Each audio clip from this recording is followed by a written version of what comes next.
Ajax was stunned at the new development. It didn't take longer than an instant for him to figure out what was going on, but he pretended to be shocked at their appearance as he started thinking through his options. In Ajax's mind, the most important thing right now was how strong these people were. A quick look with Judge Threat marked them all about as dangerous as the average member of the collectors, though they did look a fair bit younger. Ajax judged them to be in the mid-40s. It took a lot of self-control for him not to let out a relieved breath at that. Now that he knew that should it come down to it, he would most likely take them in a fight. He had a few choices to make. His first option was to run. Even with his baggage and the artificial beehive on his back, he knew he would have no issue outrunning them. All five were dressed in somewhat ornate plate gear from head to toe. Even disregarding the weight, its rigidity would definitely slow them down. Boss. One of the four men behind the leader hisses out. Look at his clothes, he's with the Healing Union. So what? The leader confidently scoffed, though Ajax could see his brow furrow as he looked at his clothes carefully. He wasn't with them when he went to take his test a few days ago. No way he made an impression on anyone there. That little taunt backfired spectacularly. While the man had meant to use it as intimidation, all it did was feed Ajax information on just how much they looked into him. It also served to tell him that they would definitely not let him go after admitting that in front of him. He didn't take more than a second to make the decision that running was definitely his opening move. Unless absolutely necessary, fighting an ambush in the ambush spot was the worst idea. But now he was faced with two choices. Does he run deeper into the woods, or does he run back towards the capital? Running to the capital would remove any upfront and direct danger. With just a small boost from his mana, he would leave the five of them in the dust. He also disregarded the option as soon as he started considering it. No way they hadn't prepared for that eventuality. The little show the Baron's son pulled with his trial over inciting the salamander made him not want to take a chance with the guards arresting him, and a quick trial ending with him found guilty and punished with indentured servitude for life. So towards the forest it was, only one more choice to make before he moved. Does he use his man to speed himself up or not? Having that as a possible surprise was worth much more than just a bit of speed, so he decided not to use it just yet. So what do you say? The leader asked, taking Ajax's unresponsiveness for fear. As the fake friendly smile gave way to a scowl, and the leader's hand went to his hammer, Ajax had already dashed to the side through the trees. The movement was a surprise to all five ambushers, while running had been something they were prepared for, and started moving the moment he lifted a foot off the ground. All of them charged forward, thinking he will head back to the capital. Their mistake cost them a few precious seconds, as now Ajax had gotten past all of them, and didn't have any of them coming at him from the side. His light leather armor, combined with his experience sprinting through the woods, meant he could put a small bit of distance between them as the pursuers picked up speed. As all this happened, Ajax was quickly scanning his surroundings for anyone else that may have been hidden. Fortunately, it seemed they didn't think to have anyone remain hidden and showed their full hand. You stop now, and we'll only give you a light beating. The leader shouted 2 minutes into the chase once he figured out they weren't closing the gap. You might be just as quick as we are, but you'll tire first. Ajax ignored the offer. He had a much different choice to make right now. A fight was going to happen, there was no avoiding that. But the question was, should he kill them or not? It wasn't Earth's moral guidelines that had him asking this question. He had long since adapted to this world. But which choice gave him a better path forward? 500 stamina and a few miles deeper into the forest, Ajax came to a stop. He had ensured there were no other pursuers and had also come to a decision. His best move after this was going to Hatchet and Luna and asking their opinion. But before that, he had to get rid of the five of them. Sure ways of detecting the truth existed, but clever wording did give him an advantage, as long as he was the only person who knew what happened here. He had stopped in a small clearing. It was just big enough for two people to use as a decent sparring ground, but small enough for the trees to prove as obstacles in larger fights. Having observed them as they traversed the forest, Ajax knew his pursuers weren't used to fighting in the woods. Finally given up running, the leader breathed evenly. Despite the chase, none of them were out of breath, showing they were still somewhat trained. Ajax didn't bother answering as he pushed his deception as hard as he could to make it look like he was out of breath. This next exchange was most important. He had to let them throw the first strike. Being able to truthfully lay that out was paramount for any interrogation about what happened here. Don't worry, I'll make sure you still have your tongue, and all your teeth after we're done, so you can apologize. The leader stepped forward and swung his mace, aiming for his ribs. Ajax jumped back at the last second, not only giving them more space, but also encouraging them to get close. He didn't want to have to chase after stragglers if he could avoid it. The other four wasted no time and moved to surround him as they all entered the clearing. Considering their armor, Ajax knew it would take either precision or raw power since he was going for the kill. He pulled out his sword and hammer, leaving the axe tucked away. They were too close for the bow, and an unsuspecting arrow might finish off the last one if they weren't careful when trying to disengage. He kept up his low stamina act just long enough to get the leader to commit to another swing before he flooded his body with mana. The counter blow from his mace landed squarely on the man's chest with an ominous purple glow. His void-enhanced strike left no mark on plate as the point of impact moved a few inches in, crashing through the man's ribs and crushing his heart. Before any of the other four had a chance to register what had happened, Ajax was already moving his sword arm, directing the blade cleanly 3/4 of the way through a second man's neck, barely scraping across the armor as his wind augmentation finished the decapitation. To their benefit, the three remaining ambushers quickly put the situation together as they watched 40 of their numbers drop dead. All thoughts of fighting left them as they each quickly looked for a way to run without taking their eyes off what had been their prey. Two of them were quick enough to react as they felt him expand his mana towards them, but the third didn't as his foot was sucked down into the earth, tripping him as he went to run. He didn't even get to land as the void-infused hammer made a clean contact with his helmet and bashed his head in from the inside. Ajax didn't pay the three he had already dealt with any more attention as he charged towards the two who were edging away from him. His sword arm, already in motion, was cleanly knocked aside by his target now that he was expecting it with his armored bracers.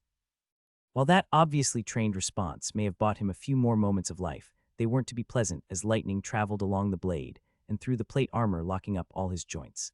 His last sight in this world was watching his executioner stow his hammer as he brought out a bow with one hand while drawing back the sword before plunging it through his visor. The fifth and final man barely turned around in time as he felt a large amount of mana being gathered behind him.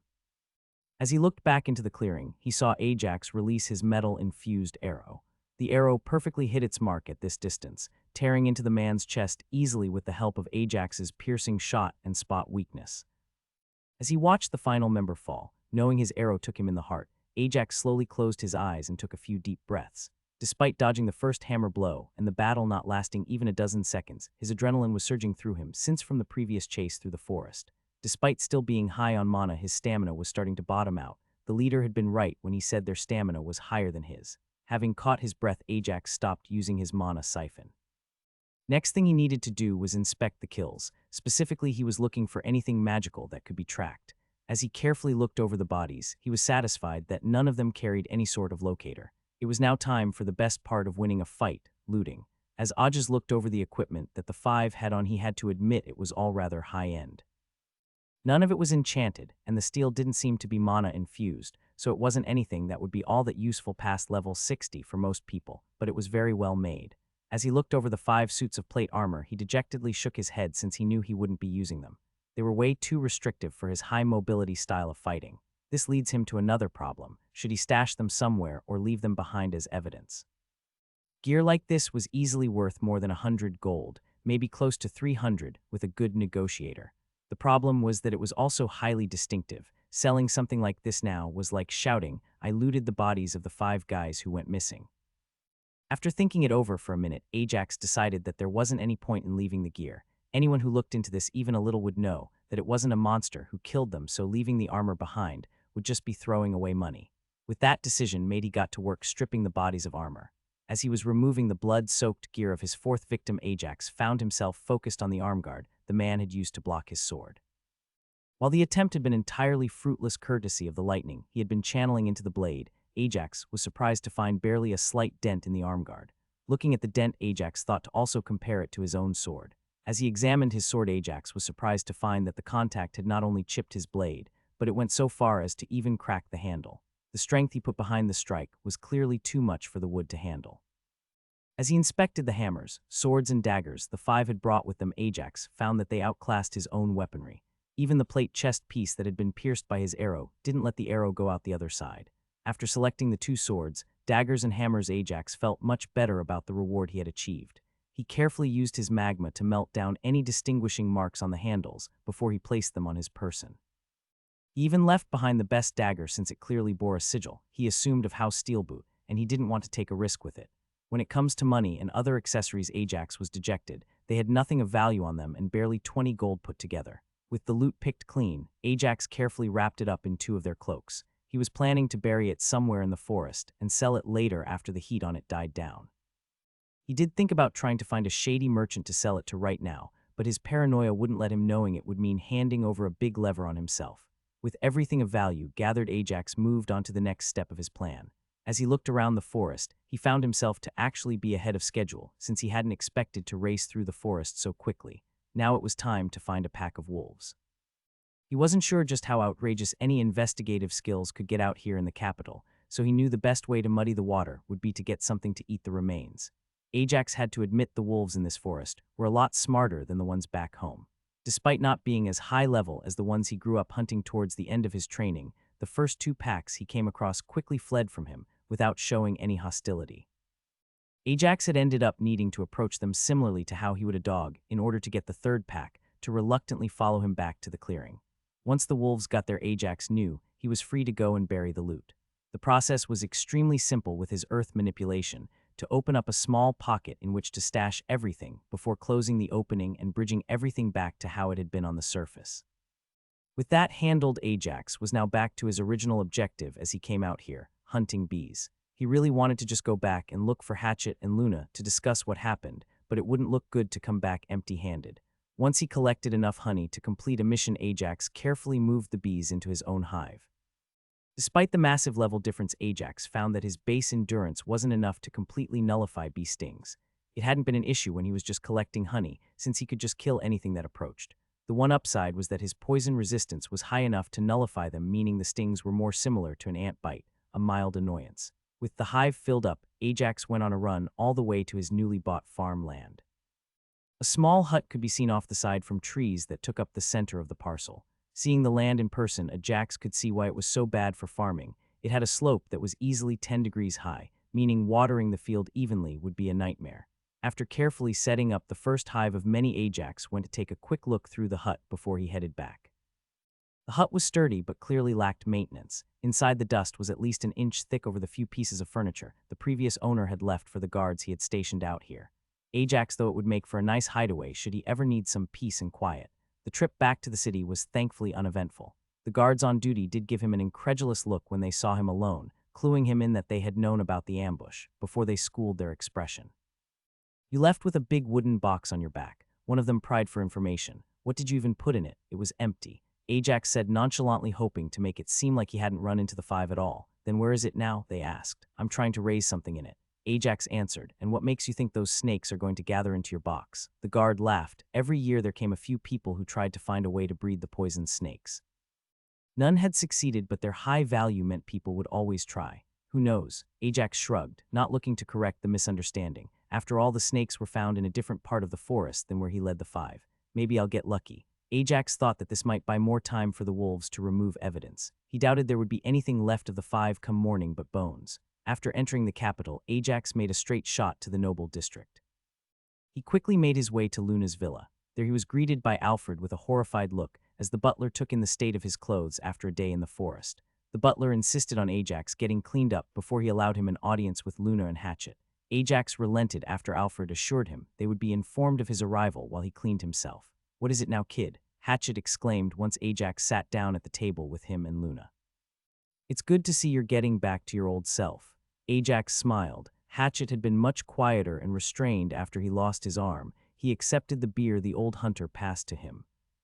The whole room was quiet as Ajax went through telling them all that happened today. He didn't go into his beekeeping, as that hardly seemed like the point on which they needed to focus. Hatchet's joking expression from the beginning was now gone, and he was looking towards Luna for an answer. After all, he had never been this deep into it with the nobles back when he was an adventurer. "So you're saying that you killed all five of them?" Luna finally asked after waiting for him to finish his entire story.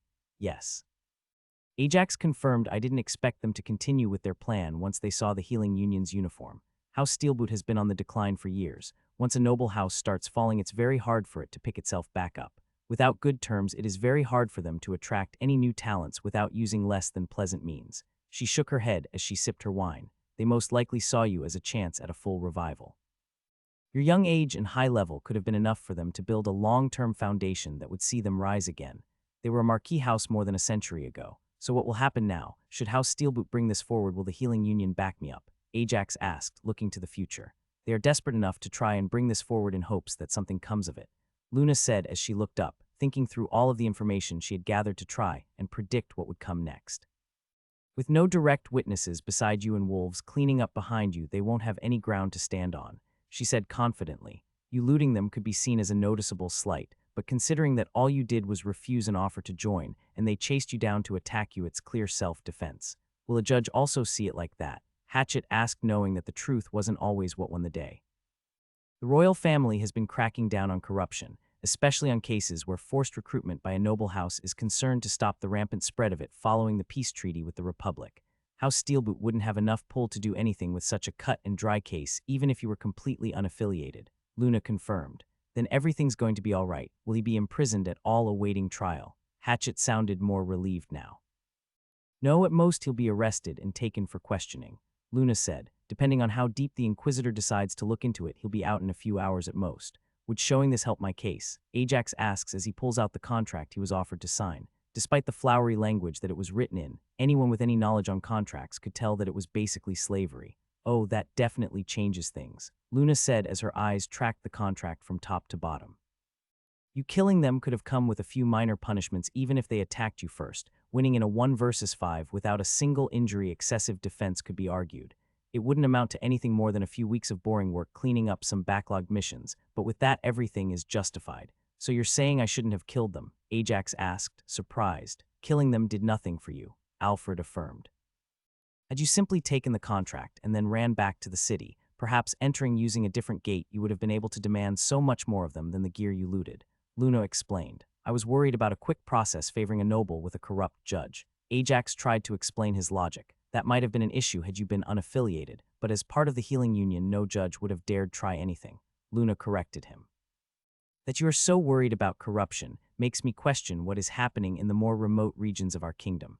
A quiet covered the table as Ajax found himself cursing his own paranoia. He knew he had some good reasons for it, but now it had cost him a reward and created a few deep enemies with a noble house. Luna was also deep in thought. She was wondering how she could apply pressure from within the healing union so that the royal family might look to enforce their anti-corruption push in the more remote areas.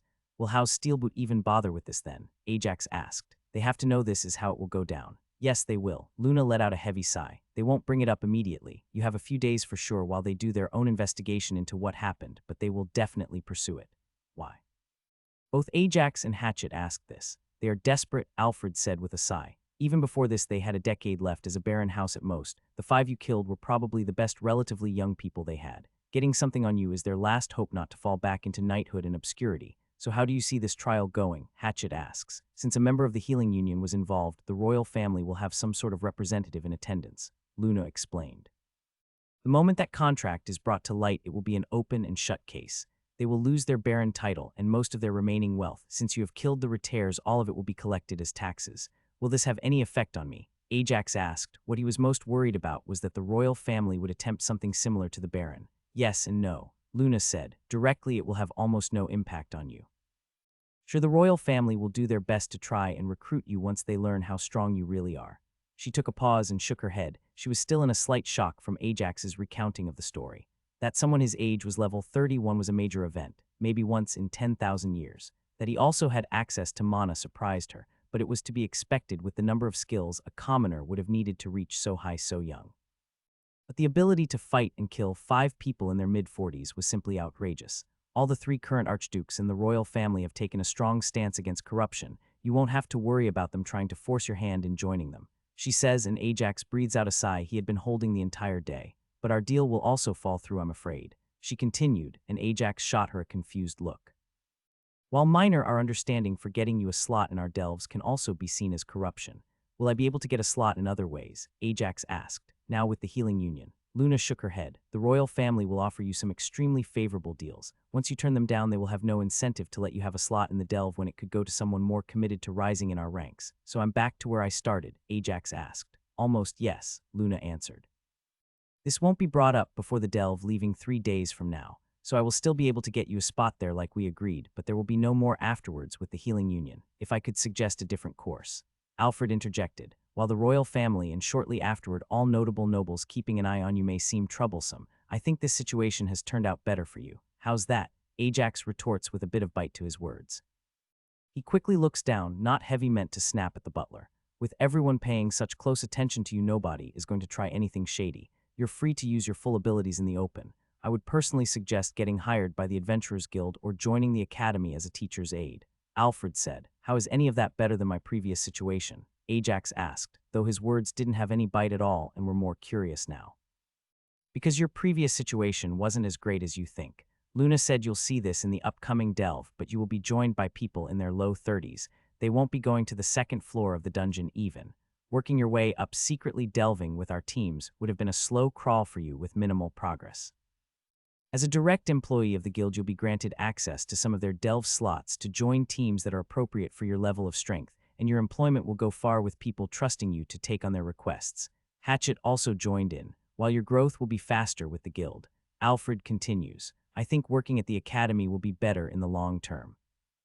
You won't have access to as many delve slots or jobs, but the knowledge and connections you can make there will likely prove invaluable in the future. Like it or not, as your power grows, you'll find yourself having to work with nobles and their retinues or slowing down your own growth substantially due to safety risks. Better you start working on those relationships now. Good work out there, newbie, one of the sentries tells Ajax. The delve team had set up camp for the night. Ajax simply nods and continues staring into the fire. Supposedly men used to do this back when they lived in caves, just gazing at the fire. At least that's what a documentary he once watched on Earth said. It likened it to their watching of TV in modern days. Unlike what was said in that documentary, however, Ajax wasn't simply mindlessly gazing into the fire. Ajax was instead thinking of the last few days. After his conversation, the night of the ambush, Luna's predictions seemed to be pretty spot on, at least as far as he knew. The next 2 days, Ajax managed to finish all of his chores, set up a few more beehives, and even arranged to have his own house built inside the city. He knew he had overpaid severely. The cost of 50 gold was way too much even if the size and quick time frame he wanted, but it was within what he was willing to accept. By the end of the following week, he would have a house of his own inside the capital. With that out of the way, he was swapping between two thoughts over and over. The first, and most importantly, was what he should do now that laying low would no longer be an option. Initially, he had planned to just sit tight in the Healing Union for a little while longer, but the last 2 days inside the dungeon had thoroughly dissuaded him of that idea. The expedition was formed of 25 people, 10 of whom were healers in training. The Highlands, like the name suggests, was a large open field covering a large hilly area. The monsters here were not very diversified and consisted of oversized snakes, moles, porcupines, and a few birds of prey. What was new was the huge rabbits that also called this floor home. They were only found of this variation out of the 7 the floor had. Unlike any other dungeon monster he had met, despite them being level 30 and above, none of them were at all aggressive, choosing to flee at the first sign of aggression made towards them. They were also a much bigger pain in the ass than he would have originally thought. The rabbit's hide and skin was thrash, barely as good as hide from a level 5 bear. Their meat, on the other hand, was juicy and delicious. The rabbits were a type of monster called a feeder. Unlike other monsters inside the dungeon, they actually reproduced and grew quickly. Not only that, but any that were birthed and grown since the dungeon floor spawned were not made of pure mana and could be taken outside. The appearance of feeder-type monsters in random floors beside a dungeon's first was a 1 in 10,000 chance. Most teams who found one either died on it or came out with enough materials to fund a new city, depending on how high level they were. This feature meant that the dungeon itself prevented any food shortages the capital would ever face. Simply sending a high-level team would allow them to fill a whole street of warehouses with food after a month inside the first floor. Their role inside the dungeon, however, made the floor a challenge for those of appropriate level. The rabbits were also hunted by every other monster on the floor. Catching and eating these rabbits would also allow the other monsters to grow in level, meaning in a few days' time, the bosses could surpass their starting level of 35 and reach close to 40. A common tactic was to quickly scour the floor and kill all the rabbits to stop the exp generation. Ajax found the whole delve to be boring. Nothing inside here posed any credible threat to him, and he started to see Luna's point of view. Staying with the Healing Union might be the safest choice for him, but it would also be one that would see him stagnate. Much of his downtime, this delve had been spent deciding between joining the Adventurers Guild or trying for the Academy. The guild represented a known reward, a good way to quickly grow stronger by doing what he has been doing for the past half a year. It would also come with substantial money and an option to be somewhat isolated from nobles, at least most of the time should he choose it. The Academy was a slower road. He wouldn't be delving as often and would most likely be bogged down with distractions. It also represented the best way for him to fortify his foundations and pick up any knowledge Hatchet didn't know. He was already way ahead for his level, let alone his age. If that was all, he would pick the Academy in a heartbeat, but going to work for the Academy meant a massive and constant exposure to nobles, something he has been avoiding for as long as he could remember. The decision wouldn't come today. It all came down to the same thing it did the previous times he thought about it. He should take an interview and iron out exactly what the terms for his employment at the academy and the guild would be before he could decide which to choose. With that matter going nowhere, Ajax turned back to the other matter that had been on his mind, a much more positive one, the skill one he received the night before the expedition, after installing 3 more beehives on his patch of land, beekeeping trailblazer. It was a rare skill and his first non-combat rare skill. Not only that, but it came with an achievement attached. Achievement, Trailblazer. Be the first to receive a skill. Reward, skill rarity is increased by 2 ranks up to the limit of legendary. All experience gained from this skill is doubled. Choose 1, increase efficiency of the skill by 100, or increase the effectiveness by 50.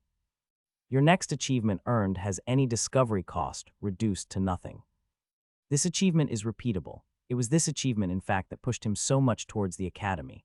The discovery cost exemption to his next earned achievement was something that he would almost surely waste if he was going to forge straight ahead. As for the choice, that one was simple. Beekeeping required minimal effort at best, unlike a combat skill, where reducing the cost by half or increasing the output by half would need to be carefully considered. Here it was a clear choice. He picked the increase the night it was offered. His thoughts were interrupted by a soft hiss that had him on alert in seconds. The grass throughout the whole floor was dense and tall to about knee height. This made spotting snakes the size of a fire hose a challenge. He had learned their distinctive hiss, as quite a few members of the delving team had been bitten shortly after he heard it during the first day. The camp had cleared the grass 10 feet in every direction before night fell, but he knew that distance wouldn't mean much if you were caught unaware. He wasn't technically on night shift. The snake's presence on this floor meant that all newbies wouldn't be put on night shift to prevent accidents. The large number of healers they had available would mean nothing if you died before they got to you. "I hear one," he announced loudly. The 3 that were on watch stiffening for a moment before slowly scanning the surroundings with care.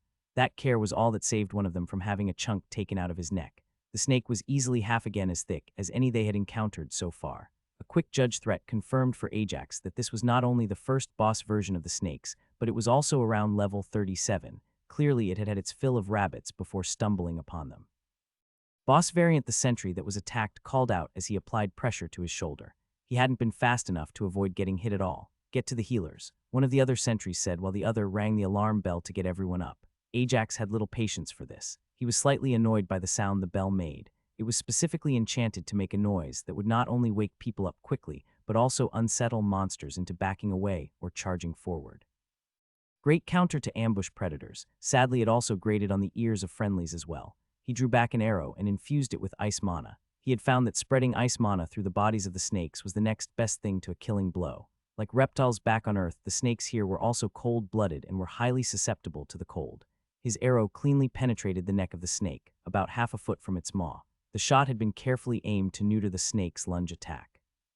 Ajax had packed 100 mana into the arrow and could already see a sheen of frost form around the shaft. A second arrow followed and took the snake's right eye. It also sealed the beast fate as the 2 sentries took advantage of the crippled snake to decapitate it. The attack had put everyone on edge even after it was handled so swiftly. Half of the team was made up of newbies who weren't accustomed to this, and the other half weren't much better, only having done a few delves before. This was the disadvantage of having dungeons with low floor jumps. You wouldn't really see teams that spent a decade on the same level range to build up experience, as they would move to the next floor much quicker. The most experienced person here was the head healer, who came to make sure the healers were learning properly and doing their share to gain experience from the dungeon. Even with the lack of experience, nobody was hurt. Having 10 healers meant that every single scratch was patched up fully. After all, the more they contributed, the more experience the dungeon would funnel into them. This split in experience is why the Adventurers Guild and the Healing Union worked so well together outside of the capital. "How the hell do you do it?" a gruff voice called out to Ajax. Ajax had scouted ahead of the party and was keeping an eye out for snakes or moles. As he explored the floor the previous days, he discovered that the rabbits wouldn't actually run away from him until he actually intended to do them harm. Approaching to pet them with persuasion and deception was actually the best workout his skills had gotten this entire delve. You can't let them feel any malice.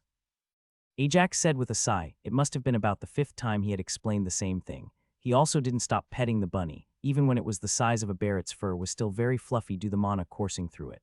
"Why don't people raise these?" Ajax asked. "We could just catch them when we exit the dungeon and let people raise them. Feeder monsters don't exit the floor if they are alive when the team exits," the man replied as he approached. Ajax felt the bunny tense up as the man got close enough to spook it and quickly drew the blade to kill it before it had the chance to run away. The floor was mostly clear at this point, and the team was heading back after 5 days in the dungeon. You know, it freaks some people out how you can approach them like that even when you fully intend to kill them, right? The man asked as he got close to Ajax. As I was saying, feeder monsters have special occurrences and come with different rules. What different rules? Ajax asked. Under normal circumstances, if a delve team is overwhelmed by a floor, the survivors are to try and make their way to the exit. On a feeder floor, that's no longer the case. Since we don't know how long it might take them to get back to the exit, it's actually preferable for them to try and get to the next floor and instantly exit, as the monsters might be lower level than the ones who have been feeding for who knows how long.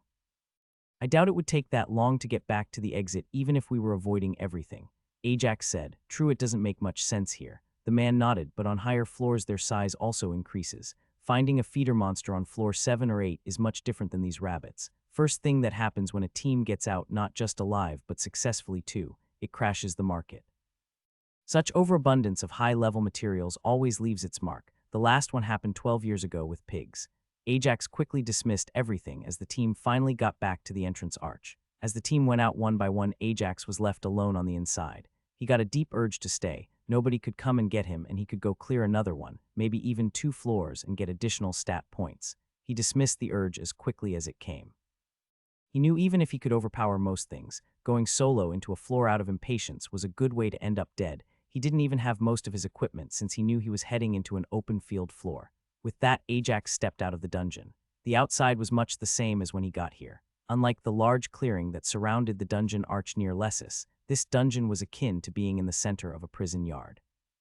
A hard reinforced floor surrounded it to inconvenience any monster that might try to burrow. Tall tower and manned walls surrounded the place with people that were ready to shoot down anything that came out of it at a moment's notice. Runes were placed all around the arch and glowed with the mana charged inside them. Ajax was quickly moved out of the way as the people watching the dungeon made quick work of the dozen or so monsters that came out after them. These defenses were meant to be able to hold if a team over level 100 was to fall in the dungeon, and Ajax still avoided stepping on any of the runes on the floor even if he was assured multiple times that they were safe. The amount of mana he felt in them made him not want to that one in a million chance it just accidentally fries him. The team was leaving the area where the arch was when 2 guards approached the team, or more specifically Ajax. Ajax from the city of Lessus. "You are to come with us," one of them said as the other approached and put an arm on his shoulder. Despite the action not looking like much, Ajax could feel the strength of that grip belonged to someone at least level 50 from the way the fingers so easily dug in his skin. And why would he? The lead healer stepped up to ask. After all, he had also gotten a good look at Ajax's performance during the delve and wanted to recommend him for promotion. He is wanted for questioning in regard to the disappearance of 5 of House Steelboot's retainers. The guard's answer made the healer sigh regretfully and step back. His eyes further widened when he saw how calmly Ajax was taking the accusation.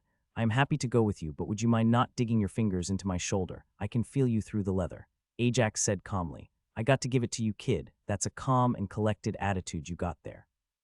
The guard holding him eased the grip on his shoulder, but didn't let go completely. "But I have to say, it doesn't bode well for you." The trip to one of the guard barracks was quick and silent. Neither of the guards said anything else on the way there, and their presence dissuaded anyone from trying to strike up a conversation. Once he got to the barracks, he was quickly led to a bigger room, though one that all but shouted it was used for questioning.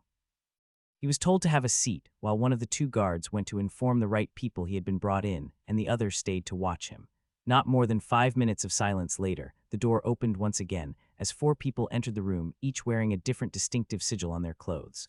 The first to enter wore a guard uniform, but the rank on his shoulder marked him as a captain. He was a tall, somewhat skinny man with a severe face and a deep frown, and looked to be in his early 40s. The second person to enter wore the royal family sigil along with an elegant robe. She looked to be in her mid-20s, and didn't even spare him a glance as she headed straight for the chair in one of the corners of the room looking bored. The third person to enter the room wore House Steelboot's sigil and was clad in jewelry. While he wasn't ugly, he had a big protruding belly that his clothes couldn't completely mask. His eyes shone with greed as he threw Ajax a malicious smirk as he took a seat next to the captain across the table from Ajax. The last person to enter wore a Healing Union official uniform that showed their sigil in multiple places. She looked like a woman in her late 50s, giving the air of a kindly grandmother as she took the seat next to Ajax. She looked at him warmly, but Ajax could detect an undertone of worry in her look. "Hi, Ajax, I am Samantha, and I am your lawyer from the union in these proceedings." The old woman introduced herself. "Captain Jacobs will be asking you a few questions. The crystal in the middle of the table will determine if your answers are truthful. Please give me a moment to interject before answering any question, okay?" Ajax simply nodded at her words. "Oh, just get on with it." The man wearing Steelboot's sigil said loudly, "We all know he's guilty. Due process must still be followed." Captain Jacobs said curtly as he waved the man to silence. Ajax did note that both the captain and his own lawyer didn't deny the allegation. "Guard, what can you report regarding the suspect's behavior upon his apprehension?" The guard stepped forward to place his hand on the table. The subject was calm and compliant throughout. He also didn't seem at all surprised by the charge. As the crystal in the middle of the table shone blue, a defeated look appeared in the old woman's eye. "Can I talk with my lawyer before the questioning begins?" Ajax asked when the captain turned back to him. "Yes," the captain answered, "but you will have to do so without privacy." Ajax was surprised, but that was to be expected. Ajax nodded and turned to look the old woman in the eye. This would be a good reason and argument for self-defense right. Ajax said as he pulled out the contract the five had been trying to force him to sign that day. From the way the fat man's face paled, he knew this proceeding was about to get much better. An eerie silence descended on the room as the scroll was placed on the table. Showing their professionalism, neither the captain nor the guard changed their expressions when Ajax reached inside his inner pocket and pulled out the contract. Ajax did feel the grip that had never left his shoulder since he first met the guard dig into his shoulder much deeper when he reached inside his tunic. The rest of the room wasn't so composed. The fat man visibly aged as he looked at the scroll with horror and recognition. His mouth opened wide from his previous remarks, still ready to condemn Ajax, now just flapped soundlessly. As for Ajax's own lawyer, her subtle, defeated expression was now replaced with interest as she quickly rolled the scroll open and started reading through it. The second biggest change, however, following closely the one displayed by Steelboot's representative, was seen in the woman wearing the sigil of the royal family. Her aloof expression now looked predatory as her eyes flickered from the scroll to Ajax in surprise before a hungry grin spread over her face as she looked towards the Steelboot's representative. "What is that?" The captain's voice didn't change from the same cold, ruthless tone he'd had before. "That is a contract the five missing people attempted to force me into signing." Ajax answered promptly. "Please place your hand on the table when giving a response," the captain said, showing no other reaction to the statement. Ajax did as he was instructed and repeated the same sentence. The crystal in the middle of the table shone blue once more, marking his words as the truth. This should be enough to clear Mr. Ajax of all charges. Ajax's lawyer finally entered the conversation as she finished reading the document, her face caught in a mix between outrage at the audacity of House Steelboot and relief at the turn the future of the case took. Ajax wasn't charged with anything, the captain continued, though he did take the time to motion to the guard that had been holding onto Ajax's shoulder and have him secure House Steelboot's representative instead. "If you could describe to us what happened," he addressed Ajax. Before Ajax had a chance to respond, the woman wearing the sigil of the royal family audibly dragged her chair from the corner of the room to Ajax's other side before leaning in closer and seductively saying, "And please be as descriptive as possible." "About 8 days ago, as I entered the forest looking to complete a mission, 5 men stepped out from behind the first few trees and held out this contract. Their exact words were, 'We're here to make you an offer to join the house of Baron Steelboot.' An offer you can't refuse," Ajax said, taking a moment to recall the exact words. The crystal's blue hue that had been dimming since Ajax's previous statement brightened back up. "Did you hear that? An offer he can't refuse," the bubbly woman to his left said in a giddy voice towards the man whose skin turned whiter by the second. "Lady Beatrice, I would appreciate it if you would refrain from interrupting until I have his initial statement," the captain said, making Lady Beatrice pout at him. "Please continue," he said as he turned back to Ajax. "I declined their offer and moved to go around them when they reached for their weapons, at which point I sprinted deeper into the forest." "Is it at this point that you lost them?" the captain prompted. "I didn't lose them," Ajax denied. "They kept up a close pursuit for close to half an hour before I stopped to catch my breath in a small clearing. Upon catching up to me, they moved to surround me as their leader struck out with his mace. Upon being attacked, I defended myself and killed them." The tension in the room mounted instantly. Both women at his sides leaned away from him, while the captain's frown deepened more than Ajax thought possible as his eye flickered from Ajax to the crystal and back again. The biggest reaction, however, was shown by the fat man who seemed to have gained a second wind. "Liar," he shouted. "Those men were in their mid-40s. How could a level 32 best them?" "Sir, I will have to ask you to restrain yourself. If you can't, George here will do it for you," the captain said without taking his eyes off Ajax. Ajax did notice that George's grip on the man's shoulder tightened. He also noticed the captain's hand move under the table and not 2 seconds later 2 more guards stepped in and were directed to simply close the door and take a position in the corners behind Ajax. What happened next? Beatrice asked, her voice betraying her curiosity at the unexpected development. I looted them of their gear and continued on my mission. Ajax answered. Do you know what happened to the bodies? The captain asked. Last I saw them, a few wolves were approaching through the trees. Ajax tactfully worded his answer, despite that there was a small flutter in the crystal that the captain didn't miss. And what were your thoughts at the time? He asked, and Ajax did everything he could not to show his worry as he thought of how to answer the question. My client's thoughts are beyond the scope of a simple inquiry, Captain. He told you what happened. A small village boy's impressions of nobility in such a circumstance should not be held against him. Only his actions matter. The old lawyer stepped in, much to Ajax's relief. A charge of theft could be leveraged as the facts stand, the captain gruffly said after a moment of silence. Theft is a step too far. I would argue his actions were simply that of battle salvage. The lawyer instantly responded, having anticipated the accusation. Say, Ajax, was any of your equipment damaged during the fight? She asked. Yes. Ajax immediately answered, thinking of his ruined arrow and the cracked and chipped sword. There you have it, Captain. Lady Beatrice pushed to move things along. Though I can't say I approve of his actions, they seem more than justified. I would propose that we limit his recompense to the gear he looted. This is my official suggestion on the matter. While I hate accepting such a quick resort to killing, I agree the circumstances do speak for themselves. I'm willing to agree with your suggestion, provided Ajax here pays taxes on the gear he looted should he ever deem to sell any of it, the captain said with a reluctant sigh. Ajax's impression of the captain was that he was a man of integrity who looked to enforce the law.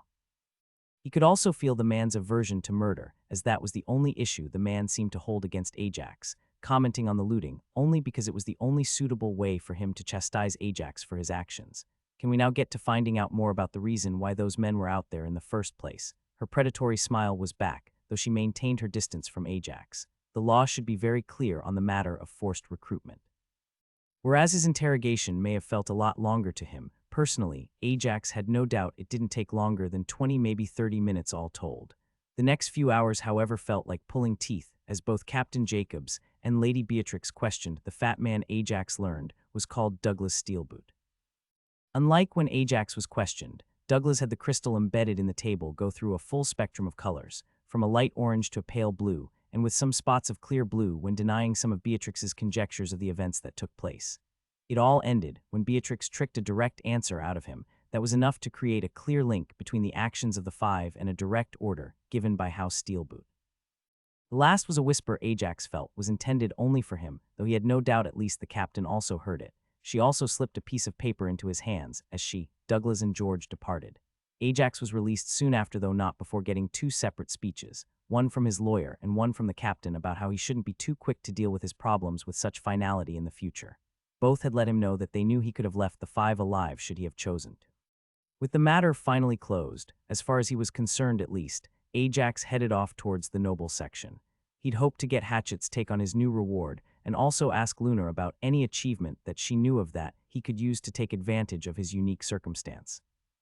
Ajax didn't even have to flash his token anymore to enter the noble district. The guards at the crossing had seen him coming and going enough to recognize him and just wave him through.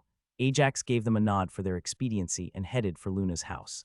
As he was walking, Ajax thought on all that he learned after his own interrogation was over. Firstly, the complaint that fingered him as the prime suspect had been made 3 days ago. This meant that any nobles who were trying to keep their finger on the pulse would have done at least a cursory background check on him. There wasn't much that said background check would get them.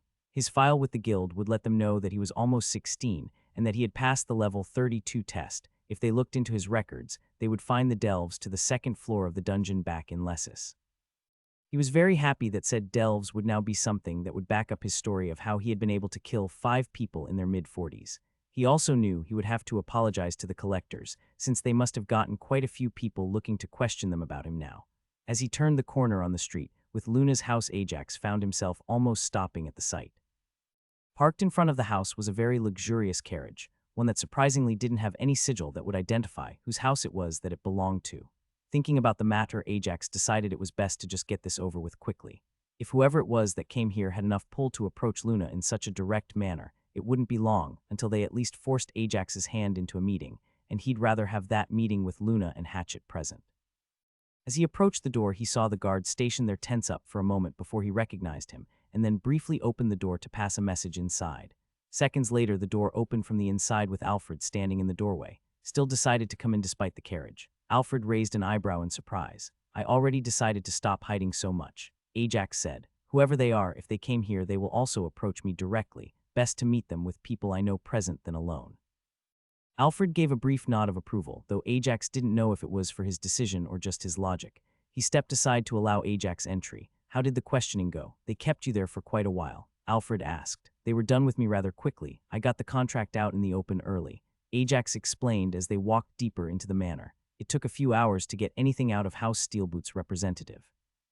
From the look the royal family's representative had at the end, I think she got what she wanted in the end. Who is it that came here? Duke Manhwaedit.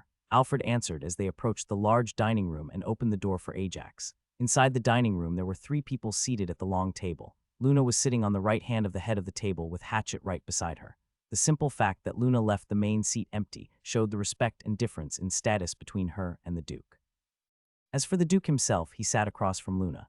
Visually, he reminded Ajax of a headmaster for a certain boy with a lightning bolt-shaped scar on his forehead that managed to live. His embroidered robes all but screamed magic without coming off as gaudy. Ah, you must be Ajax. The Duke stood up once he entered, but seemed to be at a crossroads with himself.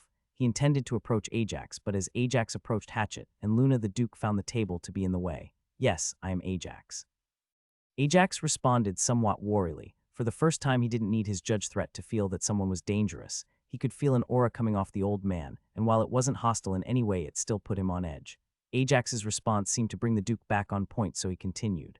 I am Peter Manhwaedit. I am the headmaster for the academy. You'll have to excuse me coming to you so out of the blue, but I am fascinated by any form of new magic.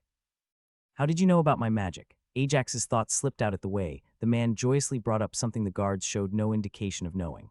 Oh, that. The man's casual atmosphere and jokey tone did a lot to put Ajax at ease, but it simply wasn't enough. My granddaughter told me about it. She saw you almost a year ago when she went to take part in that skirmish. She said she felt an odd and different type of magic from you which drew my interest.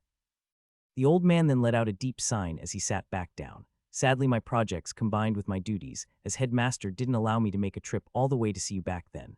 Imagine my surprise when I saw a report saying you're now in the capital. It was simple to find out when your delve was supposed to end, so I made some time for a visit. Your stop at the guards' barracks was longer than my sources told me it should have been. Despite not changing his tone, the words let Ajax know that the Duke already investigated everything and clearly sided with him on the matter of House Steelboot. The man representing House Steelboot was quite smart about answering while avoiding the question, so it took a while before they managed to get something that would be enough to fully clear me.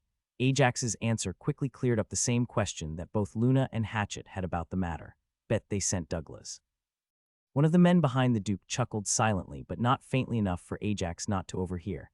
Judging by the smile on the other man's face, he also agreed with the assessment. Well, it's great to hear that you have been cleared of it. Luna finally spoke with Hatchet, just giving him an encouraging nod. Duke, the time the second man approached to whisper. Right, the Duke shook his head a little. I had hoped to have a bit more time for this, but sadly my duties are calling. I can see from your uniform that you've decided to join the Healing Union. While I won't try to get you to change your mind on that, I would like us to have a discussion about your magic. Ajax was surprised to find that the aura didn't change at all when the Duke asked the question. His impression of the man grew more positive with that. I had actually decided not to join the Healing Union. This most recent delve cemented that decision for me, Ajax answered. My rate of growth doing so would be glacial, unless I decided to accept an offer from the royal family. I was considering being employed by the guild, while Luna here suggested approaching the academy for an opportunity to reinforce my foundations before growing in level. That's a wonderful suggestion. The headmaster's excitement was higher than before, though he did wonder what that odd expression meant, one that is appreciated. The new class has already had its greeting dinner, but I suppose we could get you enrolled. Getting enrolled would be a bit of an issue for me. Ajax interrupted before the Duke went too far down that thought. Oh, how so? I assure you our academy is the best in the kingdom. For the first time his aura changed, and Ajax could feel the pride the man felt for the academy press on him for a few seconds before it returned to how it was before. I looked into the information available about the academy. The way you structure your classes is based on level when entering. The maximum age accepted for a first year is 20, and the level requirement is 24 with a few exceptions made for a close to level up 23. That is true in most cases, though our acceptance has made a few exaggerations in a few cases. The aura coming off froze with that statement, as if looking to give away anything. The man frowned slightly as well. But I don't think that should be an issue for you. You had the level required back when my granddaughter met you, and you can pass the level 32 test for the Adventurers Guild. The issue would be that my level is currently 31. Ajax revealed to the surprise of all 3 people that came with the Duke, and my combat ability is closer to level 60. Ajax downplayed his strength a little. Now that makes me all the more curious, but I can see how that would be an issue, yes. The man nodded to himself, and as he was about to continue, a third man wearing the same robes as the ones behind the Duke entered the room. My lord, we would need to leave now if you are to make it on time. Ajax's revelation had caused both of his other attendants to forget about the time limit. Ajax, please come see me anytime, preferably in the next 2 days. I am sure I have a perfect solution to your reservations, and I will make time to explain it to you. With that, the Duke paid his compliments to Luna for being a wonderful host and left. As the Duke and his followers, as Ajax started to think of them, since from the power he felt in the Duke's aura, he didn't even think he needed guards, exited the dining room, everyone else was motionless at the hasty manner in which the Duke left. It wasn't until the door closed with a solid sound that they were brought back to from their shock. Well, that was certainly something. It also went a lot better than I expected. Hatchet, who was the one with most experience and no deep understanding about the Duke, was the first to speak. What was that presence? Ajax couldn't maintain his strong facade now that he was alone with Luna, Hatchet, and Alfred. Oh, was he your first? Luna asked, sounding a bit surprised. Right, you've never met anyone with an aura before. Hatchet nodded as if he just remembered. What is an aura? Ajax asked. An aura is a representation of power, Luna started. Most living beings have instincts, input up from birth. We may learn to react differently to the inputs as we experience them, but we have them. Monsters have them, and even other intelligent races like elementals have them. That doesn't explain what I felt, Ajax said as he thought back to when he was in the presence of the dragon back in the forest more than 5 years ago. He didn't feel anything then. Everyone also has an intent, which is how aura first manifests itself. It takes a high level of both stats and combat skills for an aura to form. The first form it takes is killing intent.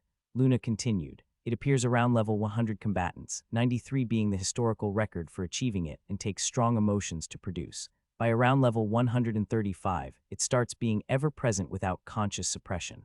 By level 150, there is no suppressing it. Thankfully, it seems humans are incapable of perceiving an intent, while their perception is below 25. Otherwise, most high nobles would be forced to avoid their children, and definitely grandchildren, their entire childhood. Luna, as one of the only healers to bother with studying trauma extensively in an effort to help her longtime friend, shivered as she thought what could happen if humans could feel auras before 25 perception. The limit is still a hard barrier, that in the fact that prolonged exposure quickly builds up a tolerance means it shouldn't be a problem for long to you, Alfred said, looking at Ajax. Now we should address more important things, like what will you be wearing tomorrow morning? Tomorrow morning, Ajax asked, confused. The Duke personally invited you for a meeting, Luna said while giving Ajax's delving clothes once over. I hope you don't plan on going like that.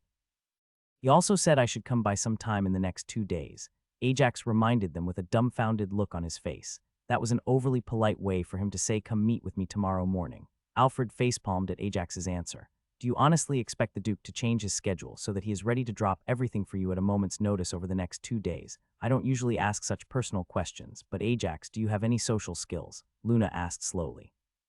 I have a few merchant skills, Ajax said a little defensively. I'm not sure if I should be more shocked that you managed to go through 5 years of training with Hatchet while successfully learning from him without picking one up, or that you reached such a high level at your age without one, Luna said while shaking her head in disbelief. Oi, Hatchet huffed in mock outrage. For the rest of the evening, Ajax was comforted over the day's events, as well as assured that tomorrow's meeting would be nothing more than an offer to join the academy in one capacity or another, with perhaps a few questions about his magic, which seemed to have sparked the Duke's interest. That Luna didn't ask a single time about the Duke's granddaughter let Ajax know that Hatchet had told her about that bit beforehand. For the second time, Ajax spent the night in one of Luna's guest bedrooms. With the early meeting at the academy, it only made sense for him to stay in the noble section of the city. Alfred spent no less than 30 minutes fussing over his clothes the following morning, despite all of them having been picked out the night before. Remember, you still have the option to refuse, Hatchet said as Ajax left the manor. Ajax didn't say anything and simply gave his teacher an understanding nod. The short trip to the academy was boring. The roads were practically empty, with no nobles having left their houses early in the morning. Every other house Ajax only caught a glimpse of a servant cleaning, or maybe rushing back with some shopping. The academy was massive. Tall walls secluded the compound from the rest of the noble section, while also giving them a straight passage to their exclusive exit and entrance to the side of the capital. Unlike what he expected, the compound housed no dormitories. Instead, there was an even split of the terrain between an enclosed training hall, a school building, and a courtyard separating the two. Hooray you! The guards moved to intercept Ajax as he approached the gates, though they were there more for aesthetics than as an actual physical impediment to entry. My name is Ajax. Ajax didn't even get to finish his words as the guards moved aside, just like that. Ajax asked with a mixture of surprise and suspicion, "What if I was lying? Then you have the entire trip to the headmaster's office to admit it and get off easy for lying," the guard that stood by the gate said. As they were going through the building, the guard pointed out a few of the rooms to Ajax. The building had 7 floors. Each floor was dedicated to a different class. The incoming first years would be on the bottom, while the 6th years were all the way on the 6th floor. Each floor had specially dedicated classrooms for certain courses like alchemy or enchanting, as well as offices for some of the teachers. On the 7th floor, there were 5 doors. 4 of them were split, 2 on each side of the corridor with a final door at the end of the hallway. All 4 entrances are for the library. In there, the guard started to explain, but Ajax was already tuning him out. Ajax found himself in the presence of an aura. It was a different one from Duke Manashaper's. While this one didn't feel as threatening, it felt somehow deeper. "Are you listening to me?" The guard's hand on his shoulder helped Ajax focus again. "I said you can go ahead and knock." "Whose aura is that?" Ajax asked instead of taking a step towards the door. "That would be our previous headmaster. He chose to stay on as librarian and advisor when he passed his seat to Duke Manashaper. Now go on." The guard urged him. Clearly, he was already accustomed to the aura that seemed ever present on the 7th floor. "Enter." Ajax's head, after he rapped his knuckles, gently tapped the door twice. "Is there anything you'd be willing to share about your application of magic?" the Duke said, almost physically vibrating with excitement. "I thought you asked me here to discuss a position in the academy," Ajax asked, being in the man's aura making him more straightforward than he would otherwise be. "That discussion can wait until our 3rd and last member of the meeting shows up. The guard that brought you up should be getting him as we speak, so we have a bit of time." The Duke waved off the question. Ajax simply nodded before he extended his hand and conjured up a small flame in the palm of his hand. "As I didn't have anyone to teach me how to use my mana for spells, I learned from the only source I had access to," Ajax explained as he played around with the control he had over the flame. "Cobalt casters were the only thing I had to mimic, so I picked up casting through chantless mana manipulation." "And how do you think it compares to regular casting?" the headmaster said after a brief pause, recognizing Ajax wasn't going to reveal any more right now. "In terms of both output and efficiency, I am quite a few steps behind," Ajax admitted, "but I do make up for that in flexibility and invocation speed." "Fascinating." The Duke's eyes following the flame as it flared, dimmed, and even heated up and turned blue.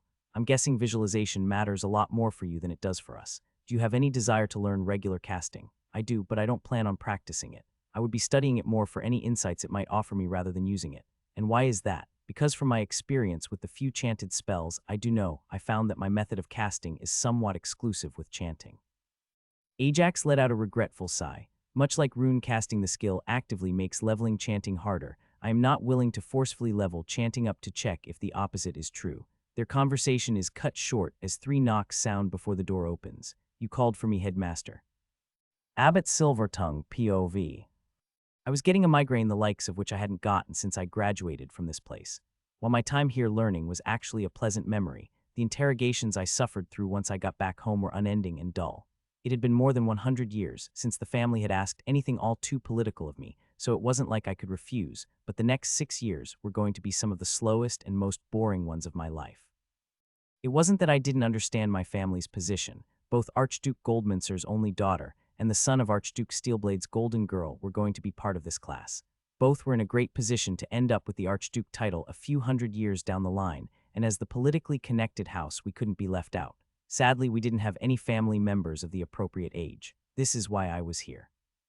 Out of all the Silvertongue, I wasn't naturally gifted when it came to politics or communication skills. What I did have a talent for was magic. This made it so that I was the only one with the qualifications to take the position as homeroom teacher for the newest class entering the academy. "Come in," I answered loudly to the 2 quick thuds that resounded from the door. "Sir." The guard saluted politely. "The headmaster has requested your presence in his office." The guard relaxes after having gone stiff at my outburst. My aura might have something to do with that. I had just got to level 145, and it was getting harder and harder to suppress for a while now. My heightened displeasure at the situation I found myself in didn't help. A quick trip up the stairs helped me calm down a little. Entering the 7th floor, my aura quickly picked up both of the others present here. Both were friendly, but of the 2, the headmasters felt far more dangerous, even if it held less stats. I smirk a little when I think back to all the pleasant chats I had with the old fossil that was headmaster back when I went through this place and pulse out a greeting with my aura as I approach the headmaster's office and knock on the door. Enter. The voice calls from the other side. He sounds oddly enough both giddy and disappointed. As I step into the office, my eyes fix on the boy seated in front of the headmaster. He looks young, very much so. Do we have another new recruit for this year's class? My question and tone show none of the displeasure I feel when thinking about it.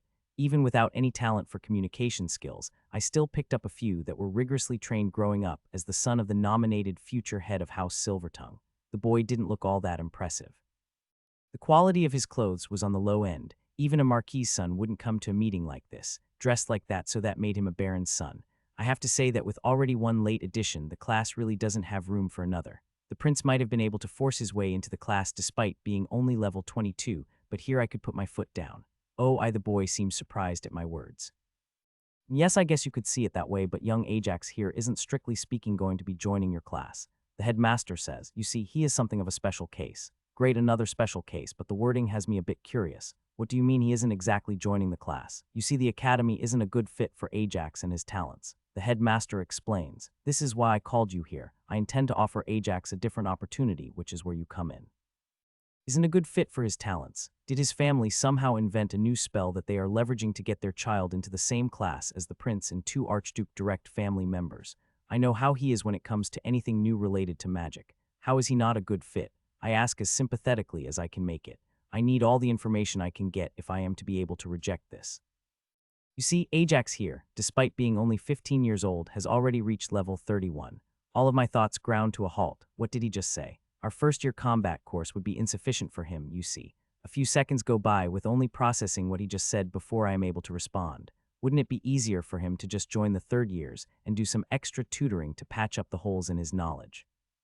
Under normal circumstances, or I suppose I should say less abnormal circumstances, that is what I would have done.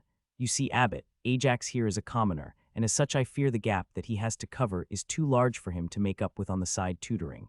I take this news a little better than I did his last revelation. Then what are you proposing, headmaster?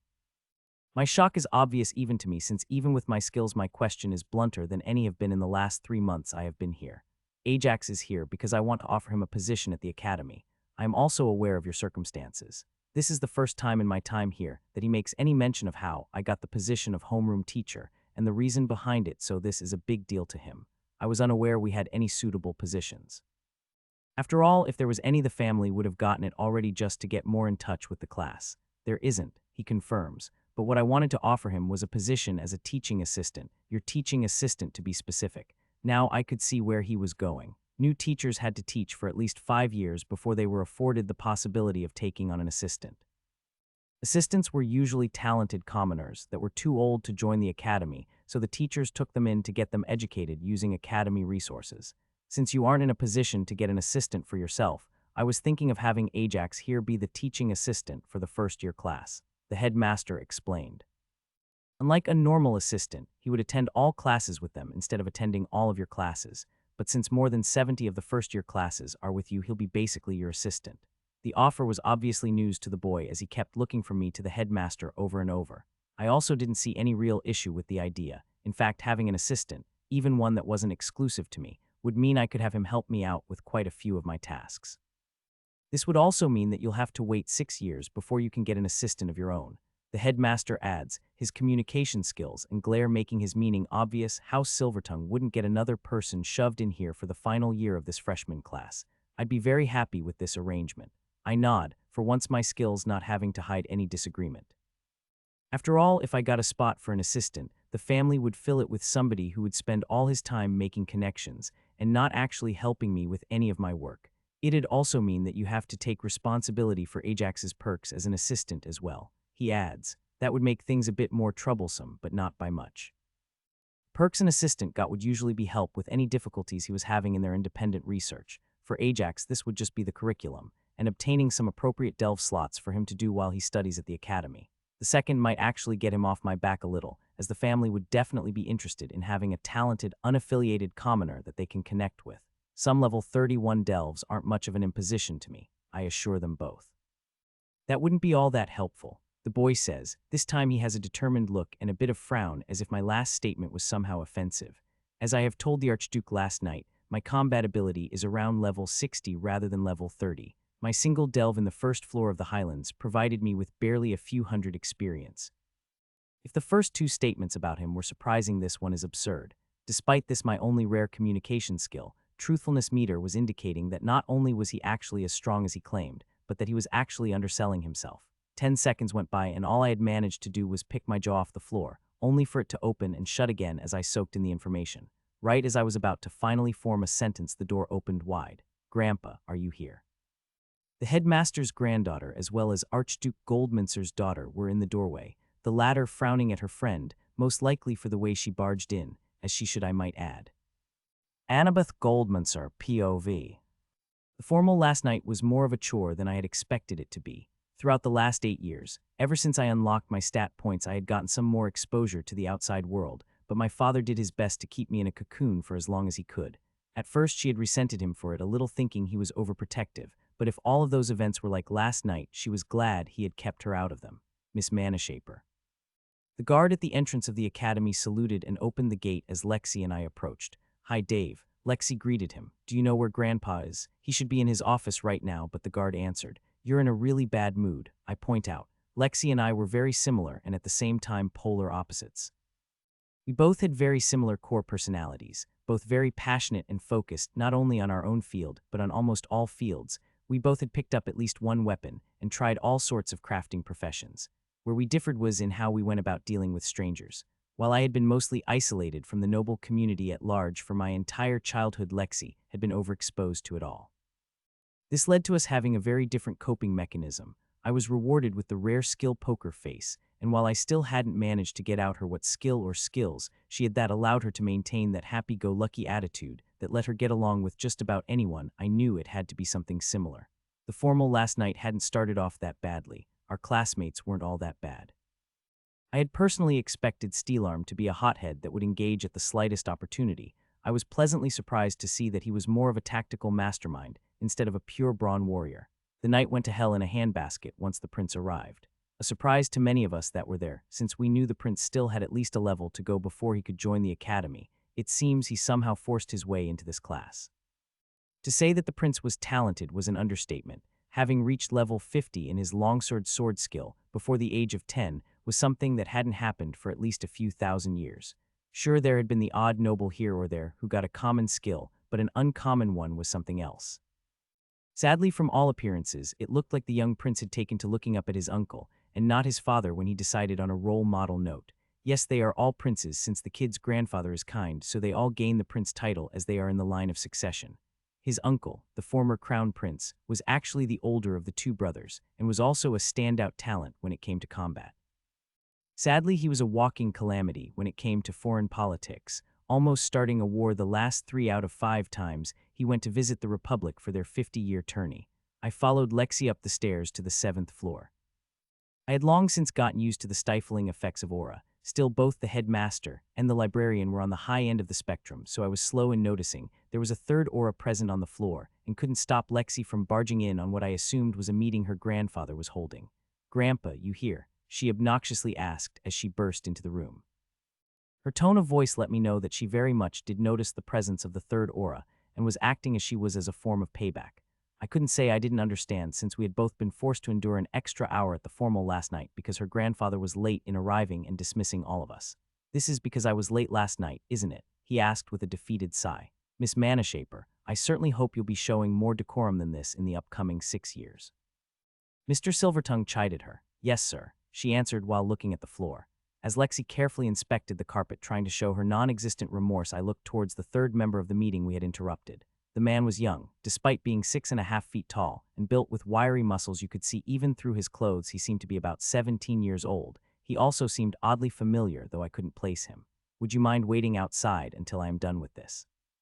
The headmaster asked in a much nicer tone than we deserved. "You," Lexi asked softly as she finally took in the final member of the meeting. "You're Ajax, right?" The mention of the boy's name sparked my memory. He's the kid from half a year ago. The one Lexi was so insistent we offer some help because of how her grandpa was going to haunt him the moment he got a chance about his new magic. Is he another surprise addition to our class? I asked in a somewhat frosty voice as I felt poker face fall into place and hide my annoyance at how many people were bending the rules.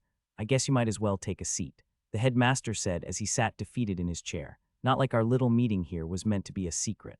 Despite his words and tone, the pressure his aura exerted on us made it clear that we were to sit on the side and watch without further interruption. Neither Lexi nor I did anything besides silently moving to the two chairs in the corner of the office after closing the door. Now, where were we? The headmaster asked. Ah, yes, your position as a teaching assistant. While I am sure procuring your desired delve slots wouldn't be too much of an imposition for Mr. Silvertongue, we would require a demonstration of your claims. Teaching assistant. Well, that certainly made some sense. Mr. Silvertongue wouldn't be able to have a teaching assistant under normal circumstances, but with the headmaster probably interested in Ajax's magic, they would give him the position for a year or two while he catches up on his studies before he joins the academy proper.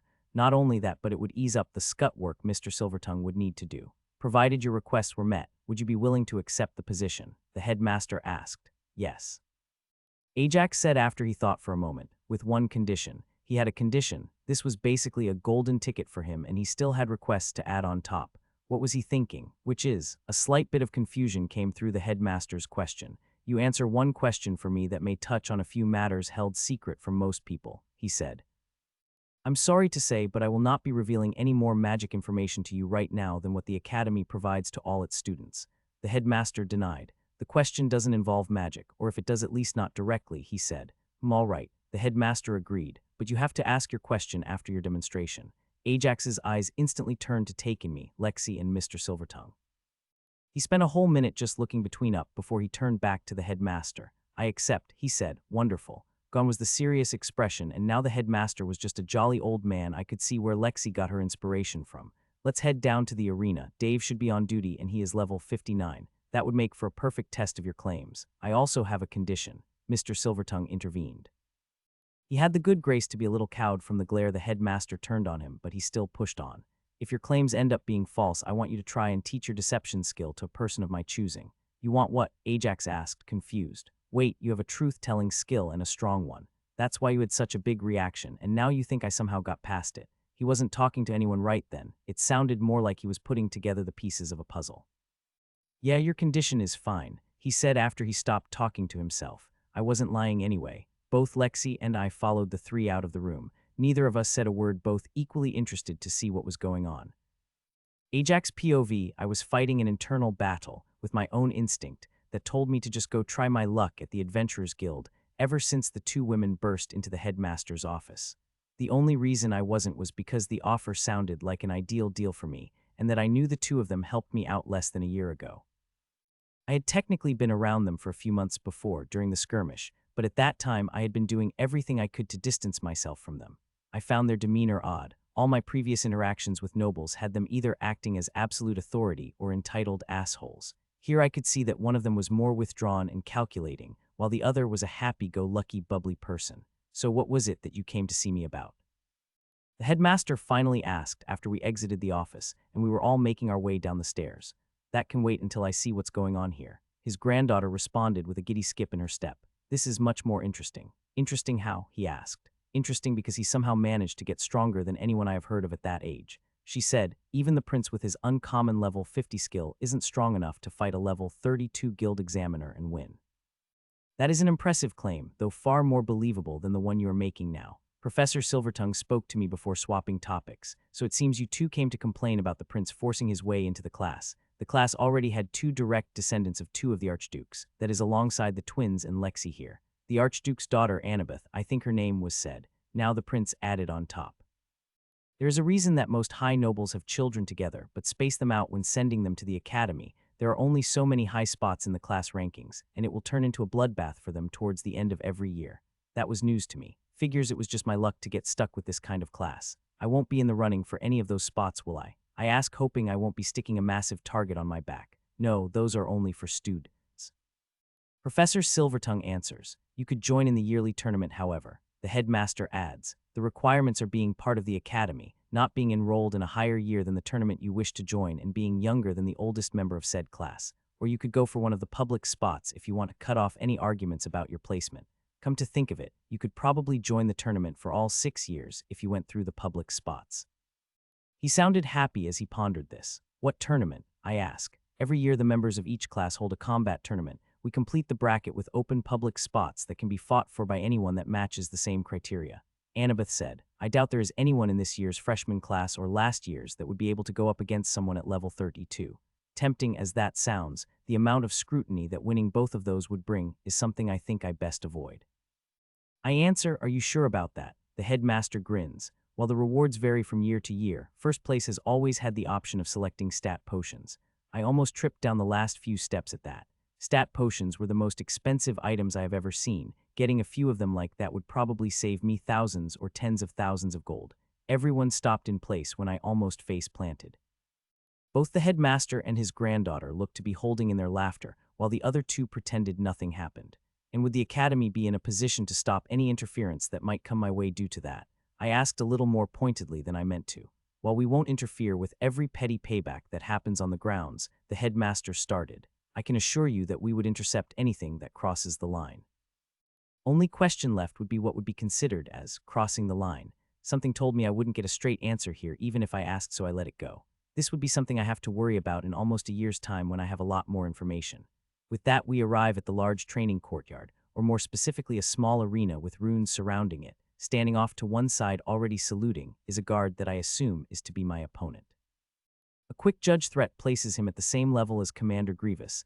Thankfully, it doesn't seem like he realized I used the skill. Of course, sir. He answers back, finally dropping the salute after being acknowledged. What can I help with? We'll be having you spar with young Ajax here. The headmaster said. He made some rather big claims. I'm more than happy to do that, sir, but I should mention I am not all that great at accurately holding back my abilities.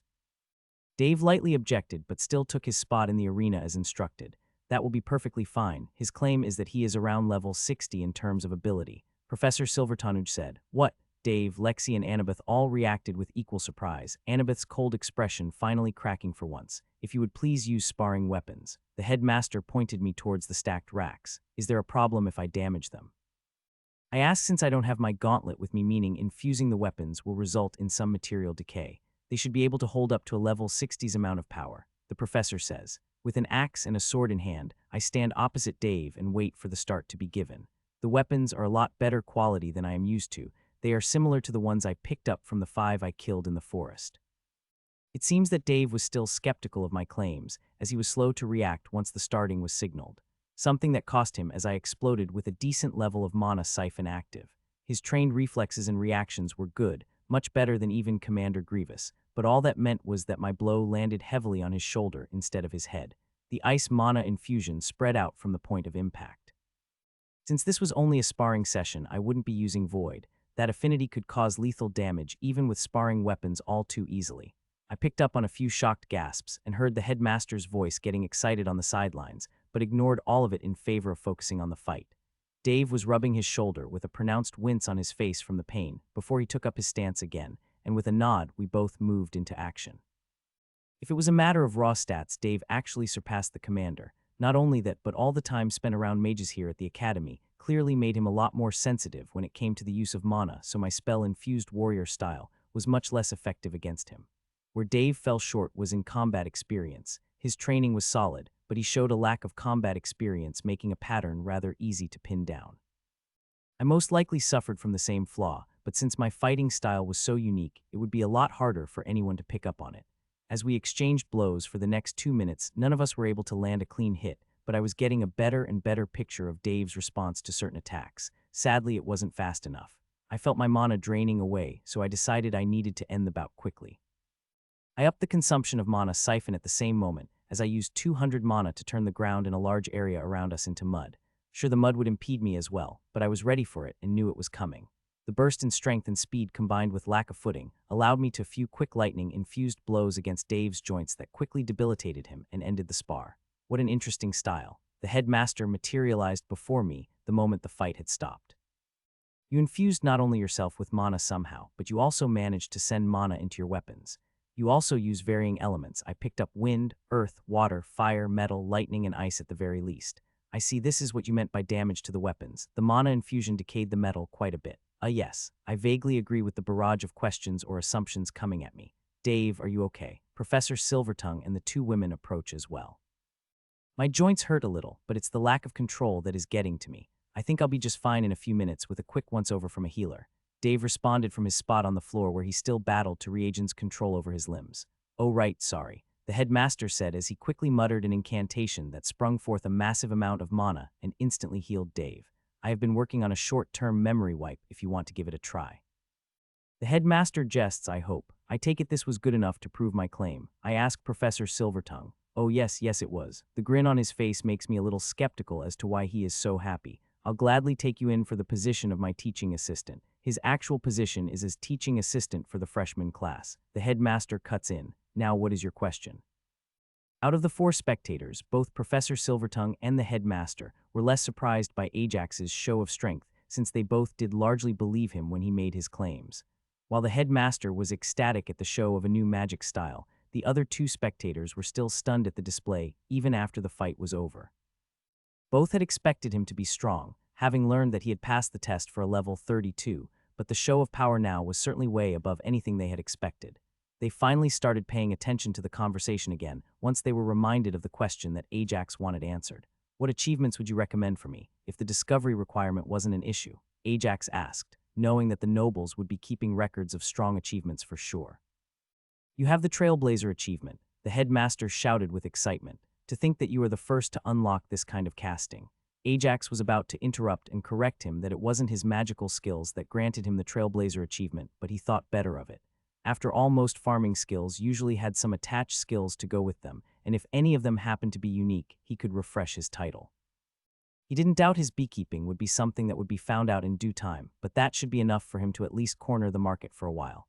I do, Ajax admitted. What achievements would be good for you? The headmaster now stroked his long beard. You clearly have enough power for now. Some extra stats would be nice, but you could work your way up to them slowly in the future. Not to mention that they are some of the harder achievements to complete. He could go for Investigator. Professor Silvertongue suggested. It rewards an epic inspection skill that allows you to get the level, name, age as well as the top 2 stats of whoever or whatever you are inspecting. That achievement sounded much better to Ajax right now than a few extra stats. His judge threat was rather reliable in telling him just how dangerous an opponent would be, but it was useless at getting any other information. Yes, a good inspection skill is not to be underestimated. The headmaster turned back to Ajax. Unless you already have one. I have Judge Threat, Ajax confirmed. It has been all I needed as an adventurer, but I have yet to really run into its limitations, something I believe I will in the coming months and years here in the academy. The opposite could also be true. Annabeth spoke, making all 3 of them look at her. From what I heard, he has no privacy skill at all. Getting Enigma might be the best option for him. What does Enigma grant?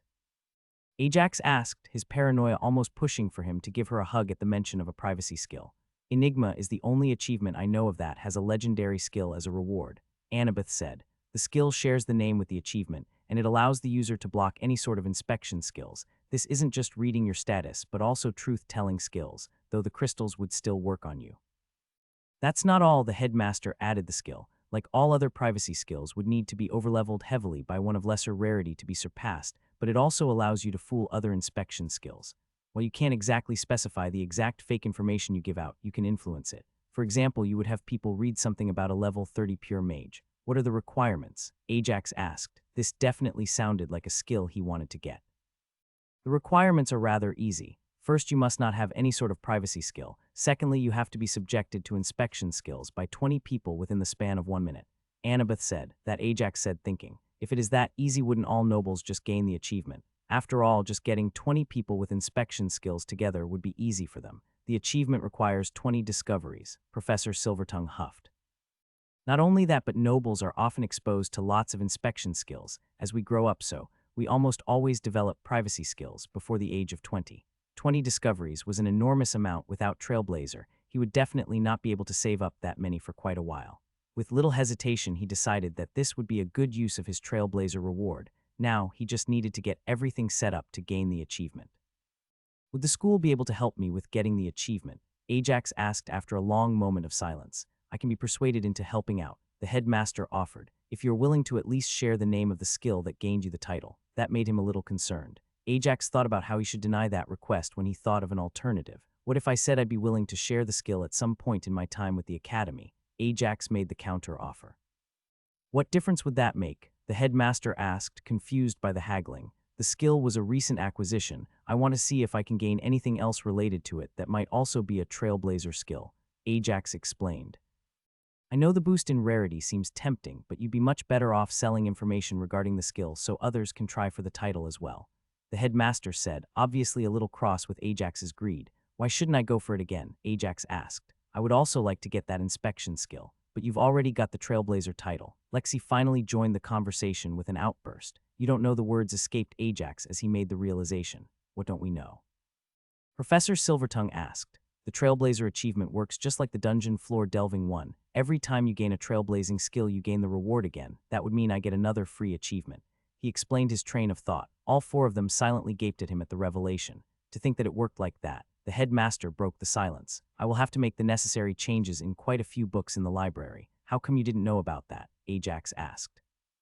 Because the very achievement is a myth, or was a myth until now, I guess. Lexi sighed with exasperation. We only know about it from very old texts, and they know about it from other old texts. There hasn't been a person that claimed to have the achievement and had it verified in living history. Given that you could gain more rewards from it, I am inclined to agree to your stipulation, the headmaster said. But I will have you reveal the skill within the next 6 years, just in case you decide to stay on with the academy longer than that. If you can't get anything more out of it in the next 6 years, others will also have their chance. That's fine by me. Ajax agreed. Even if he didn't share the skill, he was sure that other people would take up beekeeping in 2 years at the most. It would be practically worthless to withhold the skill after that. Hell, the idea that young stuck-up nobles would be rushing out to start beekeeping in hopes of the title even brought a stupid smile to his face. What are you smiling about? Annabeth asked him. Nothing important. Ajax waved it off. Classes for the first years start tomorrow after the 4th bell, so if you come back here at the 2nd bell, we should have enough time to get you that achievement as well as get your uniform sorted out. Professor Silvertongue said. There is a required uniform, Ajax asked. A uniform isn't required outside of specific events where the students represent the school, the headmaster explained. However, a few sets are provided to all students and other members of staff. Our hope is to alleviate any financial difficulties some of our less well-off students have in getting appropriate attire. Ajax quickly found himself agreeing with the model.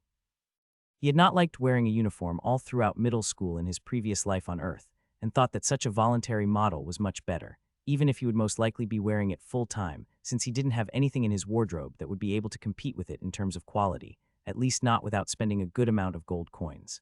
Oh, and can I please ask that the people with inspection skills tomorrow don't have anything that can see my stats or skills?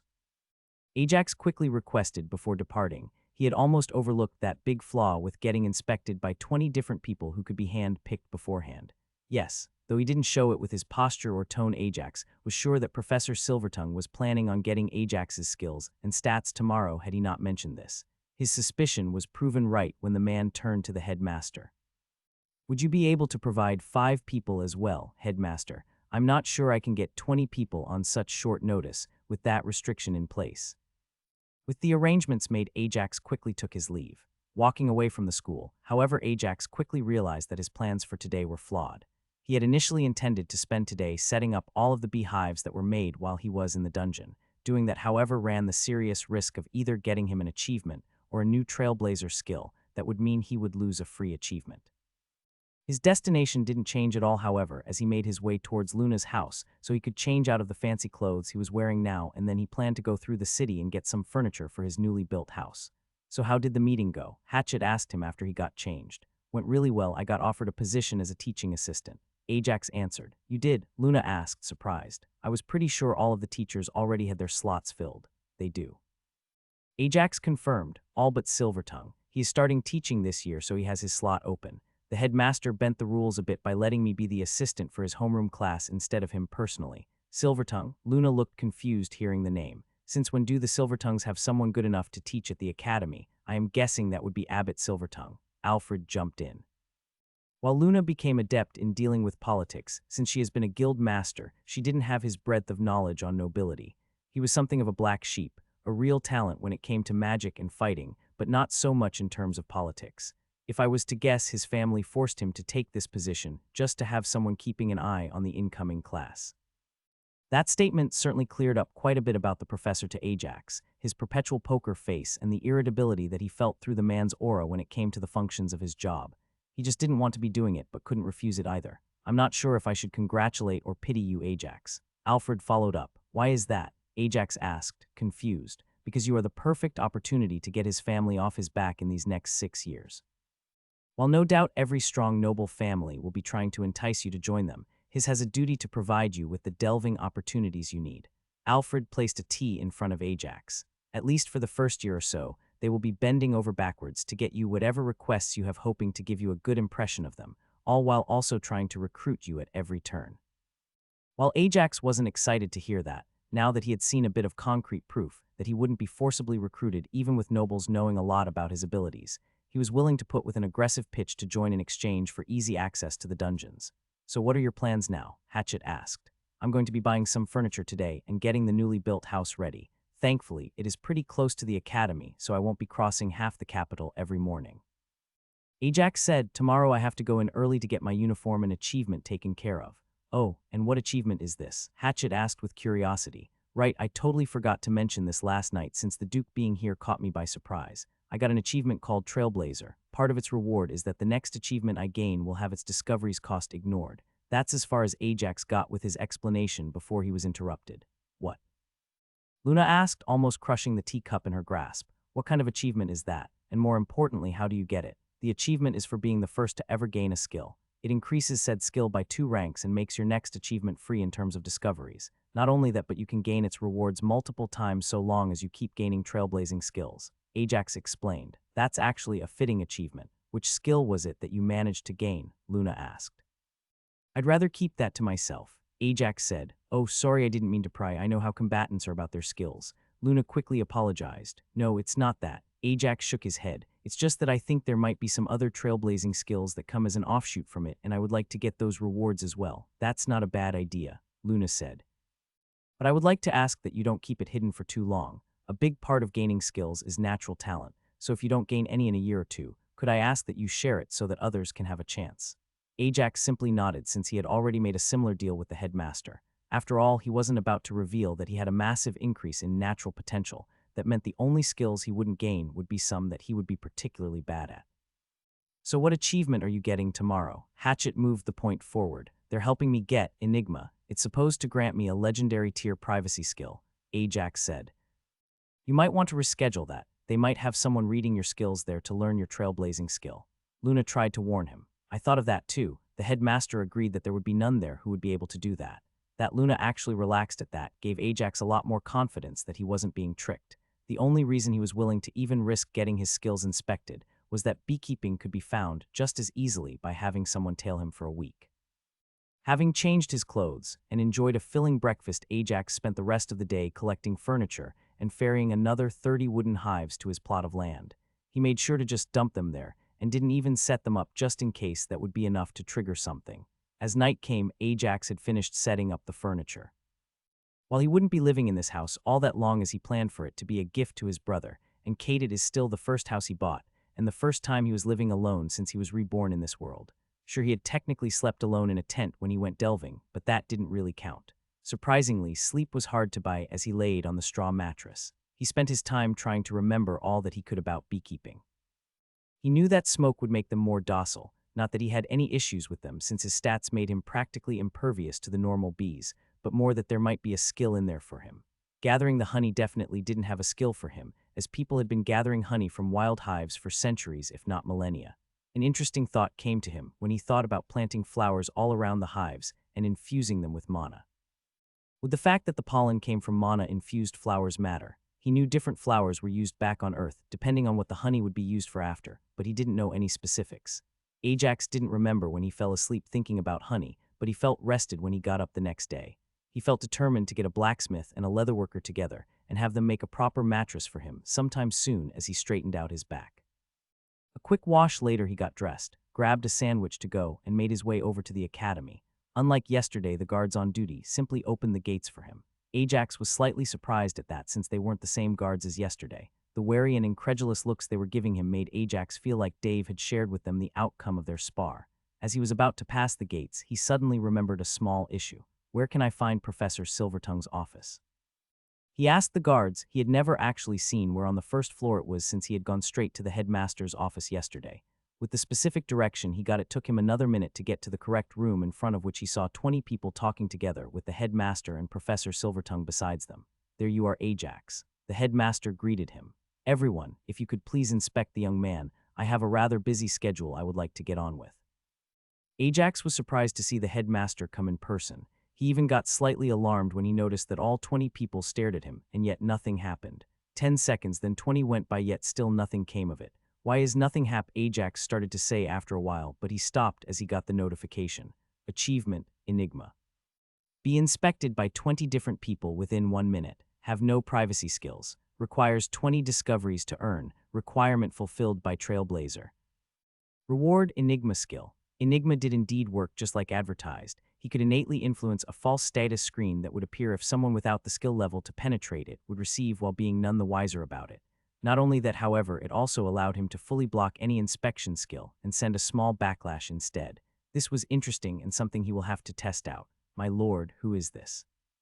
One of the people that inspected him asked Professor Silvertongue, though his eyes never left Ajax. "This is Ajax. He will be starting today as the teaching assistant for my homeroom class. If you could please inform my father that I will be required to provide some delve slots for him in the near future upon your return, that would be of help." Professor Silvertongue answered, a brief smugness oozing through his aura before he quickly got it under control. "This can't be right, sir," another said. "He is only level 31 and somehow has 1,639 stats. Is this some sort of new deception skill?" Both the headmaster and Professor Silvertongue turned to look at Ajax at that. Both had known he was powerful, but finding out what his total stats were was still a bit surprising. "No, that should be correct," the headmaster said. He was surprised the total was so low. The amount of mana he displayed in his fight should put him close to the 800 mark, but his physicals should be similar if not slightly greater. Add his vitality and perception onto that, and it would be close to 2,000. "You are more and more interesting every day, but I realize today is not the day to push on this." "Headmaster," Ajax asked, "if you could just humor me. Is whatever you are using to boost your physical abilities easy to replicate?" The headmaster asked. "No," Ajax said, looking at his original legendary skill. "If you are ever looking to test the limits of your methods, I would be happy to help," he said as he took his leave. Ajax followed the professor through the halls until they reached a large room marked Uniform Storage. The professor offered 2 quick polite knocks but entered without waiting for an answer. "Madam Wrigley?" he asked as he entered. Ajax followed after him and was slightly surprised to see a small old dwarf sitting at a sewing machine. Despite the fine metalwork, it was still operated by a pedal underneath the workbench. "Is this him?" the old dwarf asked as she sprung up from her chair with an agility that Ajax hadn't expected. "Yes," the professor confirmed before he turned to Ajax. "Go on then, introduce yourself." "Hi, Madam Wrigley, I am Ajax." Ajax did as instructed. "You're a tall one, aren't you?" she said, looking up at him. She was about half his size. "Well then, let's get to work. We don't have much time." Ajax wasn't aware where she got the measuring tape from or how she could get any accurate measurements from just swinging and wrapping it around him, though he did stay perfectly still in hopes of not getting in her way. Not too bad overall. Shoulders are the only issues, with a standard large uniform a bit tighter around the waist as well. "I'll be done within the hour," she proclaimed as she disappeared into the back of the storeroom. "All right, come on now, we will be back in an hour to get you dressed," Professor Silvertongue said as he turned to leave. "Where are we going now?" Ajax asked. "To get you everything else you'll need," Professor Silvertongue curtly replied. The two came back the same way they came and were heading straight for the professor's office and went straight past it to the next door. "Here we are," he said as he opened the door. Inside, Ajax saw a neat office, one maybe a third of the size of the one the professor had. The desk was loaded with books as well as a few sharpened pencils and a few blank sheets of paper. "This will be your office," he said. "Most teaching assistants have their own research they are doing on the side, but this space should be good enough for you to study while taking full advantage of the Academy's resources. Should you want to start your own research, feel free to do so as long as you can keep up with your classes, and if you need any help, reach out to me." Ajax silently inspected the office and found the furniture to be of much better quality than the one he just bought for his own home. He had initially set up an office there, but he had a feeling it would just be there for anything he didn't want to leave lying around here. He had already planned on sharing his discoveries on the status page with the nobility as he already did with Luna, and doing it as a research project within the Academy seemed like a great idea to him. "What is this?" Ajax said as his eyes drew to a beautiful ring that was left of his desk next to all the books. "That would be a storage ring," the professor said. "It is mine, but I will be lending it to you for as long as you remain as a teaching assistant. It should help you with the logistics of carrying everything you need to every class." "How do I use it?" Ajax asked as he picked up the ring, all the while cheering in his head at having found a true storage device. The ring is very basic. It has no locking enchantment on it and is only the size of a 1-meter side cube. Simply slide it on a finger and will it to access the space. The professor guided him. Ajax did as he was told. It was a weird feeling seeing the empty storage space in his mind without the use of his eyes, definitely something that would take some getting used to. To store an item, it has to be touching the ring while you think about pulling it inside. The explanation continued. It does not work on living things, nor on anything touching a living thing. It also doesn't work on anything that is infused with mana. Ajax pulled one of the books inside the ring and pulled it back out. Everything was instinctively simple to do. Do be careful in your time here. Just because your ring can't store items that are in contact with you doesn't mean some of the other students here won't have one that can. A small frown flashed over his face, so quickly Ajax thought he imagined it. I suggest keeping a small amount of mana coursing through your uniform at all times to prevent some unmannered pranks. Now this ring is alone. I would suggest leaving it in your office when you leave school. That way, should it go missing for some reason, you won't be held liable. You're welcome to also go home with it, but should someone steal it, you will have to find a way to replace it, the professor said. Ajax spent the rest of the hour practicing with the ring, while the professor went to his own office to get things ready for the first class. Both of them went back to the uniform storage room to collect a very comfortable, elegant uniform. After getting changed into it, Ajax followed the professor back to his office. Your first class of every day will be with me in that room over there. He pointed to the room that had a few students going in and out of it. After that, you should follow the rest of the students for their next classes. As a teaching assistant, you will sit at one of the desks that have their back to one of the sides of the class. At the end of every school day, do check your office, as I will leave any work I need you to do on your desk. Any questions? Ajax did have a few questions, but it wasn't anything important, or that he wouldn't find out shortly by simply going to class. No. All right then, off you go. Always try to arrive before the teacher unless they are teaching in that room since the last lesson. Some of them get cranky about it. With that, he entered his office, and Ajax set off towards the classroom. Ajax took 5 steps towards the classroom before he realized that the ring on his finger didn't have anything to write with or anything to write on. He quickly popped into his office and shoved 2 pencils, a sharpener, and a small notebook into the ring before he headed towards the classroom. Looking at the other students that were messing around in the hall, Ajax noticed a few distinctions between his uniform and the one that the students who decided to wear one had. Unlike theirs, his had a star surrounding the Academy's emblem that adored the pocket on the chest of the uniform. While that was the first thing he focused on, the second was the weapons they all carried. The quality of the weapons was superb, more so from the ones that weren't wearing the school's uniform, and instead they wore their own fancy clothes with a school emblem pinned somewhere on their chest. In terms of ability, the swords seemed to match the same level as his own blade that he took from one of the recruiters, but theirs were obviously lighter and usable by level 23s.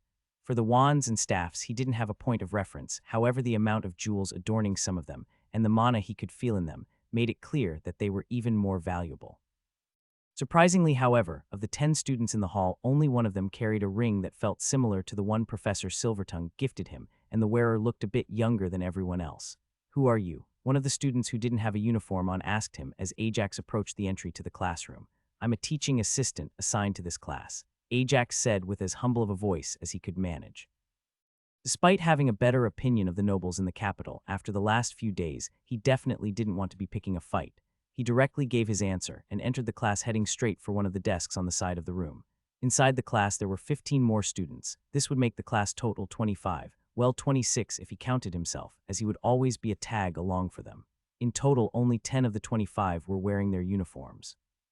He had been told that on the first days only the children of barons, marquis, and commoners would be wearing a uniform, as the dukes would be looking to represent their houses, but that number should increase, as the less well-off ducal houses would be in uniform outside of special events. The first thing that arrested his attention was the staff Annabeth had lying against her desk. The crown was formed by 5 smaller gems surrounding a bigger one. The smaller gems were about the same size as the ones other students had as their main gem. As for the bigger one, Ajax could fire mana inside it. The second object to catch his attention was a sword left unattended on top of a desk in the back. The handle presented 2 medium-sized gems in cross guard as well as one in the pommel. Judging it by how the formations felt, he could tell that the 2 gems on the sides were used to power an enchantment, while the last one was for a runic magic formation. Whoever it belonged to was clearly a spell-wielding melee fighter like himself. As Ajax was setting up his desk, he and the other students were measuring each other. Looking at the spread, it seems that there were 3 cliques forming in the class. The first was formed by the 10 students outside, the second was gathered around Annabeth, and the third was a group of 9 sitting at their desks, with everything prepared waiting for the teacher. As he was looking out over the class, he realized that one person he was expecting wasn't here. "Ajax, you finally made it." Lexi greeted him from the doorway as she made her way towards him with her usually bubbly personality. "I was wondering if you were going to be late on the first day." Lexi's entrance shattered the standoffish atmosphere.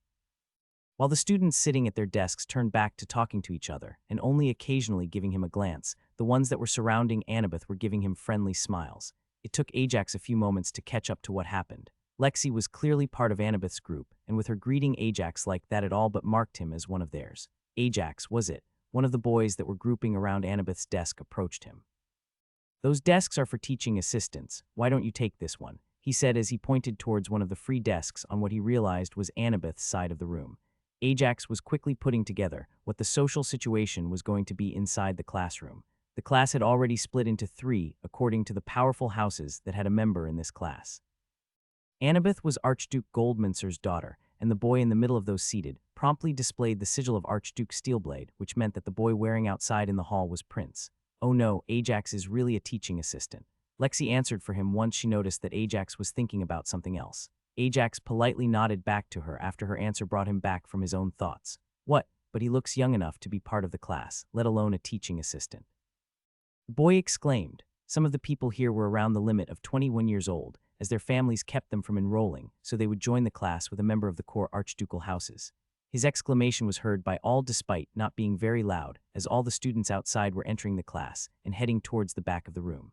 Nobody, however, had a chance to ask the questions obviously floating in their minds, as Professor Silvertongue followed the last student into the room. "Everyone find your seats," he said as he strode towards the main desk in front of the class. "As I hope you all remember from 2 nights ago, I am Professor Silvertongue and I will be your homeroom teacher for the next 6 years.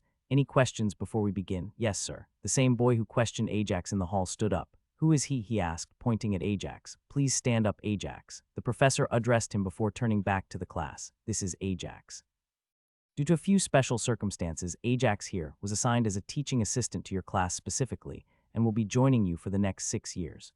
If I may, sir." One of the boys who had been seated at his desk before Abbott came raised his hand and waited. "Go on," Professor Silvertongue prompted. "I was under the impression that the academy didn't bend over special circumstances." A few in the class snickered at his statement, but were quickly cut off by a sharp glare from Abbott Silvertongue. "That is usually the case, but your class as a whole is somewhat special." Abbott said. "How so?" the boy pushed. "And what makes him so SB?" The boy cut himself off when the member of House Steelblade frowned at him. "How so?" "Well, first of all, your class has 26 students where they normally average around 16. Professor Silvertongue started. "Secondly, I am your homeroom teacher despite this being my first year teaching at the academy. And lastly, His Highness joined the class roster 3 days ago despite normal registration limits. While under most circumstances the academy is removed from politics, it isn't fully insulated. As for young Ajax here," the professor nodded to him. "His situation is special due to a different reason. Ajax is a special case of the likes of which the academy hasn't had to deal with before, and this was the best possible solution." Ajax felt 4 people in the class tried to use an identification skill on him at that. Since he hadn't set up any fake information, all 4 of them suffered the backlash of Enigma and winced. "How so?" one of the girls sitting by Annabeth asked after she recovered from the backlash. "Ajax is the only commoner that is part of this year's class." The professor started, and a number of the students gave disapproving looks towards Ajax. "We've had commoners be part of the class before." The first student to speak chimed in. "Yes, I too am aware of that. If you would be quiet, I will explain this to you." Abbott rebuffed him. "As I was saying, as a commoner, Ajax will have quite a busy few weeks at the start catching up with some of the knowledge that your families have imparted to you as part of your basic education. This normally doesn't stop commoners from joining the class normally. What is different here is that Ajax has already surpassed level 30. Him joining the class as a student would unbalance quite a few of our tests throughout the year, as I can assure you he is by a solid margin stronger in combat than any of you. As such, this was the workaround that was chosen." The professor's tone marked an end to the topic. Despite many looking like they had more questions on the subject, Professor Silvertongue didn't give them any more chances to ask questions and moved into the main point of today's class. Unfortunately for Ajax, this first class period was focused on explaining the purpose of the academy, something all of the incoming nobles already knew, meaning most of them were still mostly focused on him. The 4 pings from Enigma in the last 10 minutes reassured him of it, even if 3 of them were from the same persistent boy intent on getting a migraine from the backlash. The main purpose of this academy is to advance our knowledge in all fields, as well as providing as much knowledge to the next generation as possible. Professor Silvertongue said, "One thing that might be different from how some of you may have been tutored in the past is that questions during classes will be kept to a minimum. As many of our lessons as possible are filled with intended blanks to allow you to gain as many discoveries as possible." This was going to be a big change for Ajax, who had spent 5 years asking Hatchet everything that popped into his mind, and the years of schooling back on Earth didn't help, as the school system there also encouraged questions. Abbott went on about some of the great achievements the Academy had achieved in the past, using this method for quite some time. "This brings up now to your schedules," he said, and Ajax focused on what he had to say. "You will be attending in a 30-day cycle. Any absences that are not excused or accounted for by reasonable circumstances will result in punishments. Failure to complete a punishment can result in expulsion." This drew Ajax's attention. While the rules seemed strict, there were a lot of qualifying statements there. Reasonable circumstances and can being the main offenders, as without diving deeper into it could mean people get away with almost anything depending on their background. He was pretty sure the Academy wouldn't stand for too much pushing, but he also knew the prince getting expelled wasn't ever going to happen based on absences. For the first 8 days of the cycle you will be coming to the Academy. Mornings will be spent in lectures, while afternoons the class will split into physical and magical training. You will have 2 free days afterwards, Abbott explained. The following 10 days will consist of preparation, execution, and debrief of a class delve. On average, we will look to have these delves be 6 days in length, but with the unpredictable nature of the dungeon it pays to be prepared. The final 10 days are yours to with as you please. Ajax knew that for their first year there should be nothing unplanned happening in the delves, as they would be delving only the consistent first floors. "Why are we getting such a long break after the delves?" one of the students in uniform asked. "Sir, you said that the class will be split into 2, depending on magical or physical inclination." With Ajax being a teaching assistant for the entire class, wouldn't it be unfair that he only goes with the physical-focused members? This time it was a girl not in uniform that spoke up for the first time that day. The evil grin she sent Ajax's way cemented that she wanted to find fault with him, something the others picked up on, and Ajax appreciated that most shot her a reproachful look at her comment. "Sir, since Ajax and His Highness have a spellblade fighting style, which class would they join?"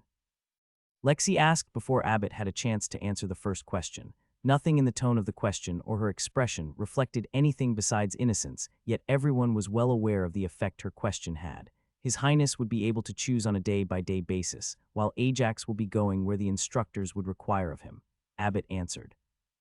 The following hour was spent with various students asking their professor if he had any specific skills outside of the curriculum that he would be willing to teach them. It was a long back and forward, but they finally got him to admit to being willing to try and teach them an epic tier skill in their 4th year and afterwards. The skill's name was Mana Break. It was a very mana-expensive skill and worked similar to an EMP from back on Earth. Pure mana was sent out in an agitated state with the hope of disrupting any spells it encountered.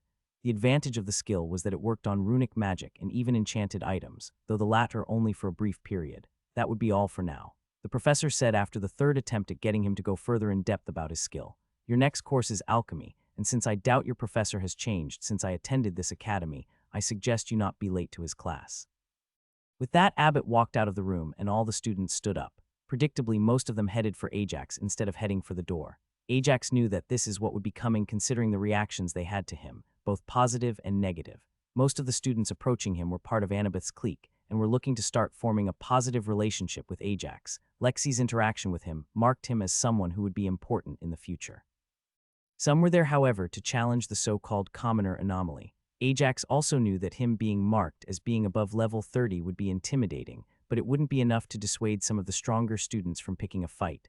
6 levels worth of stats was something that could be made up for by potions. "Hi, I am, how are you?" "Nice to meet you." The lack of communication skills was hitting Ajax hard now, as he couldn't follow along with all the students talking all at once. All of the ones talking seemed to be well-intentioned, so they slowly fell silent once they realized that he wasn't able to keep up with them. "Ajax," a voice cut through the recently established silence. "I am Benedict Steelblade. Please know that I mean no disrespect, but I would like to challenge you to a duel." Ajax was taken aback at the declaration. He had expected at least 2 challenges to a duel, but he wasn't expecting the grandson of Archduke Steelblade to be one of the people challenging him. He had planned to give whoever challenged him a decent beating, since doing so could also be seen as an insult to the headmaster for granting him the position. But getting on the bad side of the Steelblade family was a bad idea considering that they were in charge of the army should a war ever descend on the kingdom. Don't do it, Ben. Annabeth spoke for the first time since Ajax had entered the class to someone other than Lexi, and even now she was holding an arm to her ribs where Lexi had just given her a light poke. And why shouldn't I? Unlike what he expected following the challenge, Ben's tone was filled with pure confusion and didn't show an ounce of hostility. Well, let me put it this way, why are you challenging him? She sighed before asking him. Us Steelblades pride ourselves on our combat ability. A mere 6 levels should be a gap I could possibly surpass, he said with conviction. However, his military bearing stopped it from coming across as overconfidence. It was like he was simply stating a fact. That's what I thought. Annabeth nodded. If that was it, there is no point in a duel. And I'm asking why. If he is capable of surpassing me, I am eager to learn from my defeats. What she's saying is that there would be nothing for you to learn. Lexi buted, if he took you seriously anyway, the difference in power is just too big. Ben, yesterday he won a spar against Dave, Annabeth said, and Dave wasn't holding back. The statement broke the military poker face Ben had on, his eyes opening wide in surprise. For real, he asked. Yep, Lexi nodded emphatically. I think it took me 5 minutes to pick my jaw up off the floor. In that case, please disregard my request for a duel. Ben turned to Ajax and said with a small incline of his head, that said, I would be interested in sparring against you. Since you bear no house sigil, I am guessing that your style is self-created, and I would like to experience it. The respectful request for a spar was like a signal for most of the people who were now mingling around Ajax. All of the people that were part of Benedict Steelblade's entourage almost entirely lost any hostility towards him. Great, but I suggest we all get moving. Lexi broke the silence that had been established. Professor Vilethorn has a habit of making all who are late take potions of necrotic resistance. The statement had 2 very distinct reactions from the people who were here and split them into 2 groups. The first looked at her questioningly, not understanding why that would be a punishment. The second had already started walking towards the door while doing their best to repress their gagging at the memory of how the potion tasted. Don't think you're getting off without a duel today, commoner. One of the boys without a uniform hadn't left the class when the prince did, whispered to Ajax as the class collectively moved towards their alchemy lab. We're just going to let the Archduke get what he wants first. Ajax quickly threw a judged threat over on reflex when he heard the threat, but he stumbled into the same limitation he had when he went into the dungeon a few days ago. The person was so much weaker than him that getting a clear read on his level and power was becoming more difficult as he got stronger and stronger, and the point of reference moved further and further away. I've got to get myself another more specific inspection skill, Ajax muttered to himself. Arriving into the new classroom, Ajax saw multiple workbenches set up to house 2 students. Each workstation had multiple small glass shelves, as well as a medieval immigration of the Bunsen burners he had seen in his own science classes back on Earth. Ah, you must be the teaching assistant the headmaster spoke to us about yesterday, Professor Vilethorn said once she saw Ajax enter class. I am Deborah Vilethorn, but please address me as Professor or Professor Vilethorn. Ajax.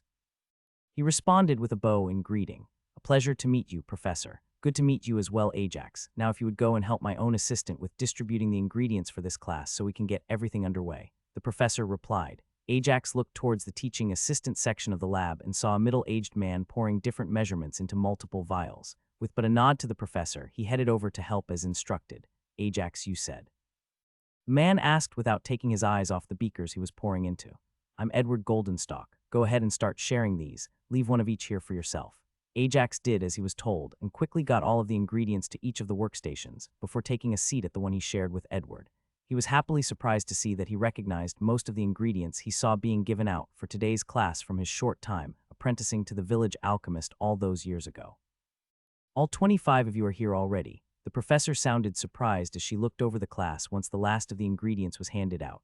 Lexi dear, did you warn them all? I might have mentioned something. Lexi slightly fidgeted in her seat next to Annabeth. Well, that's no fun. She let out a theatrical sign and exaggerated the motion of storing a big flask from her desk in one of the cabinets. Welcome to your first alchemy class. She began once again, all jokiness gone from her tone. Alchemy is somewhat of a niche subject, and one where without talent you won't find yourselves making much progress. Despite that, there is a reason why all of you are attending this class in your first year, she said. Even in a class as big as yours, if we were to look at best, we'd find 4 of you having had previous training in alchemy, and half of that having actually got the skill. For those few of you, I'm sorry to say that you will not find yourselves very engaged this coming year.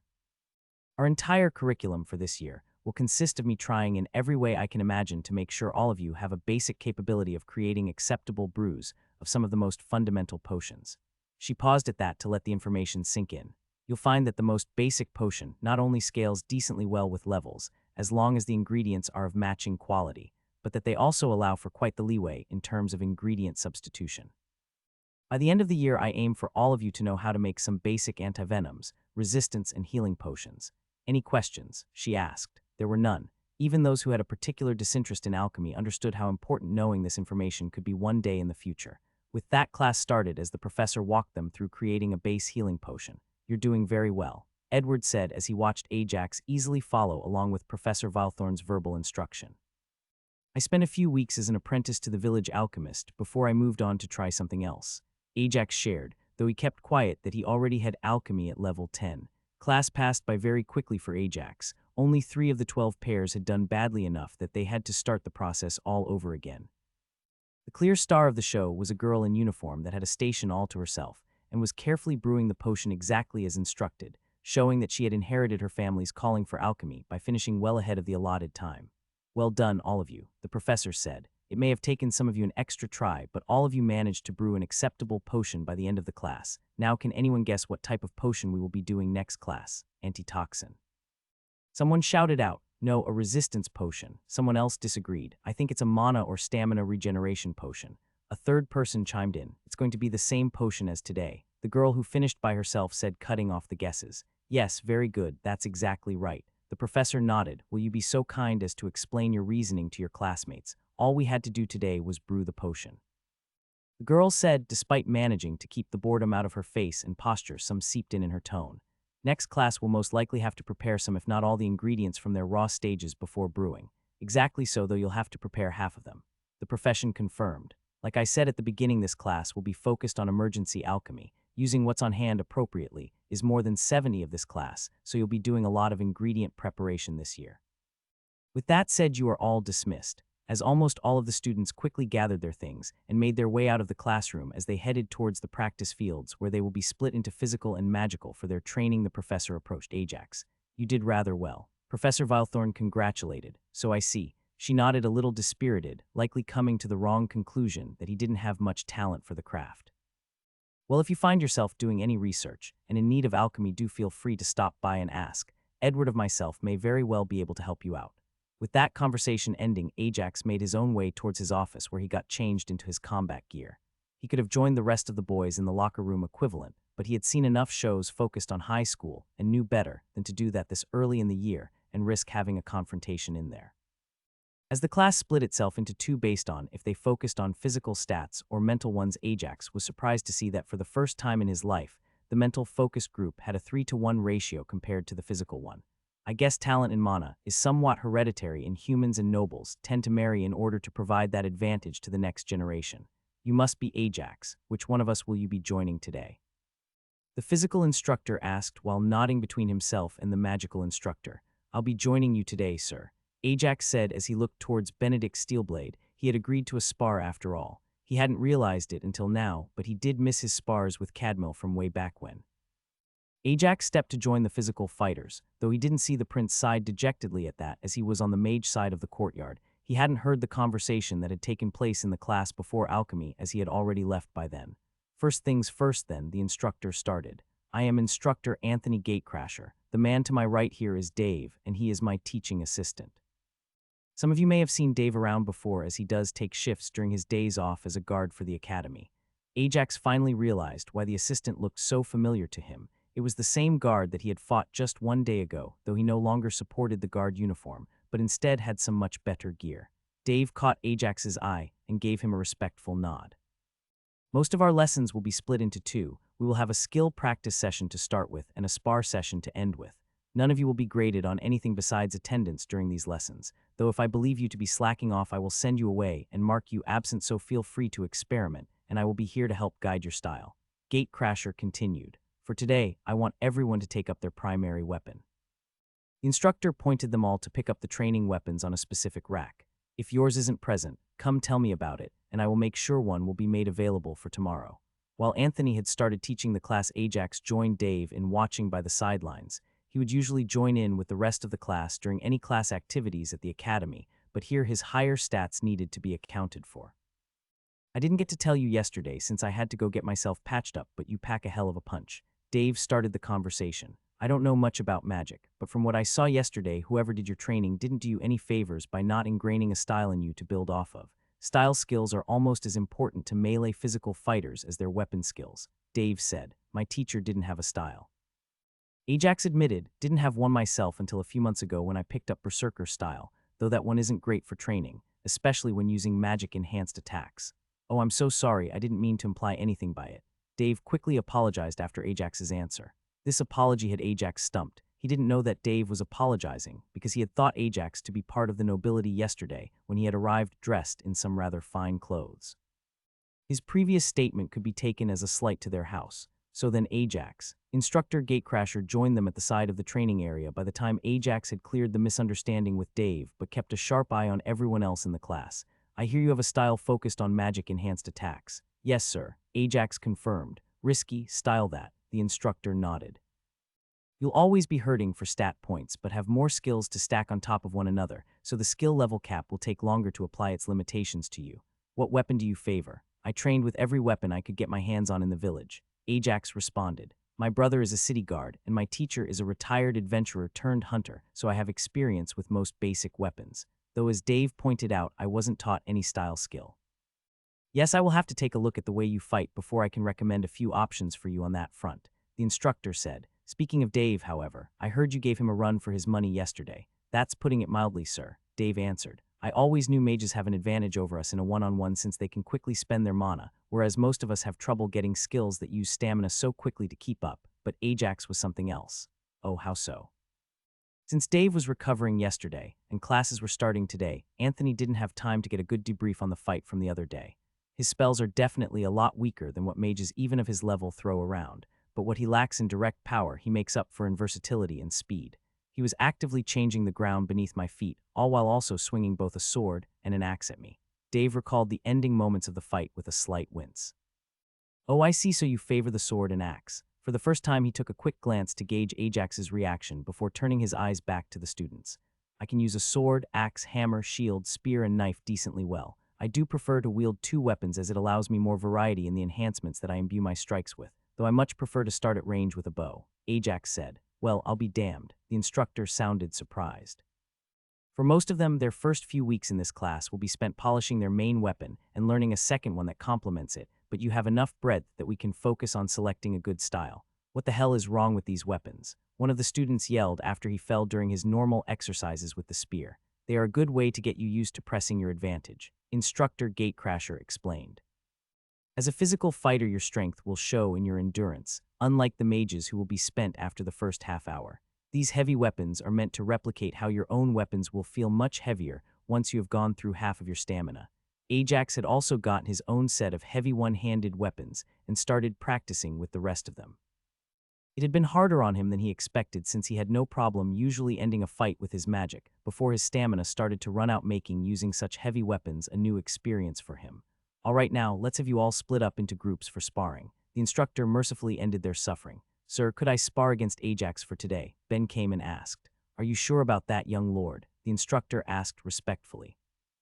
House Gatecrasher was one of House Steelblade's subordinates, and Ben was the grandson of the Archduke. He was able to outmatch Dave, and it wasn't a fluke at all. Yes, sir, I am interested in his fighting style. As you know, sir, I also have a slight talent for mana, though it is much smaller than the one I have for physical fighting. I want to see what I can learn from him, Ben argued. Ajax was surprised at the revelation. While skills in mana weren't unheard of in humans, they were still rare, so hearing that someone chose to focus on the physical despite having some talent for mana was a surprise for him. Very well then, the instructor nodded. Dave, keep a closer eye on the others, as I will be focusing on this bout a bit more. Ajax and Ben squared off against each other. Ajax had a hammer and axe in his hands to combat the heavy armor and shield his opponent wielded. A sword would be good if he could get to the joints any opening in the armor, but he wouldn't be trying for that in a spar. Ben's sword, on the other hand, was a good choice against Ajax's light leather armor as well. Ready? Ajax asked. Ben simply nodded, and the two charged towards one another. Ajax hadn't activated any mana skill to start off with yet. He still found himself to be faster than Ben. With Ajax seeing the difference in speed, he knew he could end the spar at any time if he pushed his siphon mana, but that wouldn't be productive for either of them. The spar continued with Ajax heavily on the offensive for the next 3 minutes, and this left both participants heavily impressed with their opponent, but each for different reasons. To think that a spellblade can push me like this without spending a single drop of mana while only being a few levels higher than me. Ben complimented him as he let out a tired sigh.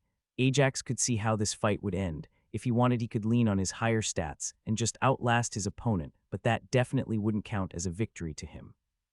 Despite his higher stats, Ajax found it impossible to land a single blow on Ben. His footwork and ability to predict Ajax's strikes was phenomenal, to the point that even engaging Berserker style saw him only putting more pressure and both of them spending their stamina expenditure faster. He had a lot he could learn from Ben. I have to say I hadn't expected the difference in skill to be this big, Ajax admitted. Ajax finally called upon his mana, and this caused Dave to react as all the others had finished their spars and were all watching Ajax and Ben go at it. Careful, sir, he can increase his stats with his mana. This was whispered to the instructor, but Ajax picked up on it with his high perception stat. He almost scoffed at the warning since he didn't plan to use mana siphon at all. As Ajax charged towards Ben again, he quickly turned the earth at his feet into mud. This will not only impede his impeccable footwork, but will also distract him from the main attack. Ajax wasn't surprised to find that Ben had managed to adapt to the mud in time to parry the blow and redirect most of the power of the swing to the side. That, however, was the mistake Ajax was counting on, as the lightning coursing through his axe momentarily stunned Ben. His hammer had taken on a red hue as he infused it with magma and stopped the strike a few inches before hitting Ben fully in the helmet. Ben didn't have a chance to get his bearings following the electrocution as the instructor yanked him from behind. Should Ajax have followed through on that hammer strike, it would have hit nothing but air. Well, I can definitely see what you meant when you said you weren't taught any style, the instructor said as he gently placed Ben back on the ground. Your attacks were quick, precise, and had quite some power behind them. That said, they didn't flow from one to another almost at all. What was that? Ben exclaimed excitedly, the instructor's observation bringing him to the present. There was almost no time to react from the moment you started to gather mana to when you cast your spell, not to mention you cast a second one right as I had a handle on the mud you created. That's how I cast, Ajax answered. But you didn't even open your mouth. I was looking for it. Your jaw didn't move. Ben pressed in his excitement. I don't chant my spells. Ajax confirmed. What? But then he tried to make sense of it. I happen to know quite a few physical-focused fighters who would want to learn how to do that. I bet there would be. The instructor confirmed before he changed the topic, since the headmaster had warned him yesterday. There were bound to be questions, but he wasn't to let people push Ajax on them if he wasn't forthcoming. It's definitely something you can think about adding to the Academy's knowledge base once you catch up on the basics a bit. I bet you might even be able to get a noble title out of it if it can be achieved with any sort of consistency. Dave nodded in agreement. That was all news to Ajax, but it was a rather nice surprise. Not that he wanted to spread his way of casting, yet as that might have people prepare counters for him, but seeing as he was going to spread the knowledge on how to refrain from spending your stats early, maybe he could get a title from that. The title wouldn't help him all that much, but it would make settling in the capital much easier for his family in a few years. Maybe one day, Ajax said noncommittally. All right, you lot swap partners. Dave, you spar with Ben here while I talk to Ajax. Instructor Gatecrasher commanded before he brought Ajax to the side. Yes, sir, Ajax asked. From what the headmaster explained to me, I am to treat you as an advanced student, but a student nonetheless, the instructor said. Looking at it from that point of view, the best way for me to help you is to try and teach you a style skill. I would really appreciate that, sir. Ajax nodded with excitement at the news, having just seen how much of a difference a style skill could make after Ben fended him off despite the stat difference. Good, now I have a few styles that I think might work for you. All of them are rare styles. I know an epic style that might also work, but I'd rather not have you learn that, as it is a pure physical style, and it would impede you from getting another epic style that is more catered to spellblades. Ajax was hyped at hearing the news, though he also noted that skills actively impeded one from gaining others that are similar in the same or lower tier. That said, for the next few days you will be sparring with Dave, and I will ask that you not hold back much from your usual fighting style. That way I can select the style that will best fit you. With a more focused look, Ajax felt the instructor use an inspection skill, and Enigma told him he had gotten a look at his total and current mana, health, and stamina. That's quite the privacy skill you got there, the instructor complimented. I could ballpark your physical skills as close to 200 and thought I should confirm the exact number. Sorry about that. Would you mind sharing your strength and dexterity? Ajax was about to ask about endurance, but he realized he would know that from his max stamina. I have 185 in all three physical stats, though I would prefer if you ask instead of inspecting me. Oh, the instructor winced. Sorry about that. Force of habit. Most nobles don't care if their stats at such a low level are known. I can see why you would be wary of inspecting skills, though. After the awkward interaction, Ajax spent the rest of the class practicing his forms with the weighted weapons, trying to calm himself down from the spike of adrenaline that getting inspected had sent through him. Once the class was over, Ajax made sure to drop his ring off in his office before he left the capital via the school gate. He knew the teacher hadn't meant anything by it, but his paranoia was both justified and not something easy to just get over, so he went to spend the night in his field near the hives. The previous training and the run out here had drained his stamina to around 400, but he was still sitting on full mana. He spent the few hours before going to sleep injecting that mana evenly into all of the trees spread out around his hive. After all, his first use of mana was in helping grow plants, and he had vague memories from Earth about specific pollen being used to specialize honey. Therefore, he wanted to see if mana would also have an effect. With his mana spent, Ajax took a look at the 3 standing hives and the small fort of unoccupied hives by the cottage. He should definitely find some time, either after class or during his free days, to get the other hives set up. A look around also confirmed that he should also buy some flower seeds to set up around, as the trees that were here wouldn't be enough for all the bees he was going to set up. The rest of the school cycle passed by quickly. Most classes were introductory things he had learned in the village or covered aspects of the law and its interpretation. Some covered subjects he was utterly interested in, like calligraphy or dance. Nothing there had outright shocked him, though the lack of taxation on inherited wealth was a massive surprise to him as someone who had lived in America and had to go through getting his inheritance. As for the few hours he had after school, he spent most of them planting flowers, setting up his new beehives, and infusing mana into the old tea trees. On the final night before his first delve with the class, he visited Luna and Hatchet to talk to them about how his time in the academy had been. After all, out here, they were the closest thing he had to family. "I do have to ask, did you tell anyone anything about interacting with the status screen?" he asked Luna as the night drew to a close. "No, only Alfred hatched and I should know about it." "Why?" she asked. "I was planning to use that knowledge for my first research project as a teaching assistant during my first 2 years at the academy," Ajax answered. "Why would you bother with that so soon?" Luna asked. "I don't mean to say you should keep the knowledge hidden, just that I think you would find dealing with the rewards that come with it rather troublesome." "Would I gain a noble title for something like that?" Ajax asked. "Most definitely, you might even get a marquee title depending on the ramifications." Luna nodded. "That's why I'm asking. Getting a noble title might actually take away most of the spare time you might have outside of class." "And would that title extend to my family?" Ajax asked. "Yes, any title earned will also extend to any living family with direct relation to you. Parents, siblings, children, and any current spouses." Luna confirmed. "You will, however, be regarded as the head of the noble house." "My family will most likely be moving here in the next year or two. Closer to 1 year if my mother has anything to say about it." He chuckled. "Any chance I can pass off the duties to her once she gets here? The noble title might make things a lot easier for her. You would still have the final say in any major decisions, and will need to make appearances on any big events surrounding your family, but the day-by-day running could be passed off to your parents," Alfred informed him. In fact, the day-to-day of most noble households isn't handled by the head of house. While Ajax hadn't yet made a decision on if he should use the connection he has to his mother's merchant family, he knew that he wanted his mother to have a noble title when she arrived in the capital and met her parents again. With that, the night ended, and he went to sleep before his first delve with the class. Unlike his previous 8 days at the academy, this time Ajax came dressed in his combat gear instead of his uniform, and he even carried his trust-expanded backpack that was filled with his provision. He recognized how useful the ring was, but he wasn't going to risk it somehow getting damaged in the delve. "All right now, settle down," Professor Silvertongue said. "I know this is the first time going on a delve for most of you. This is why I, as well as Healer Ungus, will be joining you on it. As we go forward, however, you will have a volunteer from the Healing Union, as well as 1 or 2 of the teaching assistants of the other professors to go with you." Both Instructor Gatecrasher and Dave were sitting by the door. Ajax wasn't paying all that much attention. Unlike all the other classes where he knew the basics, but also had to pay attention to fill in some missing gaps that they taught at the academy, delving was something he had been doing for months in a much more dangerous dungeon. The gear that Instructor Gatecrasher and Healer Ungus had put every other set of equipment he had seen to shame. They all knew it wasn't required, but it was more about sending the message that the dungeon shouldn't be underestimated. The spotlight, however, was stolen by Professor Silvertongue's mail armor. Not only was each individual ring in the chestmill enchanted, but they were also arranged so that they would form bigger enchantments when working together.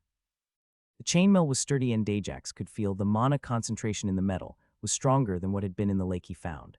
To top it all off was the massive shoulder pad that covered his dominant arm to offset the weight of a heavy shield. The walk through the city looked a lot like a fashion show or a parade, depending on how you looked at it. Each class marched in formation as all six headed towards the dungeon. Ajax did notice a few people pointing at him and Dave as they walked behind the freshman class. "Don't let it bother you," Dave whispered. "They're all jealous they can't have as bright a future." Him and Dave weren't the only ones with less than stellar gear. Ajax had caught sight of two other commoners, one in the third year and one in the fifth, that looked much more shabby. He had found out that in all six classes there were a total of 7 commoners besides him. Only 2 of them hadn't already joined a house, however, and that was because both were holding out for better offers instead of deciding to go at it independently. "How come you don't have any gear given to you?" Ajax asked. After all, Dave had already joined a noble house. "This gear is higher quality than it looks," Dave said as he pointed to his armor. "Then how come none of it is enchanted?"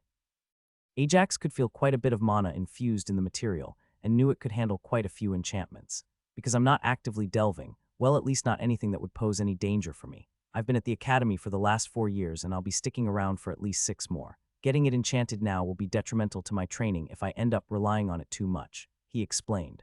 "I'll have it enchanted for my last year here so I can get used to the enchantments." Ajax nodded at the explanation and quietly followed behind his classmates as they all filed into the dungeon area.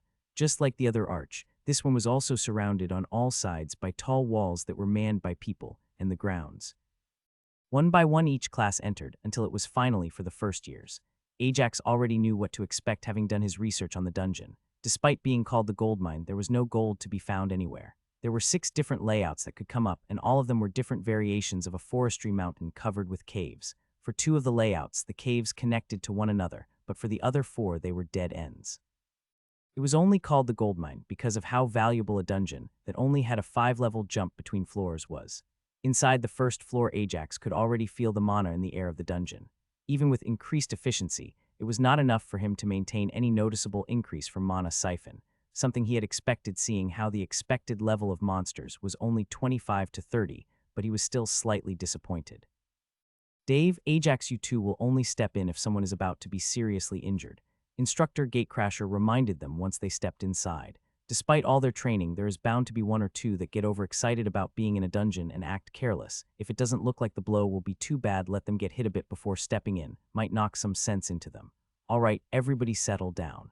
Abbott silences the chattering. "We seem to have gotten the 5th variation, and I hope that all of you know what that means from your preparation. For your first day, we will be splitting up into 4 groups. The first group will be made up of those who have delved a dungeon before." Some slight muttering arose at that, as the ideal group's people had planned crashed and burned. 5 people stepped forward after a moment's hesitation. To no surprise, Ajax saw Lexi, Annabeth, and Ben all part of the group. Besides them, there was one of Ben's friends and a member of the prince's group, the same one that had gone out of his way to threaten Ajax that first day of school before alchemy class. Surprisingly, the prince wasn't among them, though if Ajax thought about it a bit more, the prince was only level 21 until very recently, so it made sense he didn't have delving experience. "You all will be with Ajax," he said. "Now, before anybody complains, this is because Ajax doesn't have experience supervising, so I want to make sure none of you will freeze up, and this way the groups will be smaller so you will get a better chance to experience the fights. But sir, there are 4 other people who could lead the groups." Another student piped up. "These groups are only for today, so stop worrying so much about it." Instructor Gatecrasher cut in. "The 6 of you can go. Be back in this clearing 5 hours from now." Ajax and the group quickly followed instructions as they jogged off towards the mountain. "And make sure they stay out of the caves for the first day," the instructor called after Ajax. As they headed away from the rest of the class, Ajax realized the first issue. Unlike what he was used to, this group had their makeup completely flipped. They had 4 casters and 1 physical fighter, so he kept a closer eye on the light-armored members of the group, trusting Ben's armor to be able to take a hit. The first enemy they encountered was, unsurprisingly, a bear. While the second layout had a tribe of kobolds, they were spread out throughout the case and didn't wander the forest. That left them with the bears, wolves, stags, and a slim chance on one of the few griffins that nested near the top of the mountain but hunted everywhere. "I got his legs." Ben's friend reacted to the bear as soon as they saw it and silently chanted to immobilize his feet. Ben started charging before the chant was even complete. The 2 showed that they had been training together, as none of the 4 bolts hit Ben and accurately froze the bear's paws to the ground. The bear was not standing still, however, and also charged towards Ben. The frost spell was not all that strong based on the short chant and the amount of mana channeled. The bear in fact had managed to break out one of its paws through the momentum it had. That didn't do much to help it, as it looked down at its paws in confusion, only to be decapitated a second later. "So which way do we go now?" Lexi asked as Ben was coming back while wiping the blood off his sword. That way for wolves, that way for deer, and there should be another bear that way. Ajax pointed in 3 directions without much thought. Oh, and how do you know that? The noble from the prince's group asked snarkily. Tracks, Ajax said, pointing to the group. I learned from a hunter in my village. This caused the rest of the group to chuckle as the noble's face turned a bit red in embarrassment. Lexi POV hunting through the dungeon like this was a totally new experience for me. Despite having been on a delve before, that was one that was arranged by my father, where he sent most of the people around my level with a few higher-level people to watch out for us. Like most groups that brave the dungeon, that group was heavy on physical fighters with a few mages and made up of 15 people. Watch your steps. We're getting close to the deer and you might give away your position. Ajax said as he led the way through the trees. As we had already downed a bear, we decided to go for the deer. A big reason for that was that we wanted to have some freshly cooked meat for dinner tonight, and while we couldn't take the meat outside the dungeon, it could still be cooked and eaten inside. Ajax stopped and hid behind a tree. I found it hard to keep him in focus despite looking right at him. Some sneaking skill, most likely stealth. Looking through the trees, we could see a large clearing where a herd of 6 deer and 4 stags were eating. I'll go around the side. Ben started formulating the plan. Out of all of us, he was the most suited to lead besides maybe Ajax, who was just here as a last resort observer, so none of us had a problem with him taking the position. The 4 of you will prepare a strong initial blast, and I'll draw their attention right before you finish casting.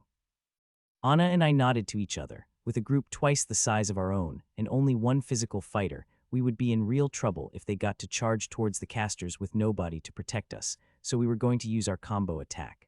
One of my grandfather's discoveries was how air affinity mana could boost the power of fire affinity mana when mixed. With a short nod to Ben, he dashed from the sides, hitting his shield with his sword to draw attention to himself, as I launched a compressed fire orb in the center of the herd. Anna quickly followed that up by using a wind bolt that detonated my orb. We had done numerous tests, and the resulting explosion was almost half again as strong as just both of us using a normal explosive fireball. Rick used a spell that turned the entire clearing from an open grassy arena into a muddy swamp. He had been fascinated by the application of using water and earth like this ever since Ben had told him how Ajax had used it in their spar, and how it was a strong defensive option for when a physical fighter got in close. As for Rupert, he went with his tried and true shadow blots. They weren't all that spectacular, but were quick to cast and very mana efficient. I wasn't sure what Rupert's problem was with Ajax, but he had been trying to goad him into a fight since the start, and it had only got more pronounced as he questioned everything Ajax said for the last hour we spent tracking.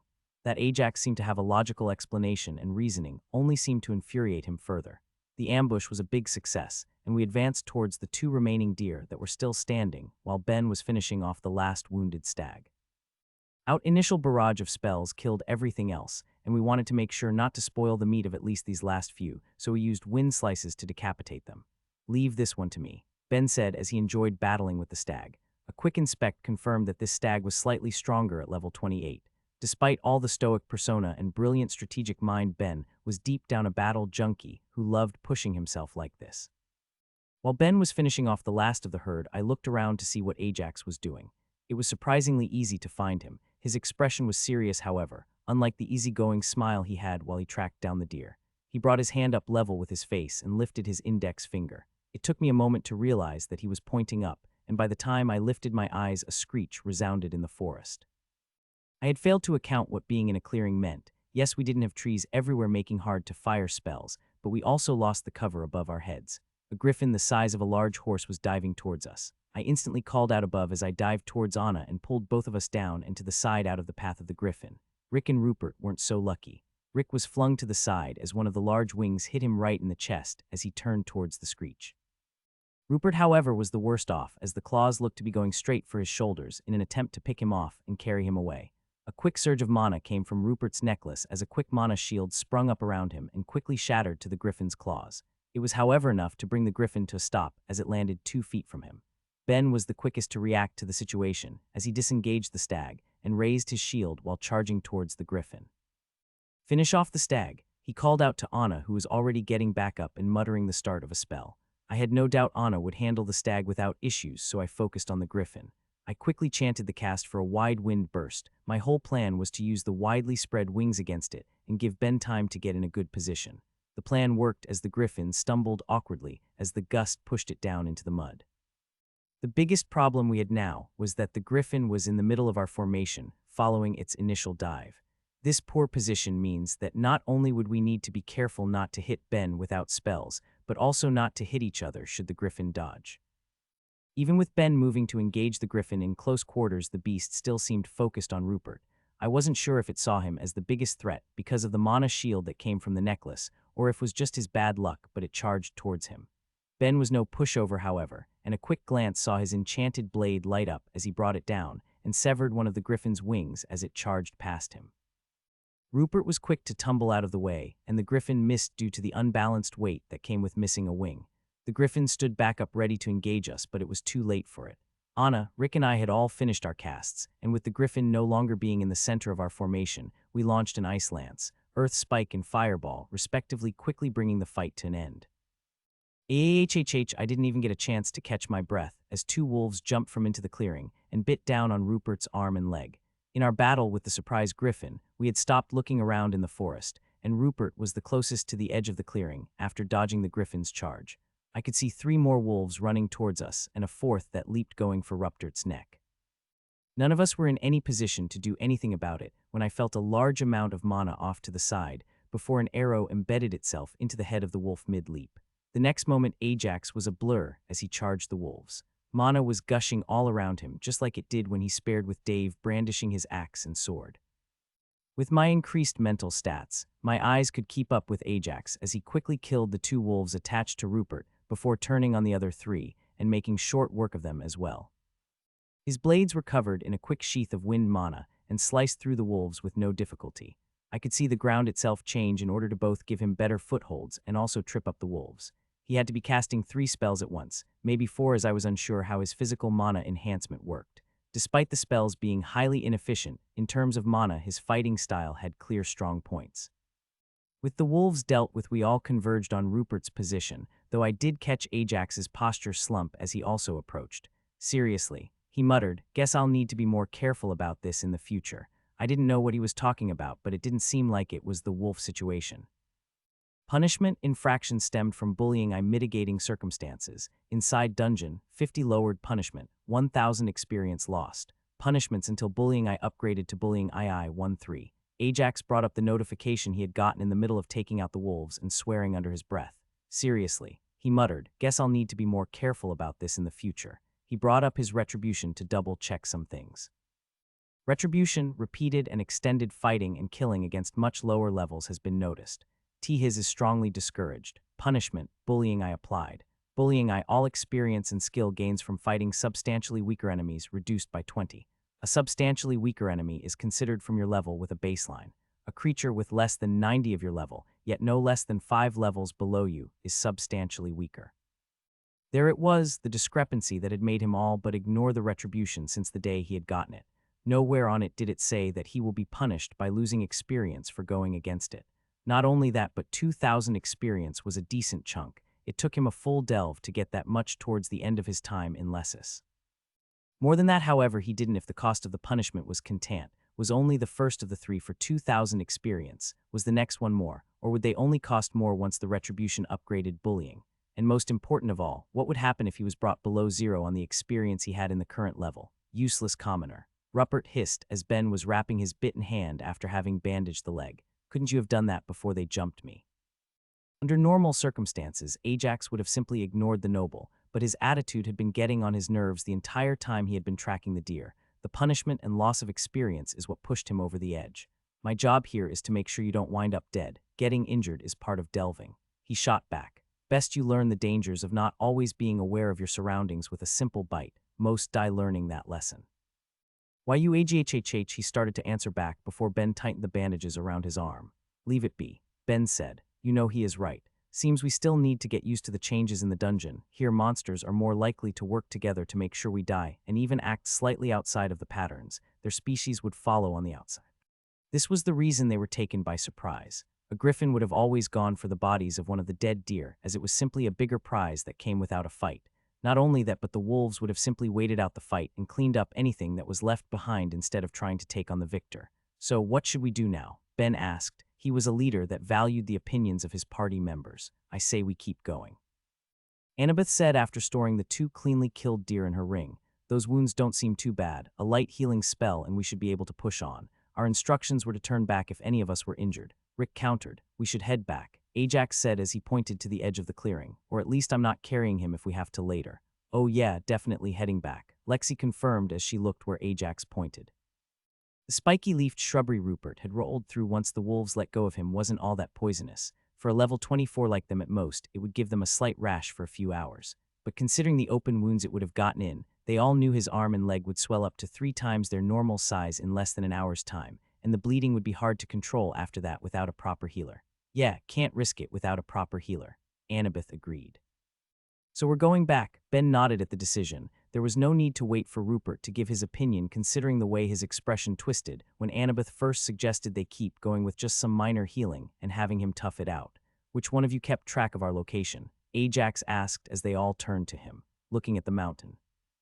Rick quickly picked up what he meant. After all, Ajax wasn't here as a real member of the party. Him tracking down the deer could already be called too much, but all that did was just remove some wasted time they would have spent wandering aimlessly. Returning to a pre-established safe point was something they needed to all keep in mind. We need to head that way. Rick confidently strode off in that direction with everyone moving behind him. This is the right way. Ajax confirmed as he moved in behind them. But which way did we just come from? Why does that matter? Rupert snapped. All floors beyond the first have a random layout, Ajax answered. You won't know the map beforehand and they get bigger as you delve deeper into the dungeon. You have to keep in mind where the exit is, especially in maze floors. Ajax's words made all of them freeze for a moment, as they looked out through the trees having a hard time, locating a direction now that the mountain was obscured by the canopy. They quickly started moving again, but remained silent as they thought about it. If you find yourself in a cave or tunnel system without a way to keep track of your direction, then change your approach. Don't randomly choose a path. Ajax tried to teach them something he remembered from his classes back on Earth. How would we change the approach?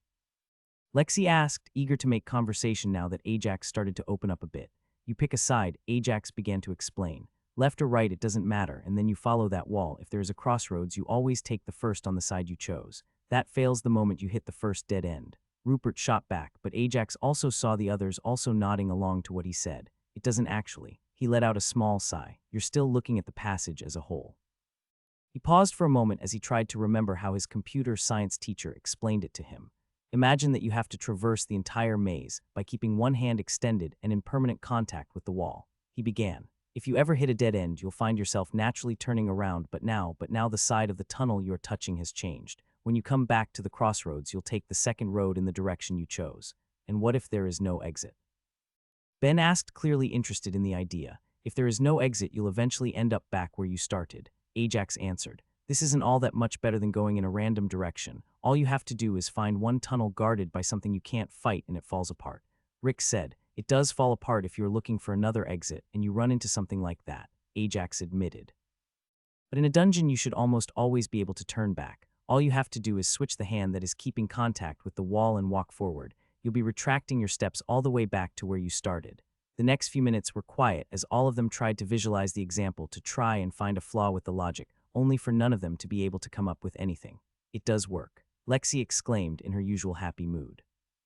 Their discussion ended there, however, as they all arrived at the camp Healer Ungus had set up to find they weren't the first team back. They were in fact second to last. Looks like even the experienced team slipped up. Ajax picked up the whisper as they entered the campsite. Which of you need medical attention? Healer Ungus quickly approached them. Rupert stuffed 2 wolf bites and the wounds may have been exposed to red patch leaves. Ben reported quickly, his military bearings showing again. As Ajax looked around, he saw that Dave's group was the only one still out there. Both the group led by Professor Silvertongue and Instructor Gatecrasher had returned, and each had a single member patched up and resting on one of the cots Healer Ungus had set up. It took another 2 hours before Dave's group returned unharmed, but judging from the blood splattered on Dave and how it had dry and wet patches, it was clear he had had to step in more than once, most likely not being so liberal with letting the nobles get hurt as Ajax or the professors were. As most of the students split back up into their 3 groups, Ajax decided to do something productive and started cooking the deer they had brought back. As he was cooking, he was thinking about how he should deal with the punishment. Clearly, he needed to do some more research, and a visit to the school's library would fit in nicely after they returned from this delve. Until he got a chance to do that research, however, he was going to go out of his way to make sure if he needed to interfere anymore during this delve, he would only incapacitate the monsters instead of outright killing them. That smells good, Dave said as he came up to him, having finally cleaned the blood off his armor. I heard one of yours got bit. He wasn't paying attention to his surroundings after one of the griffins dived in and two wolves got a hold of him, Ajax said. My group didn't have anyone make any mistakes, he said, and that raised Ajax's suspicions about why he had to interfere. Then why did you come back with blood on your gear? He asked. Had a few of them freeze up. Dave said if they are to be hurt because they messed up, we're supposed to let them get roughed up a bit, but if they freeze, getting hurt will actually make it more likely that they will just freeze again next time. They froze again at the end when we ran into a squad of kobolds. I'm guessing they looked a little too humanoid for them. He shook his head. Everyone was ecstatic at being fed a warm meal instead of the rations they brought with them. Even if one or two of the students did complain about the quality, they were quickly told to shut up by the rest, as they didn't want to discourage Ajax from cooking more often. The next 2 days went very similar to the delve Ajax did with the Healing Union. Most of it was boring, and he only had to step in once when the team he was with didn't notice the griffin swooping down on them. A quick electric arrow managed to both take the griffin off target and give the rest of the students time to get in position, and brought their attention to it without distracting them from the kobolds they were engaged with. The end of the dungeon clean-up on the 4th day of the delve went very differently to what he had experienced before. While most of the monsters had already been killed over the 4 days, there was still enough to form a decent wave at the end. Not that it helped them much, as with the number of mages present, not a single monster was able to make more than 10 feet into the cave before it was blasted. So how was your first cycle with the academy? Professor Silvertongue asked him as they made their way back to the academy after exiting the dungeon. The delve was quite a bit more boring than I had expected, but other than that everything was interesting. Ajax answered honestly. He was very excited about all the different subjects he was going to learn about in school. Ha ha ha. The professor laughed at his answer. You have to be the first 15-year-old to say that the delve was the boring part of the first cycle. The griffins were a bit interesting. I wonder how they can fly around with such a bulky body, Ajax said. They have hollow bones, at least the ones inside the dungeon. There are variations of species that don't and can't fly until they get proficient with wind magic. Abbott answered. Anyway, I have your first delve set up for you. You do? Ajax was surprised to hear that everything was already set up. When is it and which dungeon is it for? It's 3 days from now. Abbott said. You'll be going with one of my family's crafter teams to the 3rd floor of the Highlands. What's a crafter team? Ajax asked as he hadn't heard the term before. A crafter team is a group whose purpose is to find ingredients for crafters to practice on inside the dungeon. Just because none of the items can be brought out of the dungeon, unless you get lucky with a good find, they will still keep their skill progress. You'll even get to meet one of our senior crafters who will be there to advise, Abbott said, sounding more enthusiastic than he had at any other time. So this is your family's plan. They want to show me the advantages you give to the people to join you as they work their way up while still giving me exactly what I need to progress, Ajax said, though he had to admit it did sound like the Silvertongues had a great benefits package. Oh, Abbott's expression went back to his regular stoic look. What gave it away? It's the first time I heard any form of emotion in your voice, Ajax said. That must be a well-leveled skill since you actually sounded excited. This is why I hate politics, Abbott murmured under his breath. All that aside, joining our family, or any big noble house really, but I am partial to my own, will be very beneficial to you. That may be so, but I haven't had the greatest experience with nobles in the past, even tangentially. Ajax admitted as things are right now. I'll see just how far I can get by myself, and if I reach a bottleneck, I might change my mind based on what I can learn about other noble families along the way. That does sound like a well-thought-out plan. One piece of advice I have for you then is not to leave stat potions as an afterthought. As you gain levels and stats from dungeons, try and buy some stat potions while your stats are still low. The price skyrockets for stats once they pass the 350 mark, Abbott said. The team will be gathering in front of the dungeon in the morning. They'll be the only team waiting out there, so it should be easy for you to find them.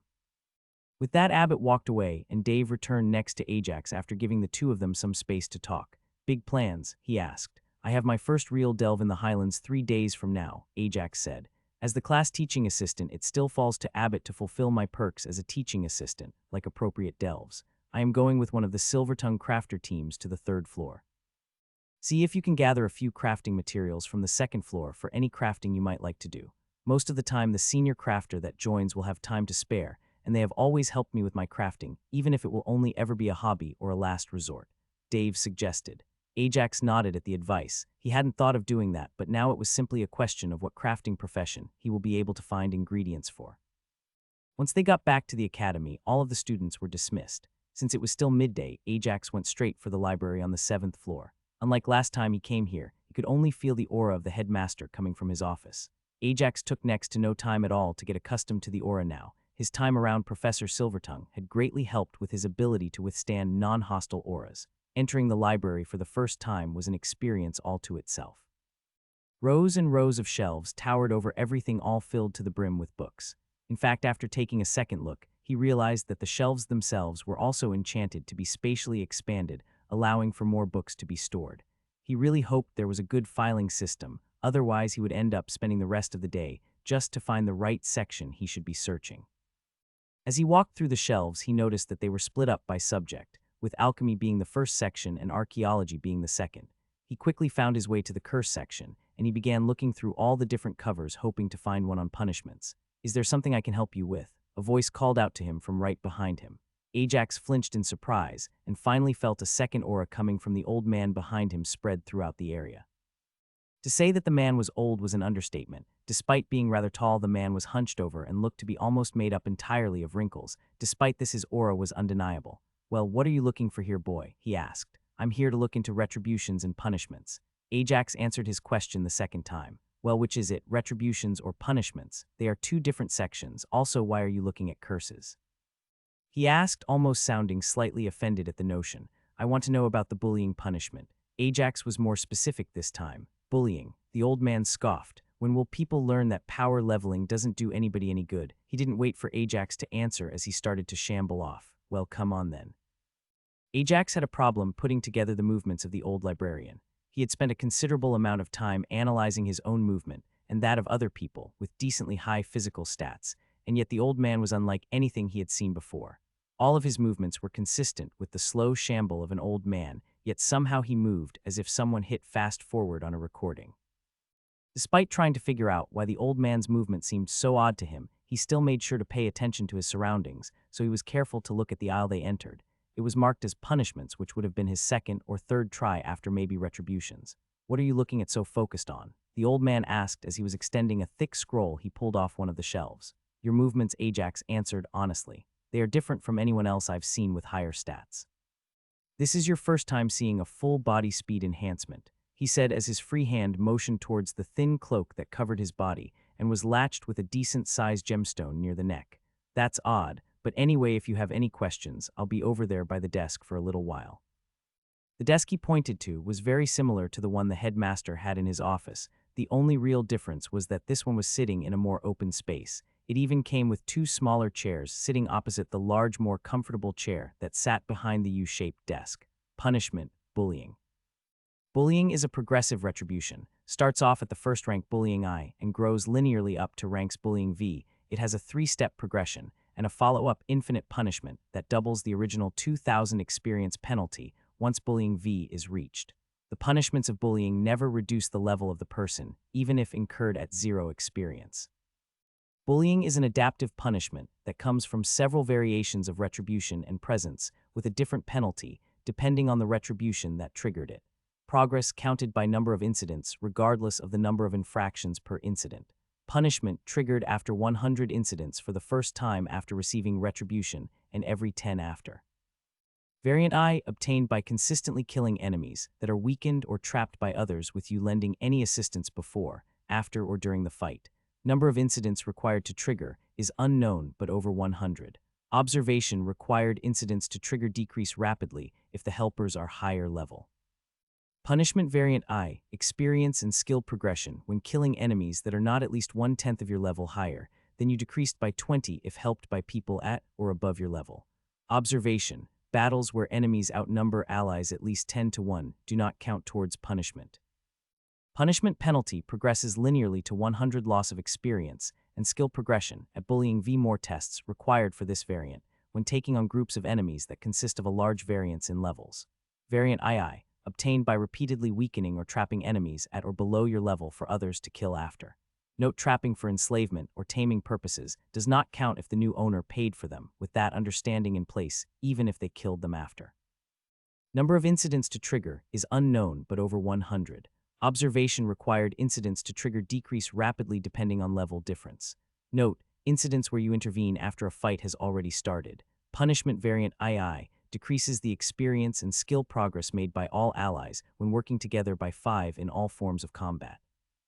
Punishment penalty progresses linearly to 25 loss of experience, and skill progression at bullying v punishment is active at all times regardless of size of group or level of enemies. Observation: having more people with this punishment stacks up to a 50 reduction in experience and skill progression total for the group.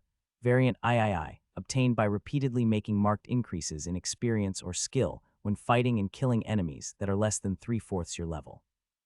Number of incidents required to trigger is unknown but over 100.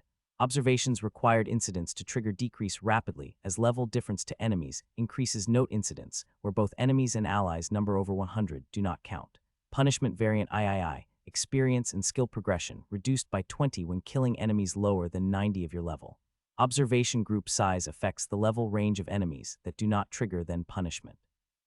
When fighting at least 10 enemies with a level 80-90 of your level, punishment does not go in effect and incident doesn't count. When fighting at least 30 enemies with a level 70-80 of your level, punishment does not go in effect and incident doesn't count.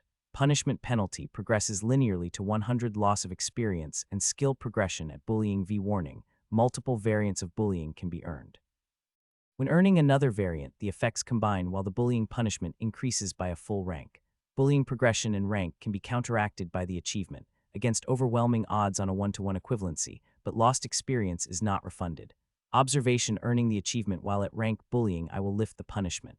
Note: punishment will be afflicted again should you have 5 incidents in 1 month or through the regular requirements. The scroll answered a lot of Ajax's questions. Most importantly, he would not be losing any levels due to the punishment. He was also kicking himself for practicing his healing skills on low-level animals and killing them after, as surely those counted for a lot of the incidents that lead to him triggering the first punishment, that and the snake's quest. The next thing he focused on was the achievement against overwhelming odds that could remove the punishment from him. That was something he had to look into shortly. The different variants also explained the disdain that the librarian had shown when Ajax mentioned the punishment. Considering how young he looked, it was easy to assume that he had gotten the first variation of the punishment. Having gotten what he came for, Ajax headed over to the librarian with the scroll in hand. Yes.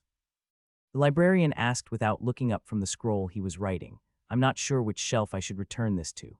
Ajax said with a slight blush of embarrassment. He had been too focused on the old man's movements at the time, and when he went to return it, he found 2 aisles marked for punishments. Just leave it off to the side. The old man gestured without stopping his writing. I would also like to ask if you have a scroll on the achievement against overwhelming odds. Ajax said after placing the unfurled scroll where he indicated. Of course you would. The librarian finally stopped writing and he looked up towards Ajax and responded with a dismissive tone. Ajax felt.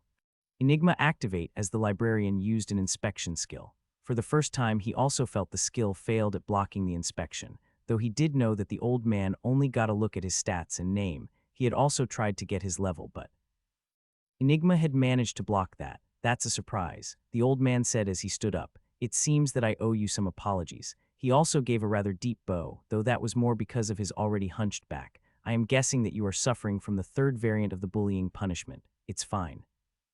Ajax said coldly. He also calmed down a moment later when he realized that his own classmates had done the same thing in trying to inspect him, and the only reason he was angry at the old man was that he succeeded in getting some information. As long as he didn't get to read his skill, it wasn't something he was going to make a big fuss about, and he knew the old man hadn't even attempted to read that part of his status, leveling up. Enigma, however, rose on his priority list. Ajax, you're still here, Professor Silvertongue said as he entered the library. I see you have already met Balthazar. In a way, Balthazar responded. It seems all of my manners have waned with age. I am very sorry about that, young man. I haven't even introduced myself to you. I am Balthazar Young. I am Ajax. Ajax responded with a slack jaw at the name the old man gave. How can someone so old be called young? Yes, most people react this way when introduced to Balthazar. Professor Silvertongue laughed. The name used to make sense because of how young he used to look, but now that he is approaching 4,000 years old, it seems more of a misnomer. That bomb brought all of Ajax's thoughts to a grinding halt. This man was 4,000 years old. How was that possible? Even kings and heroes didn't live much past 1,000 years at best. Is he one of the freshmen this year, Abbot? Balthazar asked as he gave Ajax a moment to come to grips with what he just heard. Not exactly, Professor Silvertongue said. Ajax here is a teaching assistant for the freshman class. His unique situation made it difficult for him to enroll as a student in the academy. Yes, I can see that, Balthazar nodded. Well, let's see if we can get you that scroll, boy. It's the least I can do after I was so rude to you. Ajax was only brought back into the moment after Balthazar started walking towards a different aisle. He still could get his head around how the man had been alive for 4,000 years. Even the 200 that normal people lived here seemed like a lot to him after he ended his first life before the age of 25. How could you survive for 4,000 years? Ajax finally asked. I'm only 3,974. Balthazar said cheekily, but then continued to explain. It isn't a secret, however. Are you aware of the effects that stats have on aging? All physical stats except perception slow down the effects of aging, physical stats more so than mental ones. Ajax answered. That is correct, but it is not the complete truth. Balthazar said. While all the stats affect aging, even perception, they do so at varying rates. Perception is by far the worst, then wisdom and intellect are next, but both are quite a bit better and mind is a good chunk above them. Then we reach the physical stats. Strength and dexterity are about the same and are above mind, with endurance being a decent chuck above them. That leaves us with vitality, which is the opposite of perception by being a solid bit better than endurance. Then why isn't that knowledge better spread? Ajax asked, confused. First of all, that is because most people don't make it too far past 60 in their entire lifetime, the old man answered. Not only that, but most people, even in the non-human kingdoms, focus on an almost purely physical build despite access to magic because of the longer lifespan this grants. I don't see the issues with sharing the knowledge, Ajax still answered. The stats also affect an aging body differently. Professor Silvertongue answered. Did you notice, in the previous question we spoke about the effect of stats on aging? Well, the stats have a completely reversed effect on age. Isn't that the opposite of what you just said? Ajax didn't know what to think. No, what I mean by that is that as your body ages past its prime, you'll start to see your stats be given a penalty. There will be no numerical value reduced, but an old man with 400 strength can't overpower a young man with even 200. But an old man with 400 perception still has better senses than a young man with 350, Abbott explained. The final piece of the puzzle is that stats applied only slow down the aging process after they are applied, Balthazar said. Two people with identical stats and a common average build can have the same stats at around level 80, but one of them has aged half again as much as another simply because of the order they increased their stats in. Wouldn't sharing all this mean people would live longer on average? Ajax asked. Yes, and perhaps one day it might even be a good idea to spread this information. After all, making an educated decision on this would bring about a lot of good. Balthazar nodded. But how many commoners do you know that are getting a good education? This information is being distributed, but only to those who also receive enough education to make appropriate choices. If we were to spread this information out wildly, almost every member of the kingdom would spend 80-90 of their stats on vitality at level 10, as that would lead to them living the longest. Can you imagine what doing this on a large scale would mean for society? Abbott asked.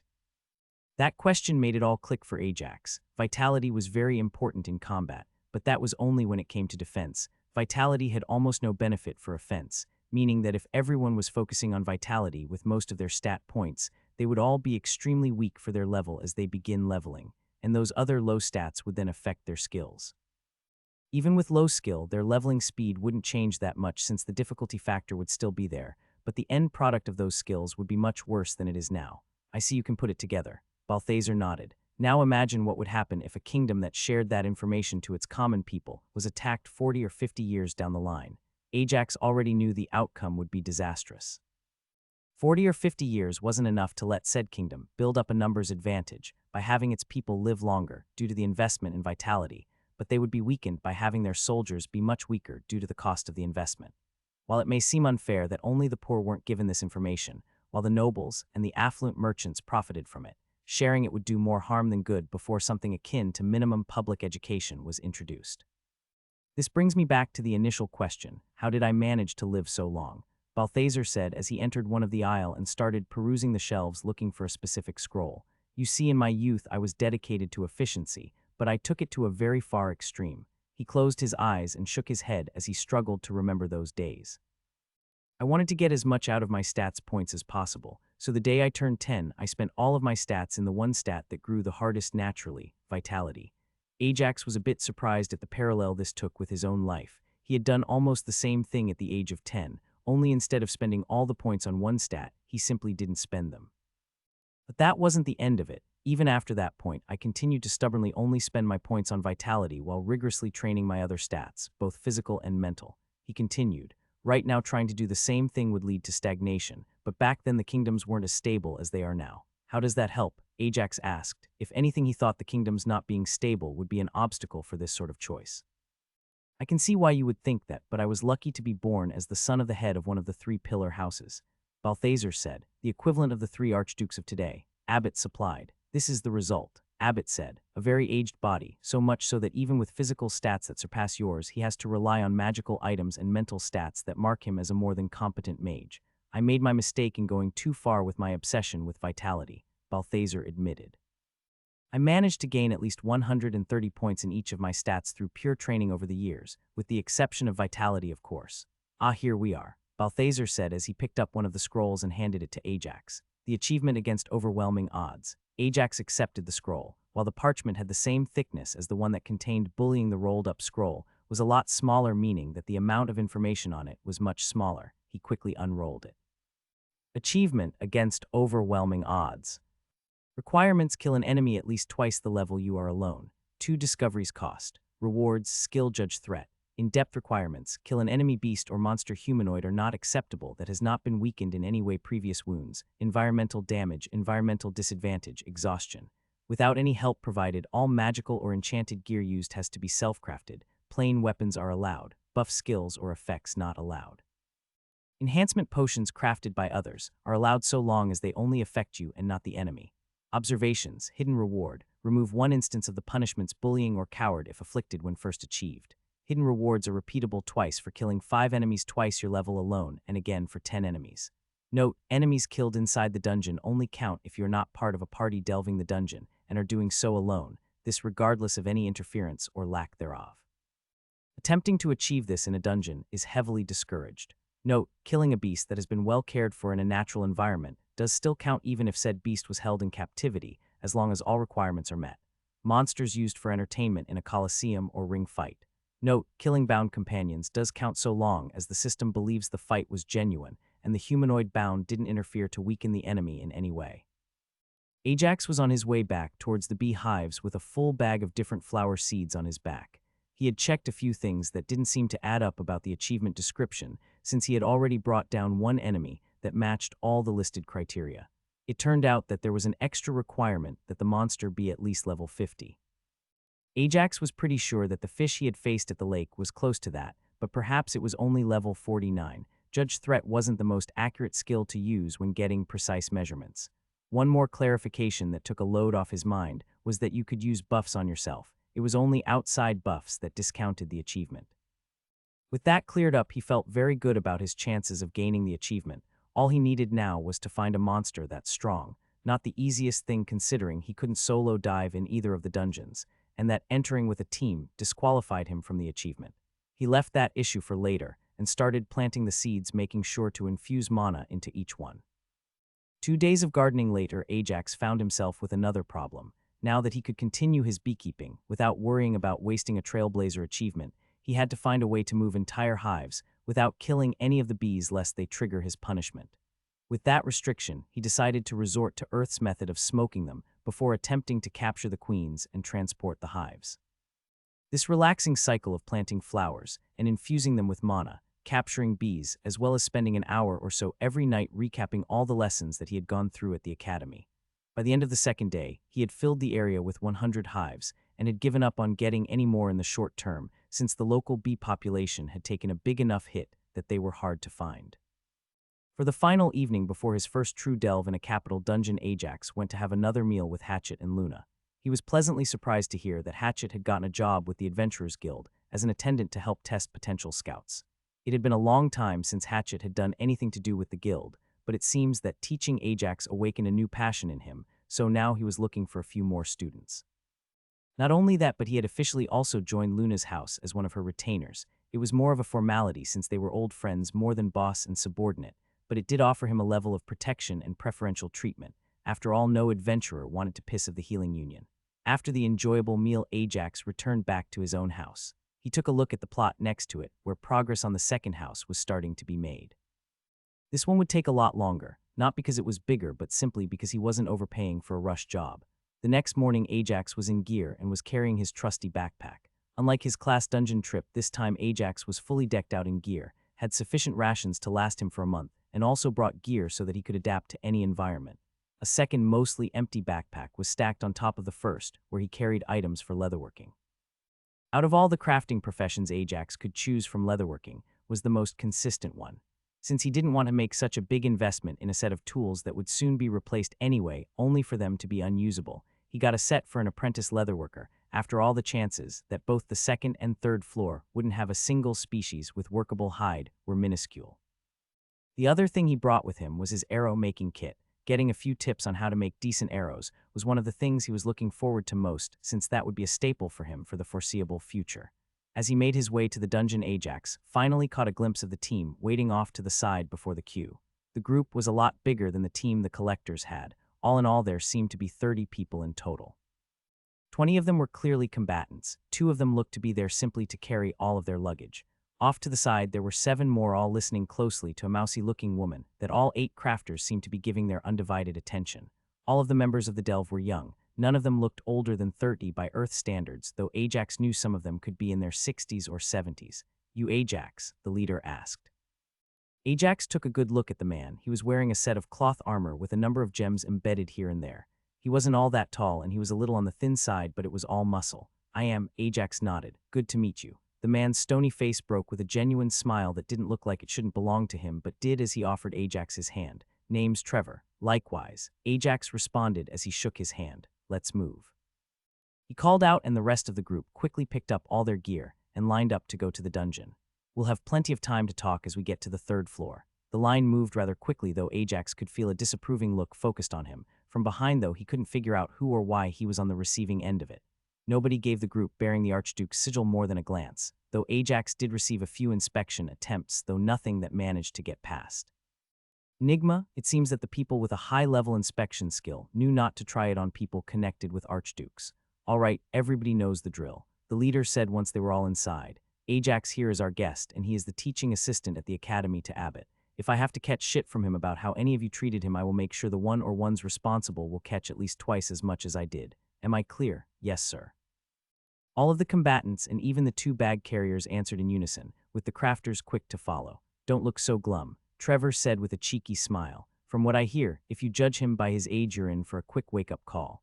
And that is something that all of you will get to see firsthand, as Ajax will be taking down the bosses guarding the arches for the first and second floor by himself." Ajax knew that soloing the boss before an arch was the easiest, surefire way to know you had enough contribution that the floor would be considered cleared for the dungeon achievement. Unlike last time he came into this dungeon, Ajax didn't get the rabbit infestation variation.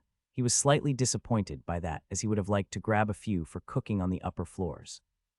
"Why such a big difference in quality?" A gentle yet disapproving voice sounded out from next to him. "What do you mean?" Ajax asked the mousy woman that was inspecting his equipment. "Your weapons aren't great, but they are at least decent. But your armor wouldn't be anything more than a mild inconvenience to anything we could find on the third floor. I haven't yet had the funds to try and replace any of the gear I had when I got to the capital a few weeks ago." Ajax answered as he awkwardly scratched his head. "The weapons I got from a few overeager recruiters, but they wore full plate, which doesn't match my combat style. I was asked to provide teaching in any crafting professions. Is there something you're interested in?" she asked. "I would like to try my hand at everything," Ajax said excitedly. "But for now, I just brought tools for leatherworking and arrow crafting, so that's what I'd like to focus on. Maybe some mild alchemy if we get a good floor for it. I specialize in blacksmithing, but I know a thing or two about leatherworking. Should be enough to get you started." She nodded. Ajax was pleasantly surprised by the attitude the team had towards him. He supposed that Abbott was behind it and the way they were trying to get him to join their house. He still wasn't going to make a long-term commitment, but he would certainly be amenable to helping them out if it wasn't too far out of his way in the future if things kept going like this. The team moved through the dungeon at a decent speed. The one thing that was never the same, regardless of it being on the same iteration of the dungeon's first floor, was the arches that lead to the next floor. Ajax knew more about them, having found out that the mana types he could feel when touching them represented the main themes that the floor they led to would take. Ajax had done quite a lot to try and improve his precision when taking a look at different arches. The biggest issue he had, however, was the way he was examining the mana. The way sense mana was locked off even at level 50 and provided no insight. Mana Siphon couldn't do a much better job at penetrating the arch's protection, needing physical contact to even attempt siphoning the mana, unlike spells which he could start draining more than 10 feet out. With all the tests he had done, he found 2 big issues when it came to identifying floor themes. The first was that he could only get a reliable read on the top 2 most prevalent mana types at most. The other was that there were many mana types that he couldn't identify since he hadn't had contact with them. The first arch was found in a little under half an hour after they entered the dungeon and was guarded by a giant snake that was level 35. Let's see what you can do. Trevor encouraged Ajax. Ajax didn't want to waste any time with this. Instead of going to fight the snake up close, he simply unslung his bow and drew back an arrow. Since he was going straight for the kill, he used magma for as much straight-up damage as possible, and he put a full 200 mana into it. His actions got a small reaction from the few mages that were present. The arrow wasn't all that fast. Without the physical enhancements provided by Siphon Mana, his strength wasn't all that outrageous. His bow also couldn't handle him using Siphon Mana, and he knew he should look into replacing it. The arrow flew quickly, and while the snake did sense it before it struck, it was still far too late for it to do anything about.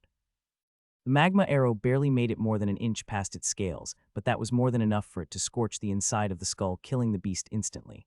How many of those can you fire? Was the first question he was asked Trevor. Without a break, another 10. Ajax responded truthfully. That's as powerful as a level 30 mage. I heard he was a hybrid. He can only do it 10 more times. Mages at level 30 could output that power level for 20 attacks at least. Not with the initial penetration power the arrow added on, and definitely not without an incantation. Murmurs started to rise up all around him. Ajax knew his stats, at least mentally, were at about the same level they would be for a level 30 mage, maybe a bit higher. He just wasn't as efficient with his mana in return for speed and flexibility. Let's get going through to the arch. Trevor started to get them moving once again. Ajax did take the time to start skinning the snake he killed, and others quickly joined him once he started to get it done faster. This skin would work to make yourself a new pair of boots, even if it's only for the duration of this dungeon. The crafter woman said from behind him once he finished. What happens to craft once we exit the dungeon if they weren't made from items that can be sustained outside the dungeon? Ajax asked, as he hadn't ever had that much of an interest after he was told they wouldn't work on the outside. Depends on the construction process, the woman said. If all of the item is made from them, it will simply wither and rot or crumble into dust. If it contains parts that are sustainable, those won't be affected, but the parts that were made from dungeon material will be affected even if it doesn't look like they were. How can it not look like they were? Ajax asked, since it should be pretty obvious if part of an item was withering away. Best example is when smelting multiple metals together. If even as little as 1/10 of the metal can exist outside the dungeon, the structure won't collapse, but it will become brittle, all but shattering the first time it meets any real power, she explained. Selling such items is considered a crime and is punishable by at least 5 years' worth of working the mines. Prison wasn't a thing here, at least not long-term like it was back on Earth. If you committed a crime, your punishment could be a fine, community service work, or death. Sometimes a mix of the three, with your family being left with the fine if you were sentenced to death. Ajax found that to be a better system as it turned criminals into a cheap workforce for the public instead of a drain on taxes. There is one exception to things that you shouldn't rely on that are made from dungeon material, she added. What are those? He asked, surprised since he hadn't heard of anything like that. Stat-increasing potions, she explained. If they are created inside the dungeon and consumed inside the dungeon, the effects will persist even once you have left. It is why all the noble houses try to recruit experienced alchemists. A lucky few floors in succession inside the goldmine and an alchemist might end up having more than 3/4 of the items needed to make the potions that their strongest retainers need. Are there so few alchemists that even the large noble houses struggle to get even a single one? He asked, surprised. There are that few dungeon crafters, yes, she confirmed. There is a big difference in crafting inside your workshop and crafting inside the dungeon. I thought a strong team would be able to protect you while you craft, and with a big enough storage ring it shouldn't be hard to get the required equipment. Ajax thought out loud. While both of those things are still issues, they aren't what I was referring to. She shook her head. While the increased mana in the air might not have a massive effect on combat, though one should be increasingly more aware of it as they delve higher and higher floors, its effect on crafting is enormous. I hadn't thought about that, Ajax said as his mind started thinking of the issue. It affects different crafting professions in different amounts.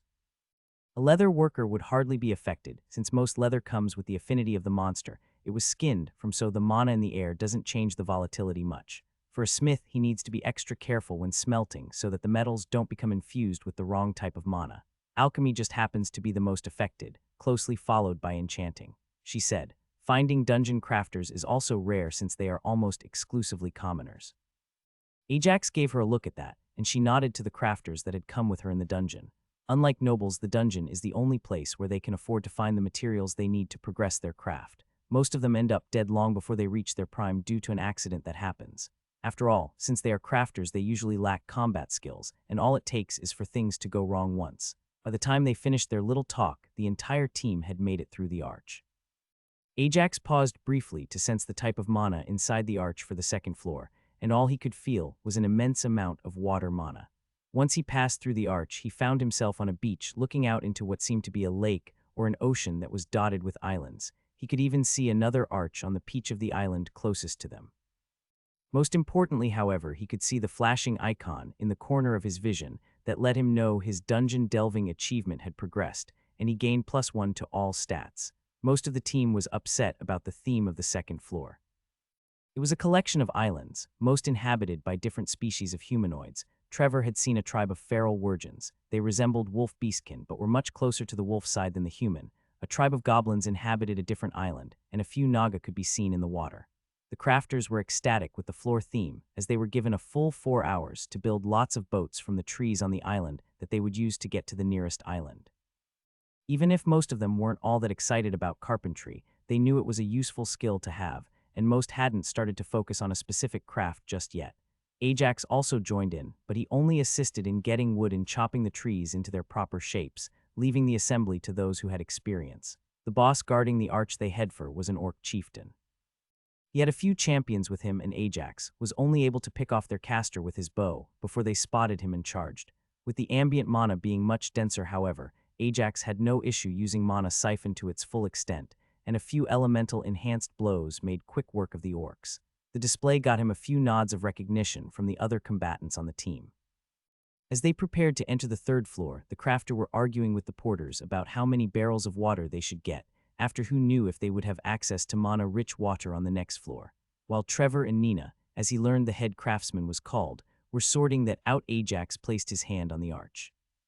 He felt a strong fire mana presence that masked anything else, but Ajax was suddenly very much in the favor of grabbing the water now as he took a barrel, filled it, and put it inside his backpack.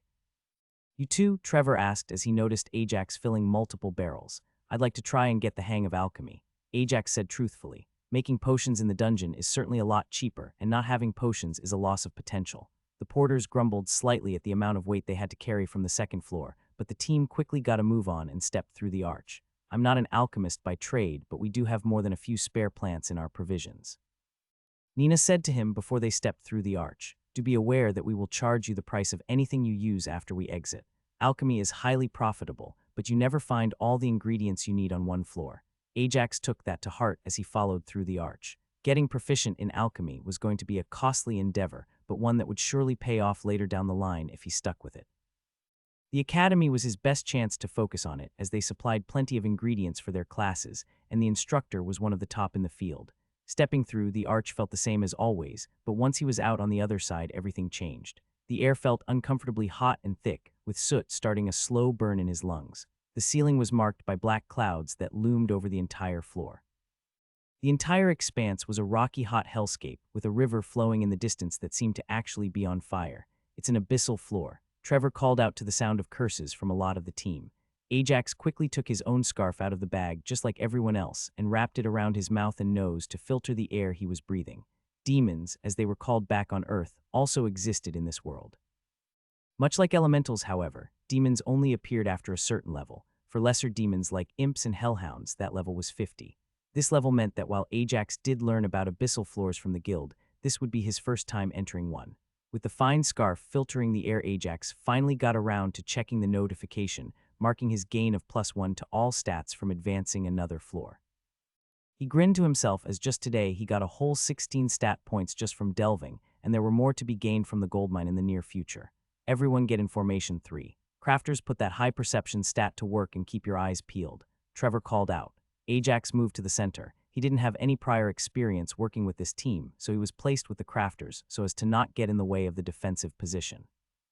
While everyone got in the defensive position quickly, nobody was tense, showing that this was simply a precaution. Both imps and hellhounds traveled in packs and habitually targeted people in lighter armor. "What's with him?" Ajax asked as one of the crafters was shaking slightly. "He's just excited," Nina answered with a bit of excitement showing in her voice as well. Abyssal floors usually have the best variety when it comes to all different metals, not to mention the difficulty of crafting in this atmosphere leads to great advances in skill levels. Though as a beginner, I don't think you'll be able to have any successful alchemy crafts in this environment. Best to stick with leatherworking for this delve, as the water just became more important for other things. I hate to say it, but it looks like all that water will have a purpose after all. Trevor cut it, having listened in on the conversation. We'll still leave you half the barrels, but we will need the other half. A bit more grumbling came from the crafters at that, but nobody outright complained as they understood the situation. With that settled, the group started off in the direction of the closest hill. Nina had a skill that would let her sense the presence of the metals if they were close enough to the surface, so the group was now looking for the closest mining site they could set up. The first encounter with an enemy was very underwhelming for all the precautions they took. A single gargoyle flying in the sky approached for a dive but was quickly killed before it could get too close to the party, even the stone body of the creature shattering on the ground as it was shot out of the sky. Collect that. The excited Smith quickly piped in. I've always wanted to work a forge powered by gargoyle coal. Stay in formation. Trevor quickly followed. Hellhounds have a camouflage skill that isn't powered by mana and are almost always present on abyssal floors. Nina delivered a quick smack to the back of the guy's head, almost sending him to the floor despite her small stature and light blow. Ajax adamantly promised himself not to annoy the high-level Smith, as she had clearly put some serious points into strength. She might not have had an aura, but Ajax would put money on her being the strongest person on the team. After the team carefully moved to collect the corpse of the gargoyle, they continued heading in the direction of the hill. The way there was relatively safe, with only 2 other gargoyles attempting to impede them, but getting nowhere, with the attempt only adding to the supply of coal for the forge. Once Nina finally got a hit on her metal detection skill, the team headed for a cave that opened up near the halfway point of the hill. They could hear something that Ajax could only describe as an evil cackle from a long way off. Sounds like we got imps. Team 1, stick with the crafters, everyone else with me. Ajax, that means you as well. Trevor gave out instructions. Knowing a fight was about to break out, Ajax started using his mana siphon. The amount of mana present in the air was higher than he had ever felt before. Add that onto the increased efficiency perk he got when he pushed the ability past the threshold, and Ajax was now having almost half the cost of his full power infusion, sustained by the mana in the air. As Ajax felt himself absorb the mana, he found that it was made from a mana type that he hadn't encountered before. Not only that, but it was the same mana type that was predominant in the arch, second only to the fire mana that was masking it. Ajax didn't give it much attention as the battle soon began. 30 imps came charging out of the cave as they approached. They looked very much like he remembered them looking back in the video games he played on Earth. They were short, no taller than 3.5 feet, with red skin and freakishly large pointy ears coming out of their small skulls, with a long nose and small pointy teeth. While the imps weren't moving all that fast, Ajax was quick to notice the sparks of black flame that materialized in their hands. His mana sense told him that while they looked very much like flames, the mana was different in some way from normal fire mana, more like it was a mixture between it and another form of mana. Ajax hadn't even known it was possible for 2 forms of mana to mix like that. He had certainly added a double effect to his arrows before, but that was done by layering the mana infusion while making sure the mana types didn't mix. This was definitely something he should do some research on before trying it out for himself. Most of the fighters either dodged the fireballs outright or blocked them with their large shields, the opening volley not managing to find any solid connections. Ajax quickly fired off 6 arrows, each infused with about 100 lightning mana, before he swapped over to his sword and hammer. The reason Ajax swapped weapons was easy to see for all that took a closer look at the arrows that landed. Despite the lightning mana having no issue immobilizing the imps, struck the arrows didn't make it any deeper than half an inch into the skin. Since Ajax couldn't put any more power behind them without breaking his bow, he decided to go into melee. With his full-powered mana siphon, Ajax had no problem overpowering the imps. He was careful to use a wind augmentation on his blade and ice on his hammer, as he wanted the imp hide to suffer as little damage as possible. By the time he took out 3 of the imps, the rest of the team had also handled the horde. The battle was over quickly. With this being a crafter-run team, almost all of the combatants were at level 55, meaning they were slightly above the strongest monsters that could be found and would have stood a chance going even 1 floor higher. After all, no house would risk its crafters without appropriate protection. Trevor, this place has a solid vein, but I'm not sure how deep the cave goes. Make sure to clear it all out, as this will be a perfect base camp for this delve. Nina took her role as leader of the delve, even if she was below Trevor in the chain of command that only applied during combat. Trevor sent a scout to take a look deeper inside the cave, while everyone else already started setting up the crafting facilities on the outside of the cave. Everybody seemed like a well-oiled machine as they started getting the base camp set up. Ajax didn't have an assigned role, so he got to work skinning his own kills, as he didn't want to get in anyone's way. For the first time, Ajax had forced himself to push past his own feeling of wrongness. Despite goblins, kobolds, and imps looking slightly humanoid, Ajax didn't have any issues when it came to killing them. He understood that this world was different from Earth, and that life didn't have the same value here. Skinning something so humanoid, however, was something that he did have a reluctance to, one that he had to push himself past. Two of the corpses he had to leave off to the side to defrost, as trying to skin them otherwise would have damaged the leather. These are some clean kills, another of the crafters said as they approached him after he finished with the second kill. Was planning to use the skin for some leatherworking, so I took care not to damage it when I killed them. Ajax replied, I can see that. He nodded at the two with a few frozen patches. You mind if I try skinning those two? The frozen patches should add enough difficulty for me to improve my skill. I'll use my other skills to quickly tan them as well. Sure. Ajax agreed, happy to have some tan skins to work with as well. While the other crafter had started skinning the other two imps, Ajax had gotten started at making a pair of boots out of the snake on the first floor. The boots he had on were sturdy enough for the rocky surface, but sadly they were a horrible fit for the hot atmosphere. That's not bad, Nina said as she looked over his shoulder. You already have a leatherworking skill. Tried my hand at a lot of things back in my village. Ajax responded. My parents weren't all that keen to have me take up anything combat-related after my brother joined the city guard, so I went through everything else before it came to hunting.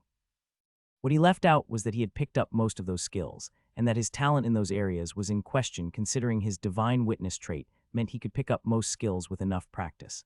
For the next 2 hours, Ajax had put together a more decent pair of boots that would allow his feet to breathe a little without sacrificing defense. There is nothing else inside the cave, and I couldn't find any other exits. The scout then returned. The cave does run a few tunnels deeper, but they are all dead ends and clean. Ajax traded out his boots before heading over to pick up a pickaxe. This action got an eyebrow raise from Nina when she saw him among the 3 crafters and 2 combatants who answered her request. I've got to wait for the imps to get tanned anyway. Ajax shrugged at her look, which got a nod from her. Besides the mining picks, all of them also carried a few wooden poles that a carpenter would place to stabilize the cave when they started to mine. It was a quick 10-minute trip before Nina found what she called the best spot, and the carpenter quickly got to work setting up the supports. With the supports in place, all of them got to work and started picking away at the walls. Ajax was taking full advantage of his mana siphon, but wasn't using any of his own mana, just whatever he could get for free that combined with precise blow meant he was making good progress in tearing the wall apart. In about 20 minutes, they had already started to see the iron vein that was hidden in the wall of the cave, and the slowest of the miners was sent up to get a cart so they could start ferrying it up. Ajax could feel his body warming up as he kept going while also being careful not to mine outside of the area held up by the supports. The last thing he wanted was to cause a cave-in. After about another hour of work and the 3rd cart of ore sent up to the top, the cart returned with 4 more of the combat personnel. They're ready to start the smelting process. One of the newcomers informed Nina. Crafters, come with me, she said, and also nodded at Ajax. Simon, you stay here and make sure they don't bury themselves. Yes, ma'am, came the quick response from the carpenter. Ajax and the other 3 crafters passed over their picks as they headed back up with the 4th cart only half filled. Once they made it up at the top, Ajax was surprised to see a gray fire burning in the furnace that gave off a bright blue smoke. Clearly the gargoyle coal was quite something to see burn. Were there any incidents? Nina asked Trevor once they were back, and the cart was taken back down by one of the crafters who inspected the imp skins before deciding to mine for a bit longer. Only 3 more solo gargoyles. Trevor responded and pointed to the pile of rocks next to the furnace. They were quickly brought down and added to the pile. While Ajax didn't join in to help with the smelting process, he did stand nearby as he pushed his sense mana skill. He had felt that the iron had mana infused into it, though he didn't know what kind. He could use mana siphon on it to figure it out, but since the iron most likely was less resistant than the arches, if it was found out that he could weaken mana-enhanced materials, it would cause a shitstorm he didn't want to deal with. Out of the entire team, only 3 people were involved in smelting the ore. One was Nina, one was the eager smith, and the final was one of the combat members who had apparently gained the skill, but wasn't interested enough in crafting to make it his focus. Of the 3, only Nina and the smith were using the gargoyle coal, and Ajax could see the difference between them with his sense mana. The bars the combatant smelted had a lower mana concentration than those created by the other 2. Using mana-infused coals seemed to lower the concentration loss during the smelting process. As for the bars created by Nina and the smith, the difference could be sensed in the flow of the mana. The bars created by the smith had a very chaotic mana path, whereas Nina's had a smooth, clear orientation. He couldn't distinguish them once they were finished without infusing some mana into them anyway, but it was obvious during the crafting process. We've got another gargoyle incoming. The scout had shouted while pointing towards a dot in the sky that was slowly getting bigger. Mind if I take it? Ajax asked as he pulled out his bow. It's all yours, Trevor nodded. Ajax first fired an electric arrow much like he did with the imps, only for it to bounce harmlessly off the gargoyle. Clearly the stone skin was too much for his arrows, and his non-enhanced strength to break through, and the rocky texture was resistant to the electric effect as well.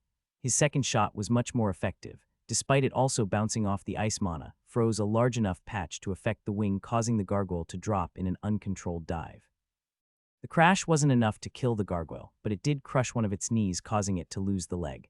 Ajax was quick to close the distance, however, and the gargoyle didn't even get a chance to stand up before a metal-infused hammer crushed its head completely. With the gargoyle crumbling in front of him, Ajax lowered his hammer as a wave of weakness traveled through him, a system notification opening in front of his eyes. Curse of weakness.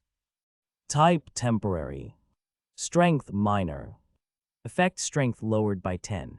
Cause absorbing too much cursed mana. Duration 1 hour. The instant that he read the notification, Ajax quickly cut off his mana siphon. For the first time, he had found a downside to his core skill. He had read a few times that there was no such thing as a perfect skill. All of them had limitations or downsides, only the rumored mythic skills didn't, and he had finally ran into mana siphon. He had paid very close attention to how his skill absorbed mana in the past. Even when using it against spells that were cast by others, the process was always the same. It would break down whatever structure the mana had before it absorbed it and used it to fuel him. It had never been an issue in the past, but it seems that curse mana, even without a structure, was harmful to him. He theorized that there must be a mythic version of his skill that not only broke down the mana, but also neutralized it before absorbing it, but getting something like that was not realistic. You're not going to let him keep it, right? He heard a voice behind him that broke him out of his pondering. Our rules stand. Nina's voice was one he recognized, so he turned towards the people behind him. But he's an outsider, not even one of us. The same crafter complained. Our rules stand. Nina's tone brokered no argument. As Ajax paid a little more attention to the pile of gargoyle at his feet, he realized what the fuss was about. The gargoyle he had killed was one that could be taken back outside without dissolving into mana. The rules of the delve was that whoever kills it can keep it, and that was how House Silvertongue incentivized their combatants to volunteer for helping out on crafter delves. As he waited around for the curse to dissipate, Ajax found himself paying a lot of attention to the tanner, as he was using a set of runic magic equipment to speed up the tanning process. Unlike with chanting or monster-free casting, Ajax could just barely use sense mana to get an idea that mana was being used, let alone find a way to copy the spell or mana type used. Interested in runic magic, the crafter who was tanning them asked. No, it doesn't mix with my style, Ajax denied. I'm curious what mana type you're using though. I never thought about that, to be honest. The crafter said, surprised. I'm sure the person who made them knows, but as long as they help with my crafting, that's good enough for me. The hour passed quite slowly as he was basically watching paint dry only with leather, but by the end of it, he was pleasantly surprised to see that he had gotten a new skill. Curse resistance was the first rare resistance skill he has seen, but it was a welcome addition, especially since he had yet to learn anything about how curses worked. All he knew was that using curse spells was outlawed. By the time that his curse dropped off, quite a few of the ingots had cooled down enough for the crafters to start actually using them. The process was fascinating since the increased stats that people had here meant that some of the smaller works could be done in a few hours, despite the high-quality metal. A few more of the crafters were adept enough with smithing to try their hand at it, even if it wasn't their main craft, though they were making some much simpler pieces like a knife or a basic sword.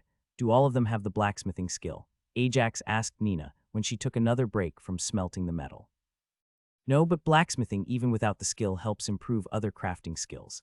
Nina said, it's all about watching how the mana-dense materials react. When doing something as simple as hammering a metal bar into a longer and thinner shape, then sharpening it, you still make some progress even if the end product isn't all that great.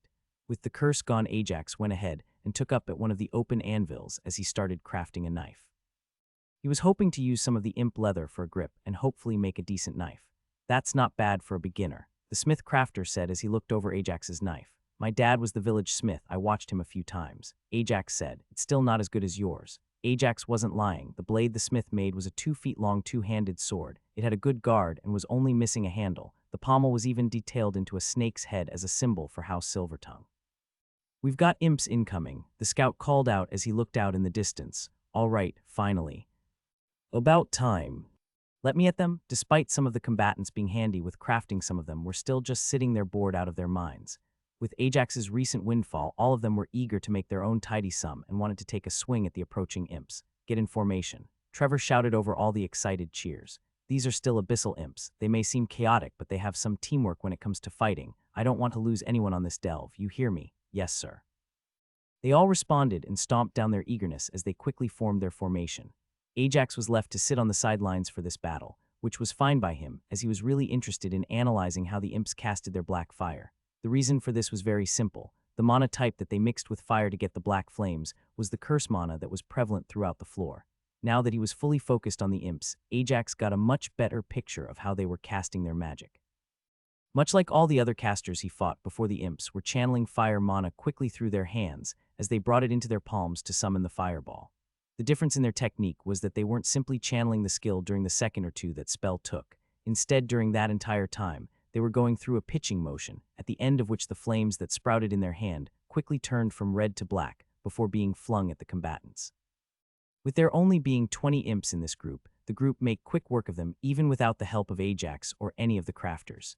Ajax wasn't sure if he was glad or slightly disappointed that none of the black fireballs made contact.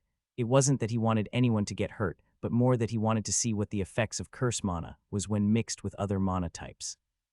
As he pondered this, he tried summoning up a small amount of curse mana in the palm of his hand. He had taken precautions to move away from the group and waited until all of their mana users were busy doing something else.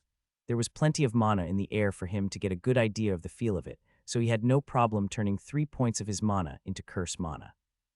From there, however, he quickly found the curse mana connecting to his mana pool and spreading like a drop of food coloring in water. By the time he managed to contain it, he felt his entire arm burning. Curse of clumsiness. Type temporary. Strength minor. Effect dexterity lowered by 30 with the right arm. Cause curse man infused in right arm. Duration 2 hours. Unlike all other forms of mana, Ajax found that he couldn't enforce any control over the curse mana. The result was far from the worst-case scenario, but Ajax still berated himself over the stupid risk he just took. He knew curse mana was dangerous, but so far his prodigious talent had let him turn any setback into an advantage, so he got overconfident. He should have realized from the start that generating curse mana wasn't a good idea.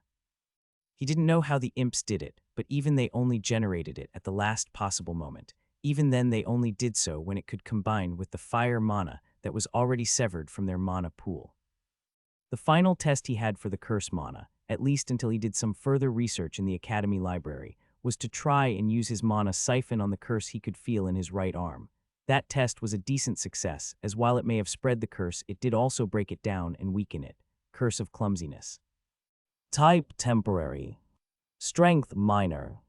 Effect dexterity lowered by 10. Cause curse man infused in the body. Duration 15 minutes. Despite the curse being spread out and weakened, Ajax spent the next 15 minutes feeling like his blood had raised its temperature by 20 degrees.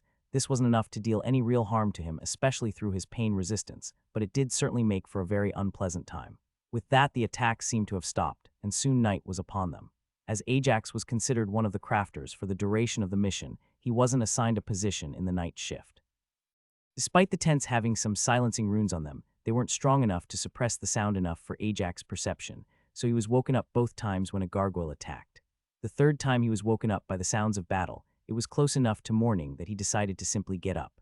The sight of another gargoyle being added to the pile next to the forge, however, wasn't what interested him. What did interest him was the bubble of mana he could feel from next to the anvils. As he approached, he recognized Nina from her stature, but he was still surprised to see the woman bring the hammer down on a piece of metal yet hear no sound. The phenomenon was soon explained by the mana that was swirling around the metal as it easily stopped all the vibrations from traveling. How does that work? Ajax asked when he saw Nina put the hammer down. How does what work? Nina asked him, not at all, startled by his presence. The magic that stops the sound from your hammering. Ajax explained the mana movement was so complex and quick Ajax couldn't make heads or tails of it even with his sense mana at level 50. I have no idea. Nina admitted something that shocked Ajax. You don't? Ajax all but shouted in his surprise. No, she said as she turned to look at him questioningly. But then how are you doing it? Ajax asked. You're in your first year at the academy, right? Nina asked, and Ajax nodded. That makes sense then. You won't go over this at least until later in the year, but it is related to my skill. Seeing Ajax still looking confused, she decided to explain a bit more of the theory. Skills are gained through practice in a field that you have talent in, for the most part anyway, But if that was all there was to it, why wouldn't people, without the skill, not be able to replicate it by simply copying the technique? The answer is that when you gain a skill, the system adds the innate knowledge of how to fully complete the skill to whatever it was you were doing before. She continued. It's seen less with lower rarity skills, but it gets very obvious with higher rarity ones. Thinking over her words, Ajax was surprised that he hadn't put that together himself. After all, he had no idea how his own mana siphon worked. Sure, he knew and understood the process of absorbing the mana, but turning what he siphoned into a physical increase was something he didn't know. He did it purely by muscle memory granted by activating the skill. My epic skill, mana compression, came from me trying to keep all of the mana present in the metal despite forging it. The skill does that, but also more that somehow makes my work better. Ajax was surprised that she so easily revealed an epic skill that his mind completely switched tracks from the discussion they were having. Why would you reveal an epic skill? He asked before he could stop himself. Nina simply chuckled at his question. It is a bit refreshing to see some of the gaps in your learning. After the power you showed, and the skill with the few crafts you tried your hand at, it's a nice reminder that you are still limited despite all that potential. As for your question, I don't mind telling you about that skill because a lot of people know about it. You said you come from a small village, so I'm sure that your parents drilled it into you not to share any skills that are rare or higher right, she asked. Ajax simply nodded. That's a good approach as a general rule, but once you have enough power to stand up for yourself, or join a house or guild with enough power, she pointed to the silver-tongue sigil on her armor. Epic crafting skills are something you share as advertisements. Combat skills should absolutely be hidden, but revealing some skills like this can also help you hide others by having people know you for just the skills you let them know. I'm the smith with mana compression, and that's what I'll be to everyone even if I have an epic combat skill they might only suspect I have. Ajax nodded along with her reasoning. Then I should probably be advertising that I have Enigma. A legendary skill should be enough to cover up a lot.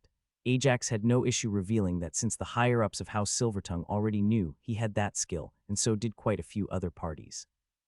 The look of shock on Nina's face when she heard the name of the legendary skill was something to see. Her eyebrows made a dash for her hairline, and her jaw dropped open as she just stared at him for a few seconds before she regained her composure. I'm not sure you should have told me that, she said after she regained her composure. You do know it's something I will have to share with the family higher-ups. I know. Ajax nodded. But seeing as Professor Silvertongue not only knows when I got the skill, but also used his connections to help me get the skill, they must already know about it. It was then that Ajax felt an appraising skill be used on him by Nina. Enigma tried to fight it, but it was still too low to be able to stop whatever skill she used. What did surprise Ajax was that Enigma informed him that all Nina got from him was that his race was human. He hadn't seen any previous inspection skill collect information on his race. For what? Ajax asked, confused. My appraisal skill just beat a legendary skill. This should help me unlock an appraisal skill that is a higher rarity, she said. Ajax didn't get a chance to respond as the scout on duty interrupted them with a call. Incoming Hellhound pack. They're almost on top of us. Ajax quickly reacted and took his bearings, focusing on the pack of horse-sized dark red chihuahuas that had come out of camouflage and were charging towards the cave. There weren't that many of them, only 15, but they were moving a lot faster than the imps, and most of the combatants weren't in formation.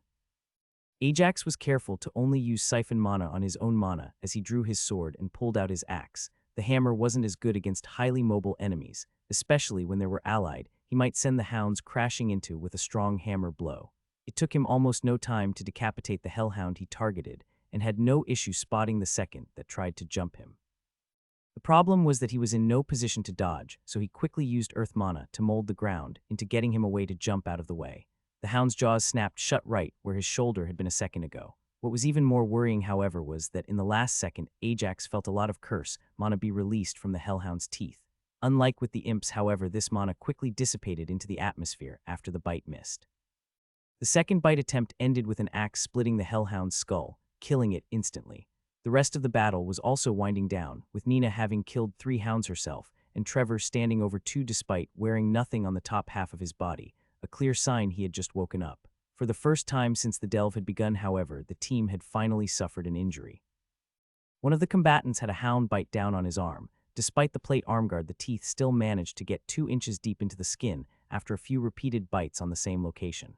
Sensing the danger, the hound let go of the arm and jumped backwards as a spear barely missed it. Ajax was surprised to see the hellhound breathing so heavily and moving so sluggish. He had read about them before, and they should have had more stamina than this. The last remaining hounds were quickly mopped up while Trevor moved towards the injured combatant. Nobody touched the wound. He commanded as he shoved the team's healer closer. They had a cursed bite, he said as he quickly but carefully removed the damaged arm guard to reveal the bite mark that was quickly turning purple. Ajax was surprised to see them shove a piece of wood in the injured person's mouth, but it was self-evident why a moment later, when the healer used holy mana on the cursed site. The wounded combatant looked to be in severe pain as the holy mana cleansed the curse. His jaw tensed so much that Ajax was worried he might bite through the wood. As he watched the combatant battle the agony inflicted by curing the curse, Ajax found himself praising his past self for the foresight to not test out the interaction between the two conflicting mana types on his own body without doing any research first. Is he going to be all right? Ajax asked Nina as the fight was over. He will be fine. The Hellhound's bite only inflicts a lesser localized curse caused by infusing a large amount of curse mana into the bite site. She explained as she watched over the crafters who started to set up their workstations. Lesser curse. Ajax wasn't surprised that the curse was different than his own, but he wanted to see just how much information he could pull out of Nina. After all, the more he got out of her, the more he would be able to question Balthazar without it looking suspicious. Curses are set up in different tiers. The known ones are minor, lesser, weak, and the basic curse. At least those are all the tiers where the subject has survived getting cursed. There have been curse users who have claimed to achieve strong curse variations, but no victim has ever survived to confirm it before the culprit was executed for one crime or another. She answered. So curse magic is outlawed? Ajax asked curiously. No, it just so happens that anyone that managed to find a way to curse people has also been dabbling in many outlawed practices, most prominent of which torture by exsanguinate. She explained as a small frown took over her face before disappearing. At least those who can cast a stronger variant than weak curses anyway. With the questioning out of the way, Ajax started to reflect on the battle he had just witnessed. Unlike the imps that were clearly a caster type, the Hellhounds seemed to be an obvious physical type combatant. Their speed and strength alone marked them as such for level 50's monsters. So then the question remained, how did they work in curse magic on top of that? Despite spending almost an hour thinking over the topic, Ajax was no closer to finding the answer than when he started. It wasn't that he didn't have any theories of what could be going on. Instead, it was because of his gaming background from Earth that he had way too many plausible theories. After all, the lit RPG genre as well as D&D and online video games had many takes on curses or the warlock archetype, and he didn't know which one applied or if they were all wrong. He was broken out of his thoughts when all of the Hellhounds were skinned and the Tanners started their work on them. With their camp having limited space, some of the imp skins were taken down and considered done since the Hellhounds were so much more valuable. After all, their skin was that of a physically focused creature, and as such would be of higher quality than that of caster type of the same level. After getting his imp skin back, Ajax wasn't focused on turning it into any proper leather armor. He knew that both his skill and the material wasn't good enough for him to make anything that would be better than his current equipment. At best, he might be able to make something comparable using the skin of the two Hellhounds that he brought down. That didn't mean that the imp skin he had was useless, or to be used just for trial and error. The system was known to grant increased experience for complete items. This wasn't something that could help him, but there was no such thing as plate armor that didn't use any leather, if only for warmth. With that idea in mind, he had quickly approached one of the crafters who had been previously working on only making weapons. Not only that, but the weapons were of a slightly lower quality than any other smith that was working with the metal that was being pulled out of the mine. Hey. Ajax greeted as he approached. Yes, is there something I could help you with? His slightly annoyed tone quickly turned respectful after he saw who he was talking to. After all, he knew that the Silvertongues were invested in recruiting Ajax, and he didn't want to make a bad impression. I've noticed you are sticking to only making weapons. Ajax approached the topic straight away as he didn't want to put too much pressure on the young smith and was just looking to make a fair connection that didn't come with strings attached. I am, but that's not because I am focusing on weapons smithing, simply because they will grant me the most experience and experience. The smith said, I was wondering if we could make an agreement. Ajax said as he looked at the work the smith produced. Despite it being worse than the others, it wasn't by much, at least if he didn't take Nina into account, and it was a lot better craftsmanship than the few metal pieces that made up his set of armor. I'll make the leather inlay for your armor pieces, that way you can gain more experience from making complete works instead of just weapons, and in exchange, you can help me with the smithing needs of my own armor once we're back outside. You're not going to be focusing on smithing. The boy asked, surprised, considering he had seen Ajax talking with Nina quite a bit, and he had also seen him going down in the mines to mine out the ore. Ajax wasn't surprised by the question, but he knew that he couldn't overextend himself too much when it came to professions crafting if he didn't want to fall behind on his combat skills.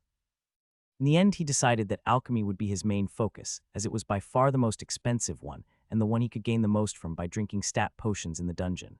The second would be leatherworking, as most of his gear and bags were made of leather, meaning that he would have to branch out for the other pieces. I plan to focus on alchemy, Ajax admitted. Sadly, there are basically no plants on the floor. Since most of my armor is leather, I will put any spare time I have into leatherworking. That's not to say that I don't need a good smith, simply that I can stretch myself too thin. The smith seemed to weigh his offer for a few seconds before he extended his hand towards Ajax. You've got yourself a deal. You make me the leather pieces for a few sets of armor, and I'll be happy to make any smithing pieces you need on the outside.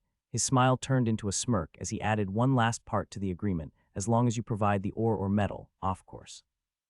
Ajax had hoped to get one over on the smith with the surprise offer, but it seemed he caught on to the trick and asked Ajax to provide the materials. Still, it was a good deal, and one he gladly shook on as he headed back and started his work on the leather. Working with such high leather was a lot harder than he had expected. Unlike the level 35 snake he had worked on, the level 50 imps were a lot harder to get to work nicely.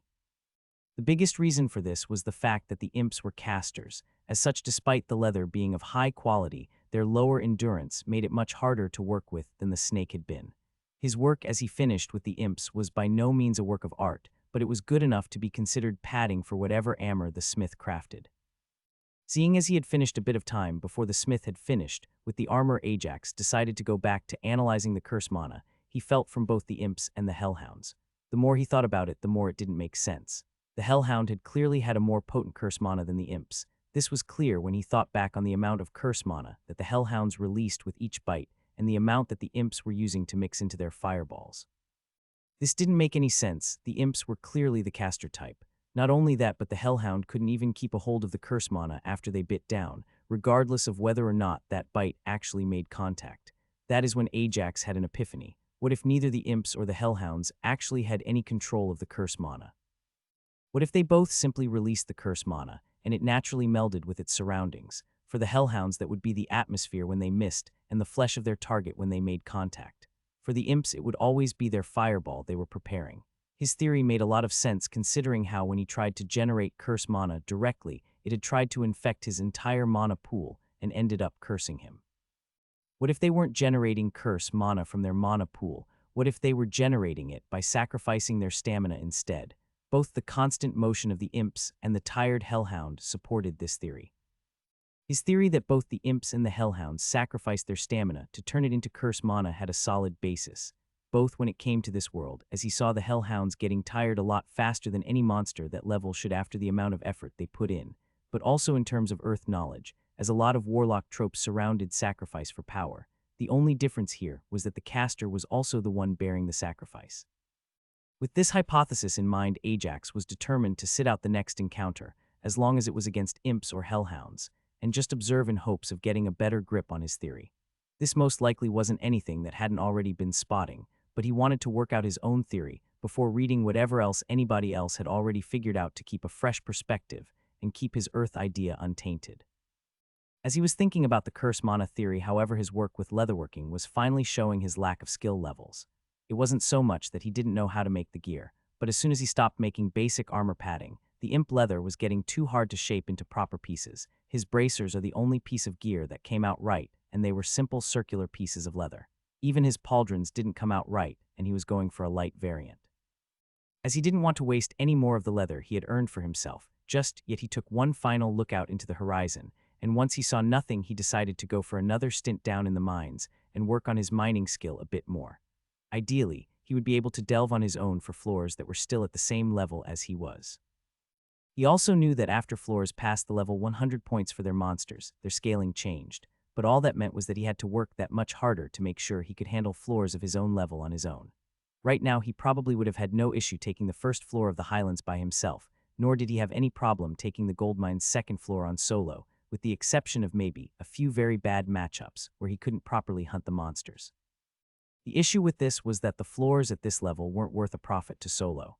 If he was to pay his way to getting a delve slot, he had to make sure that he would be making a solid profit, and for that to happen he needed to level and make use of the potions he could with his new stat increases. As he went back down inside the mine, he could actually start to feel the curse mana that had infused the metal ore down in vain. Unlike other forms of mana, curse mana had a much easier time attacking itself to physical objects. His gaming knowledge and fiction knowledge, however, quickly raised a red flag, as this being a quick way to forge a cursed item. Curse items, however, took many forms, from bloodthirsty blades that had gotten their owner killed, to blades that demanded blood in exchange for power, boosting their wielder in exchange for his sanity, all the way to items that granted power in the moment for a price paid after the battle was over. Some of these had their place as strategic items in a person's repertoire, and some were best avoided at all cost. His biggest issue yet again was his lack of knowledge on the subject, something he was going to correct as soon as he got back to the library. The next few hours were quiet with the exceptions of quite a few gargoyle attacks. It seems that the forging yesterday had led the gargoyles to close in more and more on the location of their base, and now the attacks were getting more and more frequent. One of the combatants had even had the good luck to kill a gargoyle whose corpse could be taken outside, something that had taken the spotlight off him, as the only one to have gained any tangible loot up until that point. Ajax spent the next 2 days in the mine as he waited for the corpses of the tow hellhounds to be properly tanned. He had found himself actually working up a sweat mining the ore in the intense heat generated by environment now that he wasn't using his siphon mana. We wasn't going to risk exposing himself to another cursed with siphon mana, since he didn't know if that would lead to permanent damage, and there was one more test he was hoping to perform when it came to curse mana. Without his increased stats, the physical work actually wore him out, and he knew that he was relying on his one legendary skill to make up the difference. The one issue that he knocked into again and again, every time he had thought about taking the focus off Mana Siphon for his build, was the amount of flexibility and power it provided him. In the end, Ajax decided that making Mana Siphon the core of his build was the best choice, and instead of shoring up his defenses for the one time it would be vulnerable, creating a shield for it was a much better strategy. In his past life on Earth, the most obvious example came in the form of card games.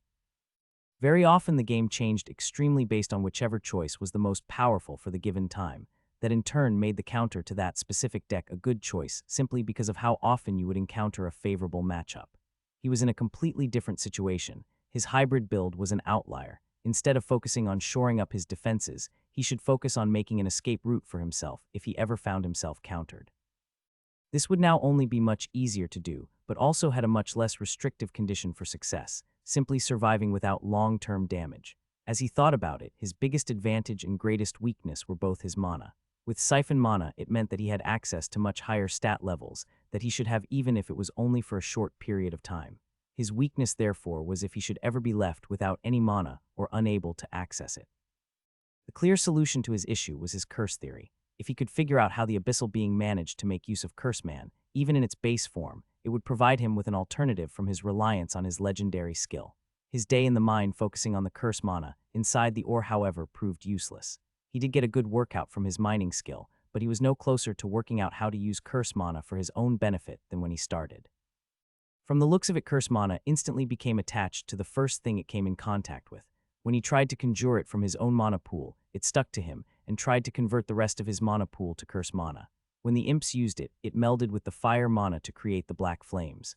Finally, when the hellhounds used it, dispersed into the atmosphere when they missed, but cursed the bite site when their fangs dug in. It was unlike any other mana type he had ever come in contact with, and if he was to guess, curse mana aspect was definitely a legendary, if not even a mythic level skill. As he received his 2 hellhound skins, Ajax decided to trade them both for a chance to get his weapons enchanted by one of the crafters once they got a change back on the outside. It wasn't exactly a fair deal on either side. Ajax couldn't make use of the 2 hellhound skins he had earned due to a lack of skill, but at the same time 2 hellhound skins were worth a lot more than a set of enchantments for a sword, axe, and hammer crafted from common steel. It wasn't until the 4th day of the expedition, as the mining vein was running dry, that a massive attack formed of both imps and hellhounds stuck. Thankfully, the imps were not only slow on the open fields, but they also lacked camouflage, giving the team ample time to get ready. The surprise of the hellhounds was not something they were expecting, but something that they could manage with the combatants at higher levels. Ajax was in the thick of it with the rest of the combatants, but he kept a close eye on what both the imps and the hellhounds were doing. Surprisingly, it was the imps that finally gave it away. As the fight drew to a close, Ajax finally felt his slashed imbue curse mana into both sides of the flesh as he decapitated an imp. He had just gained the epic skill Cursed Slash. Ajax was overloaded with information following the strike. not only from the system, as the skill imparted the necessary muscle memory for him to use it, but also from everything else he was observing as he was carefully monitoring everything. With the battle still ongoing, he didn't take a look at the notifications he could feel popping up and simply focused on the fight. He did feel a slight discomfort in his left arm following the slash, so didn't make any attempts at using the newly gained skill. A few more wind-empowered slashes made quick work of the imps near him. By the time he was done with that, the rest of the team had already finished off everything else, so he got back to the camp to review his notifications. The first notification to quickly assert itself was an obvious one that he should very honestly have expected since the moment he thought about testing this skill. Curse of Weakness. Type temporary. Strength minor. Effect strength lowered by 10 in the left arm. Cause absorbing too much cursed mana in the left arm. Duration 15 min. In order to generate the cursed mana required, Ajax had sacrificed his stamina. Sadly, without the use of a skill to guide the mana in any way, a bit of the generated mana got absorbed into his left arm. Thankfully, the amount was small enough that the curse was temporary, and it wasn't any cause for concern, so Ajax would just have to wait it out. As Ajax felt out the skill, he knew that he had also gained a method of somewhat directing the curse mana generated. Future uses of the skill wouldn't be affecting him. Not only that, but they wouldn't be affecting his sword or axe either. An important boon, as even a single brush with curse mana seemed to have had some effect on his sword. Considering the effect on the imp was easily visible, he knew that a decent amount of curse mana was generated. As he inspected the blade, Ajax could tell that it would need to be sharpened. Not only that, but his blacksmith skill was pointing him towards some minor structural damage as well. Curse mana was definitely more destructive than any other mana type he had interacted with. The only one that came close was Void, and that one bypassed defenses to strike at the target. The next aspect Ajax examined was the cost. That single strike had lowered his stamina by a staggering 200. He knew that he would have to do some tests with his new skill, but if the cost hadn't decreased with him gaining the skill, he would have to use it sparingly. That or his reliance on Berserker would increase drastically. His next notification was one that he had a hard time not laughing at. Achievement, maybe curses are not for you. Have the first 3 curses inflicted by you also have you as the target. Requires 1 discoveries to earn. Some mana types are inherently aggressive to some hosts. Has been discovered by others before you. Reward curse resistance skill. All of his inclination to laugh was lost as he read the last line of the achievement. How can he gain a reward that he already has? Not only had this achievement not given him anything, he had in fact lost 1 discovery for it. It wasn't until his next notification that his outrage subsided. Reimbursement. You have been awarded a reward you already possess. Reward offered, curse resistance skill. Reimbursement, curse resistance increased by 10 levels. The reimbursement notification not only meant that he had gained 10 levels, but he was sure that finding out about reimbursements also meant that he had regained the discovery he lost gaining the achievement in the first place. No, you can't use it. The exclamation of the smith brought Ajax's attention back to the here and now. Why not?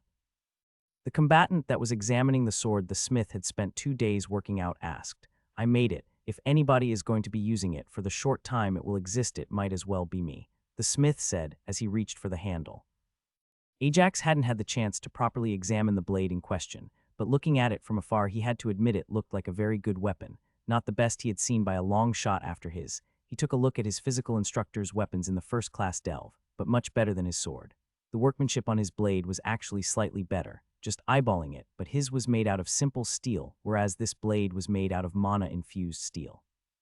None of you are going to use it. Nina interrupted the argument with a stern voice. But why not? The smith asked. Because it's cursed, Nina said. This statement instantly brought Ajax from barely being aware of the argument to giving it his undivided attention. Was he going to get some information on how curses work? It's cursed. The combatant dropped it like the handle suddenly burst into flames. Yes, it is, Nina confirmed. Nobody questioned Nina's declaration, as such everyone in the vicinity was giving the sword on the floor a dirty look. What did I do wrong? The smith asked. You didn't manage the mana pathways inside the metal when you forged it, Nina said. Almost all of the equipment forged from the steel we pulled out of the mine is cursed. It wasn't something rather it was what you didn't do. Everyone was quick to put it together that all of the metal was cursed.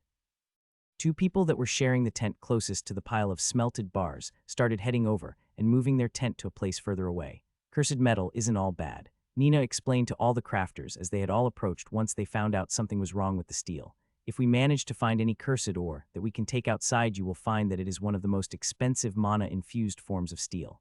How come? The smith asked, his reluctance turned into fascination as he listened to her explain his craft.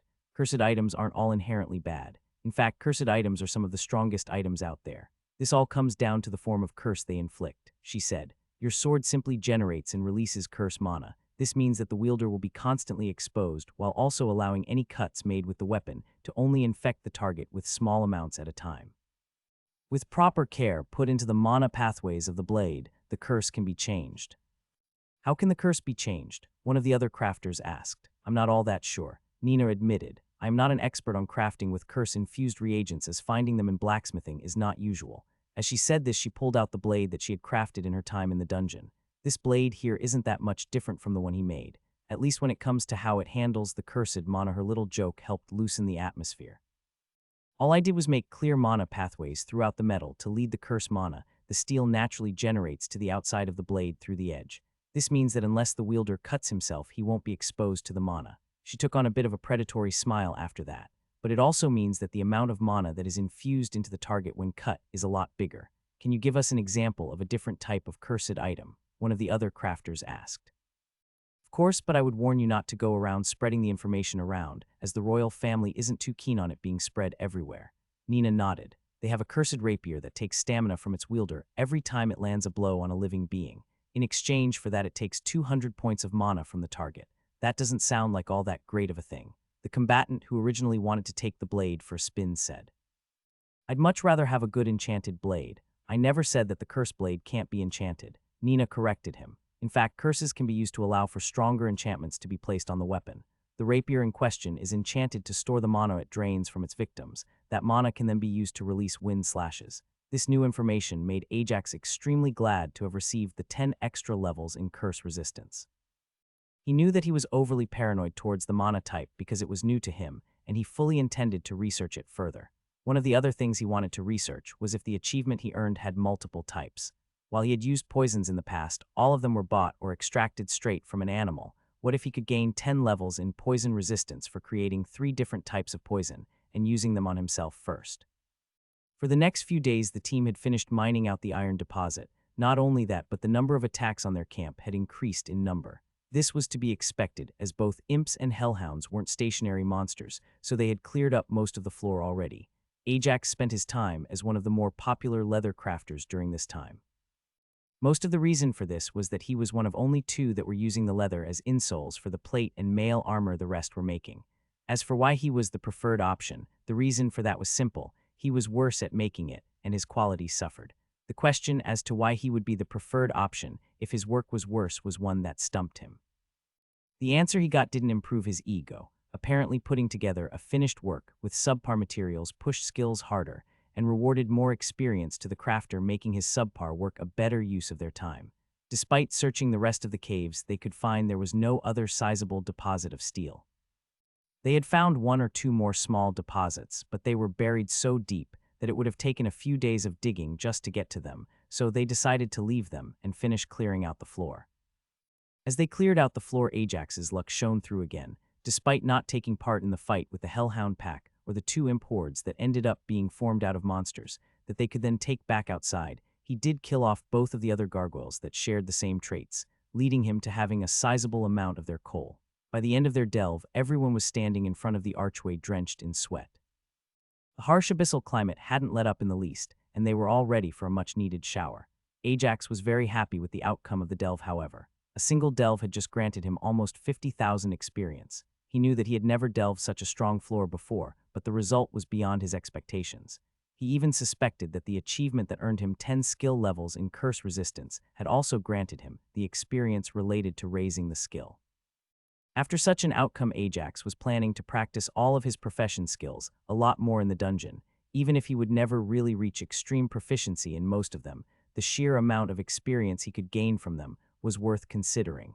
In fact, getting practice with his crafting professions was something he would be able to do well when he was delving with the class. After their first delve, the class would be given a lot more leeway, as such Ajax would be fine setting up in their base camp or on his own in a remote part, and then mining, smelting, or brewing potions as much as he wanted. In fact, the first floors of both dungeons had ample supply of plants that could be used in making very subpar quality potions. Trying to make anything worthwhile out of them would do wonders for his alchemy. He could even get a good handle on mana milling, as he was sure Nina had the smelting version of the skill, but he hadn't asked for pointers on that just yet. Do you have any idea what you are going to do with those? Nina asked him as they were making their way out from the dungeon grounds. Most likely sell them, Ajax admitted as he looked back at his backpack where his share of the mana cores and the remains of the 3 gargoyle were placed. Why, if they were normal monsters, I would have offered to buy them on behalf of House Silvertongue, she said, but since they are gargoyles, they don't have an accepted market rate. I do, however, suggest that you sell them somewhat discreetly. Why don't gargoyles have a market rate? He asked. Because unlike most other monsters, their corpses are purely made of coal. Most monsters have different parts that fluctuate in price, but as a whole they are mostly consistent, she explained. I could offer to buy the coal from you as well, but if I were to lowball you, it wouldn't look good for House Silvertongue, and I was asked not to highball you in any way either. The price for the gargoyle has also been volatile these last months. The best I can do is this warning to be discreet about selling it. On the whole, the delve had taken 8 days. This gave him a few days off before his next cycle of classes would start again. His plan for tomorrow was to go to the library first thing in the morning. After that, his schedule would depend a lot on how much information he found there on curse mana. He would also be spending most of his nights out in his fields. Not only would most of his practice with the curse mana need to happen in the forest and away from prying eyes, but he also needed to get back to his mana infusion for the plants his bees will be collecting from. He slept in a lot longer than he normally would the next morning. Ajax hadn't realized just how exhausting it had been to stay in the abyssal atmosphere for those 8 days. He could feel his body groan and complain. He wasn't sure if any of that had something to do with the amount of curse mana he had put through it in the last week, but he was about to find out. As he arrived at the library, he gave a polite greeting to the old librarian before he made a beeline for the curse section. He could have tried to be more discreet about what he was pursuing, but he didn't think he had a chance to sneak anything past a noble that had survived thousands of years of plotting and scheming. And we're back to curses, are we? He heard the man's voice despite not knowing when he got so close. Something you might want some help with. This conversation, however, had a bit of an edge to it. Ajax didn't know it, but the reason for his uncomfortable feeling was the old man's aura. The old man had lived through wars, and this was the second time a prodigy, the likes of which he has never seen, was looking through the curse section. The sheer calamity that could mean was not something he would let happen without a bit of investigating and prodding. Yes, Ajax nodded eagerly, surprising the old man. I just came out of an abyssal-themed floor and I was cursed more than once. Oh, all of the righteousness and anger was replaced with an undercurrent of guilt as the old man deflated. What kind of curses are they progressing right now? Ajax realized now that he hadn't properly expressed himself. They were all minor and temporary, no longer than an hour, but I want to know if it would have any adverse effects on me in the long term. From 3 minor ones, you should be fine, the old man said as he turned around and plucked a scroll from the shelf. Just to be on the safe side, you should make sure to avoid getting hit by similar types again so soon. Which types were you hit by? There are multiple types. Ajax sounded surprised since the system didn't have a category like that. They do. The old man nodded. Most lethal, but also the easiest to cure if the infection type, applied to a wound directly, targets the flesh. Then there is the mana corruption. Curse mana mixes into your mana pool, causes weakness and weakens the mana channels in your body. Backlash curses most often come from curse weapons, but they are mostly a double-edged sword, but one you can be sure your opponent took the worst off as long as you connect. And Ajax asked, controlled cursed mana attached to you with a purpose, the least immediately dangerous but the most versatile, not something that would appear on a 3rd floor of a dungeon since none of those creatures can actually manipulate the cursed mana. He waved it away. It was mana corruption all 3 times, Ajax admitted. That's not good. Lucky enough for you the exposure was minimal. He shook his head a little. I suggest you take the next few days away from your mana practice and simply focus on expelling your mana, maybe injecting it, but definitely no manipulation or control of any way. That should refresh your mana channels. How did you get cursed 3 times with mana corruption? He asked. Well, Ajax rubbed the back of his head. He wasn't about to admit to mana siphon, but everything else was easily explainable. I initially learned magic by copying monsters who could control it, kobold casters to be specific, so I tried the same thing with the cursed mana since I hadn't run into it before. Well, that was stupid, the old man said, surprised it passed so quickly. If you generated any cursed mana yourself, it would start to infect your mana pool so quickly you wouldn't even have time to use it. That got me cursed, Ajax nodded. But I figured out from the hellhounds that you can also get it in exchange for stamina, though using it gets a bit tricky. Tricky is an understatement. The old man agreed, but the way to use curse mana generated through loss of stamina is by either applying it directly to your opponent or mixing it with some mana you can control that you have already launched.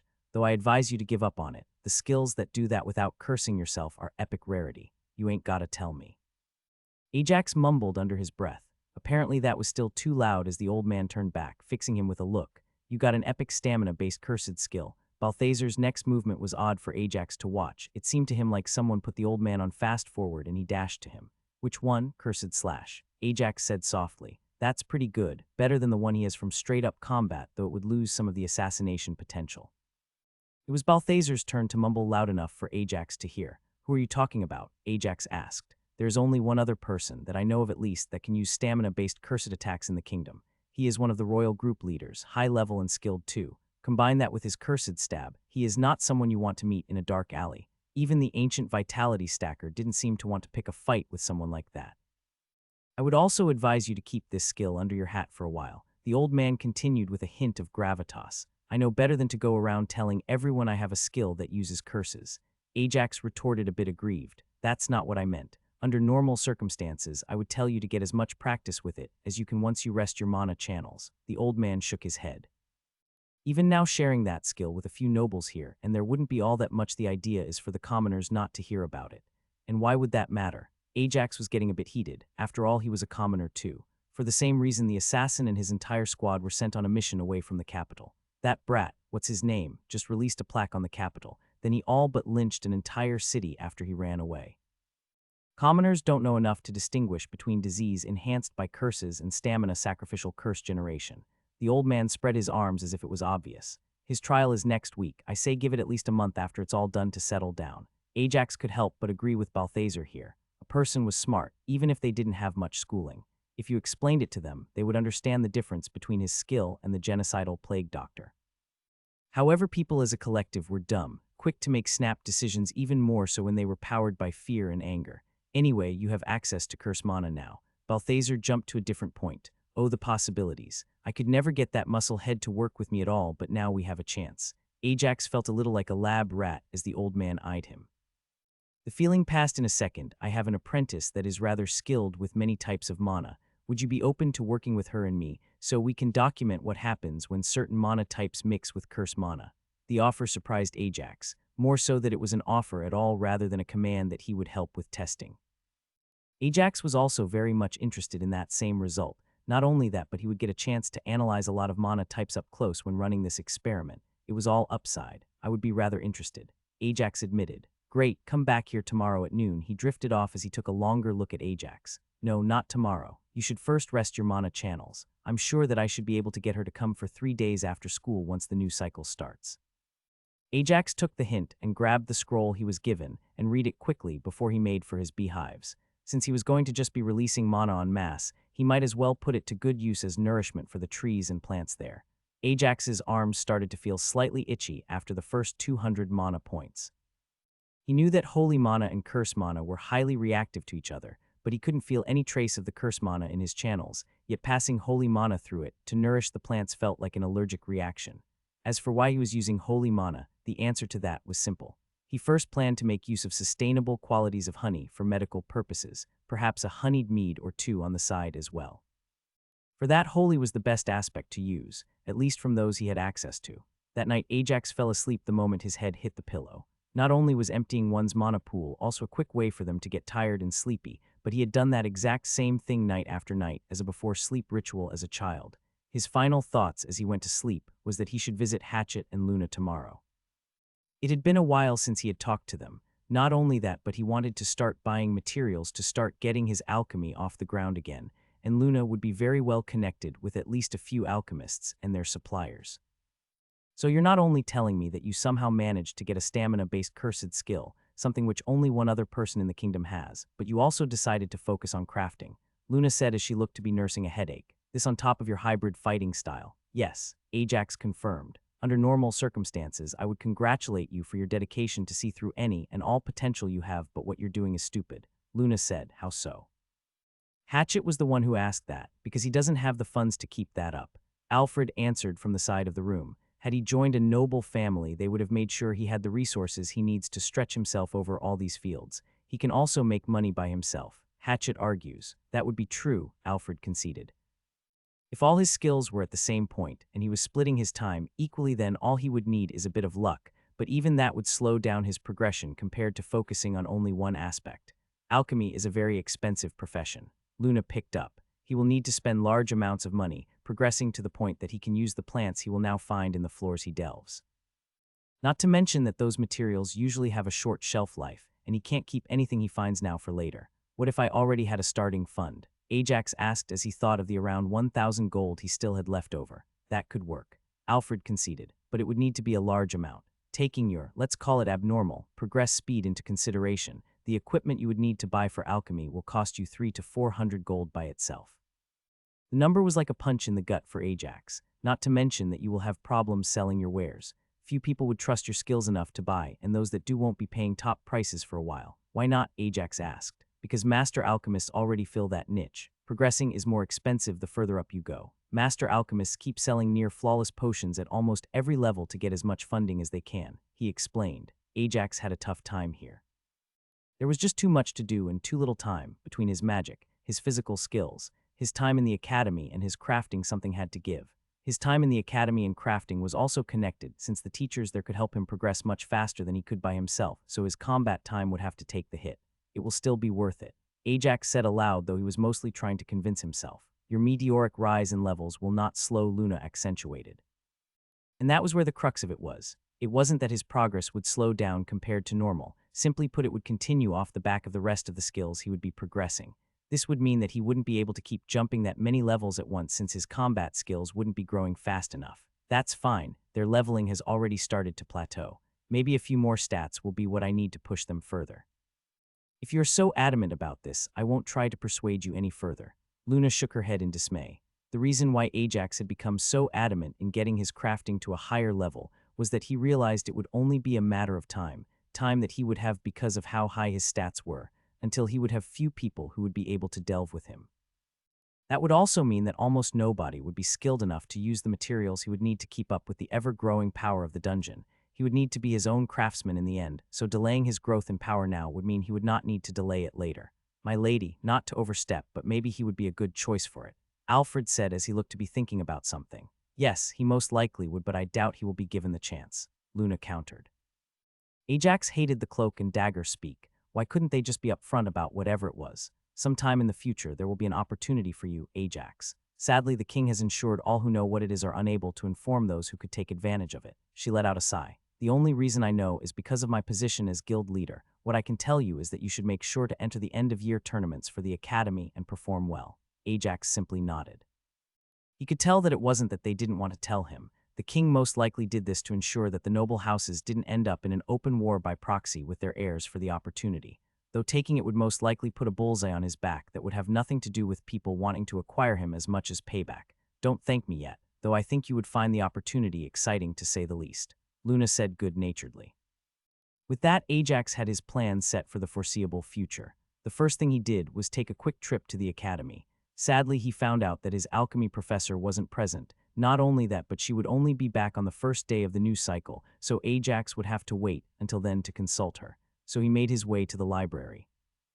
As he was walking up, Ajax felt the aura of both the headmaster and the librarian, meaning that both of them were present. Not only that, but he also felt another aura he hadn't sensed before, one that was stronger than Professor Silvertongue. Ajax, why are you here? Balthazar asked as he entered the library. Didn't I tell you to rest? So this is him, a woman that looked to be in her early 30s asked. She was dressed in ornate robes marked with the sigil of the royal family. She was also rather short, but despite that she had a noble posture and cold eyes. We could get started right now. Absolutely not, the old man refused. I will make the official introductions next time. Ajax, it would be best for you to leave for now and get your rest. Ajax did as he was told. He had a few questions about the woman he was sure would be there to help with the experiments regarding cursed mana, but all that could wait a few days.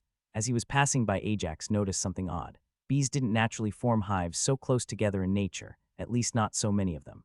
Not only that, but he had just removed most of the hives that were close to the entrance to the forest. This would have a marked effect on the yield the farming fields would have.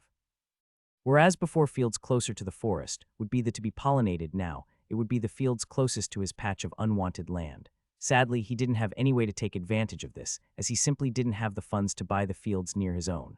A lot of his limitations seemed to come from the fact that he was always without funds. Not only that, but any avenue to generate those funds needed startup funds of their own. Ajax's respect for what his sister and Alana had managed to do in a few years grew immensely. That's when he realized, even if he didn't have the knowledge to act on the idea, there was value in sharing it with another. A merchant organization would be very interested in that information.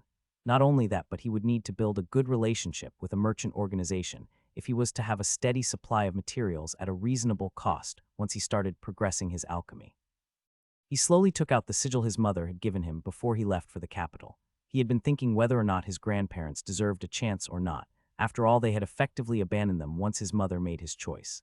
In the end, Ajax decided to pay them a visit tomorrow. If nothing else, he wanted to get their take on it. There were two sides to every story, and even if he would never agree with their decision, he still wanted to hear them out.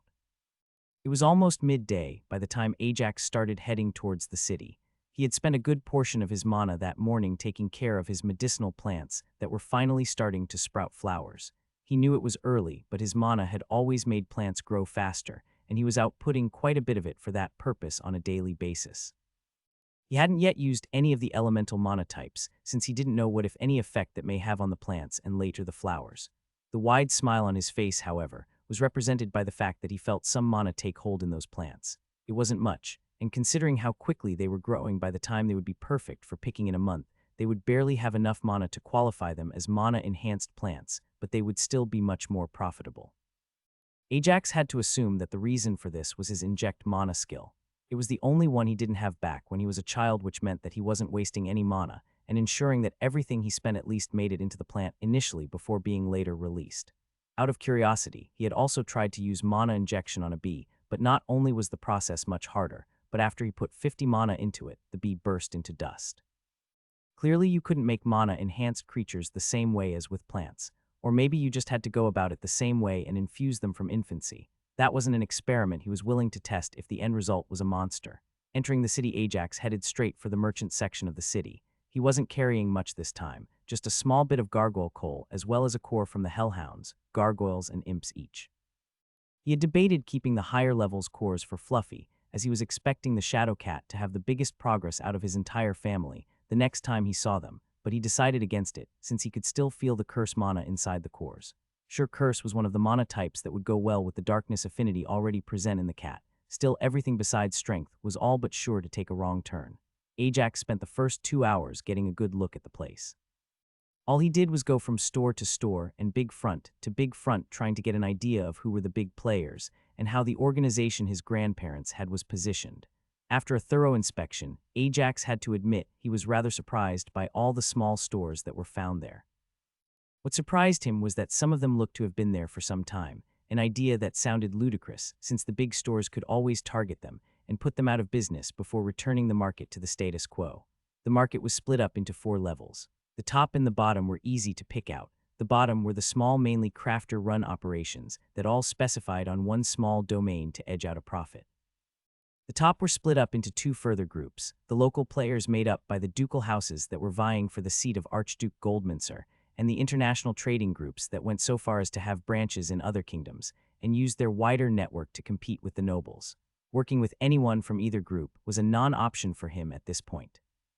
If he went to the top organizations, they would request massive commitments from him just to form a contract. Even those that would have members that would be happy to sell any information on him they might have for a good price. The bottom shops were not only too specialized to make them good partners, since he would be selling off most of the stuff he didn't need from dungeons, but they were also in a position for someone to juice them for information like an orange if their partnership made the rounds of nobility. That left him with the low and high levels. Unlike the bottom and top, they were actually relatively close together and contained around 80 of the shops in the section. The difference between the low and the high was whether or not they had opened a good-sized branch in another big city. From his short reconnaissance, he found out that his grandparents actually had the best organization from the low-level ones. In fact, many believed they were a lot better than a lot of the high-level ones, but they simply never expanded, leaving them in the low tier. Besides investigating the marketplace, he had also asked around and gotten a good idea about what the market price for the coal and the cores should be. Surprisingly, or maybe unsurprisingly depending how you look at it, his cores actually dropped in value significantly every time he mentioned they were from abyssal creatures. The upcoming trial of a curse user was clearly having an effect. In the same vein, everyone wanted to get their hands on the gargoyle ore, as they thought the idea of burning the remains of such a creature was a good thing. With all that taken care of, he went ahead and entered the shop. Well, calling it a shop is not doing it justice. It was more like the food courts that you found in malls back on Earth. A lot of small sections that had their dedicated space, only they weren't competing with each other, as they all offered something different. In the back center of the shopping floor was a counter that blocked off the stairs leading to the second level. Ajax wasn't sure if the offices were on the levels above, but from the vertical size of the building, he was sure that there had to be at least one floor that was dedicated to VIPs, if not more before you got to any offices. Ajax wandered through the first floor as he saw the man at the counter was busy and had a small line waiting for his attention. In the meantime, he decided to take a look at what exactly this place had to offer. The first thing he noticed when he focused more on the products sold was that all of them were finished. They weren't selling any materials anywhere. This, of course, didn't mean that they couldn't procure them, but more likely that they only dealt in bulk order or previously agreed upon deliveries. The second thing he noticed was that the range of items was the largest he had seen in any of the organizations he entered in terms of quality. They had a few poor quality beginner gear all the way to gear that was clearly expertly made for level 70s at the very least. Despite the large selection, everything seemed to have what Ajax thought was a fair price, at least until the gear started being advertised towards level 50s, where he lost his frame of reference. From what he could see, most of the customers that came in went straight for the items they wanted, bought them, and went back out. Very few were browsing the wares like him. He also noticed the two guards that were moving around discreetly. He was sure they had some sort of stealth skill, since had lost track of them a few times, even though he was trying not to. He didn't want to use Judge Threat on them, so he couldn't be sure of their strength. When the line finally disappeared, Ajax approached the counter. "Hello, sir," the man behind the counter greeted politely. "Is there anything I can help you with? I am looking to sell a few cores and some other things I pulled out of the dungeon." Ajax responded, "I'd be happy to get all that appraised for you," the man said, though he did give Ajax a surprised look. "Would this be a one-time affair, or are you looking for something long-term? I want to see what kind of long-term deal I could get," Ajax confirmed. "I would also be looking to buy items I require from here as well." "Very well," the man nodded politely. "Do you have a form of identification? An Adventurer's Guild badge would do." "I have this," Ajax responded as he placed the token his mother had given him on the counter. The man gave an impressed nod before picking up the token to take a close look at it. The moment he did, his eye widened in surprise for a moment, so brief Ajax thought he'd imagined it. After that, placed the token back in front of Ajax and pulled out a piece of paper to scribble something on, something he hadn't let Ajax see. "I'm afraid you'd have to wait for a moment while I get that identified, as it looks like one of our older models," he said as he passed the piece of paper to a man that stood guard behind him at the stairs to take it up. "Could I have a look at what you are hoping to sell in the meantime?" Ajax compiled and pulled out the 3 different core types as well as the piece of wrapped-up gargoyle ore. The man took his time inspecting all 3 cores and then unwarping the ore. The man said as he rubbed his small beard. "Cores from an abyssal floor, a low one judging by the strength. I can see why you would want a long-term contract. The market price on these just fell off a cliff. The ore, on the other hand, should net you a tidy." Ajax didn't listen anymore as he dodged to the left as his danger sense activated. He did so just in time to see the hand of one of the guards that was wandering the floor grasp the empty air where his shoulder had been. "What is this?" Ajax said as he whirled to see that the other guard had moved into position to cut off his line to the exit. "The owner would like to have a private talk with you, sir," a third guard said from the top of the steps. This one was better equipped than the other 2, and a quick sense threat put him above Ajax's power level by a decent chunk, though nowhere near anyone the level of Professor Silvertongue. "I'm afraid he insists on it, though your safety for the duration and your freedom following it are guaranteed." Elijah POV, the last few months have been hard. That foolish power-hungry little nitwit had done massive damage to the local economy with his curse-infused sicknesses, and looking over the contracts we had to fulfill, I was starting to get annoyed again. I knew that the Crown had little recourse, but to seize all the goods present at the time. Not only that, but there was no way we would get a market value rate on them, but couldn't they at least make sure we would be getting our stores replenished at the same const in the following months? This was not the first time in the last few years alone, and I knew for sure that it wouldn't be the last time that something like this would happen. Incidents like this made merchant organizations in the low classification rise and fall like a tide. Those that were on the high and top level had many branches that could cover the local loss and absorb the damage. We weren't hit too hard this time since we weren't heavily invested in the food section of the market, but it will still take months to recoup the losses. It was times like this that I regretted not expanding a secondary branch after all this time.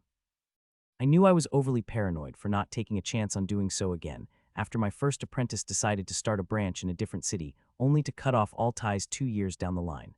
That event nearly crushed us. The only person I could trust to open a secondary branch even now was my wife, and that would mean we would barely see each other, a decision we had both disregarded. This line of thought always brought me back to thinking about my daughter Sylvia. Unlike in the past when I thought about the choice she had made to leave with the man she selected, I couldn't muster the same emotions of hurt and disapproval. We had always had someone living in that small village of theirs, keeping an eye on them and sending us updates on her every few months. The last update we had gotten on her, however, was a little over a year ago. We hadn't even realized something was wrong until it had been 6 months without any updates. 2 months ago, we had gotten the news of the attack on the village by salamanders from a nearby cave. It was that attack that had cost our informant his life, but there was still no news on what happened to Sylvia. Both my wife and I had spent almost an entire month in a depressed state that had compounded with the curse crisis. Sir Elijah, one of our newer attendants, burst into the room. I was about to chide her for not knocking when I saw my wife Aurora follow her with a look that seemed to be undecided between hope and horror. "What is it?" I asked, but instead of answering, all she did was give a folded-up note. The note was short, no more than a few words written in Sebastian handwriting. "There is a guest here carrying a token with the family crest." The words "token with a family crest" sent me to my feet in an instant, as the only family crest in circulation was the one we had given Sylvia the day she left.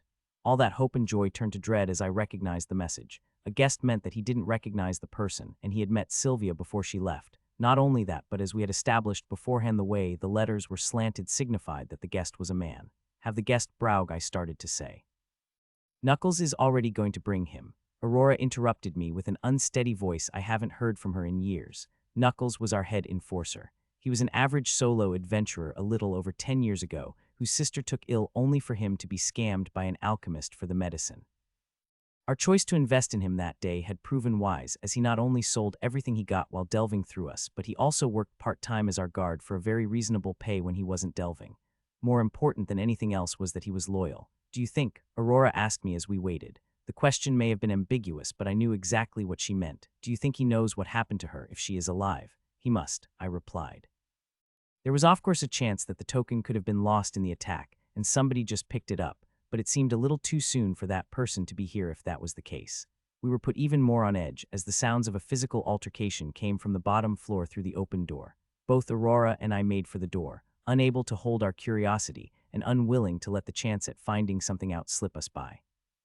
We both stopped after a few steps, recognizing that we would be liabilities in whatever was going on down there.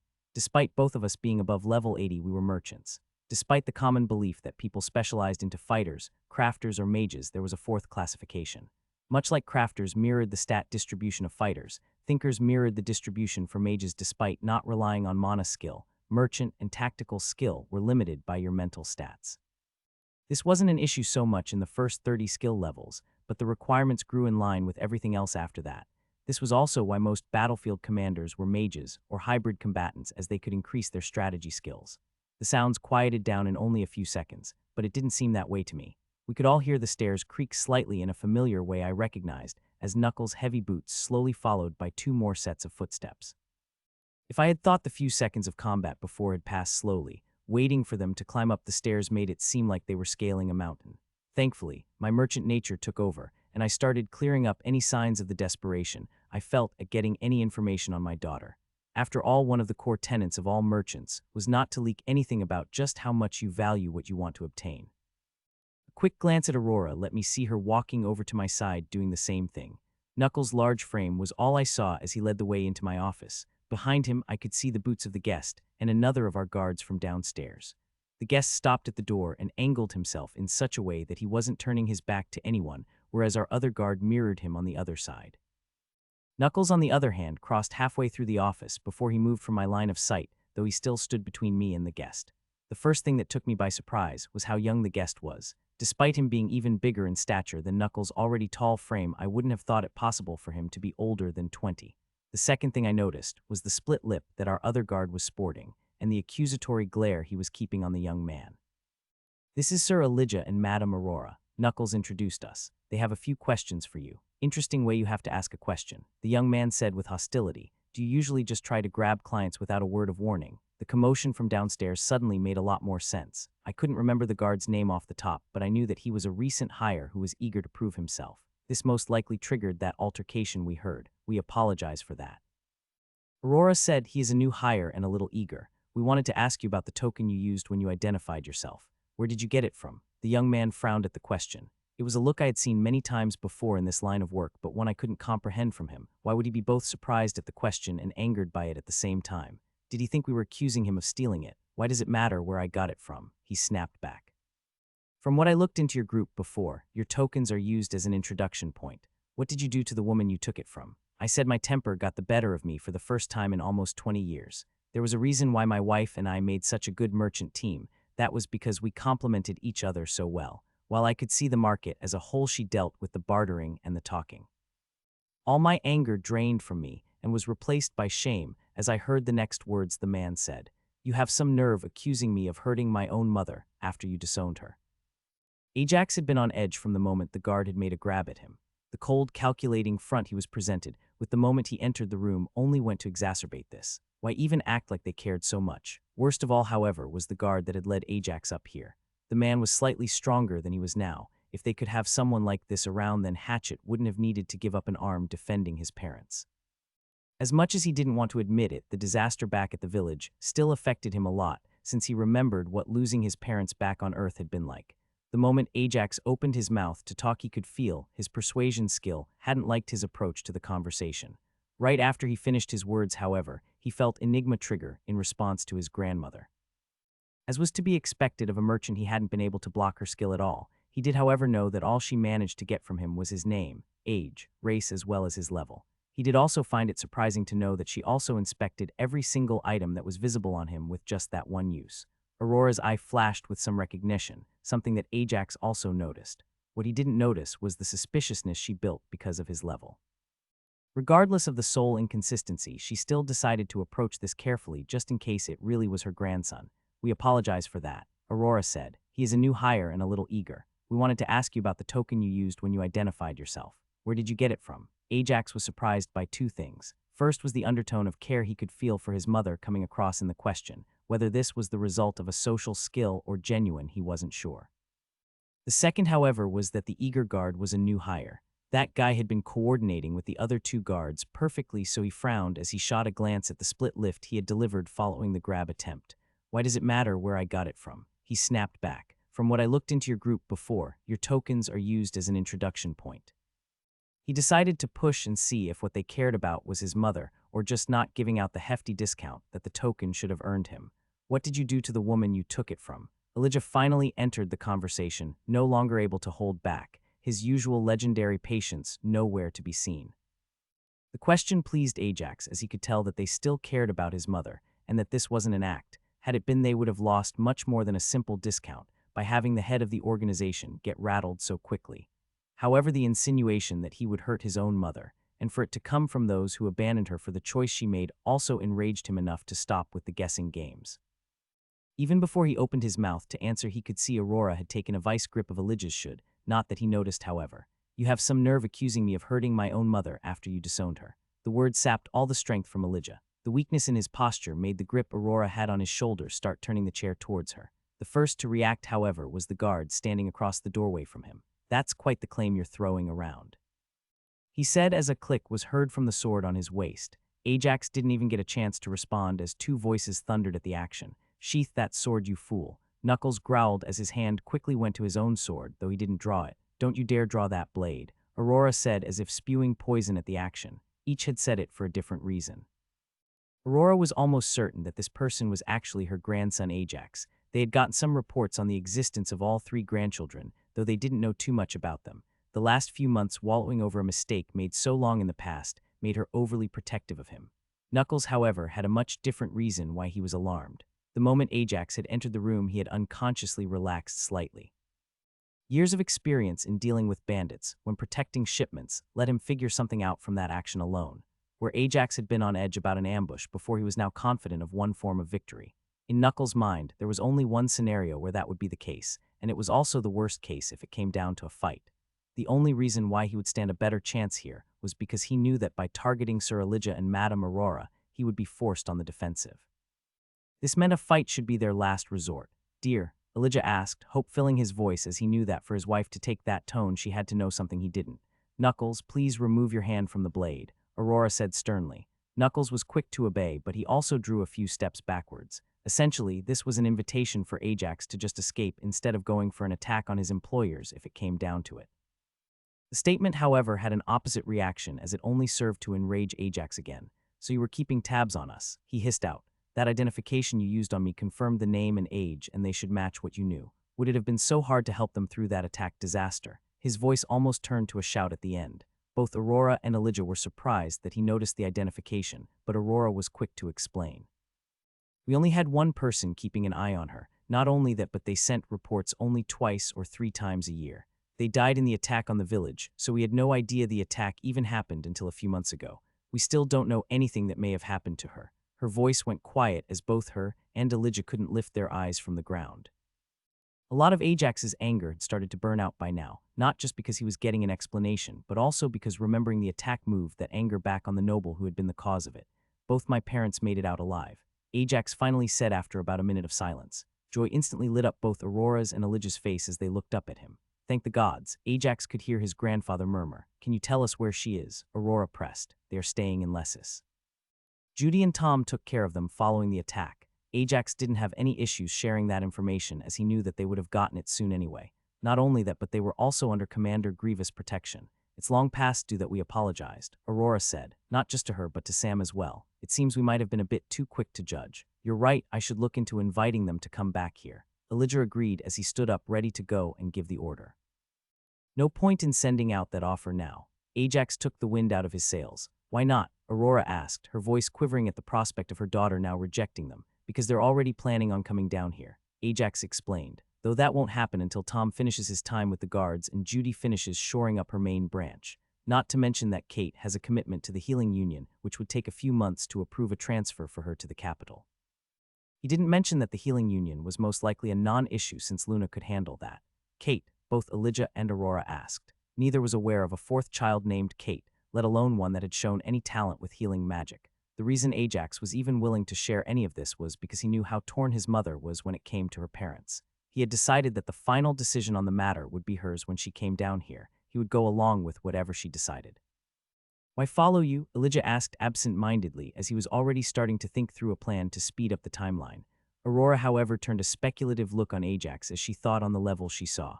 "Yes, it's because of my level." Ajax confirmed it for her, taking her by surprise once more as he revealed more of her skill. "Which brings us back to why I came here in the first place."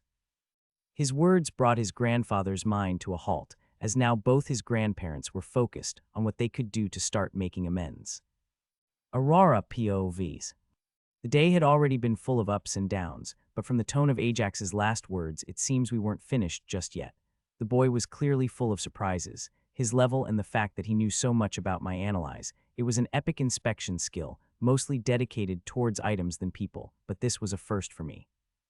The biggest issue was that I didn't feel any resistance. Whatever skill he had that had let him know about my own skill wasn't strong enough to block me, but was good enough for me not to detect resistance while also giving him information.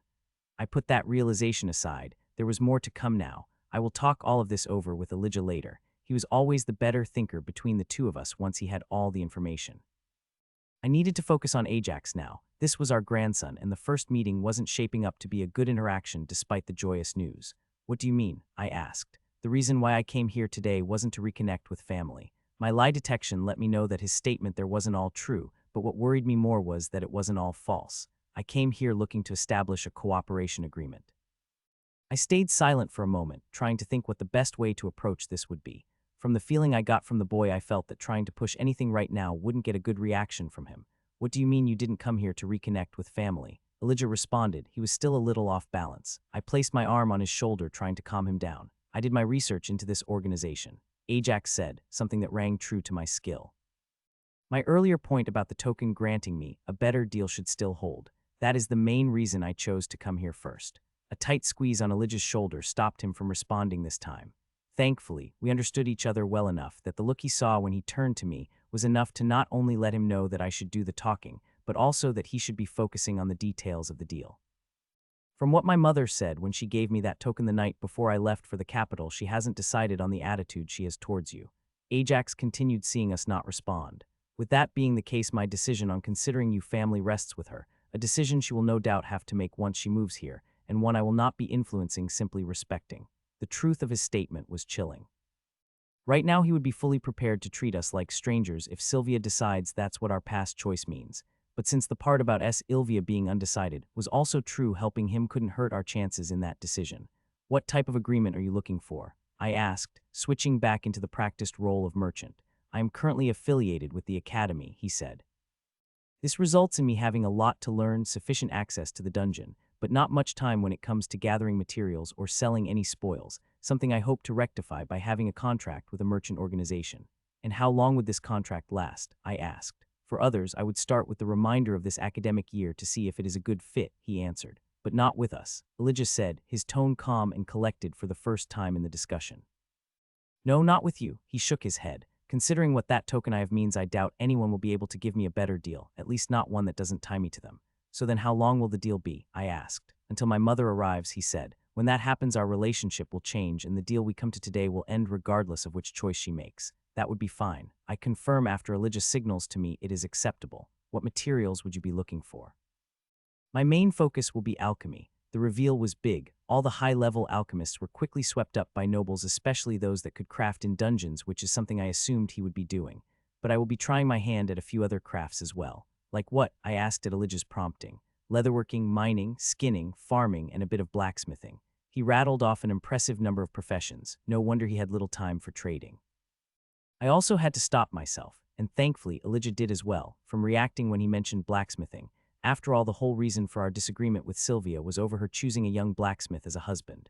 That is acceptable, Elijah says. On the raw items that you bring in, we can offer you almost full market price, current or usual depending on which is higher. We won't be making almost any profit on them. For anything that you make, we'll give you 90 of the price after taxes. The deal was not just good. This kind of a deal was only seen with master crafters signing for at least a century at a time or high-level adventurers signing exclusivity. Elijah obviously knew that and had somehow turned the short maximum 3-year lifeline on the contract in our favor. Materials and tools for most of your professions should be easy to get on short notice, as long as you are not looking for anything too specific or rare. The sole exception is alchemy. That's not to say we can't get them, but it may take some time. Elijah continued, these we would be willing to sell to you at cost if the item you make from them is successful and sold back to us, and at 110 of cost if it isn't. That works for me. Ajax said, we have a deal. Elijah was quick in drawing up the contract. Unlike our usual deals, this one was so straightforward and easily defined that it fit on a single sheet of paper that the three of us signed. Right after the contract was signed, Ajax already presented his first materials. Abyssal cores from imps, hellhounds, and gargoyles, as well as gargoyle coal. The total worth of the items wasn't all that impressive. Even with the inflated current price of the coal, it totaled up to a little under 70 gold coins. Price that Ajax asked to be put towards his alchemy equipment before he left. What did you find out? Elijah asked the moment the two of us were alone. We had canceled any other meeting we had for today as none were all that important. Almost everything he said was true. I started, which got an eyebrow raise from him, since I had a habit letting him know about any lie the moment it was spoken, even if I didn't make it obvious to anyone else that I knew the statement was a lie. It was a partial lie about reconnecting. I'm sure that he also did want to meet us, but everything else was true. Seems like the situation is worse than we feared considering Sylvia is alive and well. He nodded. But it's far from the worst possible outcome. We still have a chance to make this right. We do. I smiled back, or at least Ajax believes we do. Anything else? He asked, his mind already starting to plan the best way to earn our daughter's forgiveness as he scoured for certain documents. Yes, but this is strictly about Ajax. He stopped and turned towards me. The information was so astounding I wouldn't be sharing outside the privacy of our enchanted office. Firstly, his level is 31. What? He gasped out incredulously. Isn't he only almost 16? He is, I confirmed. Elijah, that's not all. I'm sure he has a legendary skill. A legendary skill, but your analyze doesn't read skills. He said, it doesn't, I confirmed. But I also didn't feel any resistance when I used it on him. He did, however, know that I used it. Not only that, but he also knew exactly what information I got, even if it didn't stop me from getting it. All of this without me feeling anything odd until he mentioned it. It has to be a low-leveled legendary skill, either a form of precognition letting him know about anything that targets him or a privacy one. I think it's the latter, but I can't be sure. I'll have our people look into him, he said, believing in what I told him. Wouldn't that be likely to alienate him? I asked. I won't have them approaching him, he denied. He mentioned the academy. Have you ever known the young nobles going there not to spill information? As always, Elijah was quick to come up with a plan. As always, the first step was to get all the information he could. We need to increase our information gathering budget for the year. He said as he got back to ruffling through the document, "I think triple will be enough, but best to quadruple it." "What else are you having them look into?" I asked, knowing that such an increase wasn't accounted for only by Ajax. He said Tom was a guard, his wife Kate a member of the Healing Union, and his sister Judy had started a trading company. He rattled off all we knew about the rest of our grandchildren. "Since they are all that are tying Sylvia to Lessis, I want to see what I can do about speeding up that 2-year timeline." On that I fully agreed. 2 more years would be too long to wait. With that in mind, I sat down across from him, ready to spend the rest of the day building the foundations for getting our daughter back. Ajax spent his last few free days getting used to working with his new alchemy equipment, as well as tending to his plants by infusing them with mana. From the looks of it, his first batch of honey should be ready around the same time that his first year at the academy ends, and they all go on their 2-month-long school break. As for the alchemy equipment, it was all very high grade. It would be if he needed to pay 350 gold even after the biggest discount they could give him. 250 of that price he would be paying on his next visit when he would be selling things and picking up supplies to take with him into the dungeon. The return to school wasn't as awkward for him as the first day. Now that everyone had gotten a bit more used to him and begrudgingly respected his level of power, a new dynamic had sprung up around him. The prince's faction had maintained their distance, not looking to interact with him all that much. But considering his friendly interaction with Annabeth and Lexi, as well as his constant sparring sessions with Benedict, he found himself with a foot in both camps. Personally, Ajax was leaning more towards the Goldminster camp, but unlike the students of the class, he didn't have to make a definite choice. Not only that, but the less determined members of the two sides used interacting as a bridge to interact with the other group without the usual competitiveness. This wasn't something he enjoyed, but he could see the benefit as it got him his first dedicated social skill, conversationalist. It was only a common skill, but it was a start towards detect lie, which he really wanted to get. Unlike their first cycle, the opening homeroom class with Professor Silvertongue was a lot more interesting to him this time around. He had moved on from the basic concepts of mana, saying that anything more advanced will be something that the mages will focus on in their training with the combat instructor, as it wouldn't make sense for the physically focused students to have dedicated class time for that. Then what was the point of having us learn that during the first cycle? Onav said physical students asked as soon as the announcement was made. That cycle was actually done more for you physical students, as well as for the benefit of catching up any students who didn't have it drilled into them as part of growing up. The professor responded. Despite the politically phrased answer, everyone knew that he meant that the curriculum had been made with specific lessons, introduced to cater to commoners who sometimes joined the class. The more curious students who had pestered their older sibling or parents about their time in the academy would have already known that if no commoner was part of the class, those lessons usually ended up getting skipped. We will now be moving on to something that could pertain to all of you. The professor continued. How to lead mages in battle. Why is that something all of us have to learn? Another physically focused student asked, this time one that was the son of a marquis.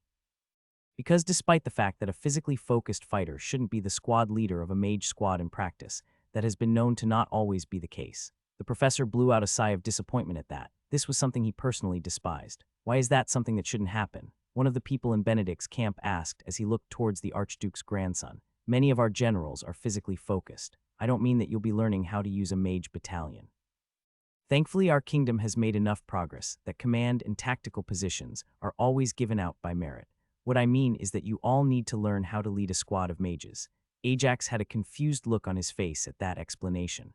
The royal family is aware enough to know that such positions almost always go to the highest-ranked nobles. With the importance of mages during a battle, their squads are the best protected, meaning it's the best spot for commanders to put inexperienced members of houses who would hound them should their members die in combat. Professor Silvertongue drew another breath. As such, the least we can do is make sure that when that happens, you at least know what to do so that you aren't a detriment to the squad you end up on.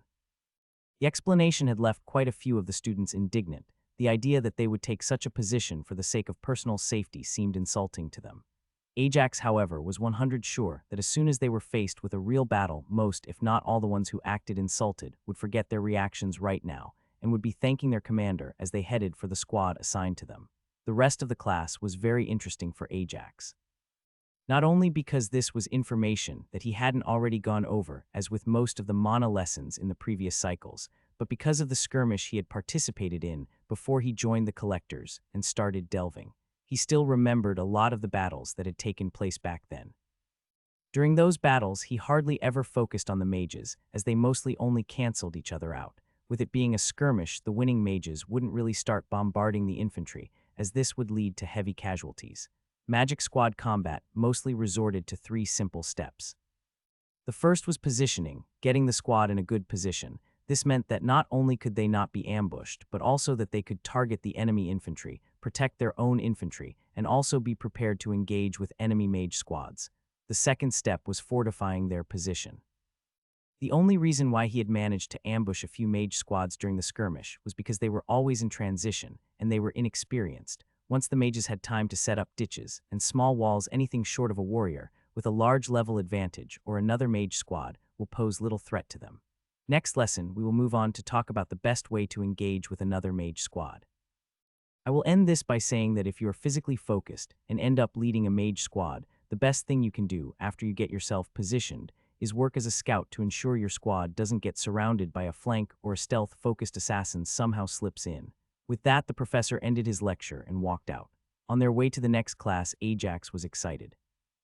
Despite knowing that the alchemy class in and of itself would probably still be something basic, Ajax was actually hoping to ask a few questions of the other teaching assistant, as well as Professor Valthorn after the class finishes.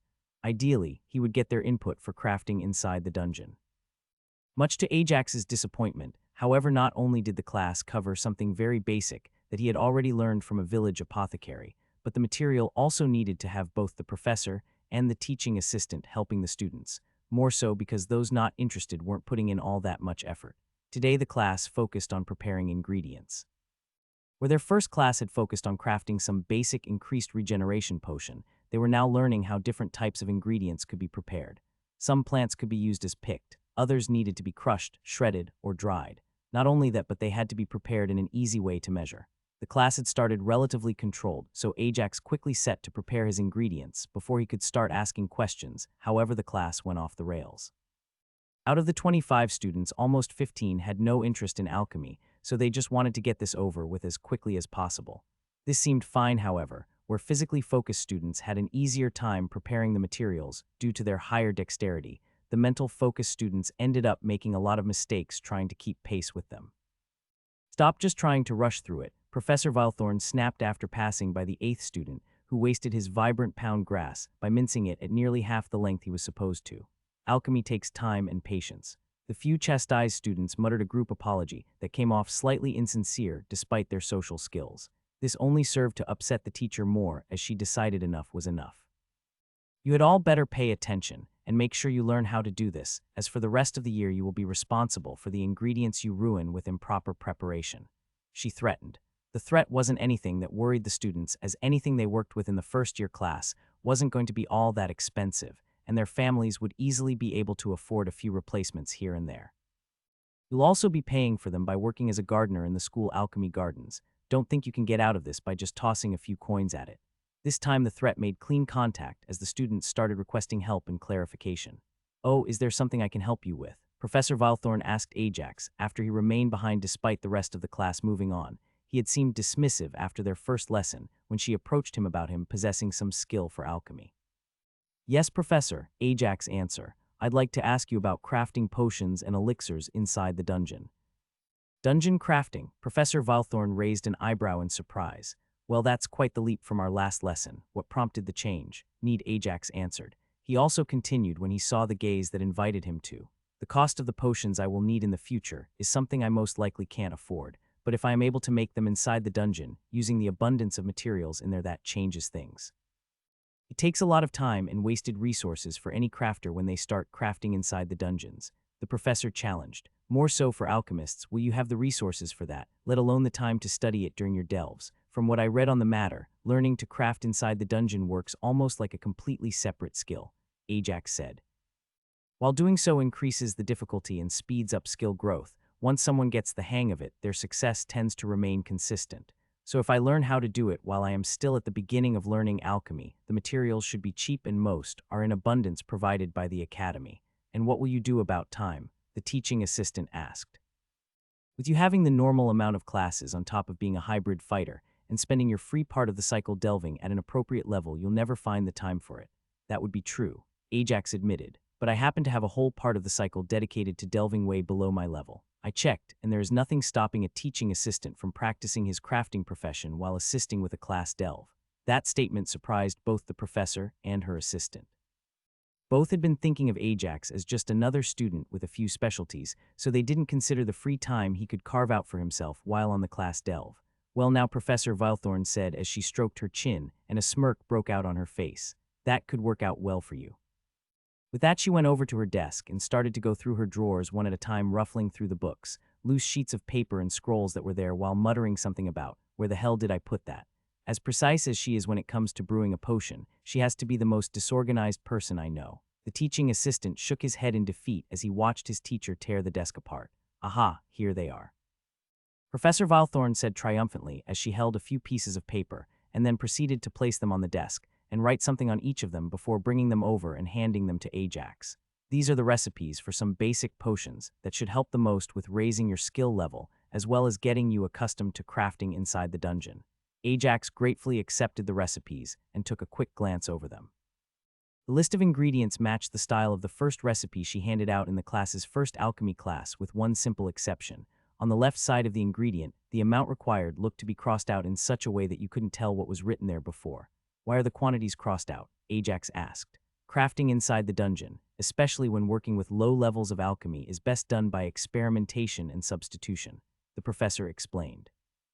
"Once you have managed to create all three of these recipes, the next ones I will provide you with will contain the amounts required, but not of the plant, but of the effect the plant has. You will be sure to find that while crafting deeper in the dungeons, trying to brew recipes, as they are written down, will be impossible due to the affinity of the mana present on the specific floor.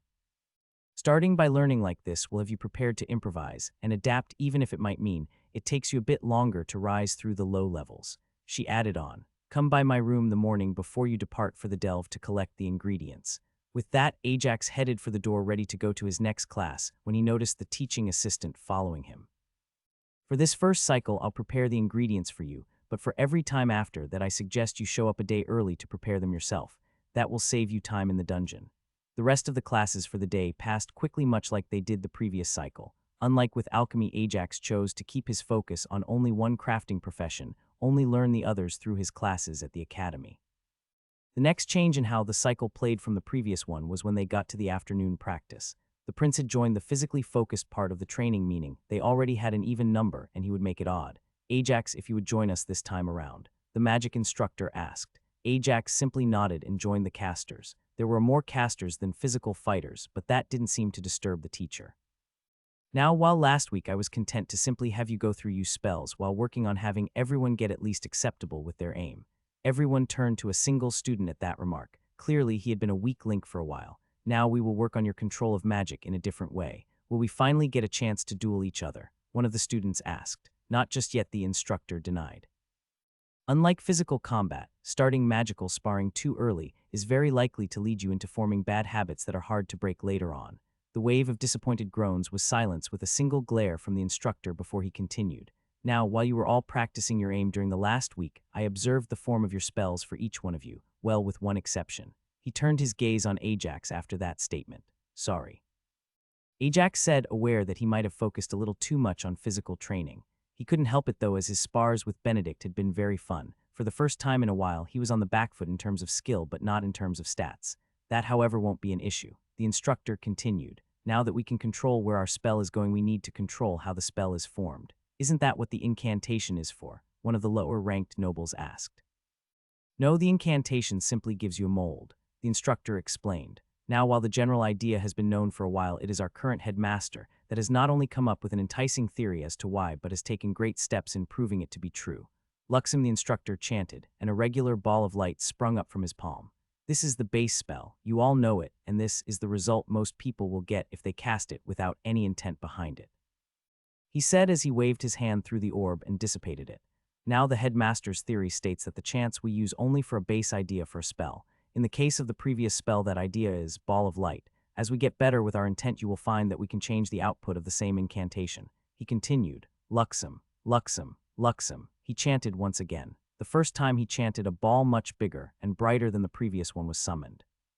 The second time there were 3 orbs, and all were dimmer and smaller than the first one. The third one, however, was exactly the same size and brightness as the first, only instead of it being a bright white light, it was a bright blue light. All four of the spells took the same amount of mana, the instructor said. The first sacrificed duration to become bigger and brighter. The second exemplifies that a spell doesn't usually restrict the amount of replications it generates. This is, however, sometimes limited with stronger spells that have a longer chant. What about the third one? That one had been the most interesting, as quite a few of the students hadn't seen a color variation of the spell. As I said, all the spells cost the same. The instructor answered. If mana input was to be increased, you could replicate the first spell. The second, however, requires a change in intent. The third requires you to possess and add light aspect mana to your intent in order to change the color of the light. This was a massive revelation to Ajax, chiefly for the effect this could have on his use of fire. Ethanol fire not only could not be put out by water, but as long as the air was well lit, it would burn invisible to the naked eye. While Ajax was shocked at the implications, he also realized that most of the power presented from this discovery wasn't something that could be used by most mages, as it required a level of scientific knowledge they would have access to. The second part was that the power bestowed by such means might also not be as strong as he first suspected it might be. One of the first things he tested once he got strong enough was throwing a stone and hitting it like a baseball with a bat. The reason for this was simple. He wanted to see if he could cause a sonic boom. Strangely, however, the sonic boom wasn't produced. Ajax was surprised by that, since the laws of physics didn't seem to be changed, so why would breaking the sound barrier not produce a sonic boom? The only answer he could think of was that the presence of mana has an effect of the way physics work, a new factor that the people of Earth never had to deal with. As such, all Ajax can do is test things to find out if they are affected by mana. For now, I want all of you to show me the base version of your most used combat spell, the instructor said. The students grumbled at something so basic, but they still complied quickly. What Ajax saw from most of them were a series of elemental bolts. The most common was a fireball, but some used ice or earth. He wasn't surprised to see that Lexi and Annabeth used wind and fire respectively. After all, he had seen them even work together to combine their spells into a massive blast. When it was finally his turn, Ajax had a small dilemma. His most used spell was clearly his augmentation, but that came with a number of different elements. If he was to narrow everything down to one element, his earth manipulation would have to be his most used spell, but he didn't want to work on this with earth. In the end, he decided to go with simply using fire augmentation to light his sword on fire, though he was careful not to burn himself. Interesting, the instructor said as he examined Ajax's blade. There was no incantation, but this also clearly isn't just pure fire generation and manipulation. Ajax had no desire to explain how his epic skill worked, and he was pleasantly surprised to see that the instructor didn't push him to do so either. This might be a very good way for you to train your intent. As he said, he also extended a small armband towards him. I will have to insist that you wear that as you do so, at least for the beginning. What is it? Ajax asked, slightly suspicious of the item. He could feel a mana stone powering an enchantment with his sense mana. It's an item made to restrict the skill fire aspect mana. It should work with skills all the way up to level 60, though that is as long as it is the only restraining enchantment you have on. The crafters haven't yet been able to find out why they interfere with each other. The instructor explained. But then why do you want me to use it? Ajax asked, perplexed. I thought you said that manipulation through aspect mana skills was part of it. It is, the instructor confirmed. From what I can feel, you are constantly supplying this spell with mana. This means that you are using that skill to control it and not your intent. I even suspect that this has probably pushed your skill quite high, but unless you want to lose efficiency later on, and with stronger spells, you need to learn how to direct spells with your intent. Ajax did admit that the instructor did have a point and strapped on the armband. The sensation that flooded him was weird. Despite the armband being almost loose on his arm, it felt like it was tightly squeezed on. Not only that, but feeling wasn't one he could lessen or increase by flexing his arm, like an itch he couldn't scratch. For the rest of the training time, all of the students practiced their intent. Some of them, like Lexi, had a very easy time using their intent, allowing them to modify their spell visibly from one cast to the next. Clearly, this wasn't the first time they heard about the concept or practiced it. Others didn't manage to get any serious progress, their spells indistinguishable from their base form. Don't let yourselves be discouraged, the instructor said as the class time ended. It takes time to learn how to use your intent to morph a spell. Ajax did manage to make some progress. At the start, he had trouble with even keeping the flames away from his hands. This incident made him swap the sword for a broad axe so that the flame would be further away from his hand.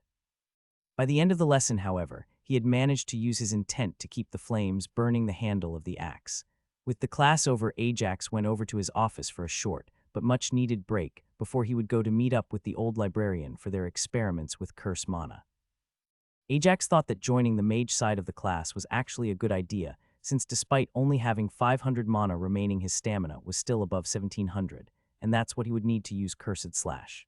Thinking about it now, it was actually a good thing that a few of his classes were mostly refresher courses on what he had already picked up with only a dash of new information. Between his delving crafting and now research, he was very busy. As he made his way up on the 7th floor, Ajax once again felt the same two auras he did the last time he came here. One belonged to old Balthazar, and the other to the woman he was bringing in to help with the experiments. Ajax also noticed that he couldn't feel the headmaster's aura, meaning that he wasn't close at the moment, that or he had found some way to hide his aura. Ajax, the old librarian, greeted him excitedly as he entered. Great to see you looking so much better now. Ajax gave a deep nod in greeting to the old man, yet his eyes were inspecting the woman standing next to him. She seemed to be giving him the exact same treatment as he felt her gaze wash over him. Surprisingly, Enigma didn't trigger, which could mean something good or something very bad. Oh, where are my manners? The old man said with a bit of giddy in his voice. Ajax met Evelyn. Evelyn, this is Ajax. He will be helping with our research. Evelyn of the 4th.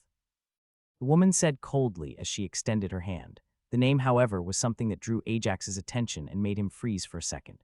The name of the 4th wasn't really a name, it was more of a title. Of the elite squads under the command of the king, the leaders of the top 5 always had their last names replaced with, of the number, for as long as they held the position. This was meant as a show of devotion to the crown, instead of whatever family they may have come from. While this didn't mean that she had cut ties with her family, or even prevented her from using her influence to help them, it did mean that she had the option and full royal backing to do so. It also marked her as one of the strongest people in the kingdom. A pleasure to meet you, Ajax said as he grasped the outstretched hand, his delivery a bit wooden, however. As the three of them moved through the halls of the academy, the old man decided to start discussing their topic of research. So which element do you think we should start off trying to see a reaction with?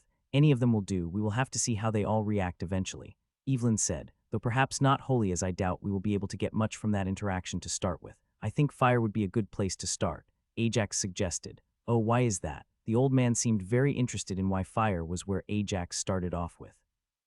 The imps inside the abyssal dungeon, I could feel that the way they were making their black fireballs was by casting a fireball with magic while generating curse mana with their arm movement.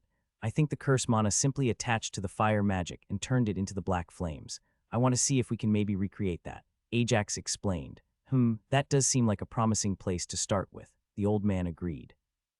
If that works the same for us as it did for the imps, I can already think of a few situations where this could be useful, Evelyn said, a small smile briefly flashing over her lips for the first time since Ajax met her. Evelyn of the 4th POV. As much as I may personally hate admitting it, there were some things where experience trumped all.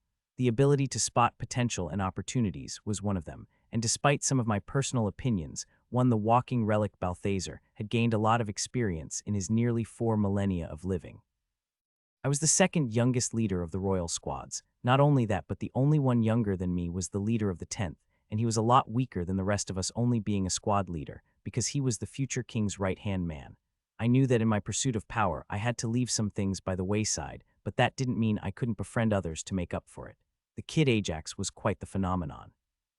He bore little interest for me specifically, as I was almost 400 years older than him, but he was definitely stronger than I was at his age, and yet the old man picked to back him, and now I was going to benefit from it. When I heard his hypothesis about how cursed mana worked, I couldn't suppress all the joy I felt. Out of the other 3 leaders of the numbers, I knew I wouldn't be able to outmatch the leader of the 1st and 2nd squad. Simply put, they were more than 300 years older than me and would start to decline and retire before I could take their spots honorably.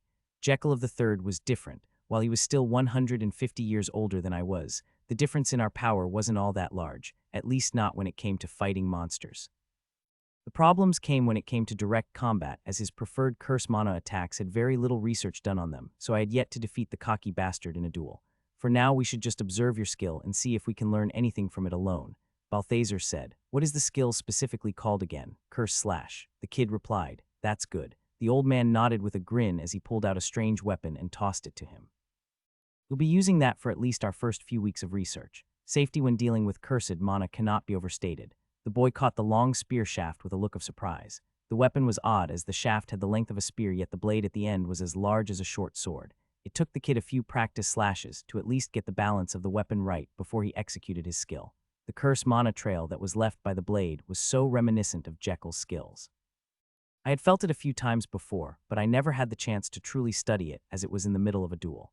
Not to mention that Jekyll's assassin inclinations meant almost nobody had ever seen him in action and lived to share about it. It seems like giving you a longer handle was useful in more ways than one. The old man smiled as he started taking notes with his enchanted quills. The curse mana is generated by you and then quickly directed to the blade by your skill. Tell me, do you feel and curse mana lingering inside of you? Also, how much stamina did that cost you? What was also very telling was that the curse mana was generated almost exclusively from his hands. I would definitely have to get him to use the skill when he was dual-wielding blades. If my conjecture that the skill only generated mana in the limb closest to the weapon, I could use the generation of curse mana as an early warning signal of where the attack would come from. There is nothing affecting me now. All of the curse mana generated was directed to the edge of the weapon. The kid answered. The skill also cost more than I had hoped. It took 100 stamina. That was quite a shock. That little curse mana took 100 stamina to generate. 100 mana could generate 3 or 4 times as much elemental mana. To think that all these years that bastard had tricked me. I had always fought to end the battle as quickly as possible, since a mage is known to run out of mana faster than a warrior runs out of stamina, but from the sounds of it, curse users bottom out even faster. We'll go ahead and add some basic fire mana to it now in the form of a fireball. The old man said his 3 enchanted quills never stopped writing and had each finished with the first scrolls they were scribbling down and moved on to the next. Throw a slow-moving fireball. Ajax, go ahead, and to a slash just in front of where it will pass. The kid and I glanced at each other, and he gave me a small nod to let me know he was ready. I muttered the simple incantation and released a particularly slow-moving fireball. The kid read the direction well and placed the slash right in the path of the fireball. Well, that certainly is not black fire. Commented as I watched the fireball explode harmlessly against the ground, leaving a small scorched patch. Oddly enough, the curse mana did seem to attach to the fireball, but the flames didn't seem to turn black. If anything, it seemed to consume the fireball. Yes, it was rather anticlimactic. The old man agreed as he rubbed his beard. Can we try it again? Only this time try putting less power in the fireball. The kid asked as he seemed to have thought about something. I indulged him, but the second attempt was just as fruitless as the first. If anything, the one thing we did manage to figure out was that the curse mana actively consumed the power of the fireball, as with this one having less power, it was almost wholly consumed. Maybe fire wasn't such a good point to start with. Balthazar said a little dejectedly. I fully understood where he was coming from, as these results weren't what I had been hoping for when I agreed to help with his experiments. But what if the kid was mumbling something to himself, his eyes moving left and right as if they were following some imaginary trail? Can you do it again with the same power as the first one? He asked after he seemed to have finished his trail of thought. Ajax, trying the same thing over and over until it works isn't how you get good research results, the old man started to explain, but I was intrigued and proceeded to start my chant again. The moment my mouth opened, the kid took a quick step towards me and started his slashing motion. It took every ounce of my willpower not to paste his on the spot for it. The only reason I didn't was because incoming attack didn't trigger. The skill was an epic variation of danger sense that let me know every time an attack was heading towards me. Sure enough, the blade passed harmlessly 2 inches above my palm, without even touching my robe. What it did was leave a trail of curse mana right above my open palm as the fireball started to take shape. Unlike the usual process, I felt all control over my own spell get ripped away from me. I had been able to change the specifics of my fireball spell right up until the moment it launched since I was 30, but now I lost control just as the ball was taking shape. Instead, the fireball that formed was made of black flames whose heat I could feel almost burn my palm. The ball of flames then launched and followed the initial path the normal spell would take if it had received no influence, splattering against a bench at the side of the training ground. What were you thinking? The old man screamed at the kid, who at least had the good sense to look suitably chastised. Sorry, I got ahead of myself. The kid apologized, looking a little embarrassed. Well, it worked, I said as I watched the black flames consume the bench. Though while I have to admit your deductive skills were good, I do question your survival instincts. The amount of water it took to douse the flames, the remains of the bench that was left not only scorched but also slightly rot, and even the ashes were all quickly looked over and documented by the old man. It is interesting. It seems that curse mana can only merge with fire mana when the spell is taking shape. The old man seemed to have forgotten his earlier outrage, but I knew from experience that he had only put it aside. The kid was going to be in for a scolding once we finished experimenting for the day. As it turned out, we were finished quite quickly after that. The kid could barely use the skill 15 times before his stamina got too low, so we called it a day at that. We didn't find anything extraordinary today, but it was a start. I could already feel the advantage Jekyll had over me had started to shrink. It was only a matter of time before I'd know enough to come up with a plan to win. As I was walking away, I did turn to look at the kid again. Despite him being too young to be of any interest to me from any point of view other than as a possible recruit when he got older, he was definitely going to become somebody. It seems like I will need to go make a report to the royal family. The research into Curse Slash took a deep toll on Ajax's stamina, and most of his mana was spent on training with the mage instructor on controlling his intent, and what remained after that was put into his plants. On the upside, his plants had already taken deep roots, and some bushes were already starting to grow. It might only be a couple more months until all of them would start sporting flowers and his bees could get to work. As for his research into the curse mana, Ajax still wasn't sure if it was something he should be doing right now. Curse mana was getting dicey, especially since the goddamn plague doctor had managed to buy himself a 1-week stay of execution through some legal loophole. Ajax had only taken a single peek into the infected city, and he wanted the guy to hang. Hanging was not in the literal sense, obviously. With the way stats and skills got, people could survive hanging for hours at a time, and executions had gone the way of the French and relied on a guillotine to put a definite end to a person. Ajax was in complete agreement with that change, though he couldn't help but wonder if Dullahans was something that existed in this world, where so many magical beings had already been found. The research, however, did prove rather fruitful. Almost all of their testing had been focused on fire magic so they could get a sense of it, and the results were promising. When it came to fire mana, it seems that curse mana was only compatible with it before the spell formed. Afterwards, it was almost as good as water mana at snuffing out a fire. When they did combine, however, the result was a lot more deadly, but also lacked almost any control. The flames not only burned, but corrupted and rotted everything they touched. The worst part was that some materials would become more combustible as they rotted, and that could cause small explosions that would spread the flames. As for their research partner, Evelyn, Ajax found that she had little to no interest in him at all.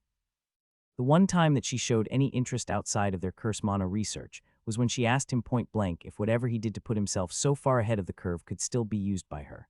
After Ajax had told her that she couldn't, she didn't broach the subject again. The second element they had half a session with was ice. Unlike fire, ice was not only compatible with curse mana, but it didn't lose its compatibility once the spell was fully formed. The pitch-black ice that was formed as a result was much heavier than regular ice. Not only that, but just like the fire spells, the caster lost all control over them once the ice mana mixed with the curse mana.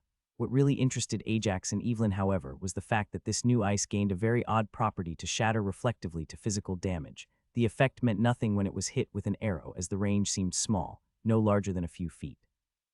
However, those few feet could mean that a knife wielder would be pelted from head to toe by some very sharp ice shards.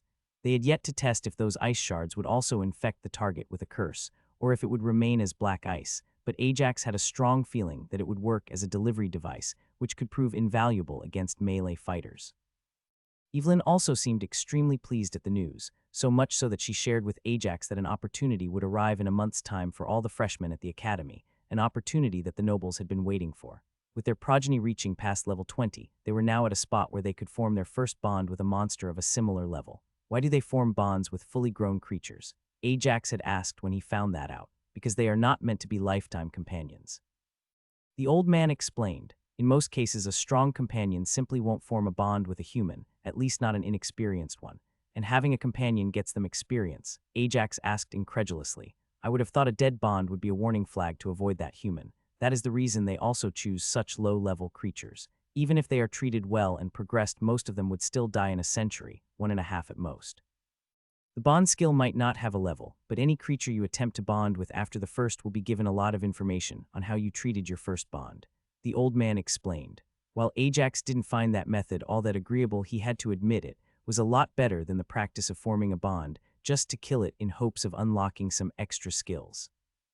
That the treatment of the companions was recorded was also a point in its favor, as it would mean the companions would be treated very well. Even with all of that going on, Ajax simply pushed all of it to the back of his mind. He had something else to focus on now, as the entire class was heading towards the goldmine for their second delve as a class. Unlike their first delve where they had their professor, 2 instructors, 2 teaching assistants, and a very high-level healer joining the students, their second go-around was much different. They quickly made their way inside the dungeon before Professor Silvertongue addressed all of them.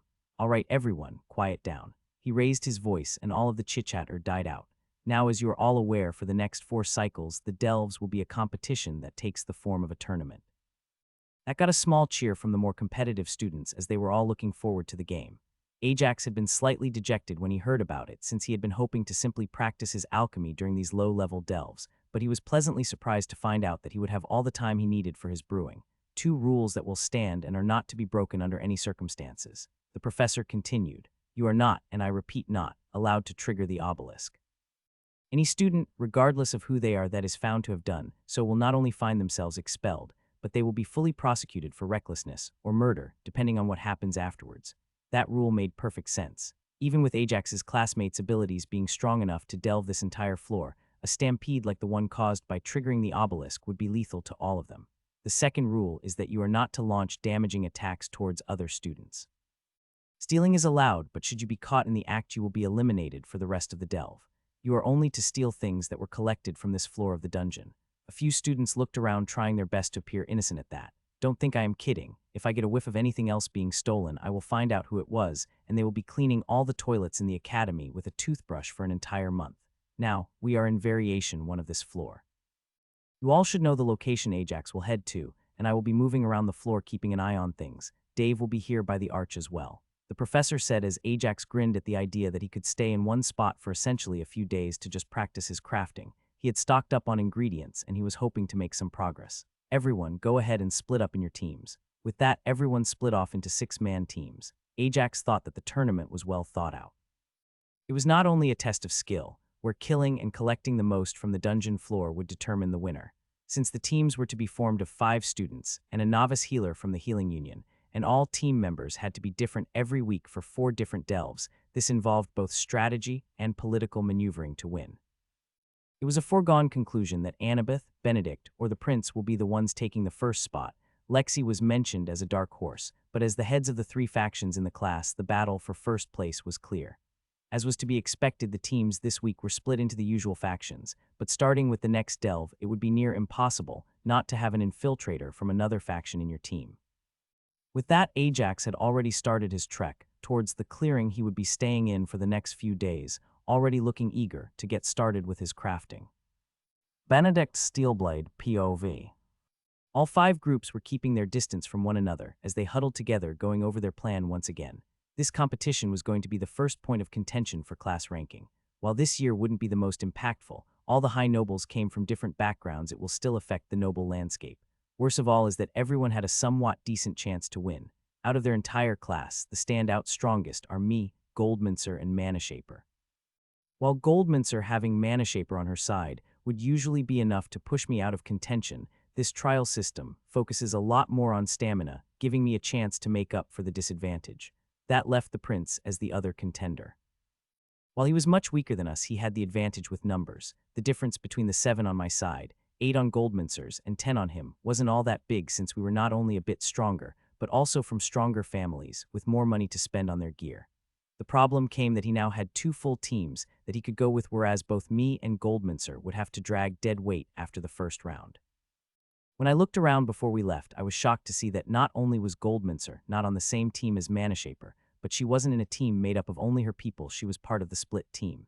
It seems she was going to save her full team run for when she had experience, as well as not competing with me. It was a smart plan, but one that would also mean I would have more to hunt this time around. Okay, everybody can go, Silvertongue said about 5 minutes after Ajax headed off.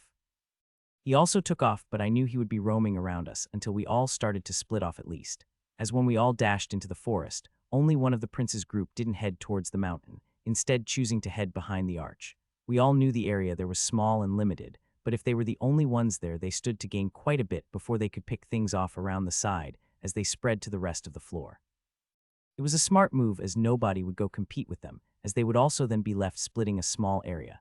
The wolves and deer we encountered were pretty much a non-issue. As long as we didn't get sloppy and taken by surprise, we should have no issue taking on most of them. Not only that, but after the experience we had last time, I was constantly aware of what was going on above our heads. No way I would let a griffin sneak up on me a second time. Kobolds 100 feet in front of us. Our scout called out. Most of my team was getting ready to charge them, while the healer assigned to us was starting to hang back. Since kobolds had casters in their rank, that was a necessity, as if a spell hit the healer, there could be nobody to heal him. It was a good strategy, but it would also slow us down. Focus on their casters, I called out. Their weapons can't get through our armor, but spells might just bypass a part of it. In truth, unless one of us took a clean spell to the head, I doubt the spells could do all that much to us with the gear we had on, but I knew the healer would insist that they had to heal any injury that we took. Unlike the rest of the team, they cared little for the score on the exam, and just wanted to get as much experience from the delve. This meant healing as much as possible. A quick ice lance went right over my head, taking out one of the kobold casters with a clean hit through the eye socket. Got one, bombard them while I take out the other. Rick called out as the fireballs took the kobold front line by surprise. None of us got so much as a scratch as we cut apart the 10 kobolds. We were even lucky enough to find a few staples of alchemical ingredients as we waited for the healer to catch up to us. While they were worth a little less than the kills, there was no reason to leave points lying about. The whole day had gone about as well as we could have expected. One regret I had was that the griffin we found had gotten away. Rick had managed to get a good hit with his ice lance, but sadly all it did was take out the back paw and not the wings he was aiming for. The griffin had been smart enough to fly away as it saw us charging towards it. Griffins were worth the most, but there were so few of them. Let's head towards the help point, Rick said as it was starting to get dark. Not like we'll get much more done today. Better to start fresh tomorrow with full stamina. I nodded my agreement. These first 2 days were going to be the most stamina-intensive as everyone rushed through the forest and the mountain to get as many of the abundant creatures that were there. After the initial rush died down, people would need to take things slower as there wasn't enough prey that you could run mindlessly and still find it. As we arrived at the predetermined cave, I was surprised to see Ajax was working at brewing a few potions. The guys had 3 cauldrons going at once and he looked to be mixing another set of ingredients. You lot need any help? He asked without lifting his gaze from his work. We're fine, the healer answered. Decided to make camp here, that way all of us can get a good round of sleep without having to keep watch. That was the main reason for camping here. Without a watch rotation, we could all wake up earlier and get started again. You find any useful herbs? He asked, finally looking up from his work. I've found a few of them, Rick said. Can I have them? He asked as he stretched out his arm. No, you can't have them, they are worth points. Rick sounded indignant. He still had a bone to pick with Ajax after the way the last delve went, despite my hopes that the two would patch things up. I'll still mark you down for the points they are worth, Ajax said with a shake of his head. This way, however, I get to save on some ingredients and you get to carry around less things, win-win. Rick remained silent, but handed over the herbs at my nod. I saw Ajax knot down what we had brought before he started chopping them up and getting them properly prepared. To be honest, I was glad he was only an assistant for this tournament. Despite the budding friendship, we had struck up last cycle through the physical combat training, and Spars, my family's informants, had found out that he had a much deeper bond with the Goldmacer's family. Not only that, but he was a skilled hunter, and that would be invaluable in a hunt like this. All of us went a bit deeper into the cave and were quick to fall asleep in the next few minutes. When we woke up, the artificial sun hadn't yet risen. I didn't know how the dungeon worked, but it seemed that at least this first floor shared the same night-day style as the outside world. I had been warned that as we delved deeper that won't be the case. Some floors would have the same schedule, others would have an opposite schedule, some might have a sped-up schedule, and others were stuck at one point. I would hate to find a permanent night floor. Have you just kept going throughout the night? The healer explained as he was standing next to a small pile of potions Ajax had placed on one side of the table. They formed a small pile which was honestly rather impressive. And these would actually work like normal potions. That was indeed impressive. Unlike the slave we had learned to make in our first alchemy class, a proper potion was much harder to make. It seemed that he also had a bit of a knack for alchemy, especially since I didn't see much of a puddle on the floor from failed attempts. I had expected to see one, considering he was crafting inside the dungeon, making things more unstable. Managed to make something from the herbs you gathered, Ajax said as he pulled out 3 larger vials. And why would we want healing potions? Rick asked, and this time I agreed with him. We all had better healing potions given to use by our family. The little stand next to them said each potion cost 10 points to get. These aren't healing potions, the healer said as he took up the much larger flask. They are bait, Ajax said. Should work on the kobolds and the wolves, but won't do much for the deer. They're the real deal, our scout said as he took a look at them with his item inspection skill. Their quality is only fair, but it might be worth getting one of them if we use it sparingly in the coming days. We were only allowed to bring healing and protective consumables with us, so a chance to get some bait potions would swing the odds in our favor. Can anyone buy these from you or just us since we brought the herbs? I asked. Anyone, Ajax replied. It was agreed upon with the professor. Damn it. I cursed. This is where Goldmincer's change of approach worked in her favor, as now I couldn't have the other 2 of my people use their points to buy the other 2 flasks, so that the main teams would get them. Prince Xavier, POV. The first 2 days had gone well, but quite as well as I had originally planned. About 80 of the monsters on the floor had already been killed by now, and it came down to who would be able to hunt down those that remained. Most importantly, however, it seemed that half of the griffins were still alive somehow, simply flying above and choosing not to engage. If I could get 2 of them, I'd be pleased, but it wouldn't be easy. Goldminster seems just as crafty as her father. Despite being almost as foreign to our classmates as I am, and I just forced my way into the class and among my peers a few weeks before school started, she had managed to leverage her money to buy off 2 of the outer circle from Steelblade. They weren't helping her by any means, but they weren't dragging her back either. She would certainly not be in the top 3 when the points would be tallied up at the end of this round. Usually this would mean that me and Steelblade would take a wider margin, but I never expected she would split up from Manashaper in this first round. With a full team on her side, she even snatched a few groups from right under my nose. Despite it being Goldminster's entourage and her family name backing the group, her and Manashaper had a big trump card for this little competition. Both of their names were high enough that either of them winning would count as a win for them. This meant that me and Benedict couldn't let our guard down just in case they decided that Manashaper would be their representative. "Your Highness, are you okay?" Johnson asked. I recognized the wariness in his voice was because of the smile I sported despite our position not being as good as it could be. Johnson was smart enough to realize that Goldminster was most likely to come out ahead after this round, even if me and Steelblade would be number 1 and 2 when the points were counted up. Then again, how could I now smile? This was exactly why I had chosen to join this class. The challenge, the opposition, I would actually have to work to win. I still remember my uncle as he reminisced about his days in the academy and how he had to go head-to-head with the Silvertongues and the Steelblade heirs of his time. "I am just fine," I assured him. "Let's head for the caves. I'm sure there have to be quite a few kobolds we can find if we go and explore them. Who knows, maybe we might even end up finding a griffin nest in the caves near the top." When it came to combat, I knew that I was a ways behind Benedict. Not only was I a hybrid fighter, but I had invested my initial points into a heavy vitality, and in mind build hoping to get as many forced points before I used the last few levels and potion to correct the values.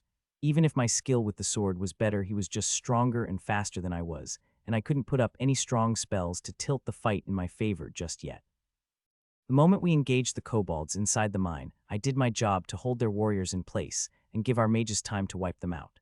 These kobolds weren't all that bright, their moves were easy to read, and with a well-placed shield you could deflect their blows and unbalance them. After that, getting a good hit in or knocking them into their allies was easy in the narrow corridors of the mine. Going through the mine ended up being even better than we expected with the way things were going. I would only need one of the remaining 5 griffins to set the foundation for a good start. "I hear fighting up ahead," our scout said. "Let's go, I want to see who we're competing with." I knew we wouldn't be the only team in the tunnels. With most of the beasts in the forest cleared out, everyone would head for the tunnels, especially since the outside patrols had also been taken out, so the change of getting attacked from in front and behind was low, almost impossible if at least 3 teams entered at the same time. "You're just late to the party," a friendly, bubbly voice called out as we reached the other group. The fight was already over, and most of the people were already collecting the spoils and proof of kill from the corpses. Manashaper gave me a quick wave before focusing back and cutting the left ear off a kobold. "Oh well, maybe you won't make it to the next one," I fired back. I couldn't tell with Manashaper. By now almost everyone who has been to at least 5 big events in the last 2 years in the capital knew that the girl had 2 sides to her. The bubbly, fun-loving, sweet girl, and the mischievous schemer that held grudges like no other. Still, I don't think anyone knows which one of her personalities is her true self, or if she's just a mix of the two and she chooses which side she shows. "Your Highness, we finally found you." Voice called out from another tunnel that led into this area. "What are you lot doing here?" Johnson asked accusingly. It was a good question, as they were supposed to be scouring the forest so they could lead us to the final wolves and deer after we were done with the tunnels, either tomorrow or on the last day depending on how many they found. "Steelblade has the lead." He puffed out. Everyone from that team was breathing heavily from the quick pace they took to get here. "He's already taken out 3 of the 5 griffins." That statement was like a bomb, as it wiped not only the playful smile from my face, but also the teasing grin that Manashaper was sporting.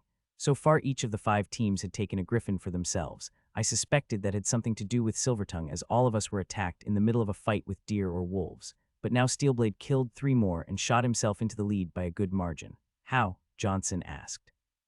I sadly wasn't quick enough in telling to shut up. I didn't want to give the answer away, as Manashaper also seemed to have no idea how they did it, but he had already given away too much with the first word. "The commoner," he spat out. "He's doing alchemy in that little cave of his, and he turned some of the herbs they gathered into bait. He's helping the Steelblades." Manashaper asked incredulously. "No, he's doing it for himself," the man denied. Apparently, he worked it out with Professor Silvertongue that he can take the herb we gather and mark us the points we should receive for them. After that, he crafts bait with them, and we can use those points he just gave us to purchase it from him. If they have bait, why didn't they kill all the griffins? I asked. Secrecy was a lost cause at this point, because they only had enough herbs for 3 flasks of bait. They are out in the forest gathering more now, he puffed out. That was all the signal we needed, as both Manashaper I and both of our teams dashed down the tunnel going straight for the spot where Ajax was. From the sounds of it, Professor Silvertongue made sure Ajax wasn't putting his finger on the scale with this competition, but if 2 groups arrive at the same time, he would be able to choose who to help first, so we had to get there before Manashaper could. It's a good thing I was a hybrid with stronger physical stats. As I was running, however, I couldn't help but feel that I was finding myself disliking this Ajax. It was not so much personal, as I didn't have anything against him personally. If anything, I think he is the person who is closest to me in terms of raw talent. No, what I dislike about him is the attention everybody gives him and how he got it by exploiting a cheat in the system. I didn't know what cheat he had found. Not even my father or grandfather knew, and they were the king and the crown prince. But apparently it couldn't be used by them or me anymore. Not only that, but he would make it public in a year or 2 at most, according to the guild head of the healing union. I didn't want to end up like my uncle, but from the looks of it, my little brother, who doesn't have as much talent as me, will end up benefiting from this when I couldn't and might close the gap. Not only that, but both father and grandfather think I should try to befriend Ajax in hopes of having him take the spot of Ajax of the First should I ever come to rule. That spot is usually reserved for a talented mentor, usually at least a century older than the king who focuses on being the strongest, and they want me to focus on somebody the same age as me. I can't focus on that now. First, let's win this contest, then I will have a few free days to think over the meeting with father and grandpa. By the time the whole floor was clear, Ajax had managed to finish brewing over 200 potions of restoration and a total of 20 batches of bait. Out of all those creations, 10 batches of bait were even of inferior quality, and the rest were failures, though that had more to do with the fact that he was substituting ingredients so that he would only use herbs found on the first floor of the dungeon. As for the regular potion, he managed to create 140 of inferior quality, 10 of basic quality, and 1 of uncommon quality. While all that might have seemed like great progress, it was clear that repetition wasn't the best way to get his alchemy skill higher. Over the whole exercise, he had gotten a total of 8 points in alchemy. 3 came from the 140 inferior quality potions, 2 of them coming in the first 50 when the recipe was still a novelty to him. Another point came with the 10 basic quality. 2 points he got for the batches of bait, though he suspected that was more for the first time he ever substituted ingredients in a recipe. Finally, the single uncommon quality potion got him 2 whole points by itself. One other thing that the dungeon pounded into him was that his mana milling skill became much harder to use inside the dungeon. Not only did it allow him to infuse his own mana when preparing ingredients, but it also opened the ingredients a lot more to the dungeon's free-flowing mana. The 1 uncommon potion he made had also used the best ingredients his mana milling had produced from the environment in exchange for the same regular ones he brought in. Overall, the delve was still very much a success, as it did give him the last 1,500 experience that he needed in order to level to 32. This new level up did mean that he had to enter the 2nd floor of the gold mine before he leveled up again if he wanted to claim the +1 to all stats for clearing the floor at an appropriate level, and he was hoping that his upcoming delve in a few days would do the trick. As for the first leg of the tournament, the order of the first 4 placements was exactly as he expected them to be once he saw how the teams split up. In first place was Benedict Steelblade, Prince Xavier took 2nd, Lexi Manashaper came in 3rd, and Annabeth Goldmancer took 4th. The next person in the standing didn't even have half the points Anna had gotten, so it was clear that the points had been funneled into them, but that was all expected.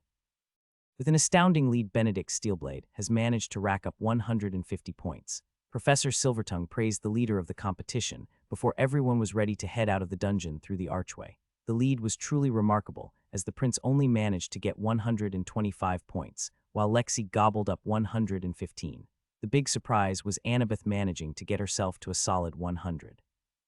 Her team had been the second to find out about Ajax's bait operation and snagged the final 2 griffins, getting her within striking distance.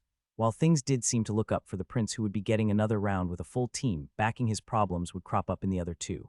Unlike Annabeth, Lexi and Benedict, the prince wasn't all that much of an offensive powerhouse, meaning that the dead weight he would be carrying at that time would slow him down a lot more. How was crafting in the dungeon? Dave asked Ajax as the 2 of them brought up the rear with everyone leaving the dungeon. Harder than I expected it to be, Ajax admitted. His skill had been good enough to successfully make the potion 5 times in a row outside the dungeon and even get one of basic quality from 5 tries. Inside, however, his success rate dropped to 75, but it did bring equal gains with it. What excited Ajax most about this delve, however, was the rare skill Dungeon Crafter. He had unlocked it early on in his attempts, most likely due to his Divine Witness trait, but it hadn't even got to level 2 despite all the crafting he had done afterwards. The biggest regret Ajax had about the run was that he had to leave behind his single uncommon rarity potion. Even if only a few of the ingredients had come from the dungeon, that was enough to make it so the potion wouldn't be able to leave the dungeon with him. Another 40 of the inferior and 2 of the basic potion also shared the same fate and were left behind. When it came to the remaining 8 basic potions Ajax was going to give them to his grandparents to sell, he had to start paying back the money they had fronted him in getting the alchemy equipment. As for the 100 inferior quality ones, he was going to donate them to the Healing Union. His grandparents' shop did have a reputation to maintain, so selling inferior quality potions would actively harm that. Not only that, but he did want to do something, even if it was only a goodwill gesture, for all the help Luna had given him since he arrived in the capital. On their way back to the academy, Ajax had noticed something strange. He thought that it was his imagination during the last few days of the delve, but even now the prince was actively hanging back, closer to Ajax that he had been standing before this trip. Not only that, but while he had been very cordial in all their interaction, Ajax did feel a little hostility in the glares the prince threw at him when he thought he wasn't looking. Does he know that I have access to curse / Ajax wondered. The execution of the curse user had happened a day before they went on their delve. It was the weirdest thing Ajax had seen from the populace in this new world. Most of the capital had taken to the streets to see justice served, however the execution grounds had barely any people present, as everyone was afraid of a last-second curse the culprit might release upon death. Ajax was reassured by both Balthazar and Evelyn that him having access to curse / wasn't going to be an issue for him, though both did urge him not to make it public for at least a few months. The human reaction to fear was one thing that hadn't changed from back on Earth. Even here, if you took a random person off the street and asked him if there was something wrong with the skill now, they would say there wasn't, as one of the king's own squad leaders used curse attacks. However, while a person was smart, people as a group were dumb. All it took was one person with a few social skills, and there would be a mob out to lynch him. Immediately following his dismissal from Professor Silvertongue, dismissal that thankfully only happened after the man confirmed that Ajax's next delve with the Silvertongue house would take place in the gold mine in 3 days, Ajax made a beeline to Professor Valthorn. "Good afternoon, Professor," Ajax greeted as he entered the lab office. Ajax the professor greeted with a slight incline of her head. "You're back already," the teaching assistant greeted him more excitedly. "So how did it go?" Professor Valthorn asked, with a bit of eagerness present in her voice. While Ajax did have to pay for the ingredients, they were already prepared for him and sold to him at a quarter of the market price, something he knew wouldn't happen a second time and was only done to motivate him to pursue alchemy. 75 is a great result. The teaching assistant quickly answered. "Most beginners don't get past 50 their first time crafting inside the dungeon. How many basic quality potions did you manage to make?" The professor, however, focused more on the quality rather than the quantity. 10, Ajax answered, "though I did manage to get an uncommon rarity one as well." "Really?" The professor stood up at this and reached out her hand. "Can you let me see it?" "I can't." Ajax shook his head dejectedly, remembering the potion he left behind while taking a basic potion and putting it in the outstretched hand. "I only managed to get that by using some of the mana-infused herbs from the dungeon, so I couldn't take it out. The same is true for 2 of the 10 basic potions." "That's a shame," the professor said as she took her seat again and examined the potion in her hand. The use of mana-infused herbs does lower the achievement of having created one on your first delve doing so, but not by all that much. "I expect that I'll be seeing you in my classes throughout all 6 years you'll be at the academy, that you can be sure of." Ajax agreed before giving his goodbyes and heading home. For the next 2 days he planned to relax, mentally at least, following the 5 days of concentration he put into crafting potions. This means that he will be emptying his stamina with basic physical exercises, and his mana by infusing the trees and plants he planted around his beehives. One of the biggest new things Ajax had found out in his days of relaxation was the mana limit the trees that had been planted on his patch of land had. All matter had a mana limit, some had it higher than others, and living beings were dependent on their growth, not only their species. The other big difference between organic and inorganic matter was that organic could be filled to its current upper limit in seconds with a strong enough source, whereas doing so with inorganic matter wasn't possible. One thing that both had in common was that when the maximum threshold was exceeded, both organic and inorganic matter would vaporize to release the mana. Ajax saw this as the branch he was infusing mana into did exactly that once the tree had been filled up to the brim. As for the flowers and bushes Ajax had planted, their mana tolerance was currently lower than the trees. However, they were also much young, and with enough care and infused mana, Ajax will be able to actually cultivate some mana-infused herbs in the long run. That wasn't to say that the mana wasn't having a positive effect on the trees, as they had started sprouting a much healthier foliage. However, they were already too old to be able to absorb any of the mana. After his few days of rest were over, Ajax geared up and packed his kit before heading towards the capital.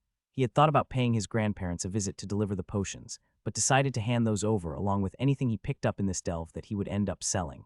He did, however, drop by one of the branches the Healing Union had set up in the middle of the slums, where his 100 inferior quality potions were gratefully accepted by the administration. As he came into view of the dungeon team he would be joining this time around, Ajax could easily tell that this time would be a lot different compared to last time.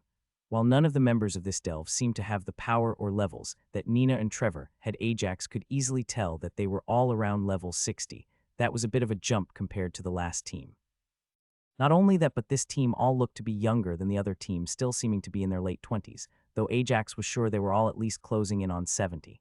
Ajax, it's good to see you again. Nina greeted him from the side. Ajax was surprised to see the smith here. Nina, Ajax answered with surprise. Are you going to join this delve as well? No, she denied. I was coming to pick through the markets for anything useful at low prices and was asked to handle the introductions. Saying that, she led Ajax to approach the team that looked ready to head out. Trevor, this is Ajax. I trust you know about him already. The way she said it seemed more like a threat than an introduction to Ajax. No need to worry, Miss Nina. Dad already pounded into me that we shouldn't do anything to haze him, Trevor said while rolling his eyes like he heard the same thing a few times in the last few days. Good, Nina nodded. Ajax, this is Trevor II.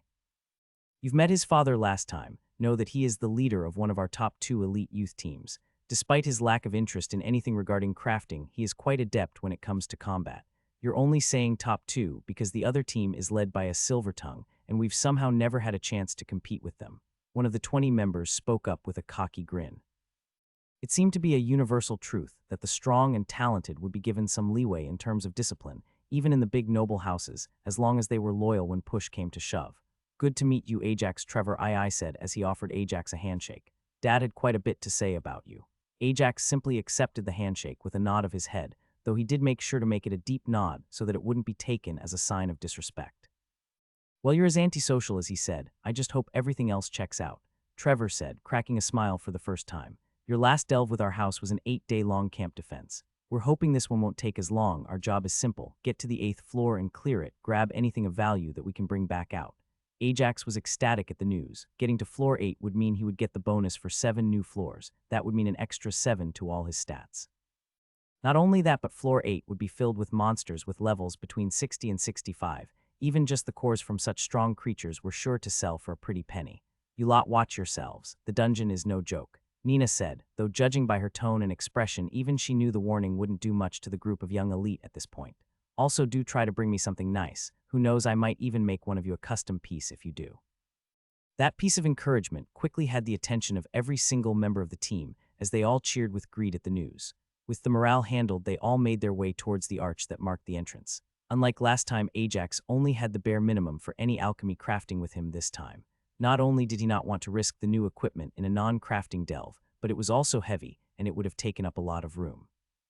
We'll simply be taking the first 7 arches we find and get to the 8th floor as fast as possible, Trevor II said. Ajax will be the one to clear all of them, as apparently he still has something to gain from those floors. After that, he turned to the rest of the team with a serious look. Just because he will be handling it solo does not mean you are out on a leisurely stroll. Keep your eyes peeled for any materials that we might be able to bring with us. Yes, sir. The rest of the team responded at once. As Ajax took a look at the team composition, he found that it was made up of 1 healer, 4 mages, 5 archers, and 10 melee fighters. He also noticed the 2 bison acting as porters, as well as the 3 mountain lions and 1 falcon that seemed to be bonded with different members of the party. All of the bonds were monsters, and were above level 50. They also had no affinity to any element, marking them as having already reached their full potential. The only other bond present was a bear. This one was not only in the 60s, but also had a bit more room left to grow, fitting that it was Trevor's bond. Once they entered the first floor of the dungeon, much of the relaxed attitude had dropped, not because of any danger the floor may pose to the team, but because they wanted to get past the easy stuff quickly, and they all made a beeline for the location of the nearest archway. Starting from the second floor, they would actually need to explore a bit to find the first archway, but on the first floor to location was set. Ajax made quick work of the stag defending the archway. He briefly used his mana siphon and crushed right through the antlers, and the skull of the boss dropping it dead with a single quick blow. "I like your style, kid," one of the short members of the team said. The man was 5'3" at most, but on his back he carried a massive metal sledgehammer that Ajax knew to keep well clear of during combat. Floors 2, 3, 4, 5, and 6 were quickly dealt with in much the same manner. Floor 4 did them the courtesy of providing a pack of bloodthirsty bunnies, whose corpses they could take outside. The monster in question reminded Ajax of the bunny from Monty Python. On the fourth floor, the monsters were capped at level 45, but Ajax knew he didn't want to meet them on a later floor as their small size, high speed, and piercing attack could prove devastating. The monsters were carefully preserved as their fur was of very high quality, and the meat was supposed to be extremely good, so much so that a few of the members had managed to pester Trevor in doing a small detour to kill another pack. This one they couldn't take out of the dungeon, but they could cook it for themselves later. During their descent into the dungeon, Ajax had checked each archway to get an idea of the next floor, but he wasn't too fussed about what they ended up with as he knew they would quickly pass through. This changed, however, on floor 7, where the first gate they found had a very strong concentration of magma-aspected mana. Ajax was forced to make a very difficult decision.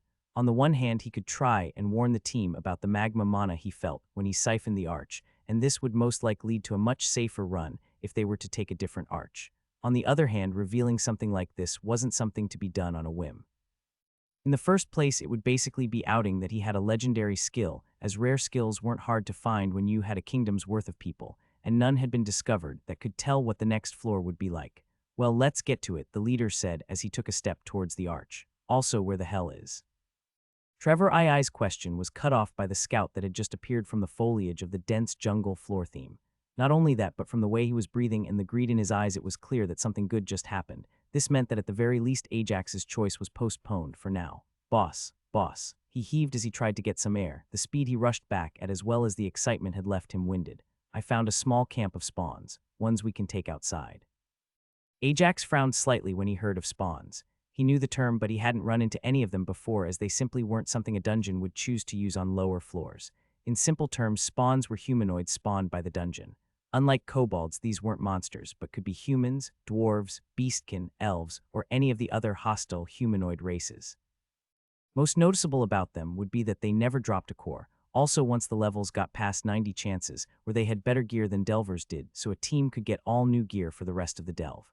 Now that there was a camp whose weapons they could take outside was one of the biggest jackpots that could hit. "Yeah, that's more like it. I told you guys I was due some good luck." A few members of the team already started celebrating their early payday. Few of the people didn't seem all that excited and were instead more cautious. "What are we dealing with this time?" "Foxkin," the scout replied. "I could see 6 of them." The biggest challenge with facing spawns was that they were essentially bloodthirsty humanoids. The worst part of all this was that they wouldn't know what to expect from them. Unlike usual monsters where you could mainly assess their attributes, humanoids were extremely versatile. They could be glass cannon mages, bulwark tanks, or anything in between. "Did you get a look at their equipment?" Trevor asked. "Not a good one. I didn't want to risk giving myself away if one of them was perception-based," the scout replied. That was the other problem with dealing with spawn. Unlike regular humanoids, they didn't have to level. The dungeon created them at the appropriate level for the floor, meaning they could have builds that would be totally impractical to use to actually get to that level. The lesson most prominently shared by the Adventurers Guild being the one-cast mage. A mage that had practically no mind or wisdom, but was stacked with intelligence, that could fire one spell, and one spell only, but that spell could be on the level of something 20 levels higher. The story was something of a myth or legend, only somewhat confirmed by teams when they met them. As they were climbing to the floor they wanted to get to, so they overleveled said mage, with no public record of any team meeting one at an appropriate level for them. Then again, it could be that no team had met them and lived to tell the tale. The team made a careful approach. Ajax had his bow drawn and was ready to release a 200 mana magma arrow. He was looking for a sure kill on his opening shot. Sadly, it wasn't to be a perfect ambush. The Foxkin had gotten a whiff of them before they all got in position, and the jungle exploded with movement. Ajax's arrow was quick to hit its mark, penetrating the staff holder right between the eyes before releasing a small amount of magma right inside his skull, killing him instantly. It wasn't enough to even melt the spawn's face, but it doesn't take much magma to the brain to get a solid kill. The rest of the Foxkin were also quick to follow. All three of their physically focused melee combatants were quickly swarmed in 1 versus 3 and dispatched. The other staff wielder did manage to give the team's assassin a good shot around the head. Turns out it was a monk staff wielder, and not a caster, so the dagger through the back wasn't enough to kill him. The 7 arrows that turned him into a pincushion after were, however.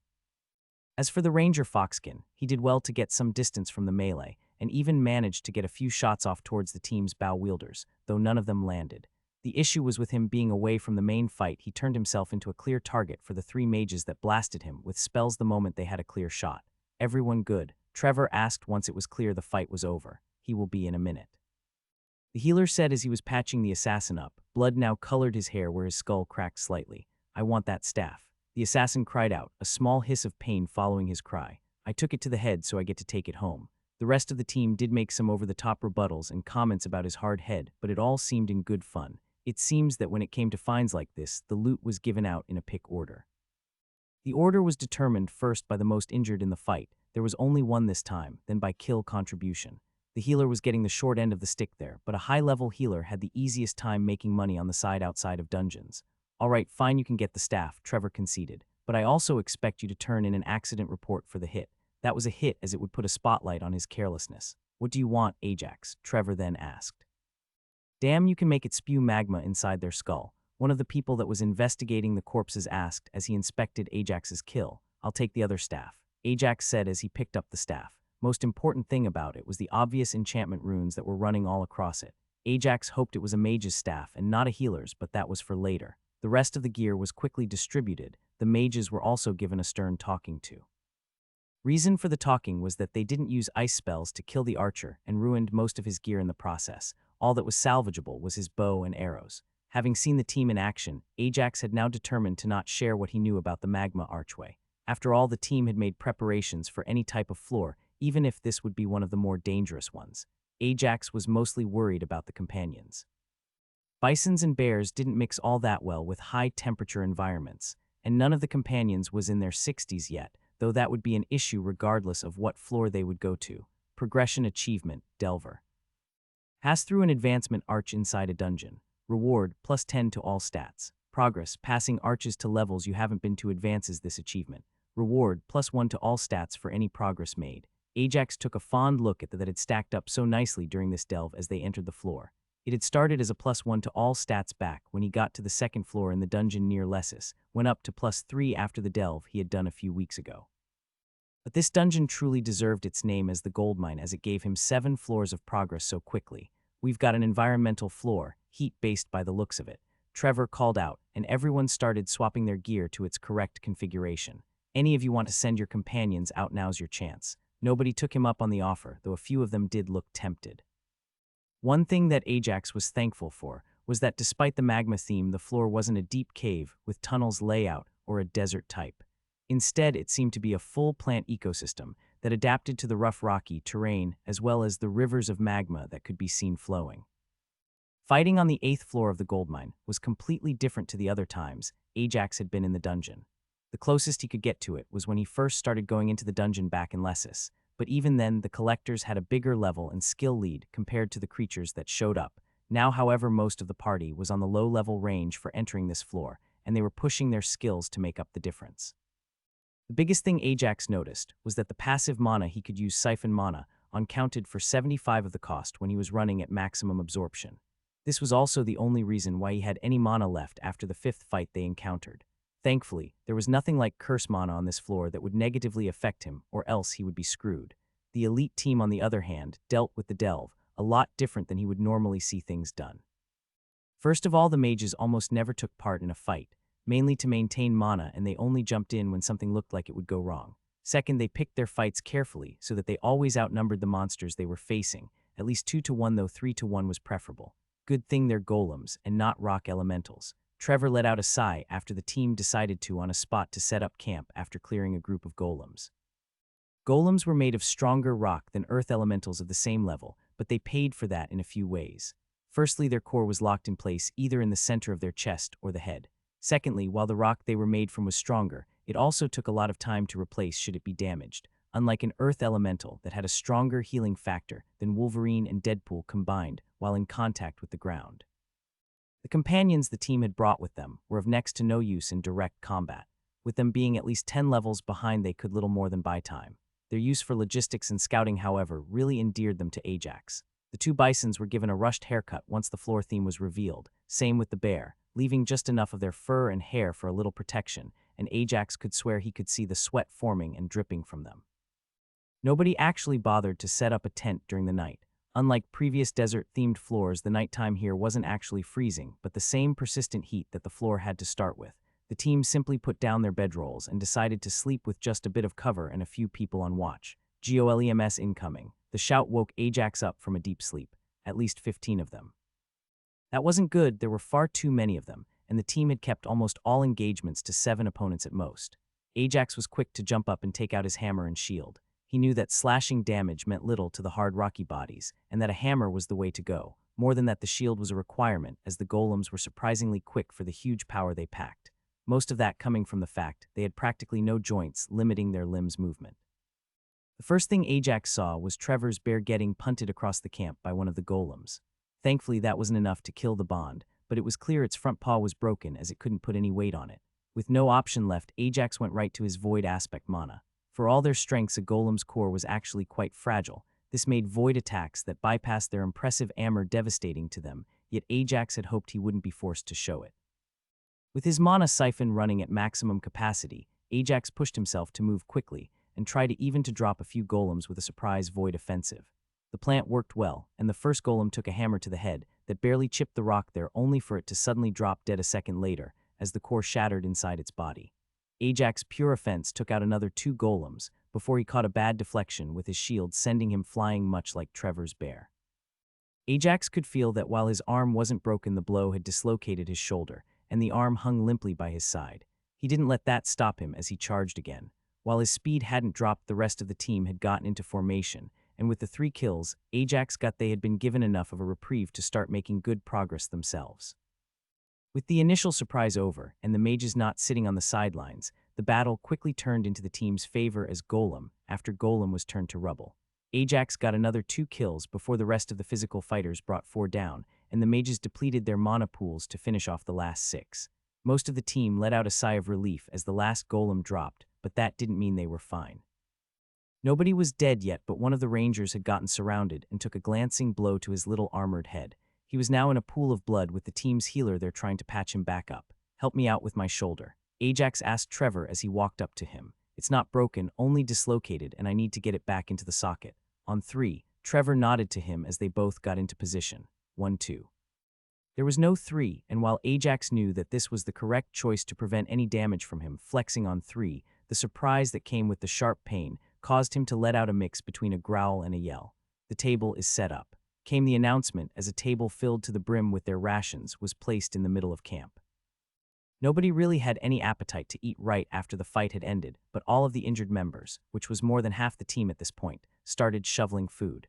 Even the ranger with the cracked skull was given a medieval form of IV. All of it was to help out with the mana cost of the healing. This way there would be more nutrients for the healing spells to pull from instead of consuming the mana to repair the wounds. For the mages, eating wasn't all they were doing. While they didn't have skills, knowledge, and spells needed for proper healing, all of them knew one spell or another that could pause or slow a deadly wound while they waited for a healer to get to them. Ajax had already taken care of his shoulder the best that he knew how. It wasn't perfect as the shoulder still had a weak dull throb, but it was good enough for now until the team's healer could see him. Having shoveled 3 meals worth of rations down his throat, Ajax stood up and headed towards the bear. Out of the bonds, it looked like the falcon was the only one to have gotten out unscathed. One of the mountain lions had lost an ear, one its tail, and a third had a few chipped teeth that had been grinded as it tried to restrain the arm of a golem. All of those wounds were something Ajax couldn't help with. The 2 bison had each lost one of their horns, and both had a few large bruises across their bodies. It would take a healer to regrow the horns, but Ajax was optimistic about the bruises, but first on his list was the bear's shattered paw. "What are you doing?" Trevor asked him as he saw him approach the bear. "I have a non-chanted spell version for healing as well," Ajax answered. "Unlike my combat magic, however, I'm the only person I've ever tried it on, and nobody is that badly injured that I need to experiment on them. I have healed a few bears before, however." "Oh, your spell's sure or something," one of the mages said, having heard the conversation. "What the hell was that thing you used on your hammer? Your wound-up blows barely chipped the rock. far less than a non-spell enhanced blow should, yet they would drop dead right after. That's one of my aces, Ajax answered. All of the people looking questioningly at him right now simply nodded at that explanation. Professor Silvertongue had told him that even members of their house had skills or abilities they kept hidden from all but the decision-makers of House Silvertongue. Those abilities were their aces, and once someone identified a skill or ability, as such they wouldn't push for more information on it. Ajax knew that his void aspect would definitely be reported back, but they wouldn't be pressing him for more information. With that conversation handled, Ajax took a look at his mana 250-2340. Those extra 7 points in mind gave him a bit of extra mana to try to help the bear with, but he knew it wouldn't be enough. Here Trevor said as he extended a mana potion to Ajax. Do what you can for him, please. Ajax took the potion and chugged it. It tasted like minty mouthwash, but Ajax could already feel his mana regenerate quick. In a matter of seconds, he now had 600 points of mana, enough to hopefully take care of the bear's paw, so he got to work on it. Out of the entire team of young talents, the healer was the one most shocked to see Ajax go to heal the bear. He was busy, but now that he finished with the skull fracture, nobody else had any lethal wounds. There were some crippling wounds that he will be taking care of for the rest of the night, and a good chunk of tomorrow, but there was no way he could ignore something like this. Most healing magic was either buried in a deep vault of a noble family or under the protection of the healing union, yet here was this new healing spell that didn't even require a chant. Most healing spells that did anything more than first aid worked on more of a Chanel, with the spell starting after an initial chant, and a second chant being required to keep the spell going. That was how the healer examined and made sure all of the damage was fixed. The method was advanced, yet it had one key issue. If you were chanting a healing spell, you couldn't chant an offensive spell, so it meant that mages could only be off healers after combat had ended. I'll need a mana break, the healer said as he took out a potion and chugged it down before moving over to Ajax's side. Unlike the potion Ajax took that instantly recovered some mana for him, this one increased his mana regeneration, meaning he would get more mana, but it would only come in 10 minutes. Much to the healer's relief, the healing spell Ajax was using on the bear was slowly working to piece the shattered bone back together in the paw. He had been at it for the last 3 minutes, and the pieces weren't even put together, yet meaning the spell wasn't all that quick when it came to any serious damage. It was still a great medical discovery, but from the looks of it would be one that affected high-end healers, or maybe even dedicated healers at all. There could still be some bruising, but he should be able to put some weight on it now and swipe with it if it comes down to it, Ajax said as he blew out a tired breath. With only 200 mana left, Ajax was ready to go back to bed. He went over to his sleeping bag and didn't even bother removing his armor as he collapsed and fell asleep in seconds. Nobody in the team chastised or moved to wake him. A good part of the members who suffered very little injuries even copied him and went back to bed so that they will be better rested if another attack happened. How strong was that mana potion you gave him? The healer asked Trevor. I am not a mage, all I have are the basic potions, Trevor responded. With that information, the healer knew that not only was Ajax's healing slow, it also wasn't all that efficient, but that was only true when it came to healing a bear. All healers knew that your efficiency when healing yourself was much higher than when healing others, since you had a much better idea of what was wrong when you were the one sporting the wound. Even if it was improved, however, that healing wouldn't do much to massive injuries. The healing ability would be a godsend equivalent to an epic skill for a physical fighter. In combat with others of comparable strength, it wasn't a massive killing blow that won the fight, and it wasn't a slow bleed out, at least not in most cases. The fight usually ended because of a debilitating blow that shifted the match heavily to one side. This could be anything from a shattered elbow to a cut hamstring. Those wounds weren't massive, and as such Ajax would be able to heal them. Not only that, but he could also use the fact that he healed them as a surprise attack. When your opponent took a quick step with the foot you thought was limp, there was every chance you could lose your head. How are you doing, buddy? Trevor gently asked as he scratched the bear behind the ears. Grrrr. With a mix between a purr and a growl, the bear communicated his affection as well as a request to be fed. Yeah, I'll get you some food, just be a little patient. Trevor shook his head with amusement at his bond. Everyone that is not injured and taking watch, get to work gathering those golem bodies. The rock they are made of is solid, so set up a few defensive barriers. If we are attacked again, I want a few solid walls up around us. The rest of the night went by peacefully, as did the next morning. The watch shift had swapped with the first rays of light. The new shift took over for the previous and continued building up their local defenses. Ajax had used a good chunk of the mana he recovered overnight to finish up healing the bear's paw as well as the bruises on the bison's. While this may not look all that impactful, it actually allowed the team to get a move on since their pack carriers could now move. It was a little past noon when the team finally got moving again. None of the mages were at their full mana, and Ajax was sitting at around halfway, but it was still enough for them to get moving. They spent the rest of the day clearing a perimeter around their temporary base, hoping to ensure they wouldn't be attacked again the second night. The day went well. They didn't find any more golems, but they did come across both scorpions and massive worms. Ajax was more careful during the battle with the scorpions this time around. Unlike when he faced them on the first day, he wasn't just going for the kill this time, and took extra care not to crush the poison sac. The poison these scorpions carried was more akin to acid than poison, being very corrosive to anything but the delicate organic material that made up the poison sac. It was so corrosive, in fact, that the #1 method for killing the scorpions was to simply picture the sac and have the poison kill the scorpion afterwards by corroding it away from the inside. Oh no, you don't. Both of the people bonded with Bison quickly approached Ajax the moment they saw what he was doing after the fight was over. You want to take that with you, fine, but you're carrying it. Ajax opened his mouth to argue, but stopped before he spoke his first word. He did see their point of view. All it would take was a small rip in the sack, and not only would it spill all over the rest of the equipment, it would also most likely ground the Bison for a whole day of healing at the very least. The second night was thankfully quiet. The team still didn't get all that much of a restful sleep, as all of them were still very much on edge after the attack the previous night, but they were much more rested the following morning, and they were ready to head off downriver to see where the rest of the monsters on this floor were. As they made their way through the rocky jungle, the team had its first profitable find. They were also glad to see that it didn't come in the form of a monster. In the middle of a rather large clearing was a massive rock covered in volcanic moss. The moss resembled the forest moss in texture, but was a bright red in color. Not only that, but they could take this moss outside the dungeon where a skilled alchemist would be able to use it. The most common use for it would be for a fire resistance potion or in the creation of a fire-resistant coating for a piece of armor. Ajax was shocked to find out that you don't actually drink resistance potions. All of his years of gaming just to find out that the elemental resistance potions were used by dousing yourself with them. He was thankful that came up in conversation before he had to use one, as he would have made a fool of himself by drinking it. Their journey came to pause as they followed the magma river to a small pond. The pond's most prominent feature was the large swirling whirlpool that looked to be stirring the magma. Well, at least now we know why the magma doesn't just cool and harden.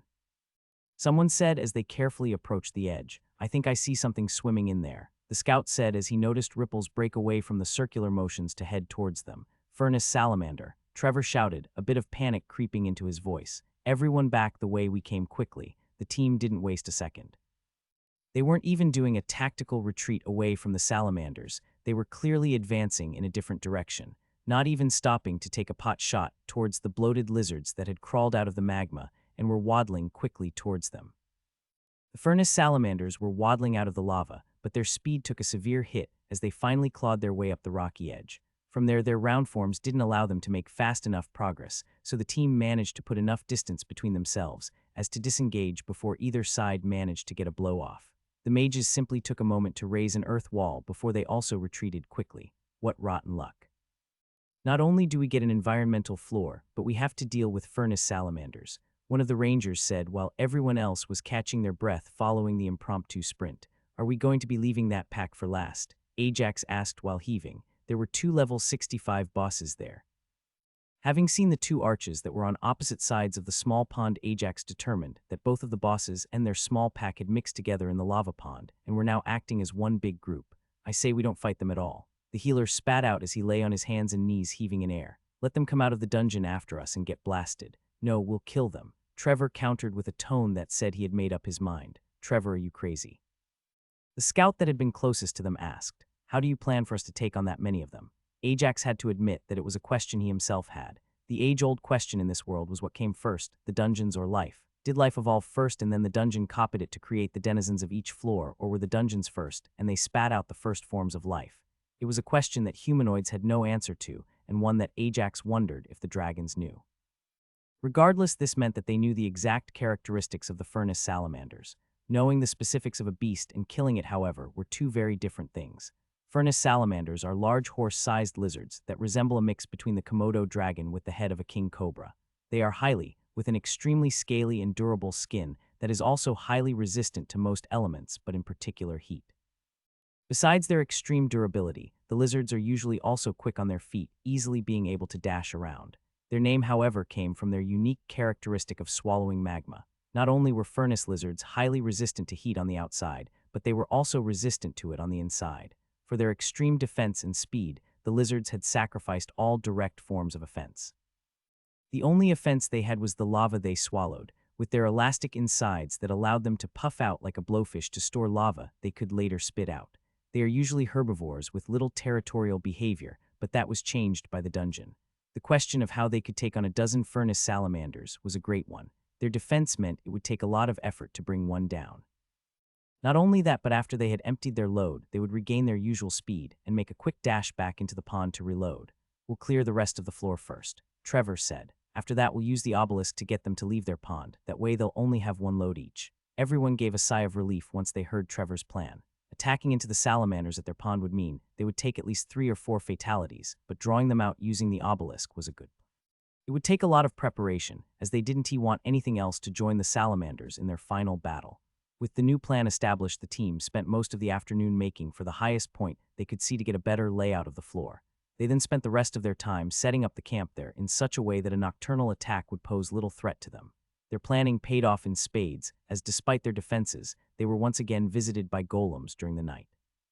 The defenses and strict watch they kept meant that everyone was woken up in a timely manner, and the golems were dispatched without anyone taking insignificant damage. The next 6 days, the team spent meticulously clearing out the rest of the floor. Now that they knew what to expect, it wasn't all that difficult as the worms. Golems and scorpions were easy for them to handle, and everyone was too on edge after the nocturnal attacks and the salamander ambush to be careless.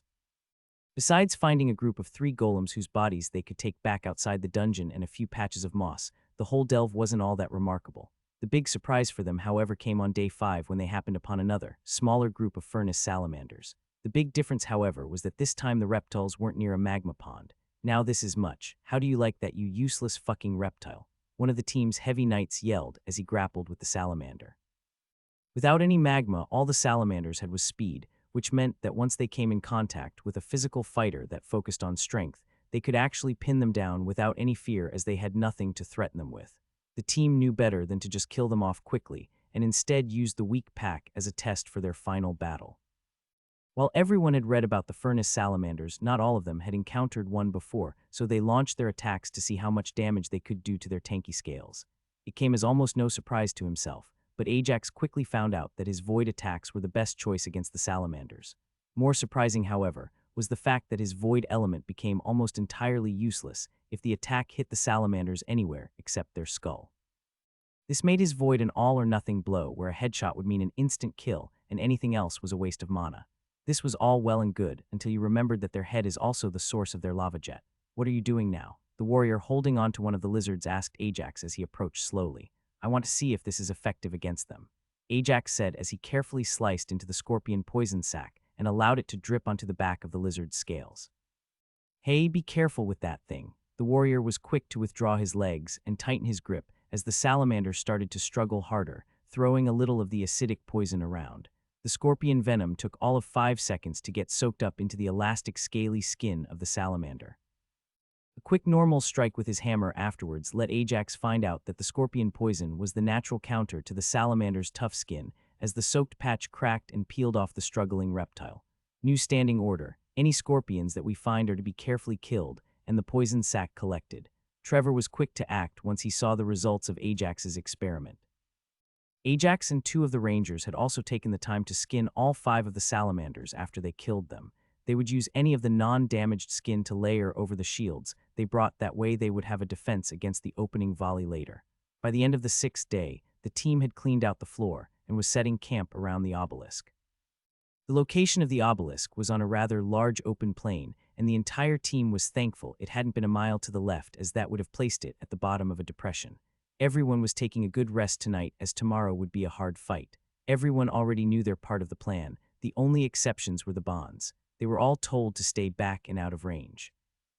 Despite their lack of offensive tools, the sheer level difference meant that their physical attacks would be enough to injure the bonds, not to mention the lava they could spit out.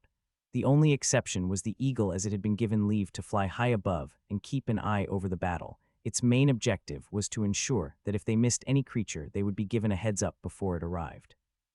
Ajax POV. For once, everyone had gotten a good night's sleep, and I felt refreshed as I got up and started getting ready. Since we knew which direction the salamanders were going to be coming from, we formed a small moat in that direction and covered it with some rocks. Inside the moat, we had placed all of the poison sacks we had collected from the scorpions. Ideally, we would have tossed the poison sacks at the salamanders, but that presented too much of a risk, as having one rupture during the toss could fling the poison everywhere. What we hoped now was that they would misstep in the moat and cover their legs in poison, removing some of their mobility. Even with all that preparation, everyone was nervous. Some quiet mutters about whether or not we should even be doing this were going around, and I knew very well why. Furnace salamanders were in the top 3 most dangerous monsters that had been documented at this level bracket of the dungeon. This extreme single-focus tactic fell off a cliff in terms of efficiency at around level 80, but for now it marked the single biggest threat.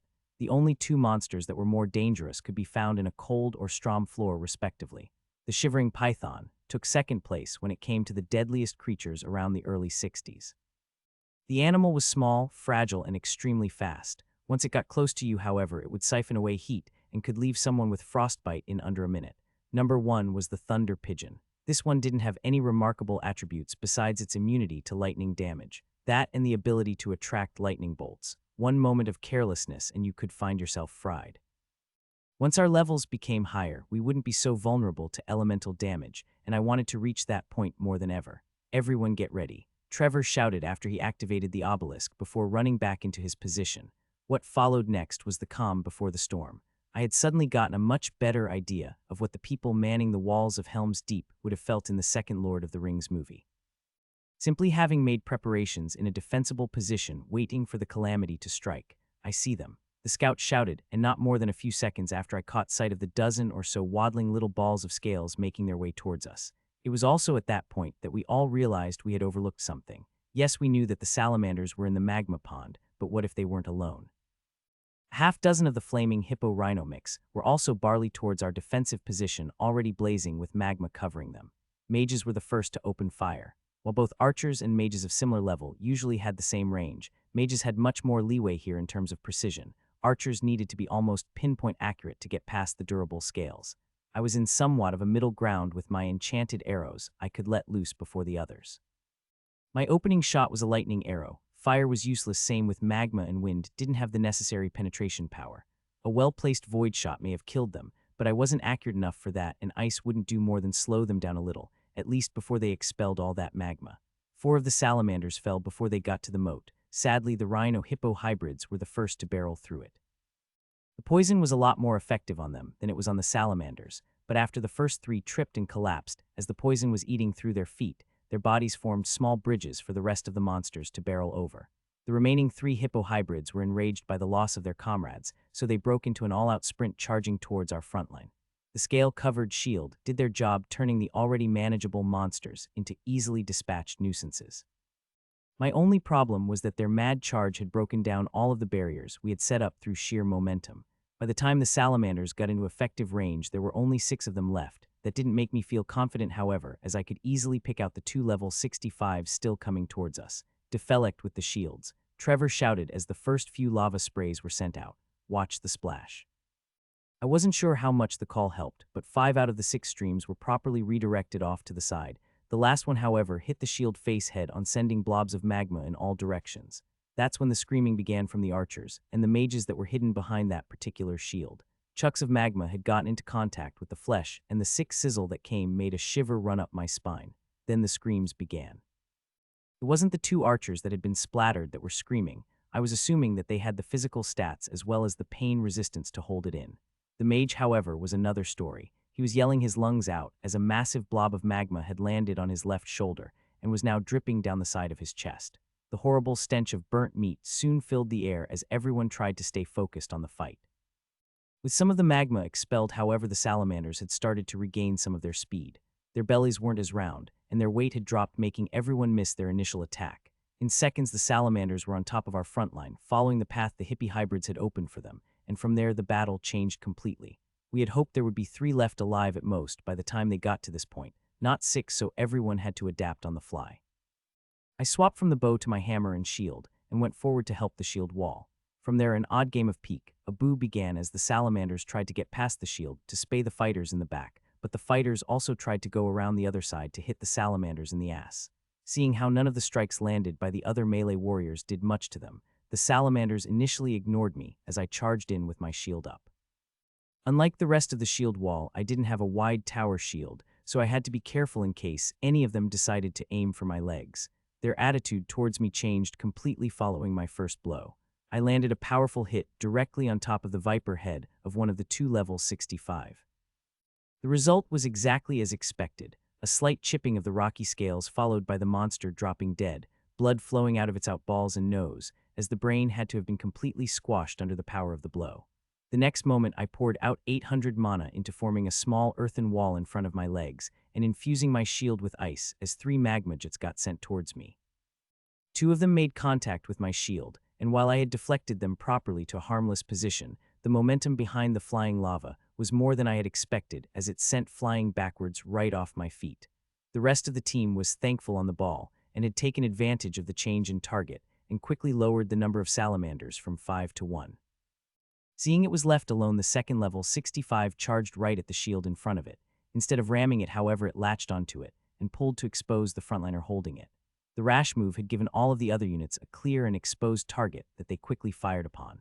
The monster had barely more than 2 seconds before it got riddled by both spells and arrows, yet that was enough time to empty most of the lava it had stored right on the plated frontliner. The healer was quick to leave the side of the wounded mage and rushed over to the frontier that was now getting cooked alive inside of his plate armor. The rest of the frontliners were also quick to dash towards their fallen companion and did their best to strip his armor from him without getting any of the lava on his skin. By the time the breastplate had been removed, the man had gotten a nasty third-degree burn that covered his abdomen, and the healer was chugging a mana potion while trying to heal any of the lethal damage. I've done all I could for him. Quickly take him out and have another healer take a look at him. The healer coughed out after his mana ran dry. 2 of the rangers, along with their 2 mountain lion bonds, were quick to set up a makeshift stretcher and were quickly rushing towards the entrance arch. The silence of victory stretched out slowly from their departure, yet nobody was in a celebratory mood just yet. All of us were too tired following the battle that ended up being much harder than we expected. A few people slowly dragged themselves to the grounded hippo hybrids and put them out of their misery before everyone simply took a seat on the rocky landscape to rest. All in all, the delve seemed like it would be particularly barren, the only truly worthwhile things gained being the experience and equipment that they collected from the previous floor. Ajax, however, wasn't content with that, mostly because he had sensed a particular lack of magic inside the lava pond, and he wanted to know what was there. There was only one issue: he couldn't exactly dive in the magma to get it. After explaining the issue to Trevor, the man got the mages to go on a small fishing expedition to look for said item. It took the mages 2 hours before they found it, mostly because even Ajax couldn't remember the exact location as he was more focused on running from the salamanders at that time. "Holy shit, is that what I think it is?" one of the mages exclaimed as they looked at the red oval that was dragged out of the lava. "We found an egg." An actual egg. The other mage was just as stunned as the first. While the 2 mages were busy breaking out of their shock and celebrating their good fortune, Trevor was left with a very difficult decision. How would they deal with the egg? His initial plan had been to give whatever was there to Ajax, as he was the only one to argue for going to get it, and maybe give him a smaller cut of armor and weapons they took from the previous floor if it actually turned out to be valuable, but a furnace salamander egg was something else.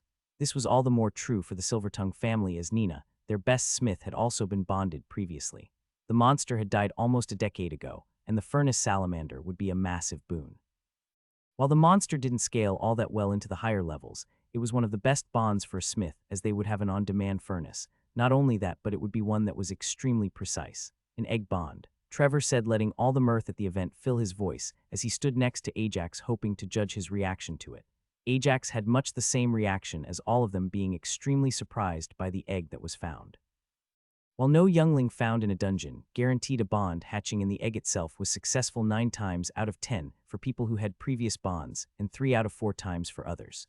Ajax's issue with the egg was that the bond wouldn't fit him at all. The salamander would be slow to grow and would most likely cap out at around level 100, maybe 125 if it was well fed from early childhood.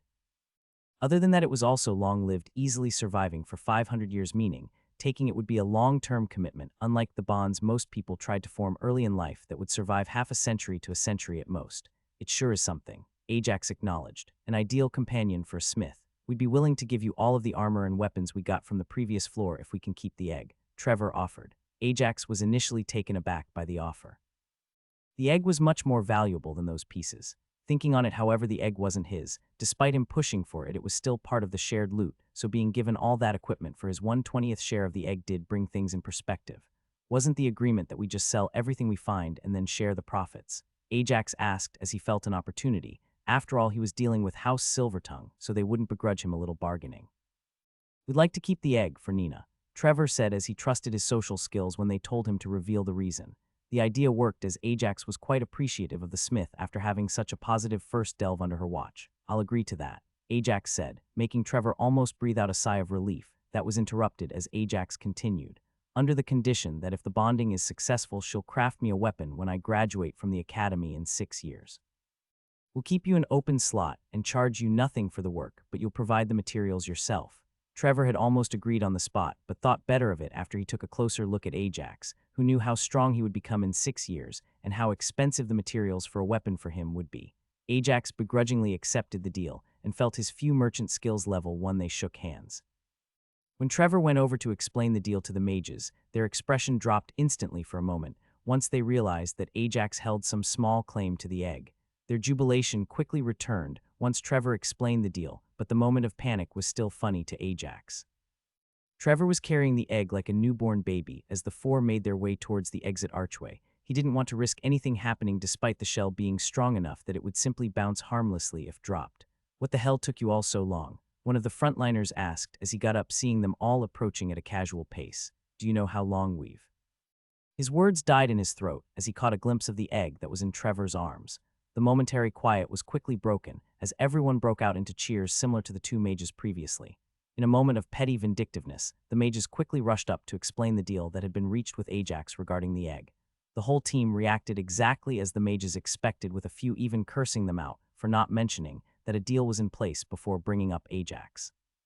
Once the realization that they would be keeping the egg, set in a few of the more heavy spenders and gamblers, did groan a little about how they wouldn't get any of the weapons and armor they had collected from the 7th floor.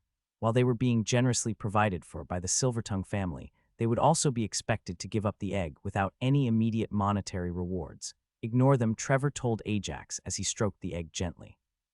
"They'll get over it real quick once they find out what benefits our team will get as a whole for bringing this out. On that note, we'll be happy to take you with us anytime." Trevor's voice turned more serious now. "Your skills are no joke and you can look after yourself. I have to admit, I did still have my doubts when I first saw you. I look forward to our next delve together. Who knows, you might just be our good luck charm." He said the last part with a bit of amusement in his voice. Ajax was surprised to find Nina, Trevor Sr., and a bunch of healers waiting on them as they exited the dungeon. It seems that they had taken quite a bit longer than he thought to retrieve the egg, as the higher-ups came prepared for some heavier casualties. As the rest of the team came out with only a few scratches, burns and bruises, Nina had started laying into them to give her such a fright. All of that cut off instantly as she saw Trevor II carrying the egg as he came towards her. "Is that what I think it is?" Her words were high in pitch as she acted like a schoolgirl who just found a puppy under the Christmas tree. Hit me, somebody hit me so I know I'm not dreaming." Trevor Sr. was quick to give her the requested backhand as she was making a fool of herself and attracting too much attention. Nina, however, didn't let that stop her and took it as the confirmation she requested, and then proceeded to go up to every member of the Delve team and individually hug them. Her smile froze on her face as she got to Ajax, who was standing next to Trevor. "We already have a deal in place," Ajax quickly explained. He didn't think Nina would do anything to him, but he also hadn't expected such a reaction from her, so he covered all his bases quickly. "The egg belongs to House Silvertongue. After you get looked over by the healers." Trevor Sr. was quick to intervene before everyone took off towards the tavern. "We did drag them all the way here after all. You joining us?" Trevor II asked Ajax after he transferred the egg from his arms to Nina's embrace. "Sure, I just have to go get these taken care of," Ajax said as he patted the storage bag that contained all of the armor and weapons that were now his. "Do you mind if I take the bag and bring it to you at the tavern?" At Trevor's shake of the head no, Ajax picked up the heavy bag that strained his strength to the limit and made his way towards his grandparents' shop, looking to wipe out the debt they had expected would take at least half a dozen delves all at once. For the first time in a while, Ajax felt his muscles strain under the weight on his back. The oddest part of the feeling was that the ground wasn't sinking beneath his feet. As someone who studied architecture back on Earth, the foundation was an extremely important part of a building, yet somehow it seemed the ground here wasn't affected by extreme weight. This came as a shocking surprise to him, since he had seen large creatures and even warriors leave footprints when launching themselves at extreme power, and more so because of how easy it was for him to shape the ground, if mildly, around him. The only explanation he could come up with was the same as for the sound barrier. Somehow the presence of mana was ensuring that high-level people wearing very highly mana-infused items didn't just sink straight into the ground. The only issue he had with this was that it very obviously didn't apply to him. The heavy gear of 6 high 50s spawn was further compressed into a pack that he carried on his back. To say that the changes to his center of gravity were big was an understatement. More than once he had found himself almost tripping when his foot hit a pothole, the presence of which he couldn't understand due to the extreme rigidity of the road. All that said, he slowly continued as he made his way to his grandparents' house. His effort was actually rewarded when he earned the uncommon skill Unnatural Balance. Sweat was pouring down his back as he arrived at the store. With his mana being close to empty from the fight, this trip squeezed his stamina to low levels as well. Mr. Ajax, the guard at the door, respectfully greeted him and opened the door as he approached. Ajax was a bit caught off guard by the treatment, but chose to acknowledge it with a nod as he entered. Once he entered, he made a quick eye contact with Sebastian, who was still behind the reception desk towards the back of the store. By the time he made it to the desk, the man already brought out a rather short cloak that he offered to Ajax. "What is this?" Ajax asked curiously. "Something to help you carry your load." Sebastian answered as he draped the cloak over the heavy backpack, and Ajax felt the weight reduce drastically. "Master Elijah and Mistress Aurora are here to see you. Both were looking forward to your next visit." Ajax still wasn't used to the forms of address that were used here in the capital. "Back in Lessis, sir and lady," were the usual forms to address those of high standing. Once he got to the capital, he quickly learned that using them for people who had no noble title was frowned upon, with the title of master and mistress being the replacement. The history that those titles came about due to the profitability of slave trade in the past didn't help ease the transition for him either. With his burden made lighter, Ajax quickly made his way up the stairs where Sebastian led him to a different room from last time. Inside the room, both Elijah and Aurora were present with their head guard, standing behind them with his eyes fixed on Ajax from the moment he entered the room. The simple fact that the guard wasn't standing between them signified that they had looked into him and believed he meant them no harm. "Ajax, welcome back." His grandmother greeted him, his grandfather taking his usual stance of simply nodding in greeting, though his nod was much deeper and slower, showing that he meant no disrespect by it. "Would you like something to drink?" "Yes, please," Ajax said as he slowly took the seat opposite them and placed his pack on the table. It was obviously there for displaying the items he would be selling to them. Sebastian was quick to provide Ajax with a choice between ale or wine. Ajax much preferred the ale, so he went with that, being quickly brought a pint. "How was your delve?" Aurora asked, trying to introduce some familiarity while keeping the topic of the conversation business-minded, as Ajax had made clear at their last meeting. "Profitable," Ajax said with a small smile that turned into a grimace as he finished, "though a little more risky than I'd have hoped. I take it this wasn't a crafting delve like your previous one." Aurora continued. Ajax wasn't surprised they had investigated even his last delve. "How did you find the gold mine's floors?" "The small level difference was definitely a boon," Ajax said with a deep grin as he thought about the +7 he gained to all stats from the single delve, though the quick change in environments took some adjusting. Ajax followed his statement by starting to unload all of the armor and weapons on the table, while also piling up his share of the mana cores in a corner. "These all belong to Spawn from the 7th floor," Aurora said as she expertly identified the items. The head guard straightened up at that information, as while the 7th floor wasn't too much of a challenge for him anymore, he had to keep his guard up. Add that onto the danger that spawns presented, it was quite the achievement.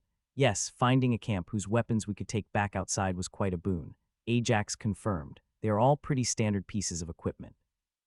Aurora continued. Ajax had kept one of the one-handed axes for himself as it was well balanced for him, but he was willing to sell all the rest.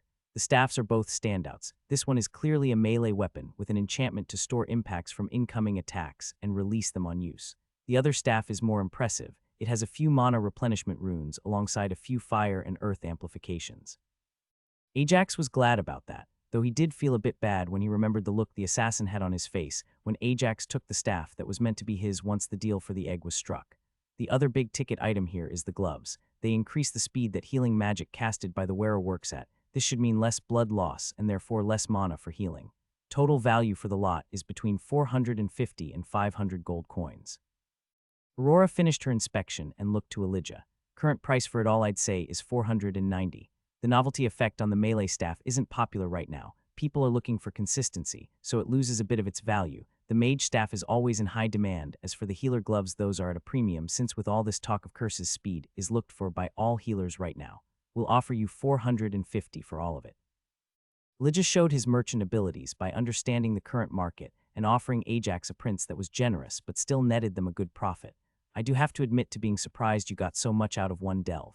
Elijah continued. This amount of loot is on the very low side for a delve, but that is when counting the entire party. How do you have all of it? These mana cores are from magma adjacent creatures and come from the 8th floor, Aurora said as she looked through the cores. We found a furnace salamander egg on the 8th floor, and they gave me all of the weapons and armor to buy out my share of the egg. Ajax calmly revealed. A furnace salamander egg. Aurora was surprised and ecstatic at the news. The information meant a lot for the merchants. While word that a bond egg had been retrieved by House Silvertongue had already gotten out following the display outside the dungeon, knowledge on the species of the bond could still be leveraged by merchants in the offering of gifts when hoping to reach a good deal. I do hope you were careful. His grandfather continued, the words quickly bringing concern as the realization set in for Ajax's grandmother. You faced furnace salamanders, Aurora exclaimed. Are you all right? Do you need a healer?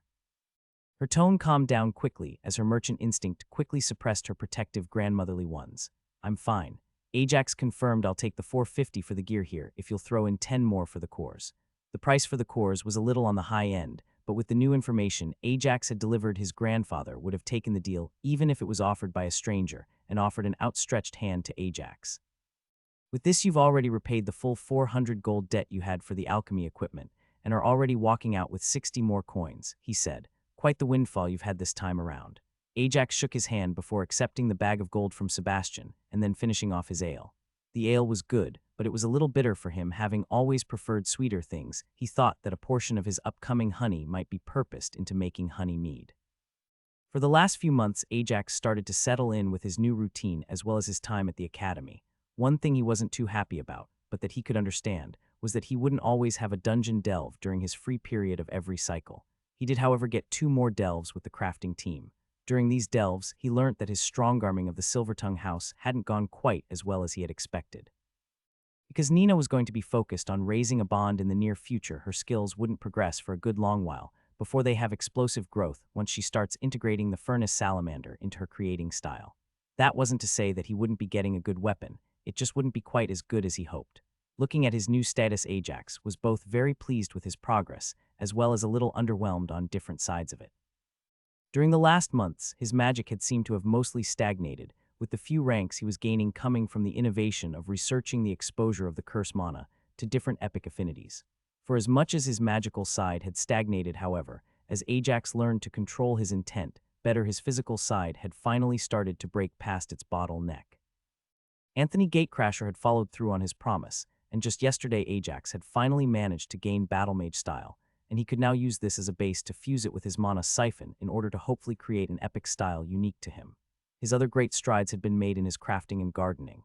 Taking care of the plants and injecting mana into them on a regular basis had paid off in spades, with the plants even radiating a very tiny amount of mana by themselves. This hasn't had any visible effect on the bees just yet, but Ajax was looking forward to the honey that he would be collecting. The biggest difference Ajax had experienced since arriving in the capital was just how much his social circle had expanded. He would now regularly hang out with Benedict, Lexi, or Annabeth on his days off. He had spent lots of time in Professor Vilethorn's classroom, as well learning as much alchemy as he could. Occasionally he would have dinner with Luna and Hatchet, though despite all of their attempts he had yet to unlock any more conversational skills. His relationship with his grandparents hadn't moved at all in terms of familiarity, choosing to keep it to a strictly business arrangement. He knew that they respected that, but he also had the feeling that they were making the preparation to go beyond sooner than the initial timeline he presented them with. Unknowingly, his grandparents were going to profit from their approach. In order to try and make it easier to get closer to Ajax and their daughter's family, the couple had bought up all the farmland that surrounded Ajax's own lot. With the bees pollinating any crops they planted there with pollen that had traces of mana, they were sure to have a richer yield than expected. Not only that, but they had also bought the 2 houses across from the plots that Ajax had purchased in the city as well. All of this led Ajax to be extremely surprised when he received a letter from his parents letting him know that they would soon be on their way to the capital. Apparently, Judy and Alana had got to work with another company in the capital, and that networking as well as the profits they made had sped up their timeline considerably. Not only that, but Tom had been given special permission to transfer over to the capital on account of Fluffy's growth, and the fact that she started to require higher-level cores than were coming out of the dungeon to continue her growth. The final piece of the puzzle was surprisingly Kate being called to finish her required tenure at the Healing Union in the capital on account of her discovery regarding alcohol being used as disinfectant. While those may be all the official reasons given, Ajax could see that his grandparents had put their feet on the scale to get his family to the capital faster. With the letter arriving today and it mentioning that they would set off in a week's time, this meant that they were only a week or so from arriving. While both houses had already been built for a while, since he wanted to get that done in advance, they were not furnished yet.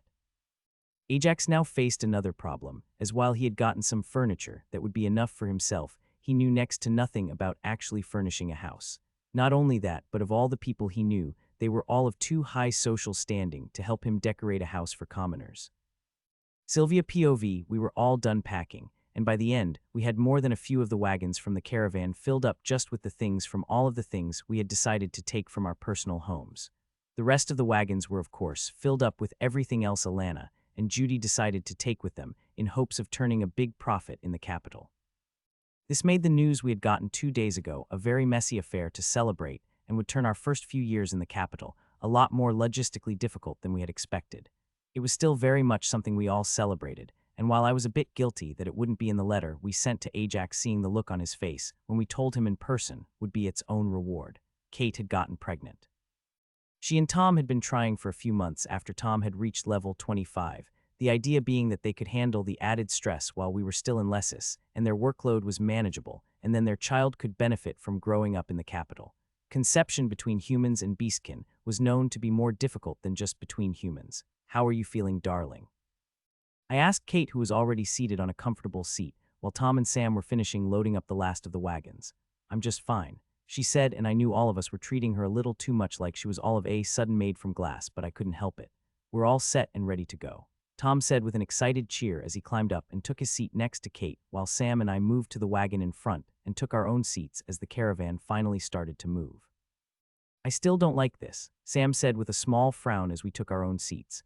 Are you sure we shouldn't have just told them? Sam had already put together the same thing I had. Someone was pushing us to move behind the scenes. Not only that, but we both knew that it was my parents that were doing so, and we decided not to share that with Tom, Kate, Judy, or Alana. Yes, this is for the best, I said. The sooner we get to the capital, the better it will be for all of them. I don't want them to stall themselves over this. And there isn't any way that this will end up hurting them down the line, he asked with a bit more venom in his voice. Venom I understood, considering I had been practically disowned when we married. In the year-long period following the attack on the village, I had been working with Alana and Judy. While both of them were focusing on expanding and making sure all of the branches they had opened were running smoothly, I had been in charge of the main branch here in Lessis and keeping it on track. Doing so not only raised me to a very high position in their organization, but also offered me a chance to level some skill I hadn't used in a long while, and I even leveled more than once from the high workload. Yes, I'm sure, I nodded. I looked over all of the contracts they signed, and while they were a bit suspicious of just how favorable they were, all three of us made sure that there was nothing there that would tie us down or come to bite us later in any way. This mystery benefactor organization that was looking to help us in exchange for using our branches up north had been working with us for months, but it hadn't been until recently that I put together that it was my parents who were behind it. What finally tipped me off was the news that Kate was being called to the capital and that Tom was also being moved there as well. That kind of move was actually common, with the Healing Union being able to lean on the guards and make the move happen, but they never brought the spouse along with their recruit. It was always their member going first and them asking the guard to bring their spouse down as well. Marriages between the Healing Union and the guards were actually quite common considering how often the healers treated the guards. But then why would they have us all brought to the capital? Sam asked. I can only think of 2 reasons. I answered quietly as the 2 choices were so different that comparing them as I had for the last few weeks still made me feel uneasy. 2 choices. Sam was surprised here since he could only come up with the first of the 2. Yes, I confirmed. The first is that they are actually sorry that they sent us away, and after hearing about the attack, they wanted to make amends and have changed their positions. That's what I thought as well. What else could it be? He asked, thinking that this was the only option was probably the only reason that he went along with it. The other is that Ajax's potential is so big that they are looking for any reason they can to bring him into the fold and benefit from it. This option would be one I will investigate and will always be on the lookout for. I won't let them hurt Ajax, Tom, or Judy in the same way that they hurt me. In this case, that would be the reason the conditions were also favorable for Judy and Alana. They were not the ones they were targeting by helping them. HRRR purring noise sounded from right next to me as I felt Fluffy rub her giant head against my arm. The shadow cat was now the size of a small pony and had already reached level 30, surpassing even Tom, and was showing no signs of slowing down. All estimations from the guard was that by the time Fluffy was fully grown in 2 years it would be level 60, and that her full potential might be as high as level 140. This was also the reason the guard down in the capital used to bring Tom down for specialized training. "I'm just fine, Fluffy," I said as I scratched the cat behind the ears. This cat had all but eaten Tom, Kate, Sam as well as myself out of a house and home after Ajax had left, and we ended up having to procure the cores for her diet instead of Ajax providing them from his share of the delve. Still, we had always made sure that she had as much as she needed, and that was the reason why her potential was estimated to reach as high as 140 in her prime. The road through the countryside was like a trip down memory lane. I still remembered my first reaction to these types of open plains back when Sam and I first left the capital behind and moved all the way out here. I hadn't appreciated the quiet living in a small village like we would bring back then. All I was focused on was the lack of nobles. Now I was wondering how I would manage to adapt back to the lifestyle of the capital. The trip to the first city on our route was thankfully uneventful, this despite the fact that we were moving at half the speed a normal caravan would because of our massive size. Once we arrived, however, Alana and Judy were well on their way to scour the city for any opportunity, and that left me in charge of the caravan and selling anything that I thought could bring us a profit. By the time we were ready to move on again, I had sold off as much as I could from the items that had the lowest value for volume. Almost everything we had would sell better in the capital, so I had to make space for us to buy some of the more expensive things that would bring with them a bigger profit when resold. "The next city is clear," our scout said as he returned to us when we were a quarter of the way to the next city. All of us had learnt from Ajax's letter that told us about the situation he encountered one city before the capital, and with the amount of goods in the caravan, we couldn't afford to end up having them seized under a royal decree. "You're looking a lot more relaxed now," Judy said as we made camp for the night. I also noticed that Alana, Kate, and Tom were all there as well with a determined look. "Maybe now you can tell us what it was that you were holding back all the last 2 weeks before we left." "Ah, you knew?" I said, a little defeated. "It seems my acting skills are not as good as I hoped they were, so it seems like I will have to let the cat out the bag a little sooner than I had planned. I think I know who it is that worked to get us all to move to the capital so soon." As I started telling them everything, I hoped they wouldn't hold it against me once I told them the reason for it was for their own good. Ajax had only read the contents of the letter late at night, after he had just finished emptying his mana into the trees on his plot of land, so he decided to sleep on it and deal with the upcoming rush in the morning. Not only that, he also knew that he needed the time to calm down a little before he did something rash. The next morning, Ajax quickly dropped by the woodworker who made his beehives and ordered quite a few beds be made and delivered to his 2 sister houses. After all, the only thing that his family would care about after the long trip to the capital in a caravas was where the closest bed was. With that taken care of, he took off towards his grandparents' shop, where a tough conversation awaited him. It was obvious to him that the only way the 2 to 3 year timeline they were on could be sped up to a couple of months was by his grandparents' heavy interference.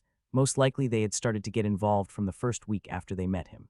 "Mr. Ajax, welcome." Sebastian welcomed him as he made his way into the shop with slow, heavy footsteps. "I need to have a chat with them," Ajax said, trying his best to remain calm. Jumping to conclusions was a bad idea, something he had learnt the hard way back in his time on Earth when he was struggling to make ends meet after a few bad choices, was not to jump to conclusions about a person's motives without talking to them first. Still, considering the level of interference with a family they had essentially abandoned, he was having a hard time keeping his cool regarding his grandparents. "Ajax."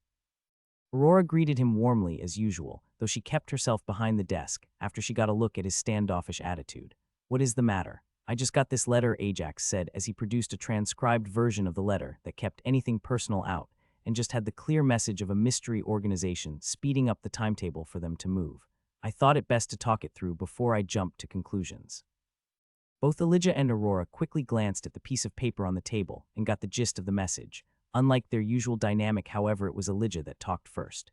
"It seems you already have a conclusion," Ajax's grandfather said. Throughout their interactions over the last few months, Elijah had found himself being more talkative, as both he and Aurora familiarized themselves with their grandson. The one exception to this was whenever they were talking business. Ajax was about to quickly answer back with a retort before he took stock of the situation he placed himself in. His grandparents hadn't given him any indication that they were looking to take advantage of their connection with the rest of his family. They also hadn't given him much indication that they weren't, but that was mainly because he had shut that down from their first meeting, choosing to leave the decision to his mother. Not a conclusion. Ajax finally answered after a moment of quiet. I can see the worst-case scenario, however, and I would like to be prepared for it. You can rest assured that all we have done was to speed up the timetable of their move here we discussed at our first meeting. Aurora said, "Here are all the contracts we have in place with them." Ajax took a quick look over all of them and quickly found himself well out of his depth. Despite some basic merchant skill, the complexity of the contracts was something that eluded him. One thing that was perfectly clear, however, was that his sister's organization was the only one of the two parties to have a buyout clause on all the contracts. Not only that, but the total sum of the contracts amounted to about 500 gold coins. I can buy them out myself at no loss to them at any point. Ajax said softly as he looked through them for anything that would prevent the buyout clause and found nothing. His personal finances had been steadily growing ever since wiping out his debt, to the point that he now had gone from having 400 gold in reserves to being at close to 600. It would have been a lot closer to 800 if he hadn't been spending as much as he had on his alchemy ingredients. And you didn't think I should know that they were coming this way so I could start setting up their houses? Ajax asked, his voice much warmer than it had started out. I'll barely get proper beds installed in the few days I have left before they arrive. You have more than a few days, Elijah said, causing Ajax to look at them confused. They are coming in with a big caravan, at least 30 wagons, meaning they will be moving much slower than the messenger of this letter, Aurora explained. Not only that, but they are also bringing a lot of their furniture with them, so I suggest you leave plenty of space for them to place it. All right. Ajax said, somewhat satisfied for the moment with the explanation. He would need to talk with Judy, Alana, and his mother to verify the rest, but for now this was enough to assuage him. It's not a trick, Elijah said as Ajax stood up and walked towards the door. I hope so. Ajax responded. The last few months just talking with you made us realize just how much we missed our daughter, Aurora said. Ajax found himself truly believing the last remark, so much so that he would have thought he was under the influence of a skill, if it wasn't for the accompanying notification letting him know he had earned an uncommon skill. Not only that, but it was a skill that he had been trying to get for a long time, basic truth detection. The skill was the lowest quality of all truth detection skills. Ajax was well aware of that, as he had taken a deep look into the records of all known truth-telling skills. Unlike truth, there was no dedicated lying skill. As such, when it came down to which skills won out, truth-telling skills had an advantage of about 20 skill levels over deception skills. Basic truth detection could actually beat out even epic deception skills with enough skill levels. The problem was that the uncommon skill did nothing when it came to anything other than a straight-up lie. Unlike the rare or epic variants that would at least put up a fight against deception skills, a lie by omission or anything of the sort would straight-up bypass the skill. Despite the elation Ajax felt at the notification and ray of hope that came with knowing his grandmother's statement to be true, Ajax pushed both feelings down as he made his way towards the academy. Even with the assurances given in the contract, Ajax was going to trust but verify.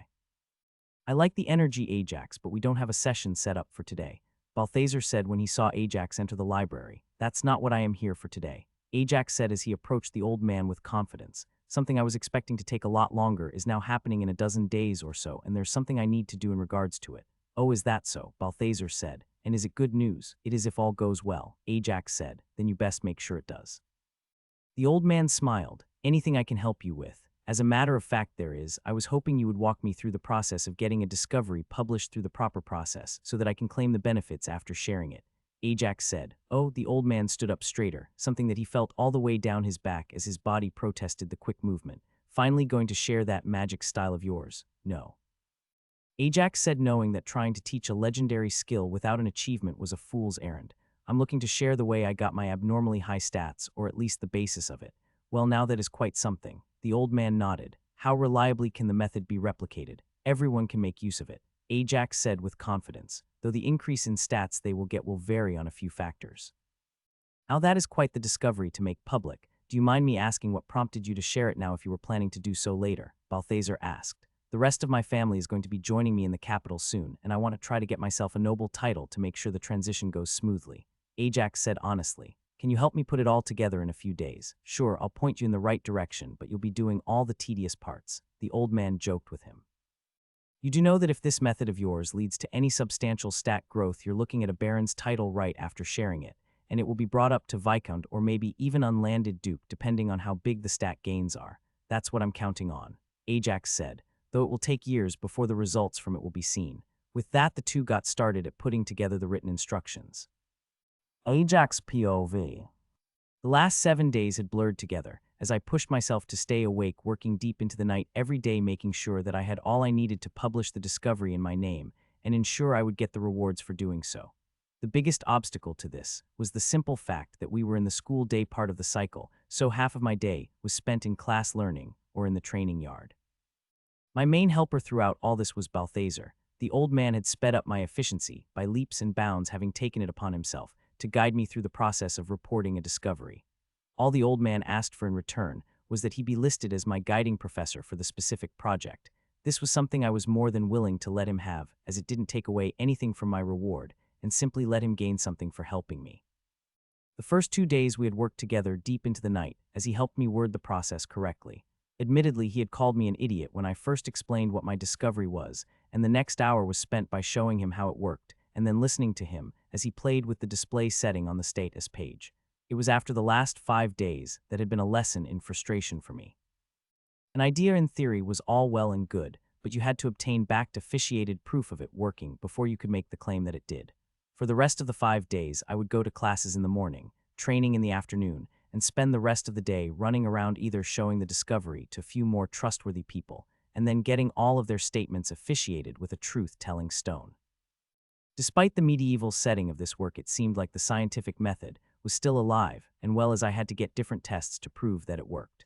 The samples had to contain all different categories too: people with a noble title, people without, men, women, children, people with free stats points available. Finding someone like this had taken 3 hours of searching by itself, and the rest of the day to convince him to try and then get that testimony recorded. All of my hard work was going to pay off as I stood in front of the royal palace and approached the gates. This was a formal process where I would present my work, and it would be taken before the royal court for scrutiny, this world's version of peer review. Evelyn was standing there to meet me. Her presence made the 2 palace guards a little jumpy, but me and the old man had asked her to deliver this in person to ensure that some ambitious guard and cunning guard didn't take all of my hard work for themselves. I submit my discovery for review. I stated loudly as I handed the box filled with scrolls to Evelyn. It is accepted and shall be delivered to the court. She spoke in her normal voice and then simply left with the box. With that finally done, I let out a heavy sigh as I started my trek towards my bed. It was out of my hands now, and with the royal court convening today, I would, according to both Balthazar and Evelyn, be granted a baron title by tomorrow at noon. Duke Goldminster POV, the royal court was just as boring today as it always was.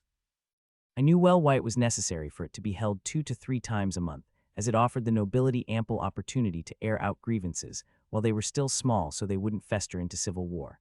The issue was that for the last decade and a half, I was forced to take a more active role in the management of the house due to the internal fracture the birth of my daughter had caused. It's just a little longer, father, she whispered from the seat next to me.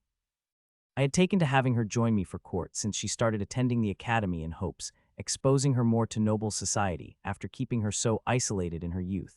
But after the first few gathering, the shine had worn off, and I knew she was just as bored as I was with the petty squabbles of knights and barons, even if her face betrayed nothing but interest in the claims brought forth. Is there anything else?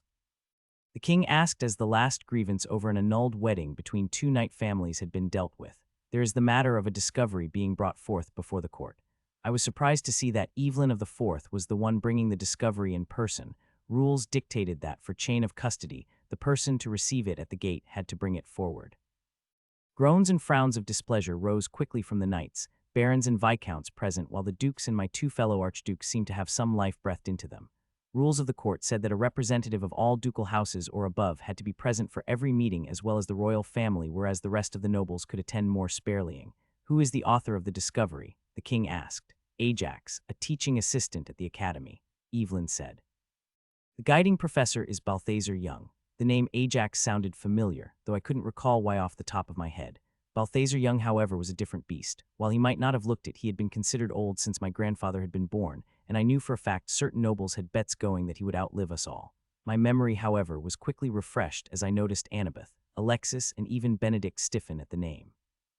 None of them should have reacted to Balthazar, so this Ajax was the same Ajax that was the teaching assistant for their class. My memory skill quickly brought up the information packet I had read about the boy previously.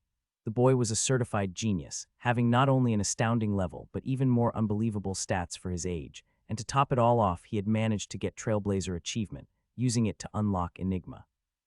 The discovery claimed it is a method to increase all stats of a person by somewhere between 10 to 30 points. Evelyn continued, but following her words, a deafening silence filled the throne room. Everyone knew just how absurd an increase of 30 to all stats was, a total of 12 levels for free. If the method worked, the boy had just won himself a dukedom. You could see the greed in everyone's eyes as they listened intently. Archduke Steelblade looked ready to jump down from his seat and yell at her to get on with the explanation quicker. The next hour, however, saw all of the nobles present go from greedy and excited to angry and regretful. The method did seem to work. I knew because during the explanation myself, and most likely most of the nobles who had followed the instruction had been able to change our status screens. The outline of the method was also truthful, as if used at the age of 10, most anyone would see a gain of 10 points to each stat, and maybe more depending on how they exercised. The issue was that this method was extremely limited and specific. Nobody present could even take advantage of it, but I knew that the future potential of this discovery was going to have overarching effects that I sadly wouldn't live to see. I moved that we grant the boy a Viscount title. Steelblade was equally wise to the overarching effects of the discovery, but his proposition drew frowns from quite a few of the barons and knights present. With all due respect to Archduke, I believe that the title of Viscount is a bit much. After all, nobody of note can benefit from this method. The short-sighted were always quick to speak sadly. Perhaps knighthood would be a better reward. Knighthood. Steelblade, like most everyone who grasped just how big this discovery was, seemed shocked into silence for a moment. Sadly for the baron who had spoken, Steelblade was the first to regain his speech and laid into him for his foolishness. The only reason I proposed he be granted a Viscount title, and not a ducal one, is that he is still only 16 years old. Despite this discovery's extremely limited potential for our current forces, it is invaluable in the long term. Despite the Archduke's high diplomatic skills, his voice had started to get louder as he talked. I agree with Archduke Steelblade. Archduke Silvertongue quickly jumped in. The fact that this method has no cost beside the period of weakness, extending from age 10 to age 15, can be implemented en masse among the commoners. In the next 200 years, we could see the average stats of our entire army rise by up to 5 or 6 levels worth. 5 to 6 levels was a very conservative estimate in my opinion. With the increase in stats coming at such an early age, it would allow commoners to safely delve the first few floors of the dungeon while gaining the floor-clearing bonuses. I expected to see the growth to be at least 8 levels. The claims of this discovery are as magnificent as they are unbelievable. The king's tone commanded silence as he spoke. With the proof provided, I am going to grant Ajax the title of Baron here and now. Muttering started almost immediately, but the king continued talking before myself or any of the other archdukes could protest the decision. This is not to be considered the reward. This is simply a placeholder. The court will review this discovery in 10 years after extensive trials have been run to decide on a worthy reward. As Ajax got up the next morning, he quickly made his way towards the academy. According to his grandparents, his family would arrive sometime tomorrow afternoon or evening, so he had already discussed with both Professor Silvertongue as well Balthazar to get some free time. Both Professor Silvertongue and Balthazar were very understanding of the situation. As such, the former made sure not to set up a dungeon delve for Ajax in this cycle, and even allowed him to miss the class-scheduled delve in 2 days. Balthazar was also understanding, and put their research into the curse mana on hold, and would instead spend the time carefully drafting their discoveries into their final format. With this understanding, Ajax was now going to meet with the old man, as well as Evelyn, who would be bringing the verdict of the royal court on the matter of his discovery. As was usual for their meetings, Ajax was still the last to show up. This meeting, however, was a little different than the usual, as Evelyn wasn't simply wearing her usual getup. This time she was wearing her full set of enchanted gear bearing the colors of the royal family. Morning, Ajax offered as he entered the library. Good morning, Ajax, headmaster Manhwaedit offered. Ajax hadn't seen him when he entered the door. That was quite the surprise I had yesterday. While the tone was a little sarcastic and conveyed there was no ill will for having kept the discovery a secret, Ajax did recognize that the headmaster had felt a little hurt that he hadn't shared the discovery with him before presenting it. I'm sorry about not sharing my discovery with you, headmaster. It was something more last moment, as I had initially only planned to make it public in a few years, Ajax said with a bit of remorse. My family already moving into the capital so early pushed all of that up. Sir Ajax, Evelyn finally addressed him. The simple title of Sir was enough to tell Ajax that he had gotten a noble title in the events of last night. I'm here to bestow a gift from His Majesty, as well as inform you of the decision reached last night concerning your discovery and the reasoning behind it. Both Balthazar and Duke Manhwaedit's eyebrows rose at the final part of the announcement. The king had made an executive decision in postponing the reward for 10 years later, and hadn't done much to share his view on the matter. As such, both were interested in what the reasoning was. A gift. Ajax asked, confused. Anything that came as a result of his discovery should be considered a reward and not a gift. Yes, Evelyn nodded. His Majesty has hereby granted you the title of Baron as a gift. The plot of land for your estate in the capital shall be bestowed to you, along with your last name after you present your banner to the royal family. You are expected to do so within a moon's time. Ajax was ecstatic at having received a noble title, which by itself should give him enough renown to offer his family the protection it needed to get settled in the capital. Having to provide a design for his banner in a month's time, however, was something that he will have to consult with his family on. I graciously accept His Majesty's gift.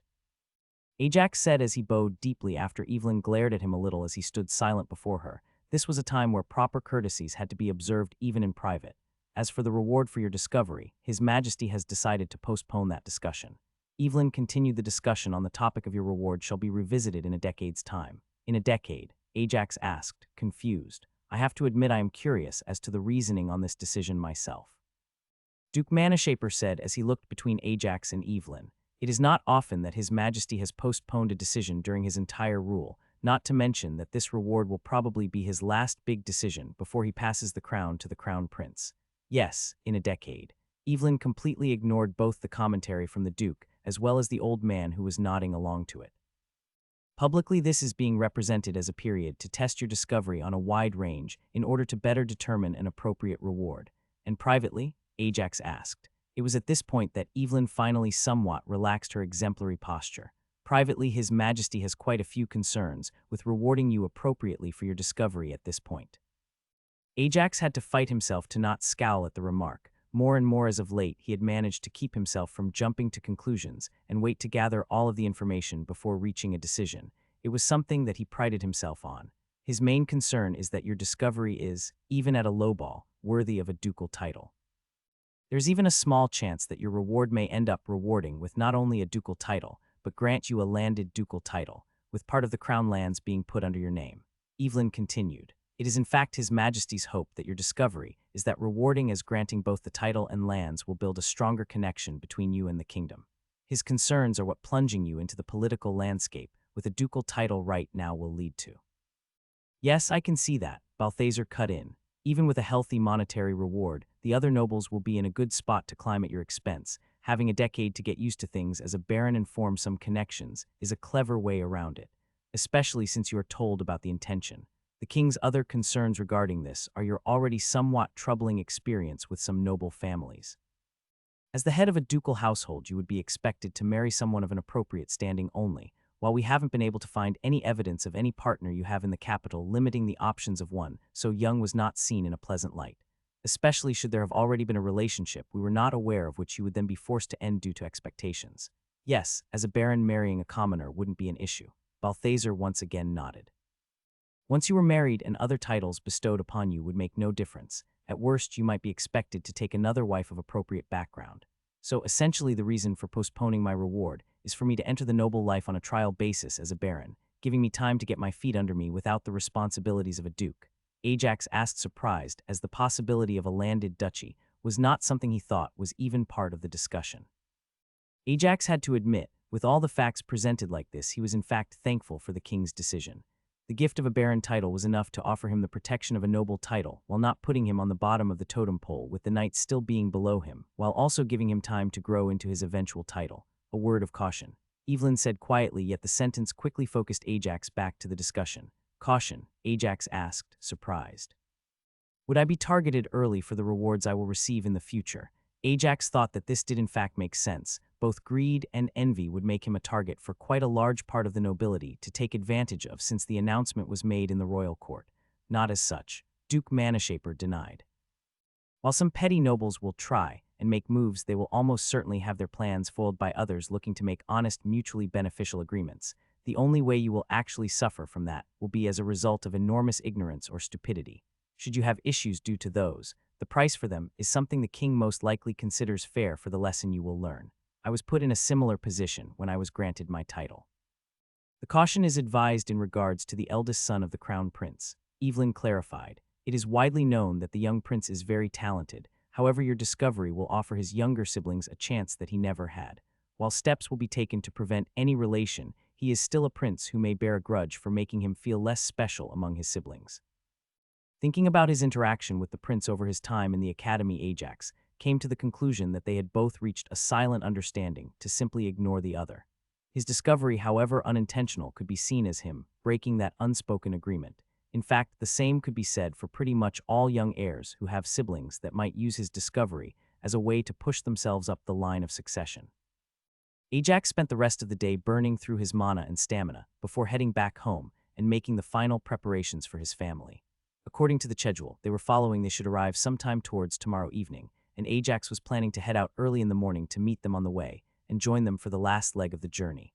While the training he didn't take all that much focus, Ajax was concentrated more on what his new noble title would bring with it. His original plan of getting a title, just to offer his family noble protection, wasn't as well thought out as he had thought. Had he been given a sizable monetary reward, along with a viscount title, like he had expected, quite a few things could have gone badly for him in the long term. As for the king's plans for himself, Ajax was a little at a loss.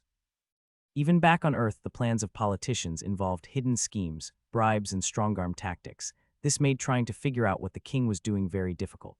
As far as he could put together, the king was definitely looking to influence him. That influence, however, wasn't subtle. It was given a parade and being announced at every step, all with one simple goal: to get Ajax invested in his kingdom.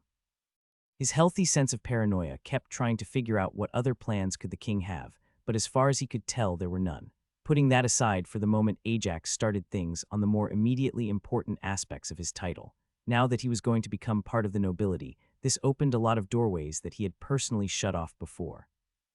Tradition and common sense in the kingdom dictated that no nobles were going to invest heavily into a commoner without them formally joining their family. As such, Ajax had shut down all those who approached him in order to maintain his autonomy. With him becoming a noble now, however, those choices were open once again, as nobles often invested heavily into smaller and weaker houses, with just the promise of their house being owed a favor. Favors that sometimes weren't called in for a few generations down the line. As his mind ran with one idea after another, Ajax hadn't managed to fall asleep until well into the night. This resulted in him sleeping in and only waking up once the sun shone through the window on his face. Despite being beside schedule, Ajax still took the time to clean and properly dress himself. After all, it was the first time he would see his family in months. With all the preparations made, Ajax was finally walking towards the city gates, and he broke off into a run once he got past. There was something relaxing about the high-speed job lightly powered by mana siphon as he made his way down the main road. It was only a little past noon when he caught sight of the long caravan, and he picked up speed for a quick final sprint. It didn't take him long to pick out his family's wagons as he made straight for them. As he stopped off to the side of his parents' wagon, Ajax didn't even get a chance to offer a greeting as a furry wall of shadow crashed into him. The first to pick on his presence was Fluffy, of course. Ajax hadn't expected the shadow cat that had been the size of a large dog to now be the size of a horse, and was pinned to the ground as Fluffy intimated how much she missed him by rubbing her face into his neck. "What's wrong with you, girl?" Tom asked as he quickly followed after the shadow cat once she dashed and Shadow jumped away. "Ajax, is that you under there? Whoa, you got big, didn't you?" Ajax said as he pumped mana siphon so that he could lift Fluffy off of him. Once he got up into a sitting position, he quickly pulled out a level 60 monster core and used that to bribe the feline to get off him. Despite the increase in size, the cat was just as responsive to the cores as she had been the last time Ajax saw her, giving him a chance to get to his feet. Ajax. He didn't even get a chance to dust himself off as his mother wrapped him up in a strong hug. "I'm so glad you're okay. I thought I told you in my last letter that everything had been going just fine." Ajax teased, though he returned the hug with just as much strength. All of Ajax's family was quick to gather around him as they settled in the biggest wagon where they had space to catch up. Despite the warm greetings, Ajax was quick to focus on the unplanned aspect of their quick relocation to the capital. "I know the plan was for us only to follow you to the capital in a few years, but we happened to have some good luck," Judy said. "I know," Ajax said as he looked towards Sylvia. "You know already." Tom, Kate, Judy, and Alana were shocked as they had only learned the specifics of their mysterious benefactor after they had already started the trip. "You could say that in a way I am the reason why it all happened so quickly," Ajax said as he started his story of explaining the dynamic he had with his grandparents during his time in the city. Everyone was quiet by the end of the explanation. Most didn't know what to think. On the one hand, Elijah and Aurora had gone out of their way to help Ajax as much as possible, but on the other hand, they are also the ones that sent Sylvia away. "So what do you think we should do?" Tom asked, the ingrained instinct of a guard to get the opinion from the man most familiar with the situation. That choice isn't up to me, Ajax said as he shook his head. I made that clear from the start. Mom and Dad are the ones who get to make that choice. I'm just going to make sure they have all the options available. It's not really all that much of an option, Sam said, though each word was like pulling teeth. Despite their initial reaction to him, Sam couldn't say that there wasn't a part of him that didn't understand where Sylvia's parents were coming from when they didn't want their daughter to marry a nobody blacksmith apprentice, not to mention all of the help they had offered to the rest of their family after they found out about the attack on their village. What really pushed him past the denial, however, was Ajax's confirmation from the moment he got his truth-telling skill. With a baby on the way, even if we could buy ourselves out of the contracts that we'll have a rough time standing on our own 2 feet.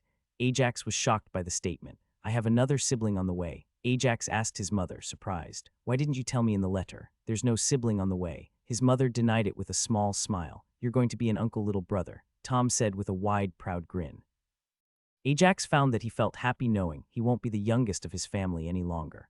With a grandson to focus on, his mother wouldn't be as focused on him anymore, and he knew just how much she had worried when he was dungeon delving almost every week back in Lessus, so someone else taking the spot as the youngest in the family was a good thing.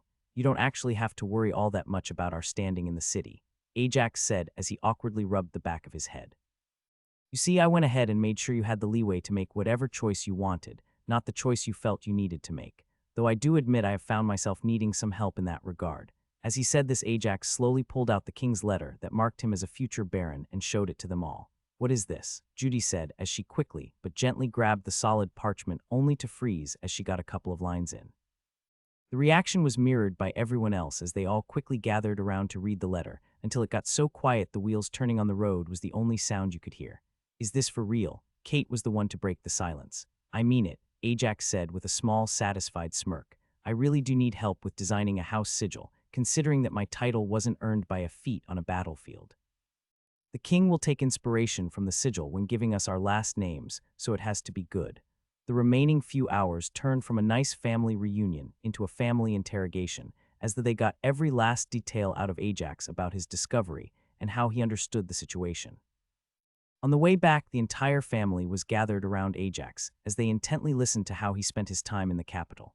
As all of them listened to everything that he had gone through, they congratulated him on all that he had already managed to achieve. All of them had been left speechless as the idea that the title he was gifted would most likely be upgraded into a ducal title in a decade, but overall this was a great opportunity for the family. Judy and Alana were especially happy because it was a known fact that when a new noble house was promoted and they tried to establish an organization, most other noble houses would look to help, or at the very least made sure the commoner organizations didn't actively disturb them for at least a few months.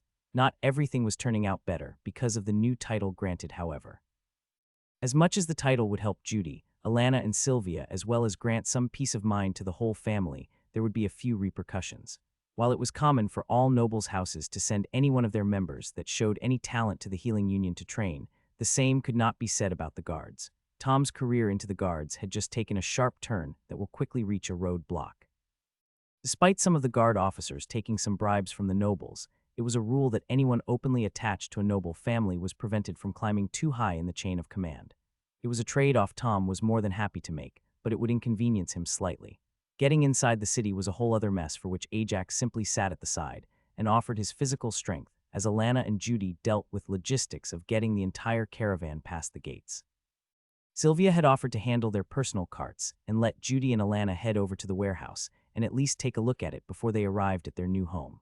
With all the merchant affairs out of the way, Fluffy instantly became the focus of attention from the guards once they heard that not only was Tom going to be joining them, but that the massive shadow cat was as well.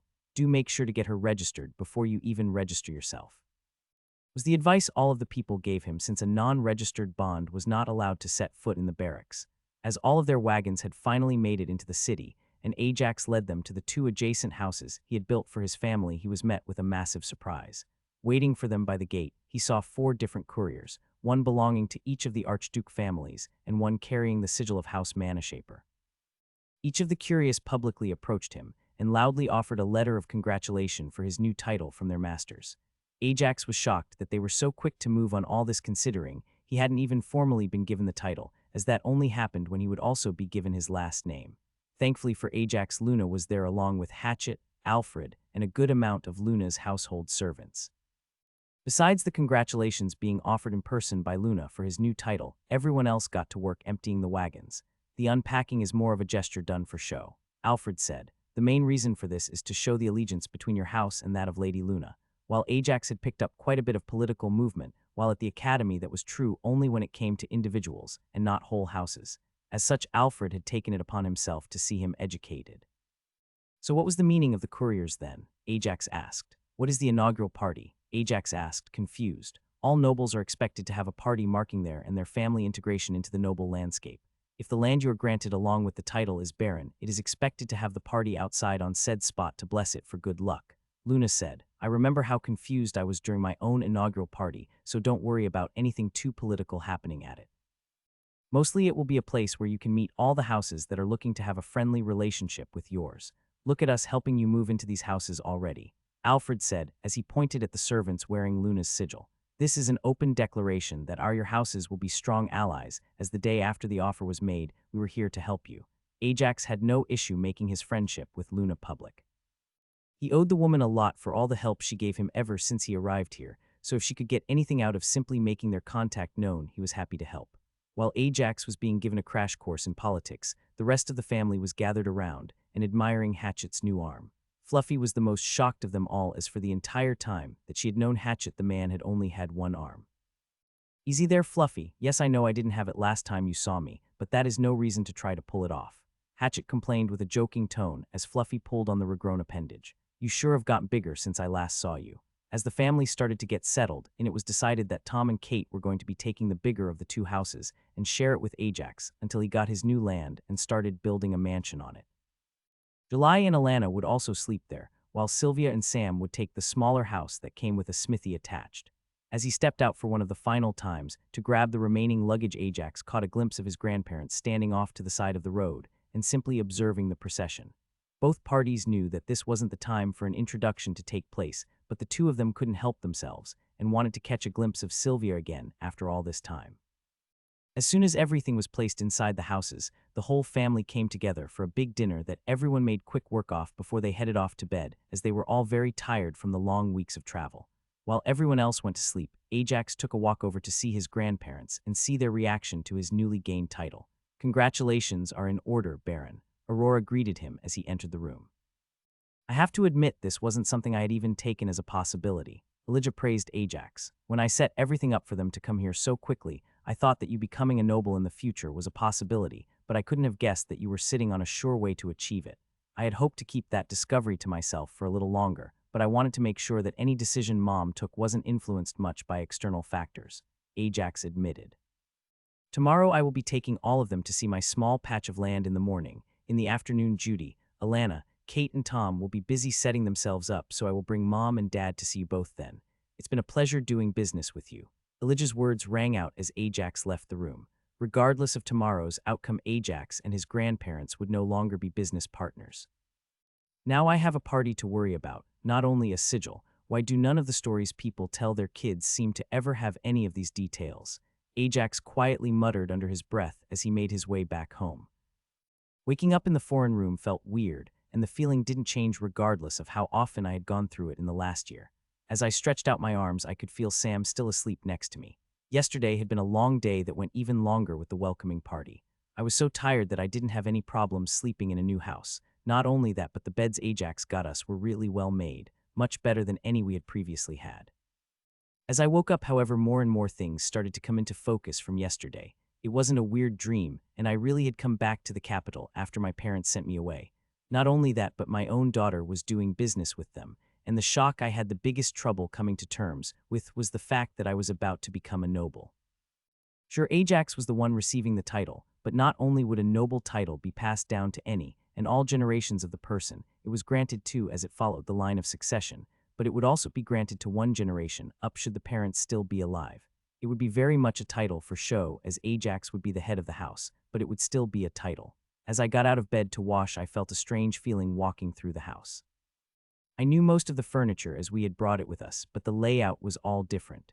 The house Ajax had prepared for us was smaller than the one he had gotten ready for Tom, but but it was still half again as big as the one we had back in Lessis, which gave the furniture a whole new feel with so much more space. One thing that had remained the same from all the way back in our small, nameless village, however, was that my house still had the big, after a deep and thorough cleaning, that I very much needed from the time on the road I started getting breakfast ready.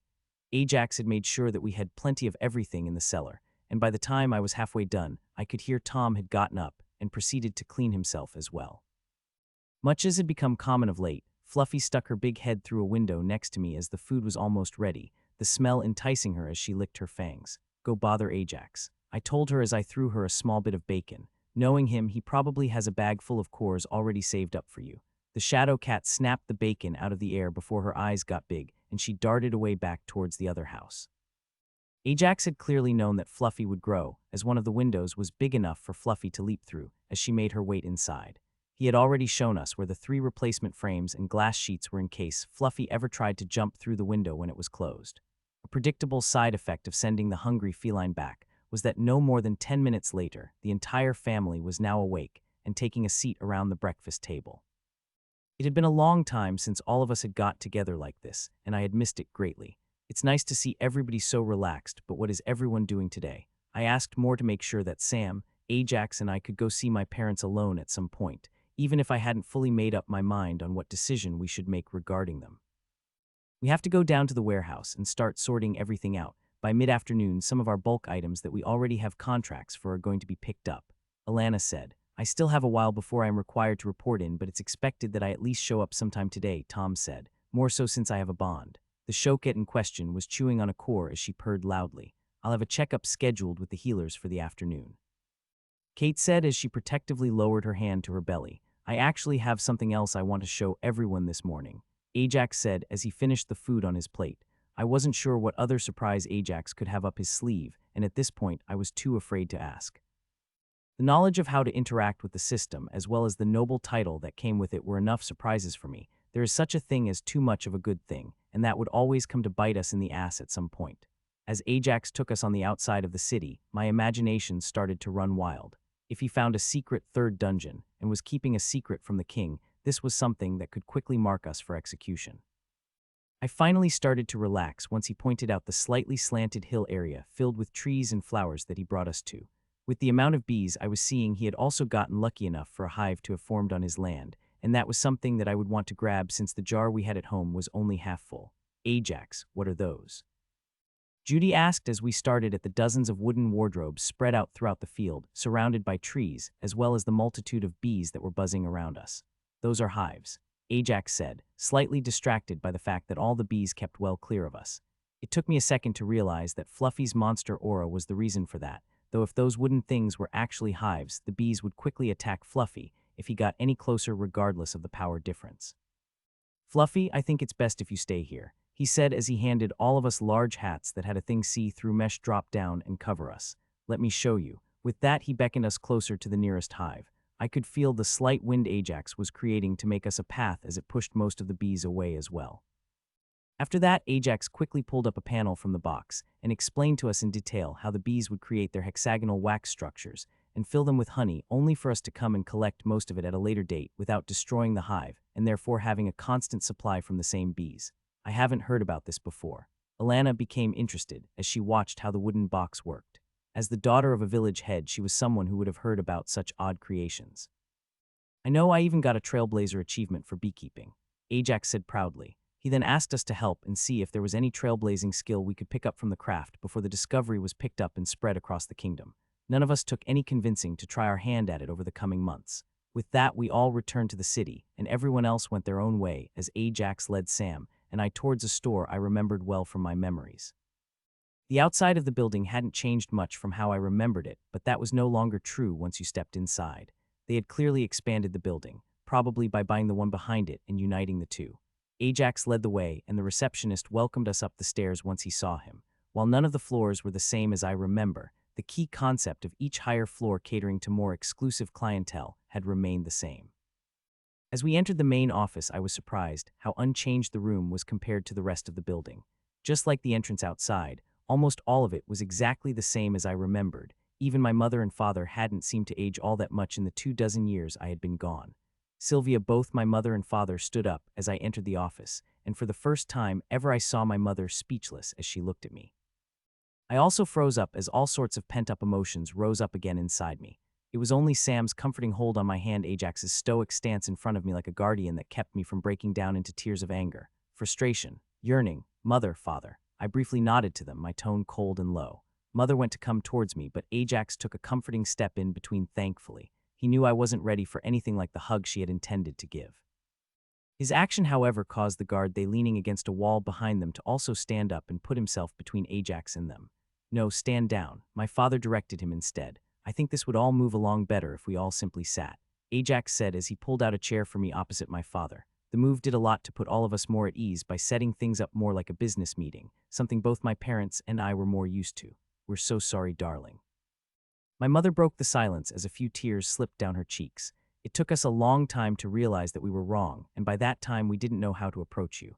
And what changed? Sam asked, his anger very much justified, seeing as him being unworthy of me was the reason we were sent away. We realized that you made her happy, father said, his words few as always.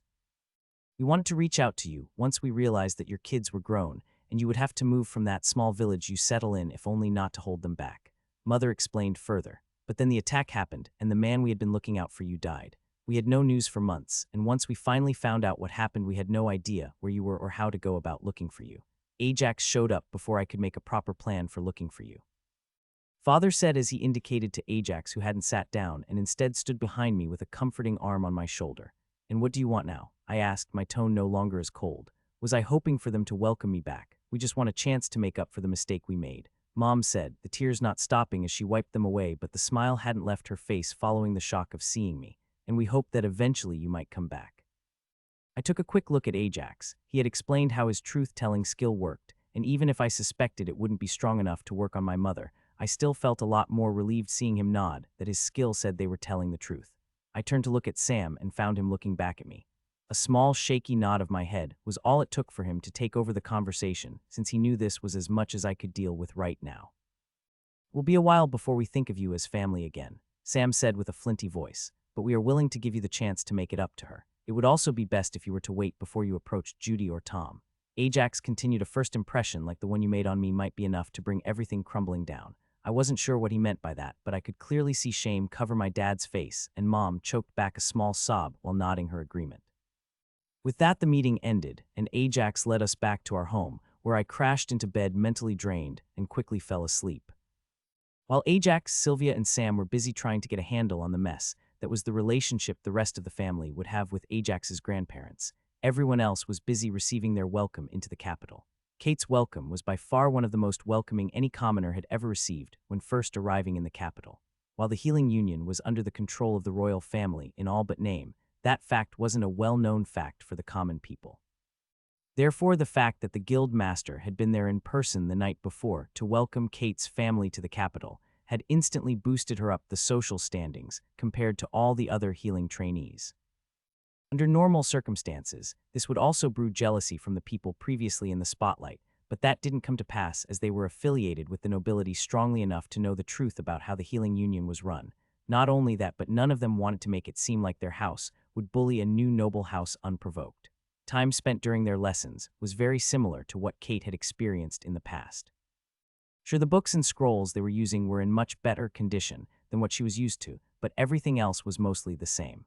The big difference came when it was time for their practical experience. As a fully dedicated healer with her level in the early 20s, Kate had always been seen as only a novice. Here, however, the difference in capability between her and her instructors felt like the difference between a puddle and a lake. The strongest healer they had teaching them back in Lessus was level 50, and even then he wasn't a fully dedicated healer, having gained a lot of those skills as a mage early in his life, before deciding to head in the path of the healer and spending years picking up the skills to match his level. Here the professor was so much stronger and more skilled than her that anything she could do for a patient they could do with a wave of their hand from across the room. They wouldn't because of the inefficiency, but they certainly could. Miss Kate, her teacher, approached her after she had expended her mana on the latest patient and went to sit down and recover. Do you have a moment? I do. She nodded with a smile. But it's Mrs. As she said this, she lifted the pinky finger of her right hand to show the simple but elegant ring resting on it. Beastkin customs for rings were slightly different from humans, where the placement of the ring had more significance than simply showing the existence of marriage. Wearing the ring on the left hand would signify that they already had children, while wearing it on the right meant that they hadn't. At the same time, wearing the ring on the little finger signified that the woman was currently pregnant. I see, my mistake. Congratulations are also in order. The professor said before switching the topic to the reason for his approach. I want to ask, what was it that inspired you to make your very interesting work on alcohol as a disinfectant? Mostly it was the infection I noticed from people who traveled to us from their healing. Kate answered. She wouldn't disclose Ajax's involvement, but simply show things from her own perspective. Some of the most damaging cases I had to treat were always from people who traveled to us specifically to get healing. In those cases, it was villagers from small hamlets that didn't have a dedicated healer that would ignore minor wounds as they weren't a massive concern, only for them to get infected. Tom was welcomed to the city guard as more of an afterthought by his fellow guards. Honestly, he couldn't even blame them, as everyone was excited to meet the new shadow cat that was going to join the guard. The bonded human wasn't all that interesting. Tom was quick to put together that this man must be one of the assistants for the commander. He moved to follow the man, but then turned back to look at Fluffy, who was surrounded on all sides by guards petting and feeding her. No need to worry about your bond. It won't take long, and I'm sure our men will keep a close eye on her for the next few hours, the assistant said with a smirk as he watched the popularity of the feline. Tom spent an instant more thinking about it before he nodded and moved to follow the assistant after giving Fluffy a signal to wait for him there. The last thing he wanted was for the shadow cat to think he had disappeared and start scouring the barracks for him. The assistant led him to an inconspicuous office, pounded twice on the door, and entered without waiting for a response. This seemed odd to Tom, who was used to Commander's grievous way of doing things, but he also knew that each commander was different. As he entered the doorroom, Tom was hit with a feeling of dizziness. He wasn't sure where it came from originally, but as he took a few unsure steps inside, he pinpointed the origin to an odd feeling of pressure emanating from the commander. With that, the assistant quickly took his leave, as Tom took a few wobbly steps before he all but dropped into the chair. Commander Grievous had warned him previously that the caliber of the guards in the capital would be much stronger than him. He had even warned him about what feeling an aura would be like, but words weren't enough to prepare him for the real thing. Is something wrong? The commander seemed genuinely concerned watching Tom shamble over to the chair. If you needed a day to settle in from the long road, you should have asked. That's not it, sir, Tom said while doing his best to stand straight in his chair. This is the first time I felt an aura. The feeling is both a little unsettling and disorientating. Oh, the commander said with an understanding nod. I always seem to forget that people from outside the capital, and specifically those from the more remote regions of our kingdom, don't have the built-up resistance that those who grew up in the capital do. Repeated exposure to auras far stronger than mine, even as they simply walk down the road, builds up a tolerance. I expect you will too in short order. I'll try my best, sir, Tom said. Good, now on to the reason why I brought you here, the man said as he looked at him. Originally, I had planned to fast-track you up the chain of command. If nothing else, your file hinted at you being a guard for a long time. That was the original plan, Tom said. The decision was also a simple one. Your glowing recommendation as well as the bond made that simple. Alas, I'm afraid that isn't possible anymore with your brother being granted a noble title. You do understand, yes, he asked. I do, Tom said with a small sigh. He also explained when he noticed the commander frown at the answer. The more remote parts of our kingdom you mentioned aren't as successful in removing noble influence from their guards. The commander winced a little at that, but gave an understanding nod. This presents us with a new issue. With your brother's new title, you won't ever be able to lead any patrol. Not only that, you also won't be moving up to any command position in any of our sections. I understand that, sir, but I don't see why that would pose a problem for you, Tom said, surprised. That would be your bond, the commander sighed. While outside influence is very much diminished inside the guard here in the capital, this does have a rather unintended consequence. Personal strength brings a lot more respect and influence, not only with those of the same rank as you, but even direct superiors, if the difference is big enough.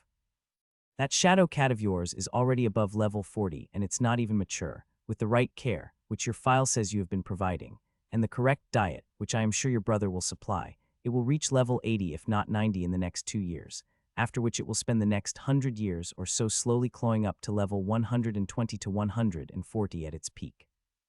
Your commitment lasts at least another 8 years, and in that time your bond will grow to overpower anyone even close to your rank, leading to me having undue influence inside the guard. Tom finished the thought. Exactly, the commander said. That being the case, I thought I'd offer you an alternative. An alternative, sir? Tom was confused. I'll have you spend the first year on patrol, getting lay of land in the capital and how we do things. Following that, you will spend the rest of your commitment as an assistant to as many commanders as you can. Do a good enough job, you might even get to serve one of the 5 wardens towards the end. The commander proposed. To what end, sir? He asked, confused as to why he would be moving around so much as an assistant. Each of us commanders have our specialties. I know that the news of your brother's title is fresh, but I'd have thought you'd be looking to be the commander of his house's guard in due time. Moving around as an assistant to all of us should give you plenty of real experience. The commander dangled the juicy fish that he was hoping would keep the potentially problematic recruit from causing too many problems. Tom's eyes widened as his eyebrows made a break for his hairline. Though the more he thought about it, the more he found that the position as head of the guard for his family's house appealed to him more and more, doubly so considering Ajax's paranoid nature. I'd like that very much, sir, he said with a smile as he gave the best salut he could while under the influence of the aura. While Kate and Tom were being welcomed slowly, both Alana and Judy were having a hard time keeping up. They had spent most of their trip making plans of how establishing their temporary headquarters would go once they finally arrived, but the age-old saying kept true. No plan survives first contact with the enemy. All of the other merchant organizations had kicked their interference into high gear. Under most circumstances, a new face trying to make their way in the capital would provide them with a juicy target to exploit until they finally got their feet under them, and that had been their initial plan. The recent announcement of a noble title hadn't just changed the game map, it had flipped the board entirely. All of the noble-backed organizations simply took a step back as they couldn't be seen bullying someone new. Has the accident been cleared out? Judy asked as a headache started to take place. Yes, we got the goods out, but they are trying to slow us down by having every one of our deliveries be anonymously reported, so they will be checked by every guard patrol passing them. Alana sighed, exasperated. Both of them knew that they would only have to weather the storm for a week at the most. Once Ajax delivered his sigil, their family would officially become nobles. None of these other companies would try anything more. Perhaps I can be of some assistance, a slick but well-meaning voice said from the entrance of the office. Who are you? Judy asked. My name is Sebastian. I believe we have conversed through letters so far. I can tell that the situation has drastically changed, so we decided to help you wait out the storm. Sebastian had quickly left after ushering Ajax, Sylvia, and Sam into the office with Aurora and Elijah in order to come help here. And what are my grandparents going to ask for in exchange? Judy asked, her tone only conveying her skepticism and no outright hostility. She had the entire journey to come to terms with who their mysterious partners were. This is but a simple gesture of goodwill from the company. As for your grandparents, this is merely the first of many overdue apologies. Sebastian answered. So be it. Alana nodded as she accepted the offered help. I have to say I am more than a little surprised. Even after months of tangential business, your brother has yet to even so much as accept an apology. Sebastian remarked. I am a merchant, Tom is a guard, and Kate a healer. Judy sneered. All of us understand compromise and have had to deal with making the best of a situation we didn't like with a smile on our face. If my grandparents' intentions are genuine, our forgiveness would be much easier to win. Ajax is a delver and an adventurer. There is little he has had to compromise with. On the bright side, once you do get his forgiveness, he won't hold a grudge over it like the rest. Alana said with a slightly evil grin. Yes, looking back, I do have to agree with your assessment of him. Sebastian nodded as he scratched his chin. Though that does make me wonder how he will handle becoming the head of a noble household, the same way he always had with his family to help him, Judy answered. From there, things got a lot easier for both Alana and Judy, as with Sebastian's help and their grandparents' infrastructure inside the city, everything started to go their way once again. Ajax had noticed that nobody else had returned, yet by the time he and his parents returned home, so he went off to do a little alchemy, while he gave them a little space to come to terms with the decision they had made. In all honesty, Ajax was glad that his mother had decided to give her parents another chance, as he had become slightly fond of them over the last few months. This fondness was also the main reason he hadn't weighed in at all, until the decision was reached, as he didn't want to influence her one way or the other. The next few hours passed peacefully before Ajax could even notice. It had been almost 2 weeks since he had last done any alchemy, because of how much time getting his presentation ready for the royal court had taken. While he didn't find the practice as enticing as delving it was a close second. This new relaxed state of mind had also proven useful, as he had finally been able to brew his first successful stat-increasing potion. The quality of the potion was barely passable on increasing a random attribute by 1 point. Not only that, but if the random attribute chosen was over 50, the potion would have no effect. Nevertheless, it was a success, and the first step on the path to crafting his own potions for free as he delved deeper into the dungeon. As he came out of his room happy with his achievement, he found that most of the family had returned already, with the obvious exception of Judy and Alana, who would most likely have a very long day. Not only had they returned, but they started making dinner already. It had been a while since he had had his family so close, and this was a nice surprise. Ajax, have you put any thought into what the sigil will look like? Judy asked as soon as she got home, looking dead on her feet as she crashed into a chair. No. He answered back, but decided to explain a bit more considering the deadly glare both her and Alana fixed on him. If you had given me more than a week and a half notice that you were coming, I would maybe have had the time to do more than just gain the title. I'll come with you girls tomorrow and help sort out everything, Sylvia said, not to mention that those bees will most likely more than cover any initial losses we experience. Everyone knew that honey, while not scarce, was extremely expensive unless it was in season. Since it was mostly collected by young adventurers in the forests surrounding the capital, this meant that it was also all gone within weeks of the hives going dormant. I actually think you might be able to get a full harvest in even before the season hits, Ajax said. How do you figure that? Tom asked. Well, I have been using inject mana on all the trees and flowers on that field. While the bees have not had any major changes to them, it seems like honey production has sped up considerably. At the rate they seem to be producing, I think we will have to empty those hives 3 times just so they have room to store it, Ajax explained. All these years later and you are still playing with plants and mana. Tom chuckled. What's that supposed to mean? Sylvia asked. I suspected once I found out he had mana, but now it makes so much more sense. The reason why his small garden back in the village always produced all those rich and valuable plants was because he would pump them full of mana, Tom explained. I actually wasn't using inject mana back then, Ajax corrected. I just expelled mana near them. With inject mana I am losing a lot less mana, though giving too much at once seems to be destructive instead. So when are you going back to the academy? Sam asked. Well, my class is having a delve tomorrow, but I was given the time off, what with all of you arriving. Ajax said, oh no, you are going. Absolutely not, you have to go. Both Judy and Sylvia jumped on that, sharing a quick glance and nodding at each other. What? Why? Ajax asked, confused. You were just essentially granted a noble title. Sure, they may have given you the time to keep to yourself, but now is the time to actually start forging connections with other nobles, Alana explained. Those people in your class are the highest standing nobles of your age, and I guarantee you more than one of them might have an issue with the discovery you made and how it will impact the line of succession in their family. By the time the meal ended, and Ajax went back to bed, he was now thinking what he could do to help smooth over any grudges his new discovery may cause come morning. The following morning, Ajax was no closer to the design of a sigil for his new house, and to be honest, he wasn't even inclined to try his hand at it. Despite the training he had as an architect back on Earth, he knew that creativity was not his strong suit. Therefore, before Ajax left along with most everyone else from the family, he had a request to make after breakfast. Hey, Dad, Ajax said as he put away the last of the plates.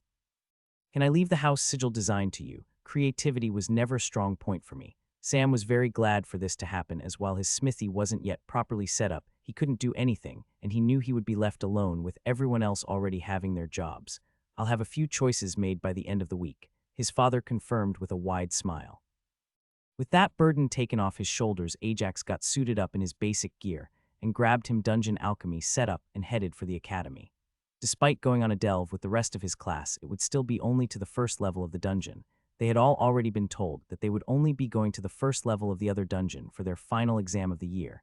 Delving to the second floor was out of the question due to the randomness factor it presented.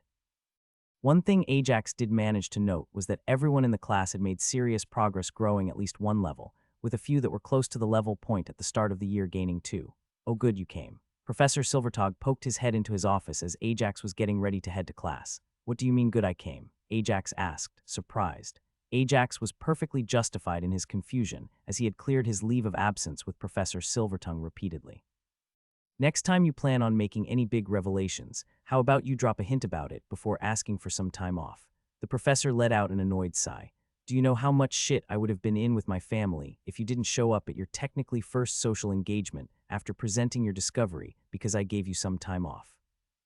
Professor Silvertongue crashed into a chair inside the office. I thought I would need to send someone to get you, and that would have been a whole other political issue on top of it being awkward. Ajax was suddenly glad everyone from his family told him to come, otherwise that awkward moment would have come to pass, and if there was anything Ajax handled worse than social interactions with nobility, it was awkward social interactions with nobility. Here, I was also asked to give you this, the professor said as he placed a ring on Ajax's desk while also picking up the old one he gave him. Is this one empty? Yes, Ajax asked, confused, but why? The main reason, simply because before the ring was the sign of my family's investment in you despite you not officially joining. The professor said, now with you being given a noble title, and with a reward waiting in the wings, this whole dynamic changes. As Ajax infused his mana into the new ring and found that it was much bigger than his previous one. Not only that, but he felt the ring latch on to his mana once he fed it and even sensed a scroll already being inside. "You forgot a scroll inside it," Ajax said as he pulled out the scroll. "No, we didn't," the professor corrected. "Like I said before, the ring has a different meaning. You can keep this one with you at all times, as not only is it locked to only your mana until you unbind it, but that scroll is tied to a locator rune. If someone steals it, you can track it down really fast." The size of the ring was a real upgrade, as now Ajax didn't even need to take a bag with him despite carrying all of his alchemy set up. He simply shoved everything into the ring and headed towards his class. As Ajax opened the door to the classroom, everyone threw a glance towards the door and froze, staring at him once they realized who it was. People's reaction to seeing him varied wildly. Some were happy to see him, some couldn't care less, and others shot him venomous looks. Some attempted to mask them, but the feeling was obvious regardless. The first to approach him, however, wasn't the fuming prince, nor was it Lexi or Anna. It was Benedict who came up to him, with the most neutral expression of the bunch, giving nothing away. The ending part of that sentence made Ajax quickly freeze up for a second as he digested what was said. Could his discovery end up leading humanoids to try to expand their territory? According to the history lesson, the dragon gave him the only reason nobody of real power bothers with humanoids is because they stay in their place and as such are protected by the old accord. This has the potential of going very wrong. Thankfully, anything of that sort is still centuries, if not millennia away at this point, so he will have time to find a solution for it. Despite Ajax's thoughts spiral at the idea, Benedict's approach broke the ice, and both Lexi and Anna came over to congratulate Ajax on his awarded title. Despite both groups seeing Ajax's discovery as a positive thing, there were a few nobles who just stood there keeping their mouths shut and looking like they just bit into an unripe lemon. "I had thought you were just extremely talented." A raspy voice cut through the chatter. Ajax turned to see it coming from the prince. "Then again, I suppose that having the good fortune of discovering a new way to interact with the system can be considered a talent. You should, however, keep a close eye out, as while luck can be considered a talent, it's the only one that eventually runs out."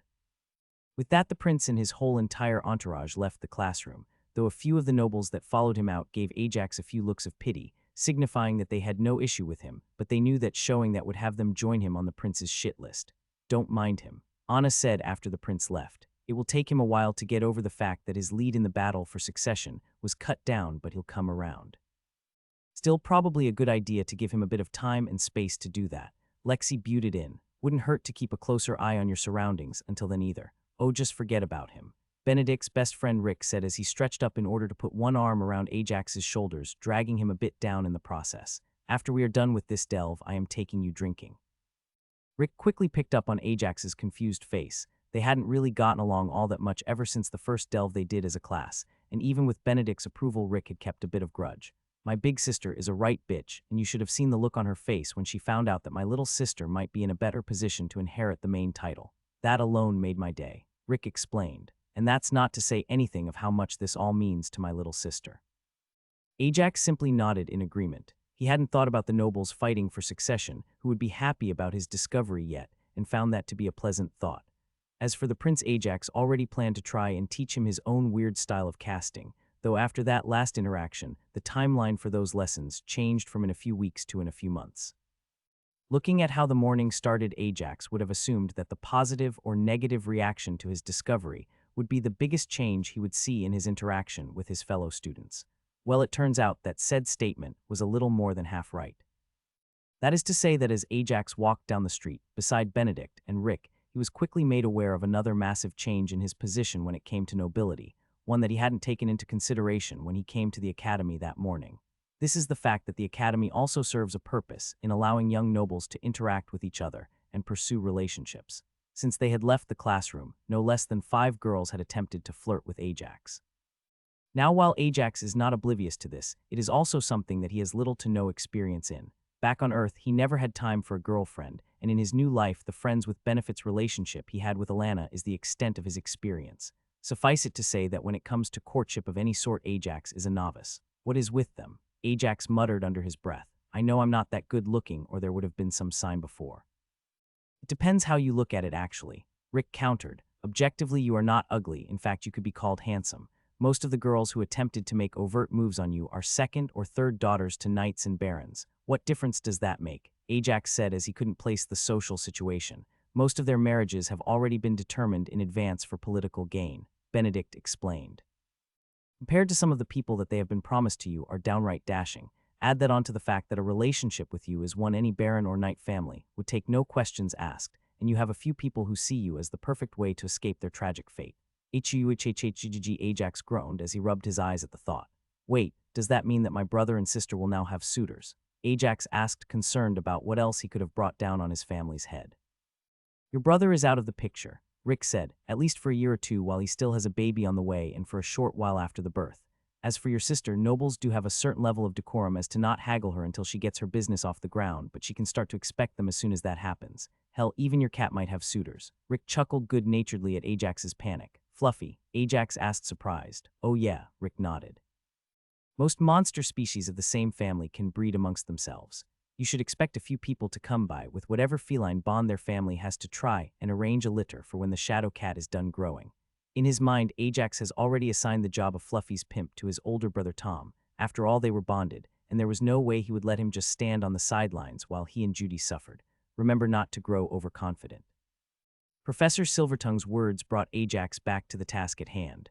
I know all of you have made significant progress since the first delve we have done here, but keep in mind that we have also started splitting you up more and more. You no longer have the same safety net. Following the first disastrous class tournament that had mercifully ended after 4 delves with a draw between Anna and Benedict, who had ended up forced to team up against the prince to keep him from abusing superior numbers, all challenges had changed. From now on, all challenges were 1 delve long and announced only after entering the dungeon. This was always a risk when one of the stronger and larger overall class came together this year. Time to develop long-term strategies always ended up badly for at least one student. This delve, however, was no joking matter. The idea of the exercise was care and efficiency. People would be forced to split into teams of 2 for the duration of this delve, a much lower number compared to the minimum of 4 they were previously. The idea was to give them an idea of how it would be to get separated from your team during a delve. Also, everyone is aware of the markers. Instructor Gatecrasher said, if you find yourselves cornered, and I do mean as a last resort, make for the closest arch and go to the 2nd floor. Make sure to also mark the arch you entered so that one of us knows where to go look for you. It came as no surprise when most people split off into groups with their friends, something both Instructor Gatecrasher and Professor Silvertongue covertly winced at as they remembered just how many fractured friendships came from this exercise back when they went through the academy. Few friendships survive a few split-second decisions made with your life on the line. Winner of this exercise will be the first team to reach the base with at least 5 points collected. Professor Silvertongue finished. Where is the base? The prince asked competitively. Clues will be given out to all of you depending on which layout we get. After all, we do have to give the thinkers among you an edge, Professor Silvertongue said with a small smirk. To the surprise of almost everybody, the challenge ended up being conquered almost 4 hours in as the prince made his way into the temporary base.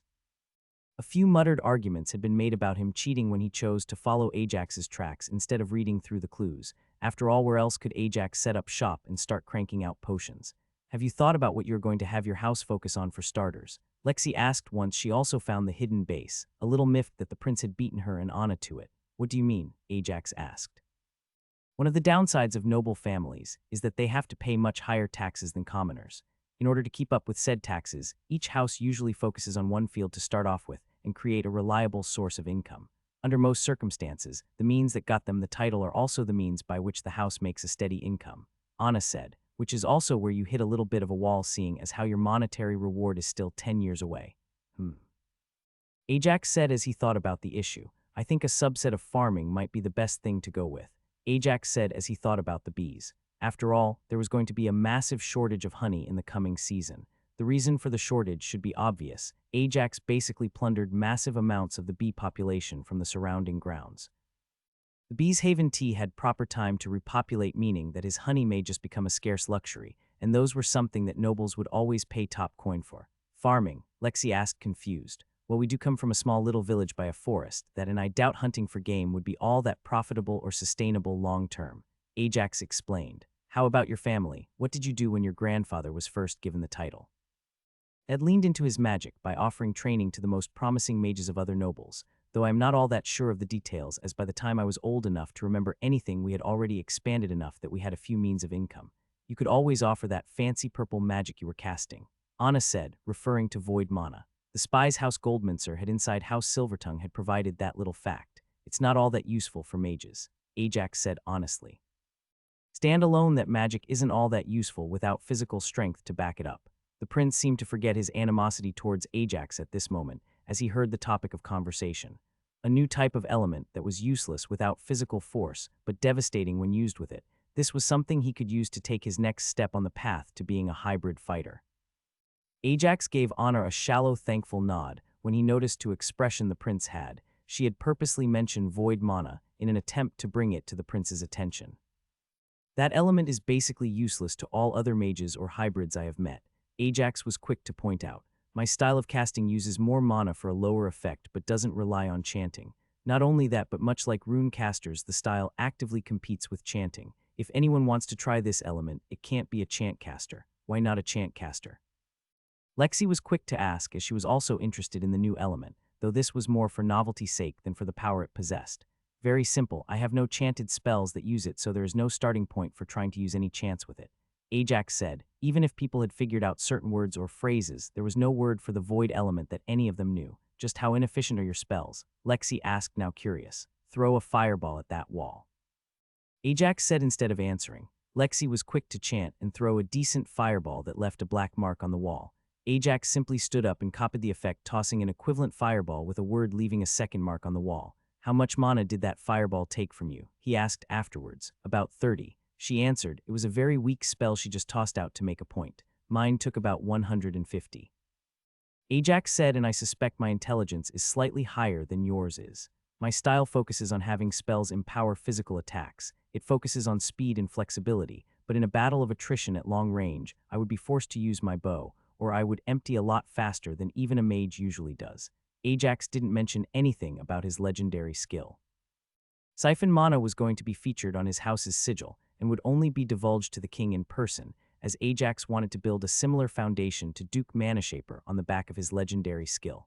These last few months of living in the capital had gotten him to trust in most of the higher nobles a lot more. Void, however, was out of the question. He wasn't willing to teach anyone anything about that element. His legendary skill will be nigh impossible to copy, but the void element was, and always will be the ace up his sleeve. Much like how curse attacks were not divulged in any way by one of the king's top people, Ajax would keep void to himself at the very least until he had a working counter to the element. If he was true to himself, however, Ajax did find that he was willing to try and teach void to one being. That being was Fluffy, and even for her it was in the far future once she had finished maturing. Ajax had developed void by focusing on shadow element mobility to move the point of impact, but that was as far as he would take it before he got a companion of his own. Well done, Your Highness. Professor Silvertongue interrupted their discussion as he got to the base.